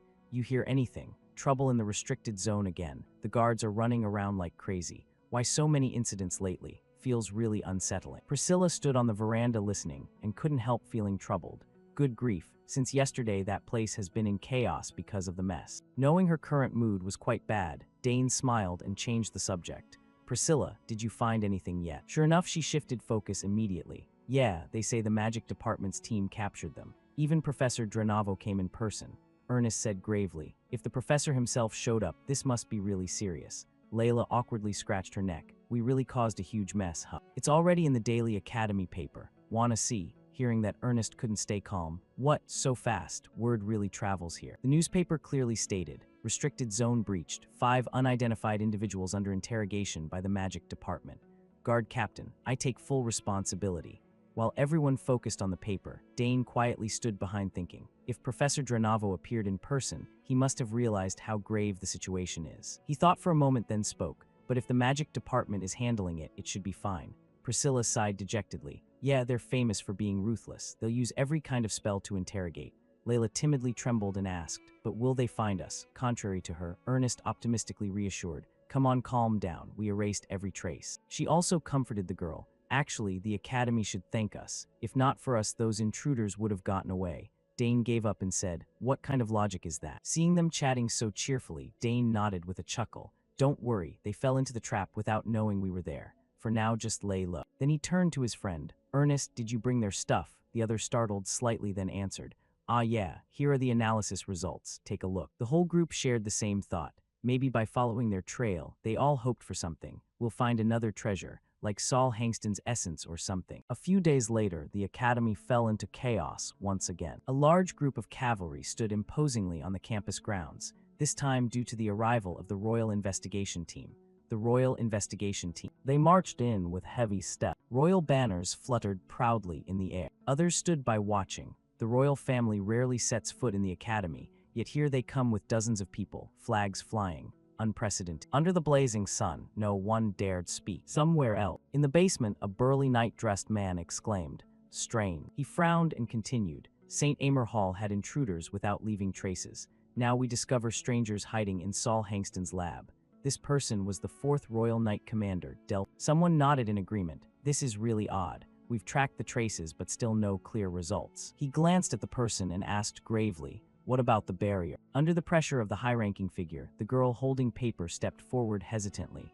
"Yes, we're still investigating, but so far no clear signs." Hearing that, Delphin paced irritably. Troublesome, especially since this is one of Saul Hangston's designs. Then he looked up. Cautiously he asked, "What do you think of this, Your Highness?" 3rd Prince Edward Dantora. He hadn't expected the question and grew extremely flustered, avoiding eye contact and stammering.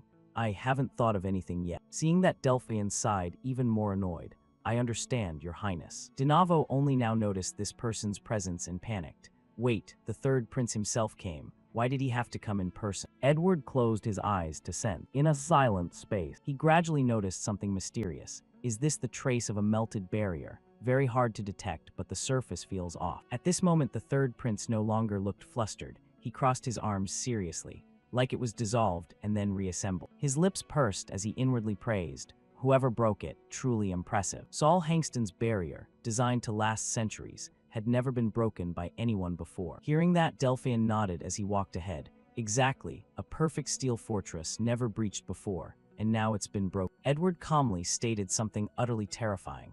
That means even the royal barrier can be infiltrated. Suddenly his eyes widened. A piercing pain shot through his body, straight to his guts. Sweat poured down the prince's pale face. Unable to bear it any longer, Edward clutched his stomach tightly. Seeing his strange condition, Delphin asked worriedly, "Your Highness." He hurried closer, frowning. "Are you in pain somewhere?" Edward bowed his head and replied calmly, "It's nothing, just the usual ache." The rugged-faced man softened his tone and advised, "Please, Your Highness, if you feel any discomfort, say so. We'll return immediately. The investigation matters, but your health matters more." The prince's demeanor shifted completely. "No, I came here of my own will." He raised his arm and waved it. "Don't worry, my hand is still fine." Meanwhile, Dinavo stood to the side observing and thought inwardly, the prince and the knight commander appearing together. This time we need to be extremely cautious. The other two were also watching him closely. "Looks like we'll have to tread very carefully now." Delphin advised, "Perhaps you should step outside and rest for a bit. If it gets worse, please tell us right away."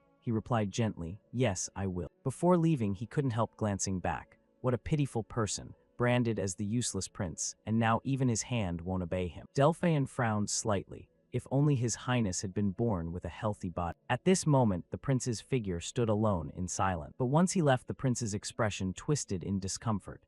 Damn it, something always gets in my way. Looking around, he thought inwardly, but now's not the time to hesitate. I need more clues, I have to find them myself. Edward began walking. They told me to stay put, but... He closed his eyes and thought, sorry, Delphin. On the other side, he asked his subordinate. No traces at all, the person replied. Around 5 a.m., sir. Dinabo answered. Yes, right before sunrise, that's when it happened. Delphin pressed, what about mana detection spells? Nothing detected, sir. Hearing that, he grew tense. This is a complete mess. Right then someone rushed over from afar. Captain, bad news. His Highness has disappeared. Delphin panicked. What? Impossible, he was just here. The person explained, flustered. It happened when the guards were momentarily distracted. He stared wide-eyed in horror. You idiots. Immediately Delphin shouted to those around. Halt all other activities, stop the investigation and find His Highness now. The others responded gravely, yes, sir. In his heart he worried nonstop. His body is already frail, and now this, why? Meanwhile, Edward ran nonstop through the forest. His steps were swift. I have to make progress on this investigation, no matter what. Edward looked ahead with determination. This time father will have to notice me. I may lack talent, but I'll prove myself through effort. He told himself inwardly. I can't stay the useless prince forever. Scene shift to another place, Bonia Forest. Layla stood with arms crossed and reminded, Ernest, that stance isn't stable. Try again. He asked, puzzled. Like this, she praised. Better. Dane nearby watched with a faint smile. Looks like he's getting used to training here. Layla's helping him a lot too. At this moment, his hand reached out to circulate mana. Circles began forming around Dane. This way I can focus better on controlling my mana. He looked at his hand and smiled happily. Now I've completed 2 mana circuits, even succeeded in layering a 4-tier structure. Suddenly Dane's eyes turned blue as he stared straight at them. Ancient magic is truly astonishing, but every time I focus on the 4-tier spell, I see it more clearly. First he looked toward Ernest, the flow of mana moving through a human body. Next Dane looked at Layla. Incredible. I wonder what I'll see next time. In midair, a small swirling vortex seemed to form. Both of them suddenly looked up in surprise. Ernest exclaimed, "Wind," Layla asked puzzled. "Dane, what spell is that?" Dane smiled and answered, "Wind bomb, a compressed air bullet." Ernest's eyes widened in awe. "Amazing, I've never seen a mana explosion that big." Layla marveled. "Must be because it's a 4-tier spell, terrifying power." He looked at the winds blowing past. Dane reached out to control it. "Then let's toss it gently." At this point, the wind rose gently, no longer as fast as before. It wove lightly between the trees. Suddenly from far away, someone collided with it and let out a pained cry. Dane's 3 friends were startled and wondered, is someone there? Branches there snapped and flew into the air. A while later, the dust cleared. Tree trunks rolled across the ground. All 3 stared in shock toward the spot and quickly ran over. Layla asked Dane worriedly, "Dane, you heard that too, right? Someone's there." He replied quickly, "Yeah, I heard it clearly." Inwardly, Dane worried, "Damn it, I thought it was just us here." So the 3 urged each other, "Let's go check. Be careful in case they're hurt." Time shift to a few minutes earlier. Edward had reached the forest where they were training. So there's such a large forest inside the academy ground. He looked around in admiration. The students here must be so happy, studying and laughing with friends. I'm jealous. Edward's mood turned a bit sad.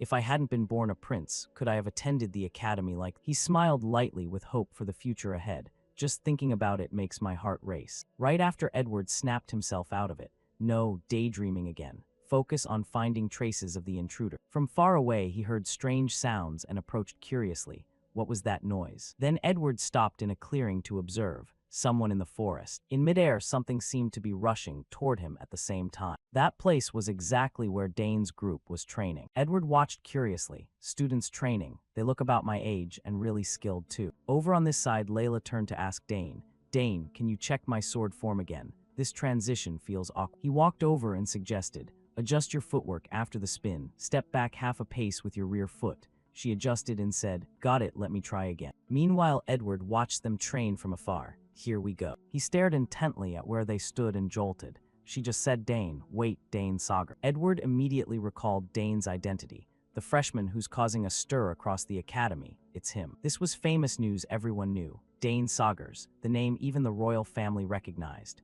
Admitted to the research department, excelling in 4 different fields. At this his mood sank. And me, I can't even handle something small, still watching his every move from over here. Edward felt a surge of envy. And him, they call him a genius among geniuses, yet he still trains so diligently. In his heart he began to yearn. If I could attend the academy too, maybe I'd make friends, learn new things, and laugh with them like that. Right then suddenly, something like a gust of wind rushed straight toward him. Edward panicked and couldn't dodge in time. Something's flying this way. It slammed straight into Edward, where he was hiding. A loud crash rang out. Trees there shook and snapped into pieces. At the same time, it affected Edward hiding behind those trees. He was sent flying into the air with a stunned expression. Then came the pained cry that Dane's group had heard. In the forest behind the academy, Ernest was anxiously asking if he was okay, while Dane looked flustered and apologized, saying, "Sorry, I thought no one was here." Suddenly the guy shouted, "Wait a second, that uniform. It looks just like the uniform of the Royal Investigation Team." Layla King shouted in surprise, "So you're a member of the Royal Investigation Team, sir?"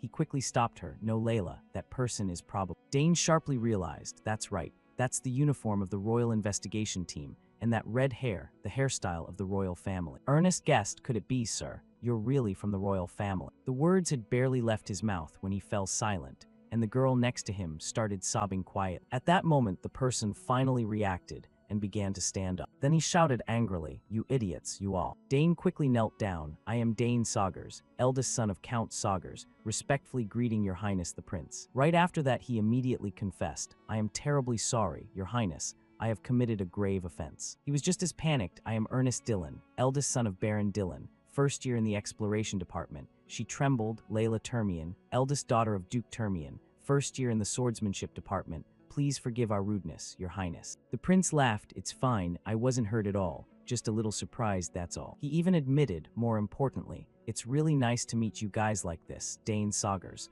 I've heard a lot about your reputation. On top of that, the prince also mentioned the Dylan family is famous in the field of exploration.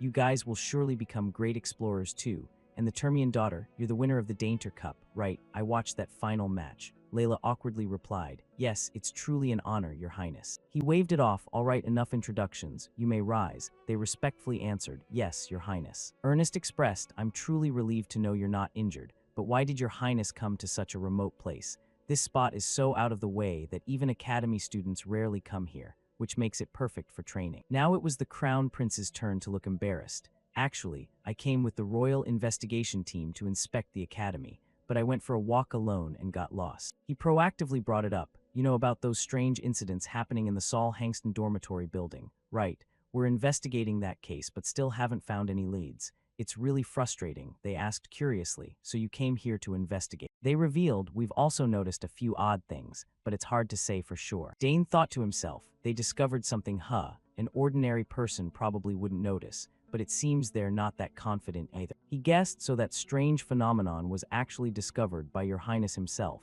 The prince hesitated. You could say that. Ernest whispered to her, we're so screwed, everything's connected to us. If this gets found out, we'll all be done for. Meanwhile, he just stood there, silently observing. Dane secretly evaluated. Unlike the first two princes, this youngest prince, the third prince, is around our age. I've heard he's just an ordinary person with no special talents. Deep down he wondered, that's strange. We spread concealment powder very carefully around here, yet he still found it. And on top of that, he noticed anomalies others couldn't. There's no way he's just an ordinary guy. Dane speculated, could it be that he's hiding some special ability? The prince repeated, actually I just got lost and wandered here. This academy is pretty complicated. They subtly urged, then you should head back soon. The investigation team must be looking for you everywhere. They seem lost too since it's their first time at the academy. He looked confused, the grounds are huge after all. But then he made an excuse, since I'm already here I'd like to hear a bit from you guys. What's life at the academy like? Ernest and Layla were surprised by that friendliness, our story. He thought to himself,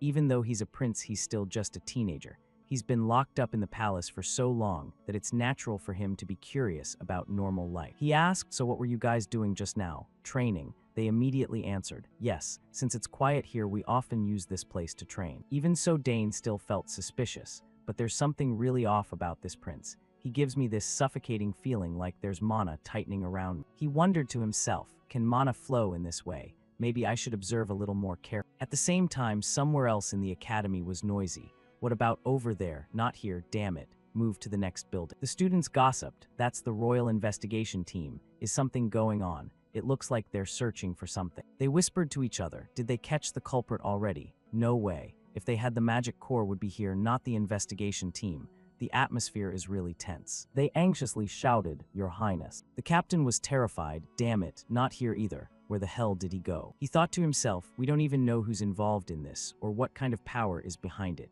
If the prince with his hand still not healed gets into trouble while alone, if I get fired, that's one thing, but if something happens to him. Right then, a subordinate ran up to report. Captain, there's a witness. Someone in a cloak with gold trim was seen heading toward the forest outside the academy. The captain found hope, really. Bring that person here immediately. He immediately ordered. Entire team moved toward the forest outside the academy. Top priority is ensuring His Highness's safety. The subordinates replied in unison, yes, sir. He wondered to himself, the forest, why would he think of a place like that? Doubt rose in his heart. Don't tell me he's discovered something. During that time, the prince confided in them. It's really enviable. If I hadn't been born into the royal family, maybe I could have lived like a normal person without being bound by a prince's responsibilities. Maybe the gods really hate. Dane hesitated. Your Highness, if I may, I'd like to ask one thing. He wondered. What is it? Dane Saugers, go ahead. With permission, he spoke up. Is your hand in a lot of pain right now? Just an ordinary question, but it made the prince panic. He thought in shock. No, how do you know? She looked at Dane full of question marks. His Highness's hand, why would it? The prince quickly tried to cover it up. You must be mistaken. He doubted, really, but from what I see. She frowned.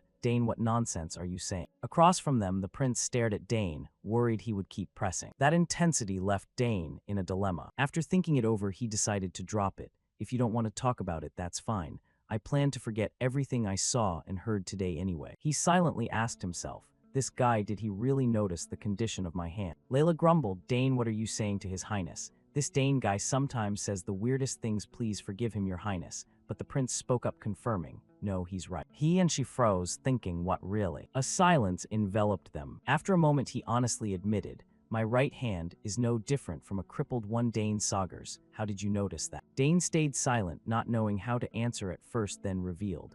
To be precise, I didn't see the condition of the hand itself, but I saw the mana flow toward your hand being blocked. The prince was stunned. What, you can see mana flow with your eye? He explained, it's an ability I gained after an ancient artifact luckily fused with my body. At the same time, he thought to himself, actually, it's because of ancient mana, but I can't say that. He was surprised. An amazing ability, so you can find the real cause. Dane answered right away. No, I can't see the deep cause, but at least right now I can tell why you're in pain. The main reason is that the mana that should flow down to the hand is blocked at the wrist, and surging back up, you feel like a hand that mana can't reach. And as a result, it's gradually dying. Dane stepped closer, your highness. At the same time he probed, may I ask what happened? Hearing Dane's question, Edward's mood darkened a little. After a while he spoke in a low voice, starting from when I was about 1 year old. As he told the story, he recalled the past from when Edward was still in the cradle. He was born without any issues. But at some point, it became like this. I could only hold eating utensils. When I turned 7 at first, when I finally held a spoon, my hand trembled nonstop. And I could only hold a pen. And right after I was over 10 years old, to write, Edward had to put in far more effort than others. But there were the most important things. No matter how hard he tried, he could never manage. I couldn't learn swordsmanship, riding a horse, all the things a prince should learn. And magic was even more impossible. Just touching them made his hand shake uncontrollably. This was the greatest worry and torment in Edward's life. At this point, his eyes shone with loss and disappointment. Edward turned his face away, not daring to look straight at Dane, and the others, his voice cold and self-mocking. I've lived like this, until now, a shameful prince who didn't dare let others know. After hearing the whole story, Dane felt some sympathy, silently thinking, so he's had this problem since he was very young. That's why he's not as famous as the other princes. In contrast, Layla and Ernest, after hearing it, were in chaos, panicking, holding their heads in fear. Layla stammered, asking Edward, but your highness, is it okay that we heard that story? Ernest also trembled, adding, you told such a big secret. Edward looked calm, shook his head casually, but firmly said, it's fine, I think you'll keep the secret. However, he continued briefly, moreover, today my mood is really good. Even though all the royal physicians and mages did everything they could, they never found the cause. But in the end, I finally found it right. After Edward finished, Dane suddenly asked him an abrupt question, do you trust me? Edward gave a slight nod, smiled half seriously, half jokingly, said, of course. How could someone from the Saugers family lie to me? If so, they'd be the greatest con artist daring to deceive a prince. Hearing that, Dane grimaced helplessly, thinking, what kind of joke is that? At this point, Edward held out his hand, his voice weary mixed with self-mockery. As you can see, strength is gradually leaving my hand. I know sooner or later this hand will be worse than useless. But then he quickly rallied his determination, eagerly asked Dane, so can you cure it? Dane's face showed no expression, and he didn't answer right away. Ernest and Layla looked tense, silent, not daring to breathe hard, glancing from Edward to Dane. Dane pursed his thin lips. A second later, he calmly said, sorry, your highness, I'm not a physician. Hearing that, Edward's eyes widened, stunned for a moment. Then he closed his eyes, helplessly letting out a discouraged sentence, surely this isn't easy. Suddenly Dane spoke again, seriously suggesting, but if your highness wants, I can try making Edward instantly open his eyes wide free. Dane still smiled brightly, looking at him. Deep in the mountains, a loud, excited shout rang out, really? Then let's do it right now. Edward scratched his head, grinning happily, promising, if you cure my hand,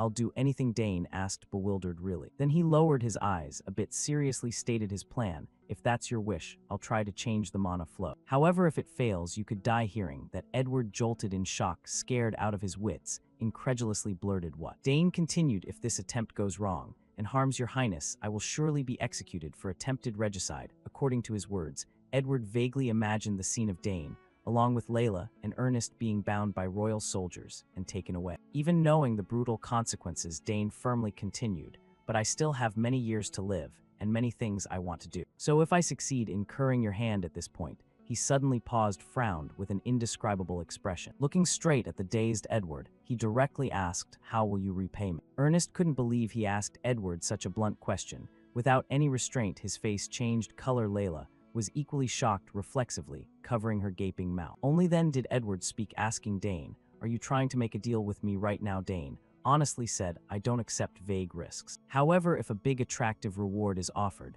Then it's different, he didn't hide his ambition at all, but admitted it straightforward. Edward was stunned by his directness for 5 seconds. The quiet, deep forest echoed with voices after a few seconds. He half seriously, half jokingly said, "Making a deal with me. You're the first to suggest that." Dane flatly replied, "I only see princes granting favors to gain patronage." Edward said in a low, firm tone, evaluating him. "Others do." Dane's saga. He slightly curled his lips in a light smile, praised good. Then looking straight into Dane's cold face, he generously negotiated, "Dane Saugers, if you cure my hand, I will grant whatever request you make." At this point, he calmly burst into laughter. Dane didn't expect him to agree so easily and asked again in surprise, "Really, Your Highness?" Edward held out his hand, casually saying it as lightly as ever. "Yeah, my hand's going to lose function soon anyway. Worst case failure just makes it happen a little sooner." Then he stepped closer to Dane, patted his arm, and gave his word, "So go ahead and try. Even if it fails, I'll at least leave a will stating you're innocent." Dane stiffened, not knowing whether to laugh or cry. Layla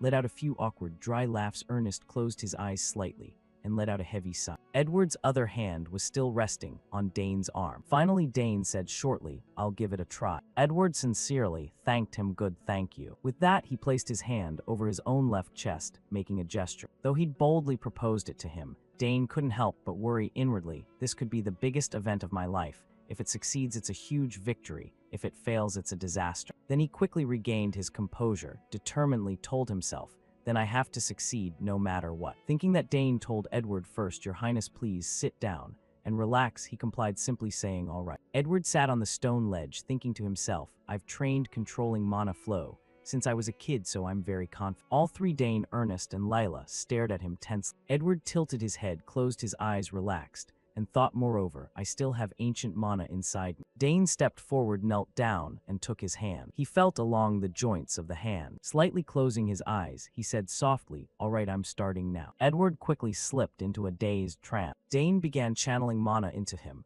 A faint green light enveloped Edward's hand. Dane closed his eyes, concentrating with all his might. The light grew brighter and brighter. At the same time, deep in another part of the forest, people were whispering to each other, "How's it going over there? There's a sheer cliff, and we can't move forward." A soldier rushed over, urgently reporting to Delphin, "Captain, there are many forks ahead." He groaned, seriously, "Damn it, I don't have enough men to split up." Suddenly, Delphin sensed something and warily turned around. Looking at the bushes and the paths, he thought in confusion, "No way, what is this feeling?" He suddenly raised his hand high, then ordered the soldiers, "Everyone high." All the soldiers drew their swords in unison. They gripped their swords tightly. Delphin commanded, "Move silent." One soldier lightly dashed forward, followed by a line of other soldiers. They moved as quietly as possible, not daring to make any loud noise. When they reached the spot, they stopped. Delphin gripped his sword firmly and strode forward aggressively. Meanwhile, Dane was still tightly holding Edward's hand, casting the magic,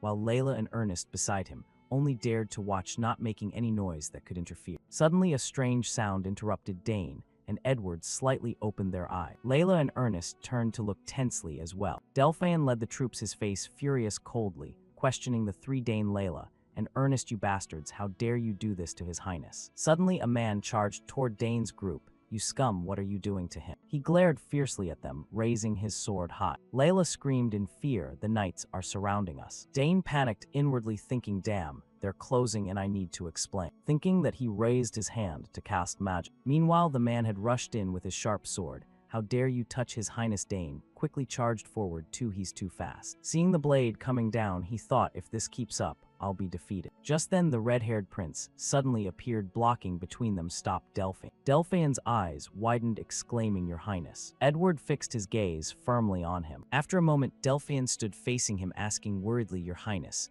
are you all right? Do you know how worried we've been?" Edward calmly replied, "Don't worry, I'm fine." He nodded a few times, then asked, "How did Your Highness get so deep into this area? And who are they?" He answered, "I was wandering during the investigation and got lost here. As for them, I'll explain on the way back." With that, Edward looked down at his right arm. "The feeling in my hand is different now. There must be some progress." Then he looked at Dane with grateful eyes. "I'm heading back, thank you, Dane Saugers." Dane smiled back, "I only did what I could, Your Highness. It was my honor." Not long after, on the path back through the mountains, "So he's the son of Count Saugers?" "Yes, he's my benefactor." Delphin was puzzled. "Your benefactor?" Edward glanced at him meaningfully, saying, "He's become something incredibly valuable to me." But then he asked, "So tell me, what gift should I give them?" Delphin confused, "Gift? What do you mean, Your Highness? Inwardly thinking they may be from noble families, but you only met them today. Edward suddenly stroked his chin, thoughtfully. Ordinary gifts probably won't satisfy.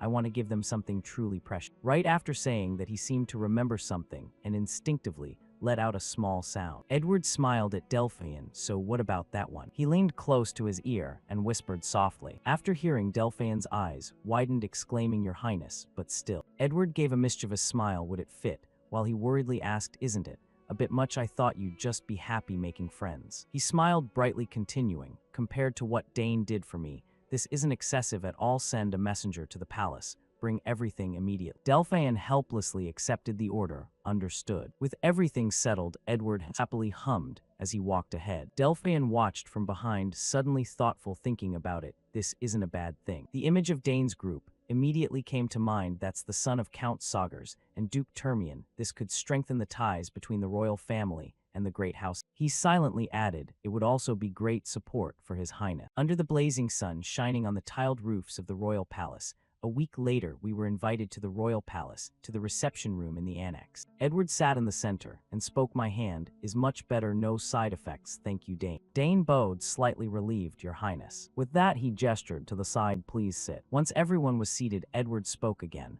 I've prepared a little something to show my gratitude. Just take it. This is everything I think is worthy of. Dane's group saw it and their eyes widened in unison, shouting, Your Highness, this is. Inside the small box on the table lay an exquisite emblem. Yes, the royal bestowal item. Edward smiled, explaining it's simple to use. If you run into trouble, present this, and everything will be resolved. Ernest, still stunned, looked up and asked, We can really accept this, of course. Dane casually said to him, Thank you so much, Your Highness. Edward added, Enough formalities for today. Just enjoy yourself. The three on his left said in unison, yes. A while later, a beautiful spread of food was laid out before them. Layla happily savored each bite of cake. Meeting the prince that day was such an unexpected stroke of luck. Meanwhile, Ernest was enjoying the sandwich in his hand, but the identity of those intruders is still a mystery. Dane slowly chewed his food. No one among us suspects anyone, and the strange incident gradually faded into silence. Edward sat in the main seat happily, enjoying the delicious food. The sky outside the window was still as blue as when they first arrived. Then after some time, midterms arrived below the academy. A joyful voice rang out, Finally, the exams are over. Dane looked at Layla, asking, How are you? She waved her hand, saying the major subjects weren't too hard, the general ones should be fine too. Priscilla clutched her paper, frustratedly yelling, As for me, I wish the whole world would just burn. How can the test be this hard, even after memorizing the entire scripture? Dane, seeing her, could only smile, wryly thinking, So the theology department isn't easy either. Ernest spoke up anyway. It's done. Dane quickly added, We're free, everyone hang in there. We have a few days off. What are you all planning to do? Ernest grinned, saying, I'm thinking of joining the bodybuilding club, the one focused on physical training. What you, Ernest? Priscilla stroked her chin, eyeing him. Yeah, looks like you realized your weakness. After those combat simulations, you know what you need to do, Ernest confidently replied. Yep, just wait for the results, the blonde girl added. Don't get hurt, okay? Next, Layla smiled lightly, saying, I think I'll go home for a bit. My mom has wanted to see me for a while. After saying that, she looked at Dane. What about you, Dane? He hesitated a bit, then answered, Probably spend time in the library, studying after exams. Dane lowered his eyes a little. Actually, there's nothing else to do. I'll wait. The image of him as a child facing the Duke suddenly appeared. Layla's words reminded. Back then, little Dane was staring intently at the gift in his hands. When I was 7, the Duke gave me a gift, the Termian Forge emblem. He thought to himself, I'm planning to make a new sword, so maybe I'll stop by that forge. Meanwhile, Layla and Priscilla beside him exclaimed, It's been a while since you mentioned that. You're really diligent, huh? Under the blue sky, Dane suddenly spoke up. No, Layla, I'll go with you to my house. Yeah, sure, but why so suddenly? He rubbed the back of his neck, explaining, I just thought I'd like to see what your family's forge looks like. Layla suddenly turned her head, muttering, You're the only person in the world who could call it just checking it out. But at that moment, Ernest suddenly asked, Can I come to the Termian Forge? That would definitely be an amazing experience. Amid the rows of tiled roofs, a cheerful voice rang out, You want to come too? Sure, the more the merry. A while later, on the road leading to Layla's house, the Termian ducal family, I'm so nervous, just don't touch anything, okay? Got it, I'll just look. Layla suddenly turned her head, speaking with a regretful tone. It would be more fun if Priscilla Senpai could come too, but the top student of the month doesn't get a break. Dane looked at her and replied, Yeah, can't be helped. I heard she was summoned to the temple. But Ernest suddenly got curious. Layla, how long does it take from here to the Termian territory? Layla quickly answered less than an hour by carriage. Ernest exclaimed that close. Wow, I live way out west. It takes almost a month on horseback to get. The three stopped in the middle of the road to chat, so it must have been really tough for you when you first enrolled. Ernest suddenly turned to Dane. What about you, Dane? He replied.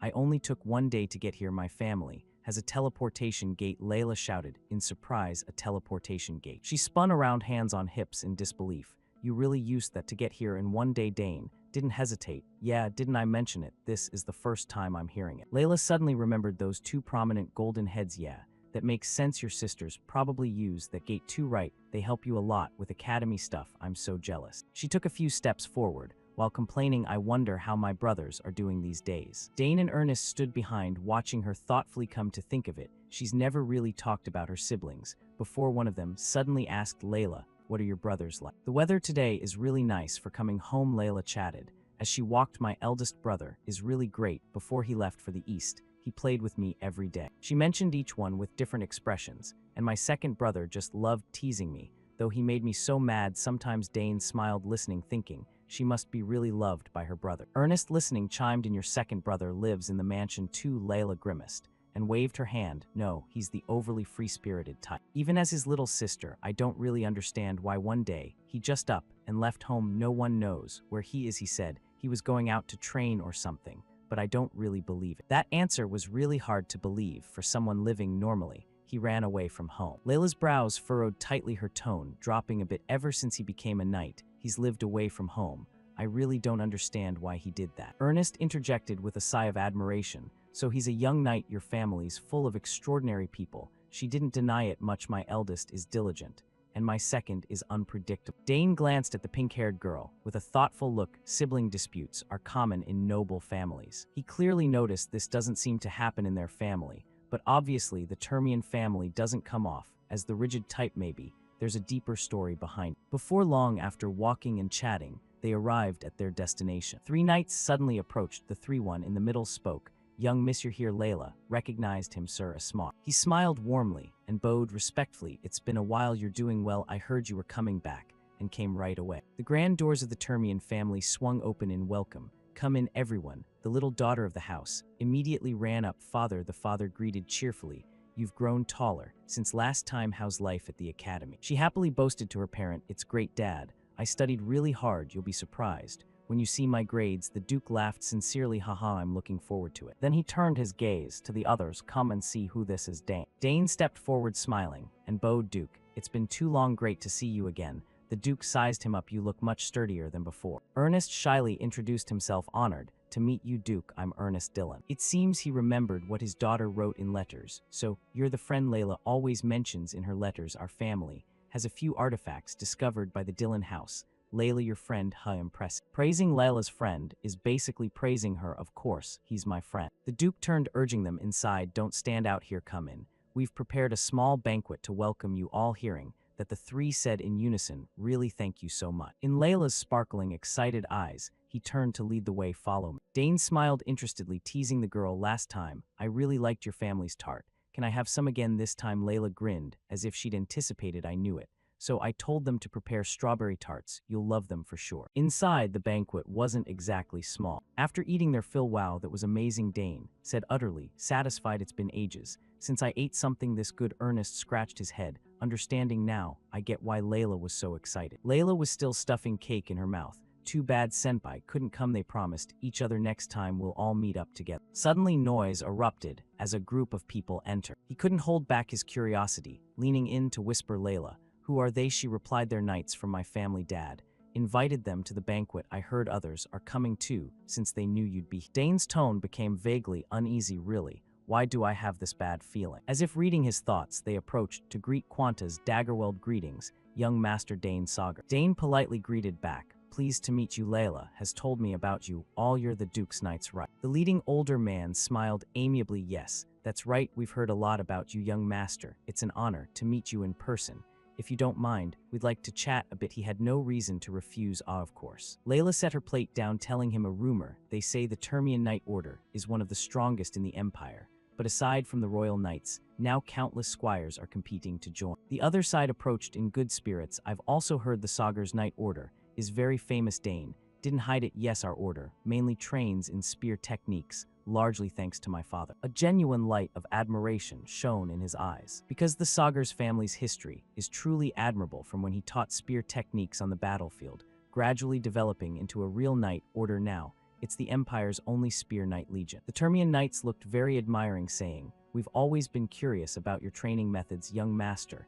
You must be skilled with the spear too." He smiled modestly, haha, just average. Suddenly Layla jumped in, boasting like crazy Dane's good at everything. Even if all of you attacked together, you couldn't beat him. The leader looked shocked, really, young miss. The others found it hard to believe all of us attacking. No way, Dane. Felt something off. Layla, don't say things like that. Then they lined up straight and declared, "So, young Master Dane." They bowed in unison, issuing a formal challenge. "We officially request a friendly spar, please. Instruct us a little." Dane's face hesitated, not answering right away. "Wait, fight right here. Why is my bad feeling always right?" Layla's face stayed calm. "No big deal, it'll be fine. Show them what you can do, Dane." He turned to look at the expectant faces of the knights. Now forced into it, he reluctantly agreed. "If that's what you want, I'll accept." They immediately headed to the training grounds. The Termian knights lived up to the rumors, almost the best team. Dane alone had to fight 5 at once, yet his spear control remained incredibly fluid. Moreover, his movement speed was highly agile back and forth. His stance stayed solid without losing any strength. His focused face exuded an extraordinary aura. The only spectators were the Duke and his 2 friends. Yet the Duke's face was full of astonishment watching the match. Dane's footsteps stomped firmly on the ground. From the start, he hadn't taken a single hit. The spear in his hand knocked the swords from the knight's hand. One by one, losing their weapons, they became the defeated. The last sword was sent flying into the air. Victory was completely decided,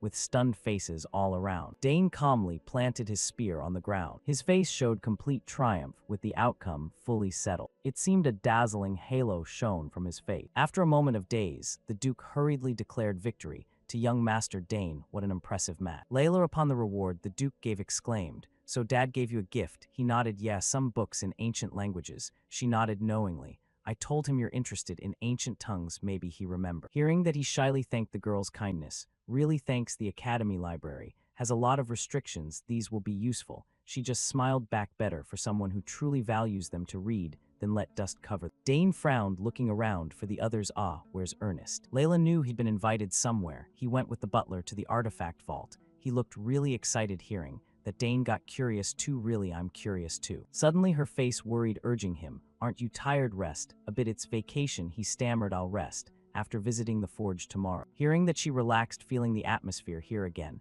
"It's so nice. Exams over, coming home, seeing family." Dad was openly thrilled seeing your spear skills. "People might think you're his real son." Dane looked apologetic since he'd brought up her second brother, but the Duke's expression completely changed. "When mentioning your second brother, what's that about?" Mentioning it suddenly made Layla go quiet. After a long while, she finally explained, "That's what bothers me. My eldest occasionally sends letters, but my second has gone completely silent. Dad won't say why." This made her previously bright face droop again. No contact, no explanation at all. Before he could speak, there was a noise from the trees. Layla, with sharp eyes, noticed something. "Wait, what's that? Something's moving over there." Dane followed her gaze, observing. Suddenly he agreed with her sharpness. "Yeah, I sense it too." At that moment, a surge of magic roiled in the air nonstop. Dane warily looked ahead. "Come out, before I have to come over there myself." His hand gradually moved magic toward the bushes. Then from inside a voice replied, all right, I'm coming out. Don't get mad." Hearing that voice, they froze. Layla hesitated, saying that voice. From inside the bushes came rustling footsteps and leaves. A man slowly stepped out, saying, "Tense situation, huh?" Leaves flew in the air. The voice continued, "I was just watching my little sister with some stranger." Then a man emerged from the bushes, standing opposite them. He smiled, greeting, "Long time no see, my little sister. This is Delward Termian, second son of Duke Termian." Dane, seeing him, frowned, saying, "Don't tell me this is." He jolted, looking at the person carrying a sack on his shoulder. "Your brother, right?" A moment later, Layla immediately started pounding on Delward nonstop. In anger, "Oh my God, I've been so worried about you. How could you do this? Not once, not a single time did you contact me." He clutched his head, saying, "Sorry, Layla, that hurts a lot." She didn't stop at all, angrily shouting, "You've gone too far. I've waited for news from you all these years. Even my second brother wrote letters. What about you, huh?" Delward lifted his head with a wry smile. "Ouch. You're really hitting hard. Looks like you've been training diligently, huh?" Layla, not distracted, kept hitting. "Yeah, I've gotten stronger today. Let's see. if you can take it. Dane beside her worriedly said. Enough, Layla. Right then his hand reached out toward her. Delward suddenly pulled Layla into a tight hug, stopping her action. He smiled gently and softly said, I'm sorry, Layla. I've never forgotten our family. Delward's words were full of sincerity. I had my own reason. He added, sorry for leaving you alone all this time. Delward continued gently coaxing, I'll tell you everything, so calm down, okay? Only then did she tear up asking, really? So it wasn't because you didn't want to see the family? He immediately affirmed, of course. Not Layla, I've never forgotten our family, not even for a second. Those words moved Dane too. After that, Delward gently let go of Layla. Then she stood straight asking, so tell me, where have you been? And what have you been doing all this time? He crossed his arms reminding, first, could you give us some private space? Unexpectedly, Delward quickly ran over and hooked his arm around Dane's. No, Dane will listen with me. He knows how to keep secrets, don't worry. She looked straight at Delward affirming, just say it, he's fine. Layla, no, it's okay. Delward looked at Dane, then couldn't help evaluating. He knew who he was. Your Dane Sagar's right, I've heard a lot about you, they say. There's an outstanding new student at the academy. Delward assessed his appearance, that striking silver hair, so you're her friend, huh? At this point he thought again, our families are quite close anyway. So Delward patted his head saying, all right, I get it, you seem trustworthy, Dane, this is family business, so don't tell anyone outside. He immediately affirmed, yes, I swear on my family's honor. Delward looked at Dane, frowning, good, let's move somewhere else. They went to a more secluded spot. Delward sat on a chair, saying, actually, all this time I've been in the Drenic Empire. Hearing that, he jolted, exclaiming, the Drenic Empire? Yeah. Layla worried, why did you go to such a dangerous place? He frowned, answering, I went to find a way to cure Mom. Delward continued, she's been bedridden for too long. Since I was little I've searched everywhere following leads about that illness. So he wandered all over, and finally, those clues led him to the Drenic Empire. Even hearing that, Layla was still angry, but you're sneaking into enemy territory, Dane. Inwardly worried too, yeah, that's seriously dangerous. She angrily continued, you could have told everyone and searched together, why go alone? Delward smiled, answering back, then, I had no other choice. I got a chance to infiltrate the Empire, but I didn't want to put the family in danger. At least, I came back safely, see, I'm fine. Hearing that, Layla lost it again, wanting to lunge and punch him. What are you saying? Dane quickly stopped her. Layla listened to him a bit more. Only then did she calm down, saying, fine, so why did you only come back now? Delward's face saddened, looking down, as if something weighed on his heart. He continued, actually, I found what I needed to cure her, but those ingredients aren't in the Empire, so I came back here. She was confused, if not there then in the Altian Empire. He answered, yes, for now I only have a few leads, but I'll follow them step by step. Delward lowered his voice, I've also discovered something in the Drenic Empire. His face grew grave, what Mom has isn't an illness, it's a curse. The two were stunned. Curse. He needed to explain further. Yes, gradual loss of strength, trembling limbs, dizziness, vomiting blood. Then purple marks appearing on her back, all of it matches perfectly with the symptoms of a curse. Those words hit Layla like lightning. She whispered, oh my God. Layla murmured, repeating, Mom's illness is a curse. He silently nodded, confirming it. Then Delward said, at first, I didn't believe it. Curses don't just appear naturally, meaning someone deliberately cursed Mom. She felt puzzled who would do that. Delward answered, I'm not sure who holds a grudge against us. Truthfully, our family has quite a few enemies. At this point he held her shoulders. Layla, we can find the culprit later. The important thing now is to break the curse. By now she was teary-eyed, asking, is there a way? He answered, yes. Delward smiled faintly. I've found both the ingredients and the ritual. Most of the materials aren't too hard to find. He continued, they're just expensive, but obtainable. The only problem is one thing. The most important ingredient here is the tear of Roxana. Hearing that, she asked what the tear of Roxana is. Delward answered, a legendary material said to purify almost any curse. It exists in the Haverox Mountains between the two empires. The two were shocked at the location, the Haverox Mountains. He confirmed, yes, rumors say it's in ruins guarded by an ancient creature. Hearing this, Dane couldn't help thinking something over in his mind. He recalled that place, ancient ruins. This story smells suspicious. Delward affirmed, Layla, I'll go find it. I know it's dangerous, but there's no other way. She worried, what, you're going alone? What about the Termian Knights? He answered, now I'm as strong as someone with 5 cores. Well, exactly 4. Delward added, more importantly, if the Knights marched there, it could spark another war between the empires, so the safest is for me to go alone. She said, even so I can't let you go alone. He smiled, I'm not rushing in blindly. I'll prepare properly. Dane suddenly spoke up, if it's ancient ruins, there's one person who knows more about that stuff than anyone. The two turned shocked, asking who. He smiled mysteriously, looks like this time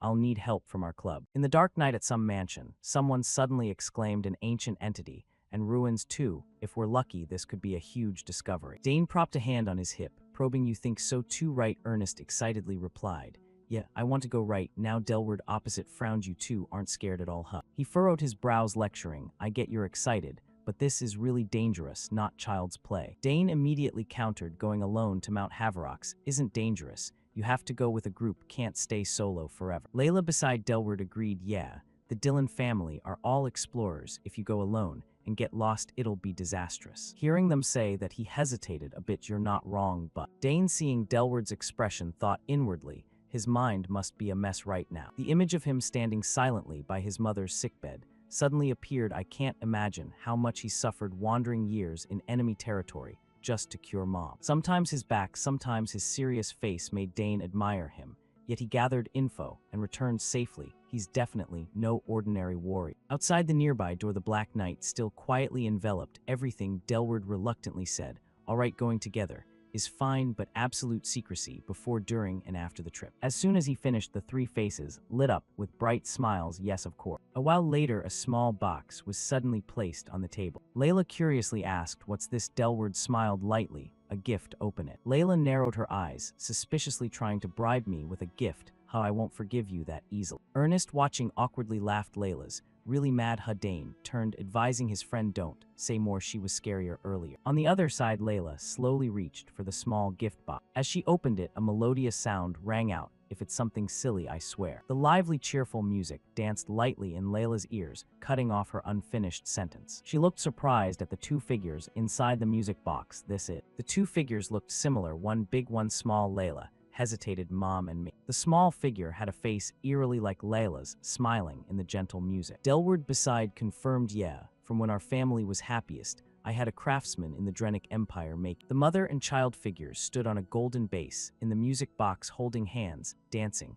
He made it when remembering when Mom was still healthy. How is it? Following the music, the two figures moved slowly, seeming more alive. Little Layla back, then smiled joyfully nonstop. Layla, now overwhelmed with emotion, tears welling up. She softly exclaimed, it's so beautiful. Delward pursed his lips slightly, looking at Layla with tender, loving eyes, silent, saying nothing more. Dane and Ernest, standing aside, smiled in the music, happy for her. Layla suddenly turned to him, saying, looking at it, makes me feel like Mom's healthy again. She squinted, smiling, tears finally falling. Thank you, brother. The music continued with the image of mother and child holding hands. Delward hugged his sister, closing his eyes, smiling gently. I'm the one who should thank. Layla in his arms quietly shed tears, listening. Delward continued, thank you, Layla. Dane and Ernest, watching from afar, were touched too. Ernest couldn't hold back his tears. In that scene, the small music box kept playing its clear sound. At the same time, at the banquet venue, Duke Termian looked around, puzzled. Wait, thinking about it. Where did our main guests go? He tilted his head suspiciously. Where did they all disappear to? Back to Dane's group. They were now gathered in the mansion courtyard. Layla said regretfully, you can't stay, you should meet Dad too. Delward firmly refused. Sorry, Layla. I don't know what'll happen next time. I'll greet Dad, hope you understand. He suddenly took Layla's arm, adding, I left a communication code in the crystal, call anytime. I'll be in the Empire a bit longer. If you need anything, I'll come back right away. Layla bowed her head a bit shyly. Okay, but be careful. Delward firmly replied, of course, I'll be back soon. He suddenly spoke up, as if remembering something, making Layla look up. Ah, this too. Delward held out a small, carefully wrapped pouch. Take this, it helps ease Mom's symptoms. He looked at Layla gently and carefully instructed, remember to give it to Mom regularly, and don't tell Dad what I told you. Layla stared wide-eyed at Delward for a few seconds before snapping out of it, okay, I'll take good care of Mom. Hearing that, he suddenly went quiet, staring intently at Layla without looking away. But Delward still smiled, entrusting, take care of my little sister for me, okay? When I get back, we'll head to the mountain together. Dane enthusiastically replied, of course, be careful out there. Right after that, he immediately turned to gain momentum. Delward leaped high enough to clear the mansion. While I'm off, take care, Layla. With those words, he stretched out, soaring over the mansion, while his signature family-colored hair fluttering in the wind. In just a few short seconds, Delward's figure vanished from sight, leaving only the starry sky and the familiar fence as before. Layla still looked worried, clutching her chest. He's really gone. Ernest immediately comforted him. He'll be fine, Layla. He looks ridiculously strong. Right at that moment, Dane suddenly jolted. As if sensing something, he quickly glanced in another direction. Dane suddenly asked Ernest, could you comfort Layla for a bit? Ernest puzzled, huh? Where are you going? Dane quickly made an excuse. I forgot something in the room, I'll be right back. Watching his hurried back, Ernest smiled. Okay, go ahead, I'll stay with Layla. The courtyard where they'd just been standing was empty in moments. The bright moon high above still shone round and full, illuminating the night sky. Meanwhile, on that stone-paved road, hurried footsteps echoed nonstop. Delward tensely sprinted with long strides. These guys are persistent. I didn't expect them to follow me all the way here. As he darted past dark windows, he thought, good thing. They don't know I'm from Duke Termian. They must have been lurking around while I was in the mansion. Best that I escaped through the secret path. Delward ran straight out of the narrow alley right before leaving the Drenic Empire. The more he thought, the tighter his frown grew, revealing I'm from the Altian Empire was a huge mistake. Delward kept sprinting forward at full speed, his cloak billowing behind. How much longer can I hold out? He gritted his teeth, helplessly determined in his heart. I have to break Mom's curse, no matter what. Suddenly at that moment, Delward braked hard on the road, his feet skidding a long way, scraping the ground. He stopped with his whole body rigid, his already tense face now darkened completely. Looking at the wall blocking his path, Delward couldn't help cursing, damn it. Right then, the group in black cloaks hunting him caught up. One of them suddenly spoke. You've left too long a trail. Two more in black cloaks appeared one after another from the turns. Even on the nearest rooftop, two more stood waiting. Delward was now cornered, completely surrounded from all sides. He clenched his teeth, muttering, is this really the end? Delward stood right in the middle of the assassins' encirclement. He inwardly marveled as he observed them all around. 10 of the assassins slowly drew their blades. Delward assessed just one look, and he knew they were all seasoned killer. He placed his hand on his sword hilt, calculating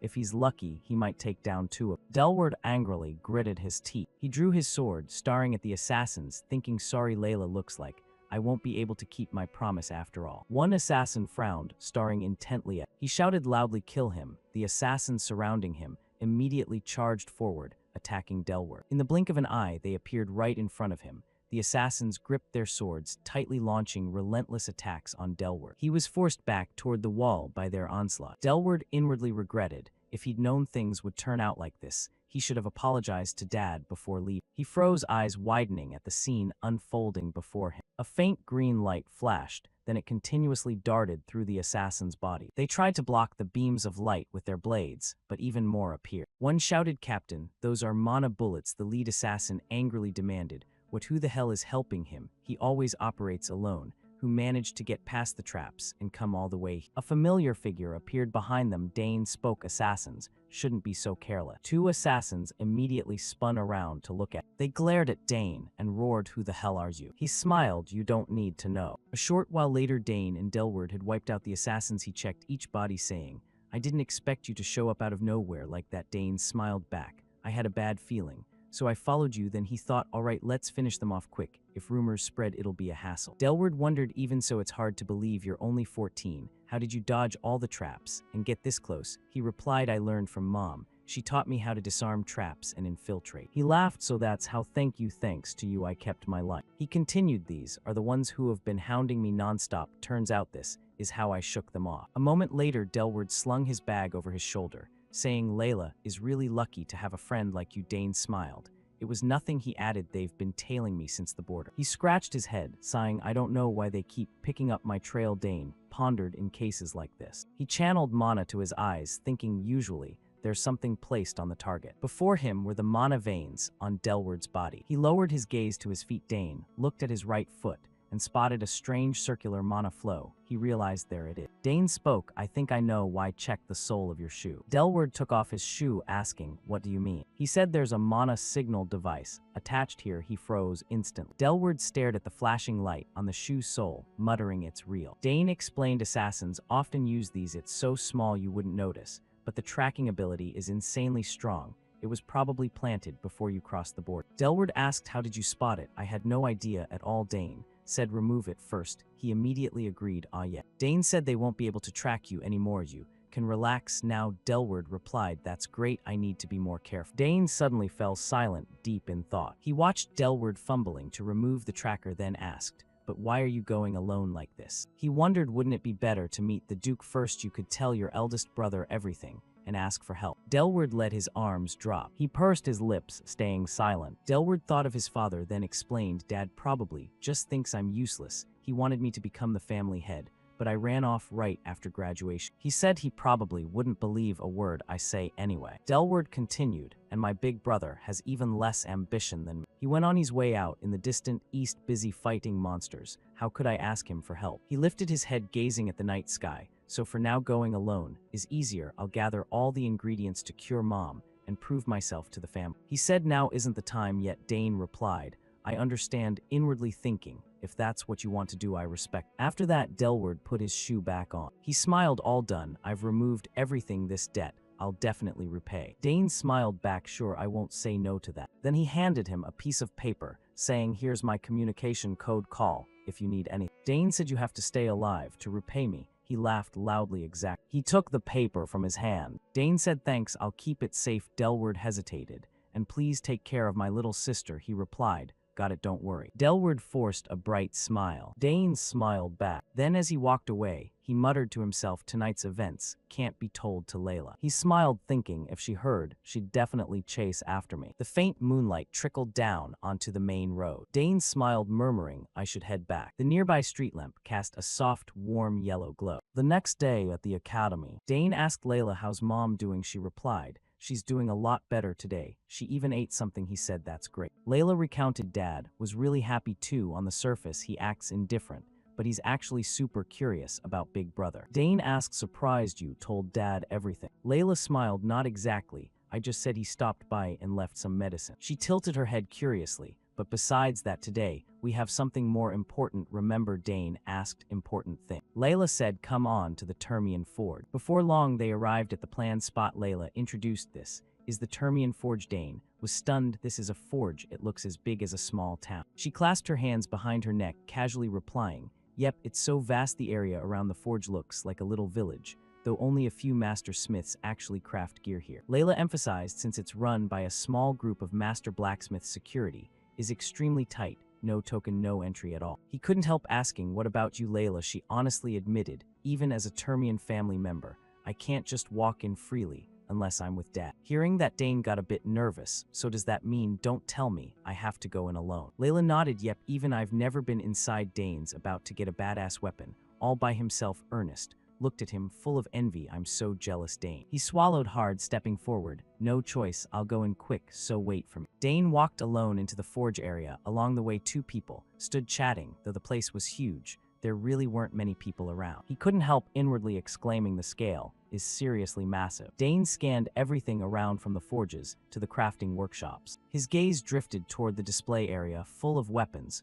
wondering what kind of weapon he'd end up getting. Suddenly, the ground shook violently, accompanied by a loud booming noise. Dane looked up in confusion. What the heck? That sound like the earth itself is trembling. His eyes narrowed as he spotted something. No way. Right in front of him, a giant figure was approaching, carrying a massive hammer. He could confirm in his heart those were footsteps. That was the blacksmith, Volbak. He looked down at Dane. So it's you, the kid who received the forge token. Dane felt a surge of panic inside a person. This huge really exists. After a few seconds of freezing, he awkwardly greeted, yes, I'm Dane. I received the forge token from the Termian family head. When I was young, it's an honor to meet you, sir. Volbak confirmed in a stern voice, I've heard a lot about you. Thermion doesn't hand out tokens to just anyone. Dane nervously clenched his fingers. I understand. I hope to receive your guidance. He also wondered inwardly, does he talk so casually, even with the Duke? He frowned, reminding him, let me be clear, your status means nothing here. There's only blacksmiths and non-blacksmiths. Even royalty is the same, only Thermion is the exception. Volbek paused, then continued, even Thermion family members need real skill. Those words made Dane unconsciously swallow hard. Even so, he felt deep admiration. A master who fears neither royal authority, truly extraordinary. He urged, follow me, I'll show you inside. Dane quietly followed behind Volbek. The two walked along a long, wide corridor. Torches mounted on the stone walls cast a soft golden light. He marveled, the deeper they went, the larger and more expansive it felt than outside. He explained, it was built to fit my size. I'm a half-dwarf, half-human mix. That combination gave me this huge body. Just think of it as a special constitution. Volbek warned, so don't say anything rude about my appearance. Dane replied without hesitation, of course not. He also thought, seems like he's had a rough past with comments like that. After walking a bit, Volbak stopped. All right, kid, with the token you must have a reason for coming. What do you want? Dane hesitated. Actually, I haven't decided yet. This will be an important weapon for me, so I need to think carefully. He nodded wisely. Good, but from what I can sense what you want is already very clear. Dane asked curiously, what do you think I want? Volbek pushed open a door, answering, I can smell metal. Just from the scent, I can tell how a weapon was forged and what shape it takes. He guessed you carry the scent of a fine spear and a good dagger, so what you want isn't a spear or dagger. Dane couldn't help being amazed, detecting weapons. Just by smell, that's incredible, and spot on too. Volbek glanced at him, urging, come in, this is my private workshop. Once inside, he placed several swords on the table. Dane stepped closer to examine them. Volbek offered a suggestion, since you already have a good spear and dagger, how about a sword? While asking, he also checked considerately, is the table too high? Dane shook his head, no, it's fine. Dane thought carefully, a sword, huh? He expressed, yeah, that's one of the weapons I'm best at, it's the foundation of combat, and also the most powerful type. Volbek teased, if your father heard that he'd probably scold. Dane laughed, yeah, but as you can see I'm still growing. If I make a sword, now won't it be hard to use when I'm bigger later? He shrugged, that's no problem, I can easily craft a sword. You'll still wield perfectly. Even when fully grown, that's what makes a true blacksmith. Dane suddenly recalled a sword. Huh, it's a common weapon, but in my previous life, it was the one I handled best if he forges it right then. After some hesitation, Dane decided, all right, I'll go with a sword. Volbek praised, wise choice actually. When I first saw you, a perfect sword design for you already popped into my head with your build. I can envision the ideal design right away. Dane was shocked, really, that would make things faster then. He nodded firmly, yes, I'll let you choose the materials you like. Dane's eyes widened with excitement, so then. Volbek declared grandly, best, if I show you directly, follow me. He led him to the material storage. Looking at the colorful minerals in front of him, Dane couldn't help exclaiming in awe, amazing, all these are used for crafting. Volbek said proudly, with pride you could say every type of mineral in the world is here. Dane excitedly asked, can I look around? He didn't refuse, sure, go ahead, pick freely. With permission, Dane didn't hesitate to step closer and examine this. One looks extremely rare. Looking at it, Volbek was a bit speechless. You have a good eye, kid. The colorful minerals kept shimmering with light. Dane stroked his chin, thoughtfully, impressive. Not just rare minerals, but many I've never seen before, so many interesting ones. He reached toward a blue stone. Volbek spoke, that's Terragan. He introduced, it's light, durable, and can reflect impacts, better for armor than weapons, though right now, there's not enough to make a full set. Dane nodded understanding, then shifted to a red stone. I see, what about this one? Volbek quickly stopped him, Ezendanio, don't touch, it's poisonous, you need neutralizing gloves to handle it. Dane jerked his hand back, swallowing hard, that's dangerous, I can't use that. Suddenly, Dane was drawn to something. His eyes locked onto a black mineral that when it feels strange. Dane quickly approached the pedestal, holding the stone, asking what's it called. Volbek stood behind him, his gaze deep and unfathomable. He didn't answer right away. After a long moment, he slowly spoke, that's arcanium. Dane jolted hearing. He stammered, arcanium, don't tell me it's from the ancient magic kingdom Arcana. Volbek stroked his beard, confirming, yes, excavated from the ruins of the royal castle in that ancient kingdom. It's extremely rare now, almost nothing remains of the old palace foundation. He added, but beyond knowing it's a metal, no one has figured out its properties or composition. Dane asked why. Volbek explained, because it can't be melted or analyzed with current technology.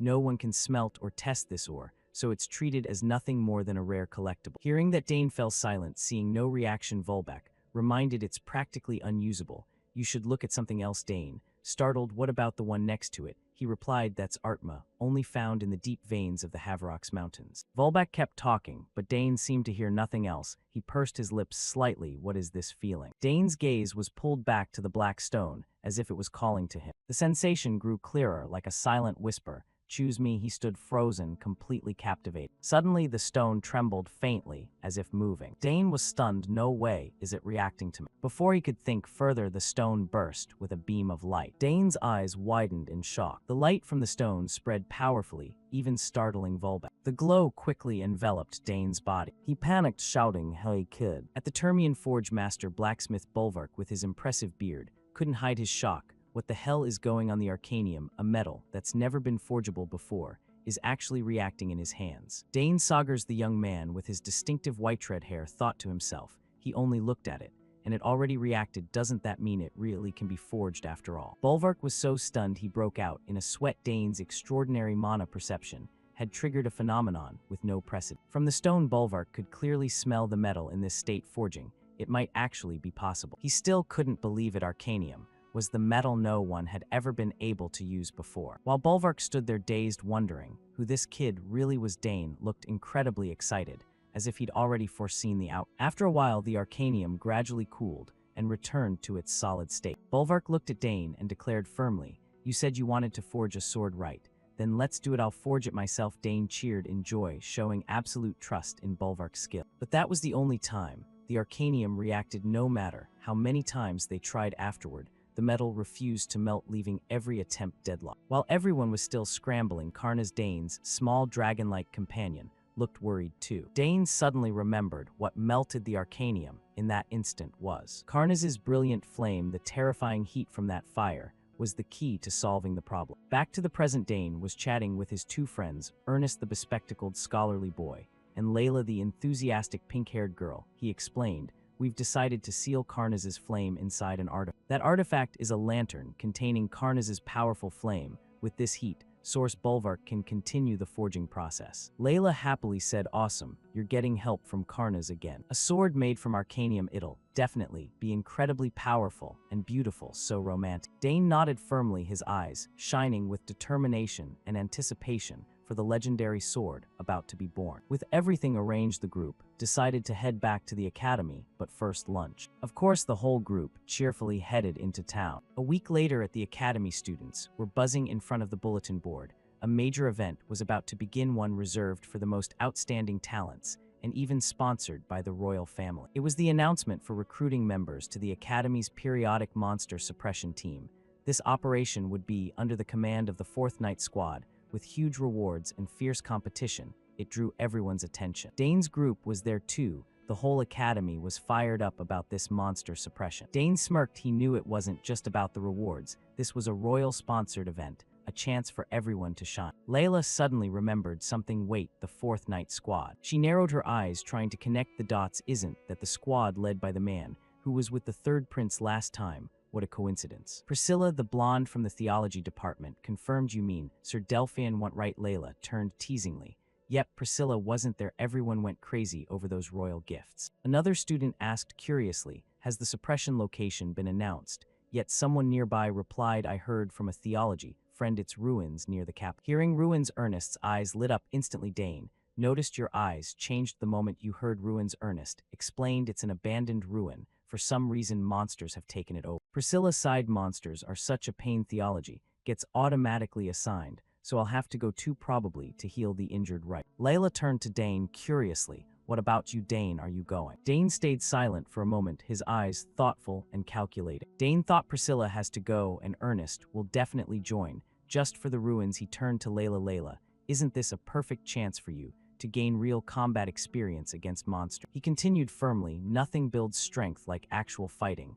Let's all sign up together." "I'm going to." Layla agreed immediately. Hearing Dane's decision, Ernest's eyes behind his glasses grew resolute too. Layla excitedly, "So our whole club is joining, right? This is gonna be fun." Dane reminded Ernest, "Don't let your guard down, Ernest. They're still monsters.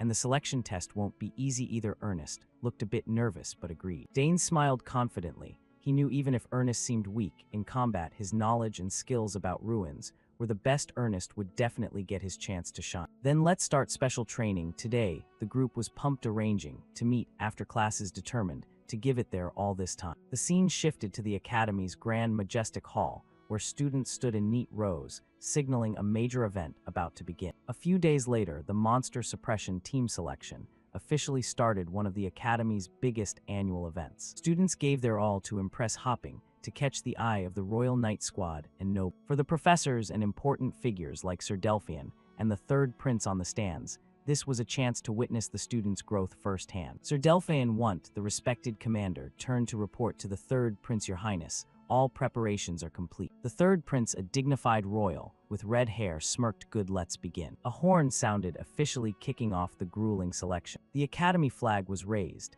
and the announcer's voice echoed everywhere. "We now begin the monster suppression team selection." Instantly, the atmosphere erupted with excited cheers from the students. The selection took place in a large arena inside the academy. It started with sword duel. Students clashed, metal ringing nonstop. Meanwhile, in another area, mages showcased their talents with colorful, powerful spells. Spear and other weapon duels were equally fierce. Physical tests happened too, combat students showing raw strength in unarmed matches. The summoning department held their trials with summoned beasts fighting. The selection's atmosphere was tense and brutal on every front. The bracket updated, constantly showing each student's progress through elimination round. Meanwhile, in the royal meeting room, a heated argument raged. Department heads wouldn't back down. Dane Saugers belongs in swordsmanship nonsense. With such outstanding magic talent, he clearly belongs in magic all nonsense. He must go to summoning, no question. Another professor praised Dane's spear skills. Have you seen that student's spear technique? Give him a spear,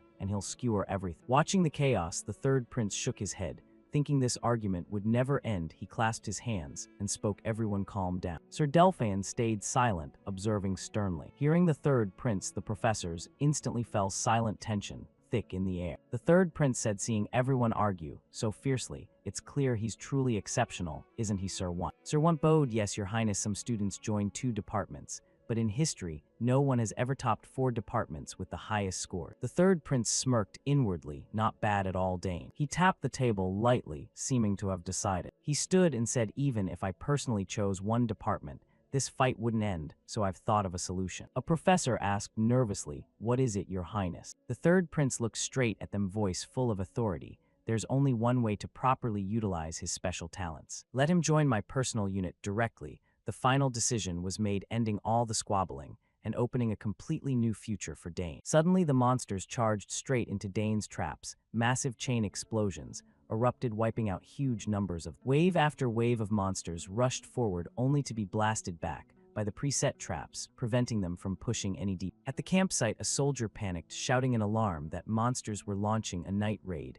Everyone was ordered to arm up and assemble immediately. Chaos broke out. One terrified student yelled. He had no real combat experience, while the knights scrambled to prepare. The knight squad quickly assembled. A commander bellowed everyone into battle formation. This was real combat now. A guard soldier rushed off to find the deputy commander with urgent news. He panted, reporting to the deputy commander. A massive number of monsters were approaching from Ruwa Mountain, estimated at around 200. Hearing 200, the deputy commander was stunned, speechless. The soldier added, luckily, the explosive traps were slowing them down, and it seemed some students were holding the front line. The deputy commander, shocked, asked about explosive traps. He had never ordered any installed. He suddenly realized, sweat pouring down, thinking, could it be Dane Saugers who set them up? Meanwhile, outside, Dane's traps kept working, sweeping away each charging wave of monsters. Goblins and black wolves littered the mountainside, unable to breach the trap line. Up high, Dane's group watched. One friend cheered happily. The traps were working perfectly. The purple-haired girl looked down, saying, looks like the army below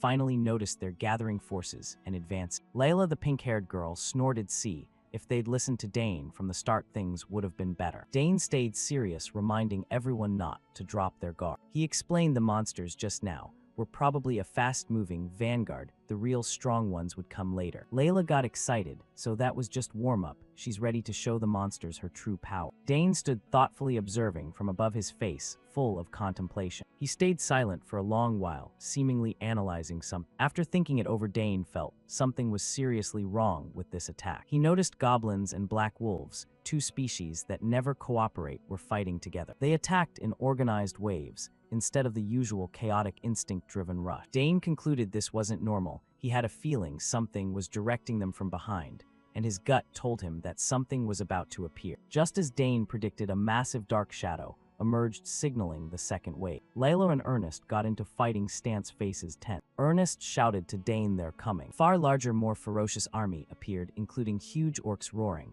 As they charged, Dane ordered everyone hold formation. The massive horde of monsters surged straight toward Dane's group. The blonde girl, along with Ernest and Layla, stood ready, declaring round 2 begins. Dane, with full confidence and resolve, commanded the team wipe them all out. Immediately, Dane began chanting, preparing his trump card. A colossal pillar of magical light shot skyward, signaling a powerful summon was about to appear. Dane ordered it heed the call. Far away, the Knight Army and other students felt an immense surge of mana drawing their attention. The deputy commander asked, stunned, what is that? A soldier wondered if it was another explosive trap, but the guard from earlier recognized the difference. He stammered, that's a tier 4 summon. Etherak, the deputy commander, and others were speechless in shock. Right after Etherak, a massive wolf wrapped in purple energy appeared, roaring with overwhelming power. Etherak charged into the monster horde, tearing them apart effortlessly with its sharp claws. Goblin after goblin was ripped to shreds under Etherak's claws. Even the huge orcs were no match for it. Etherak rampaged alone,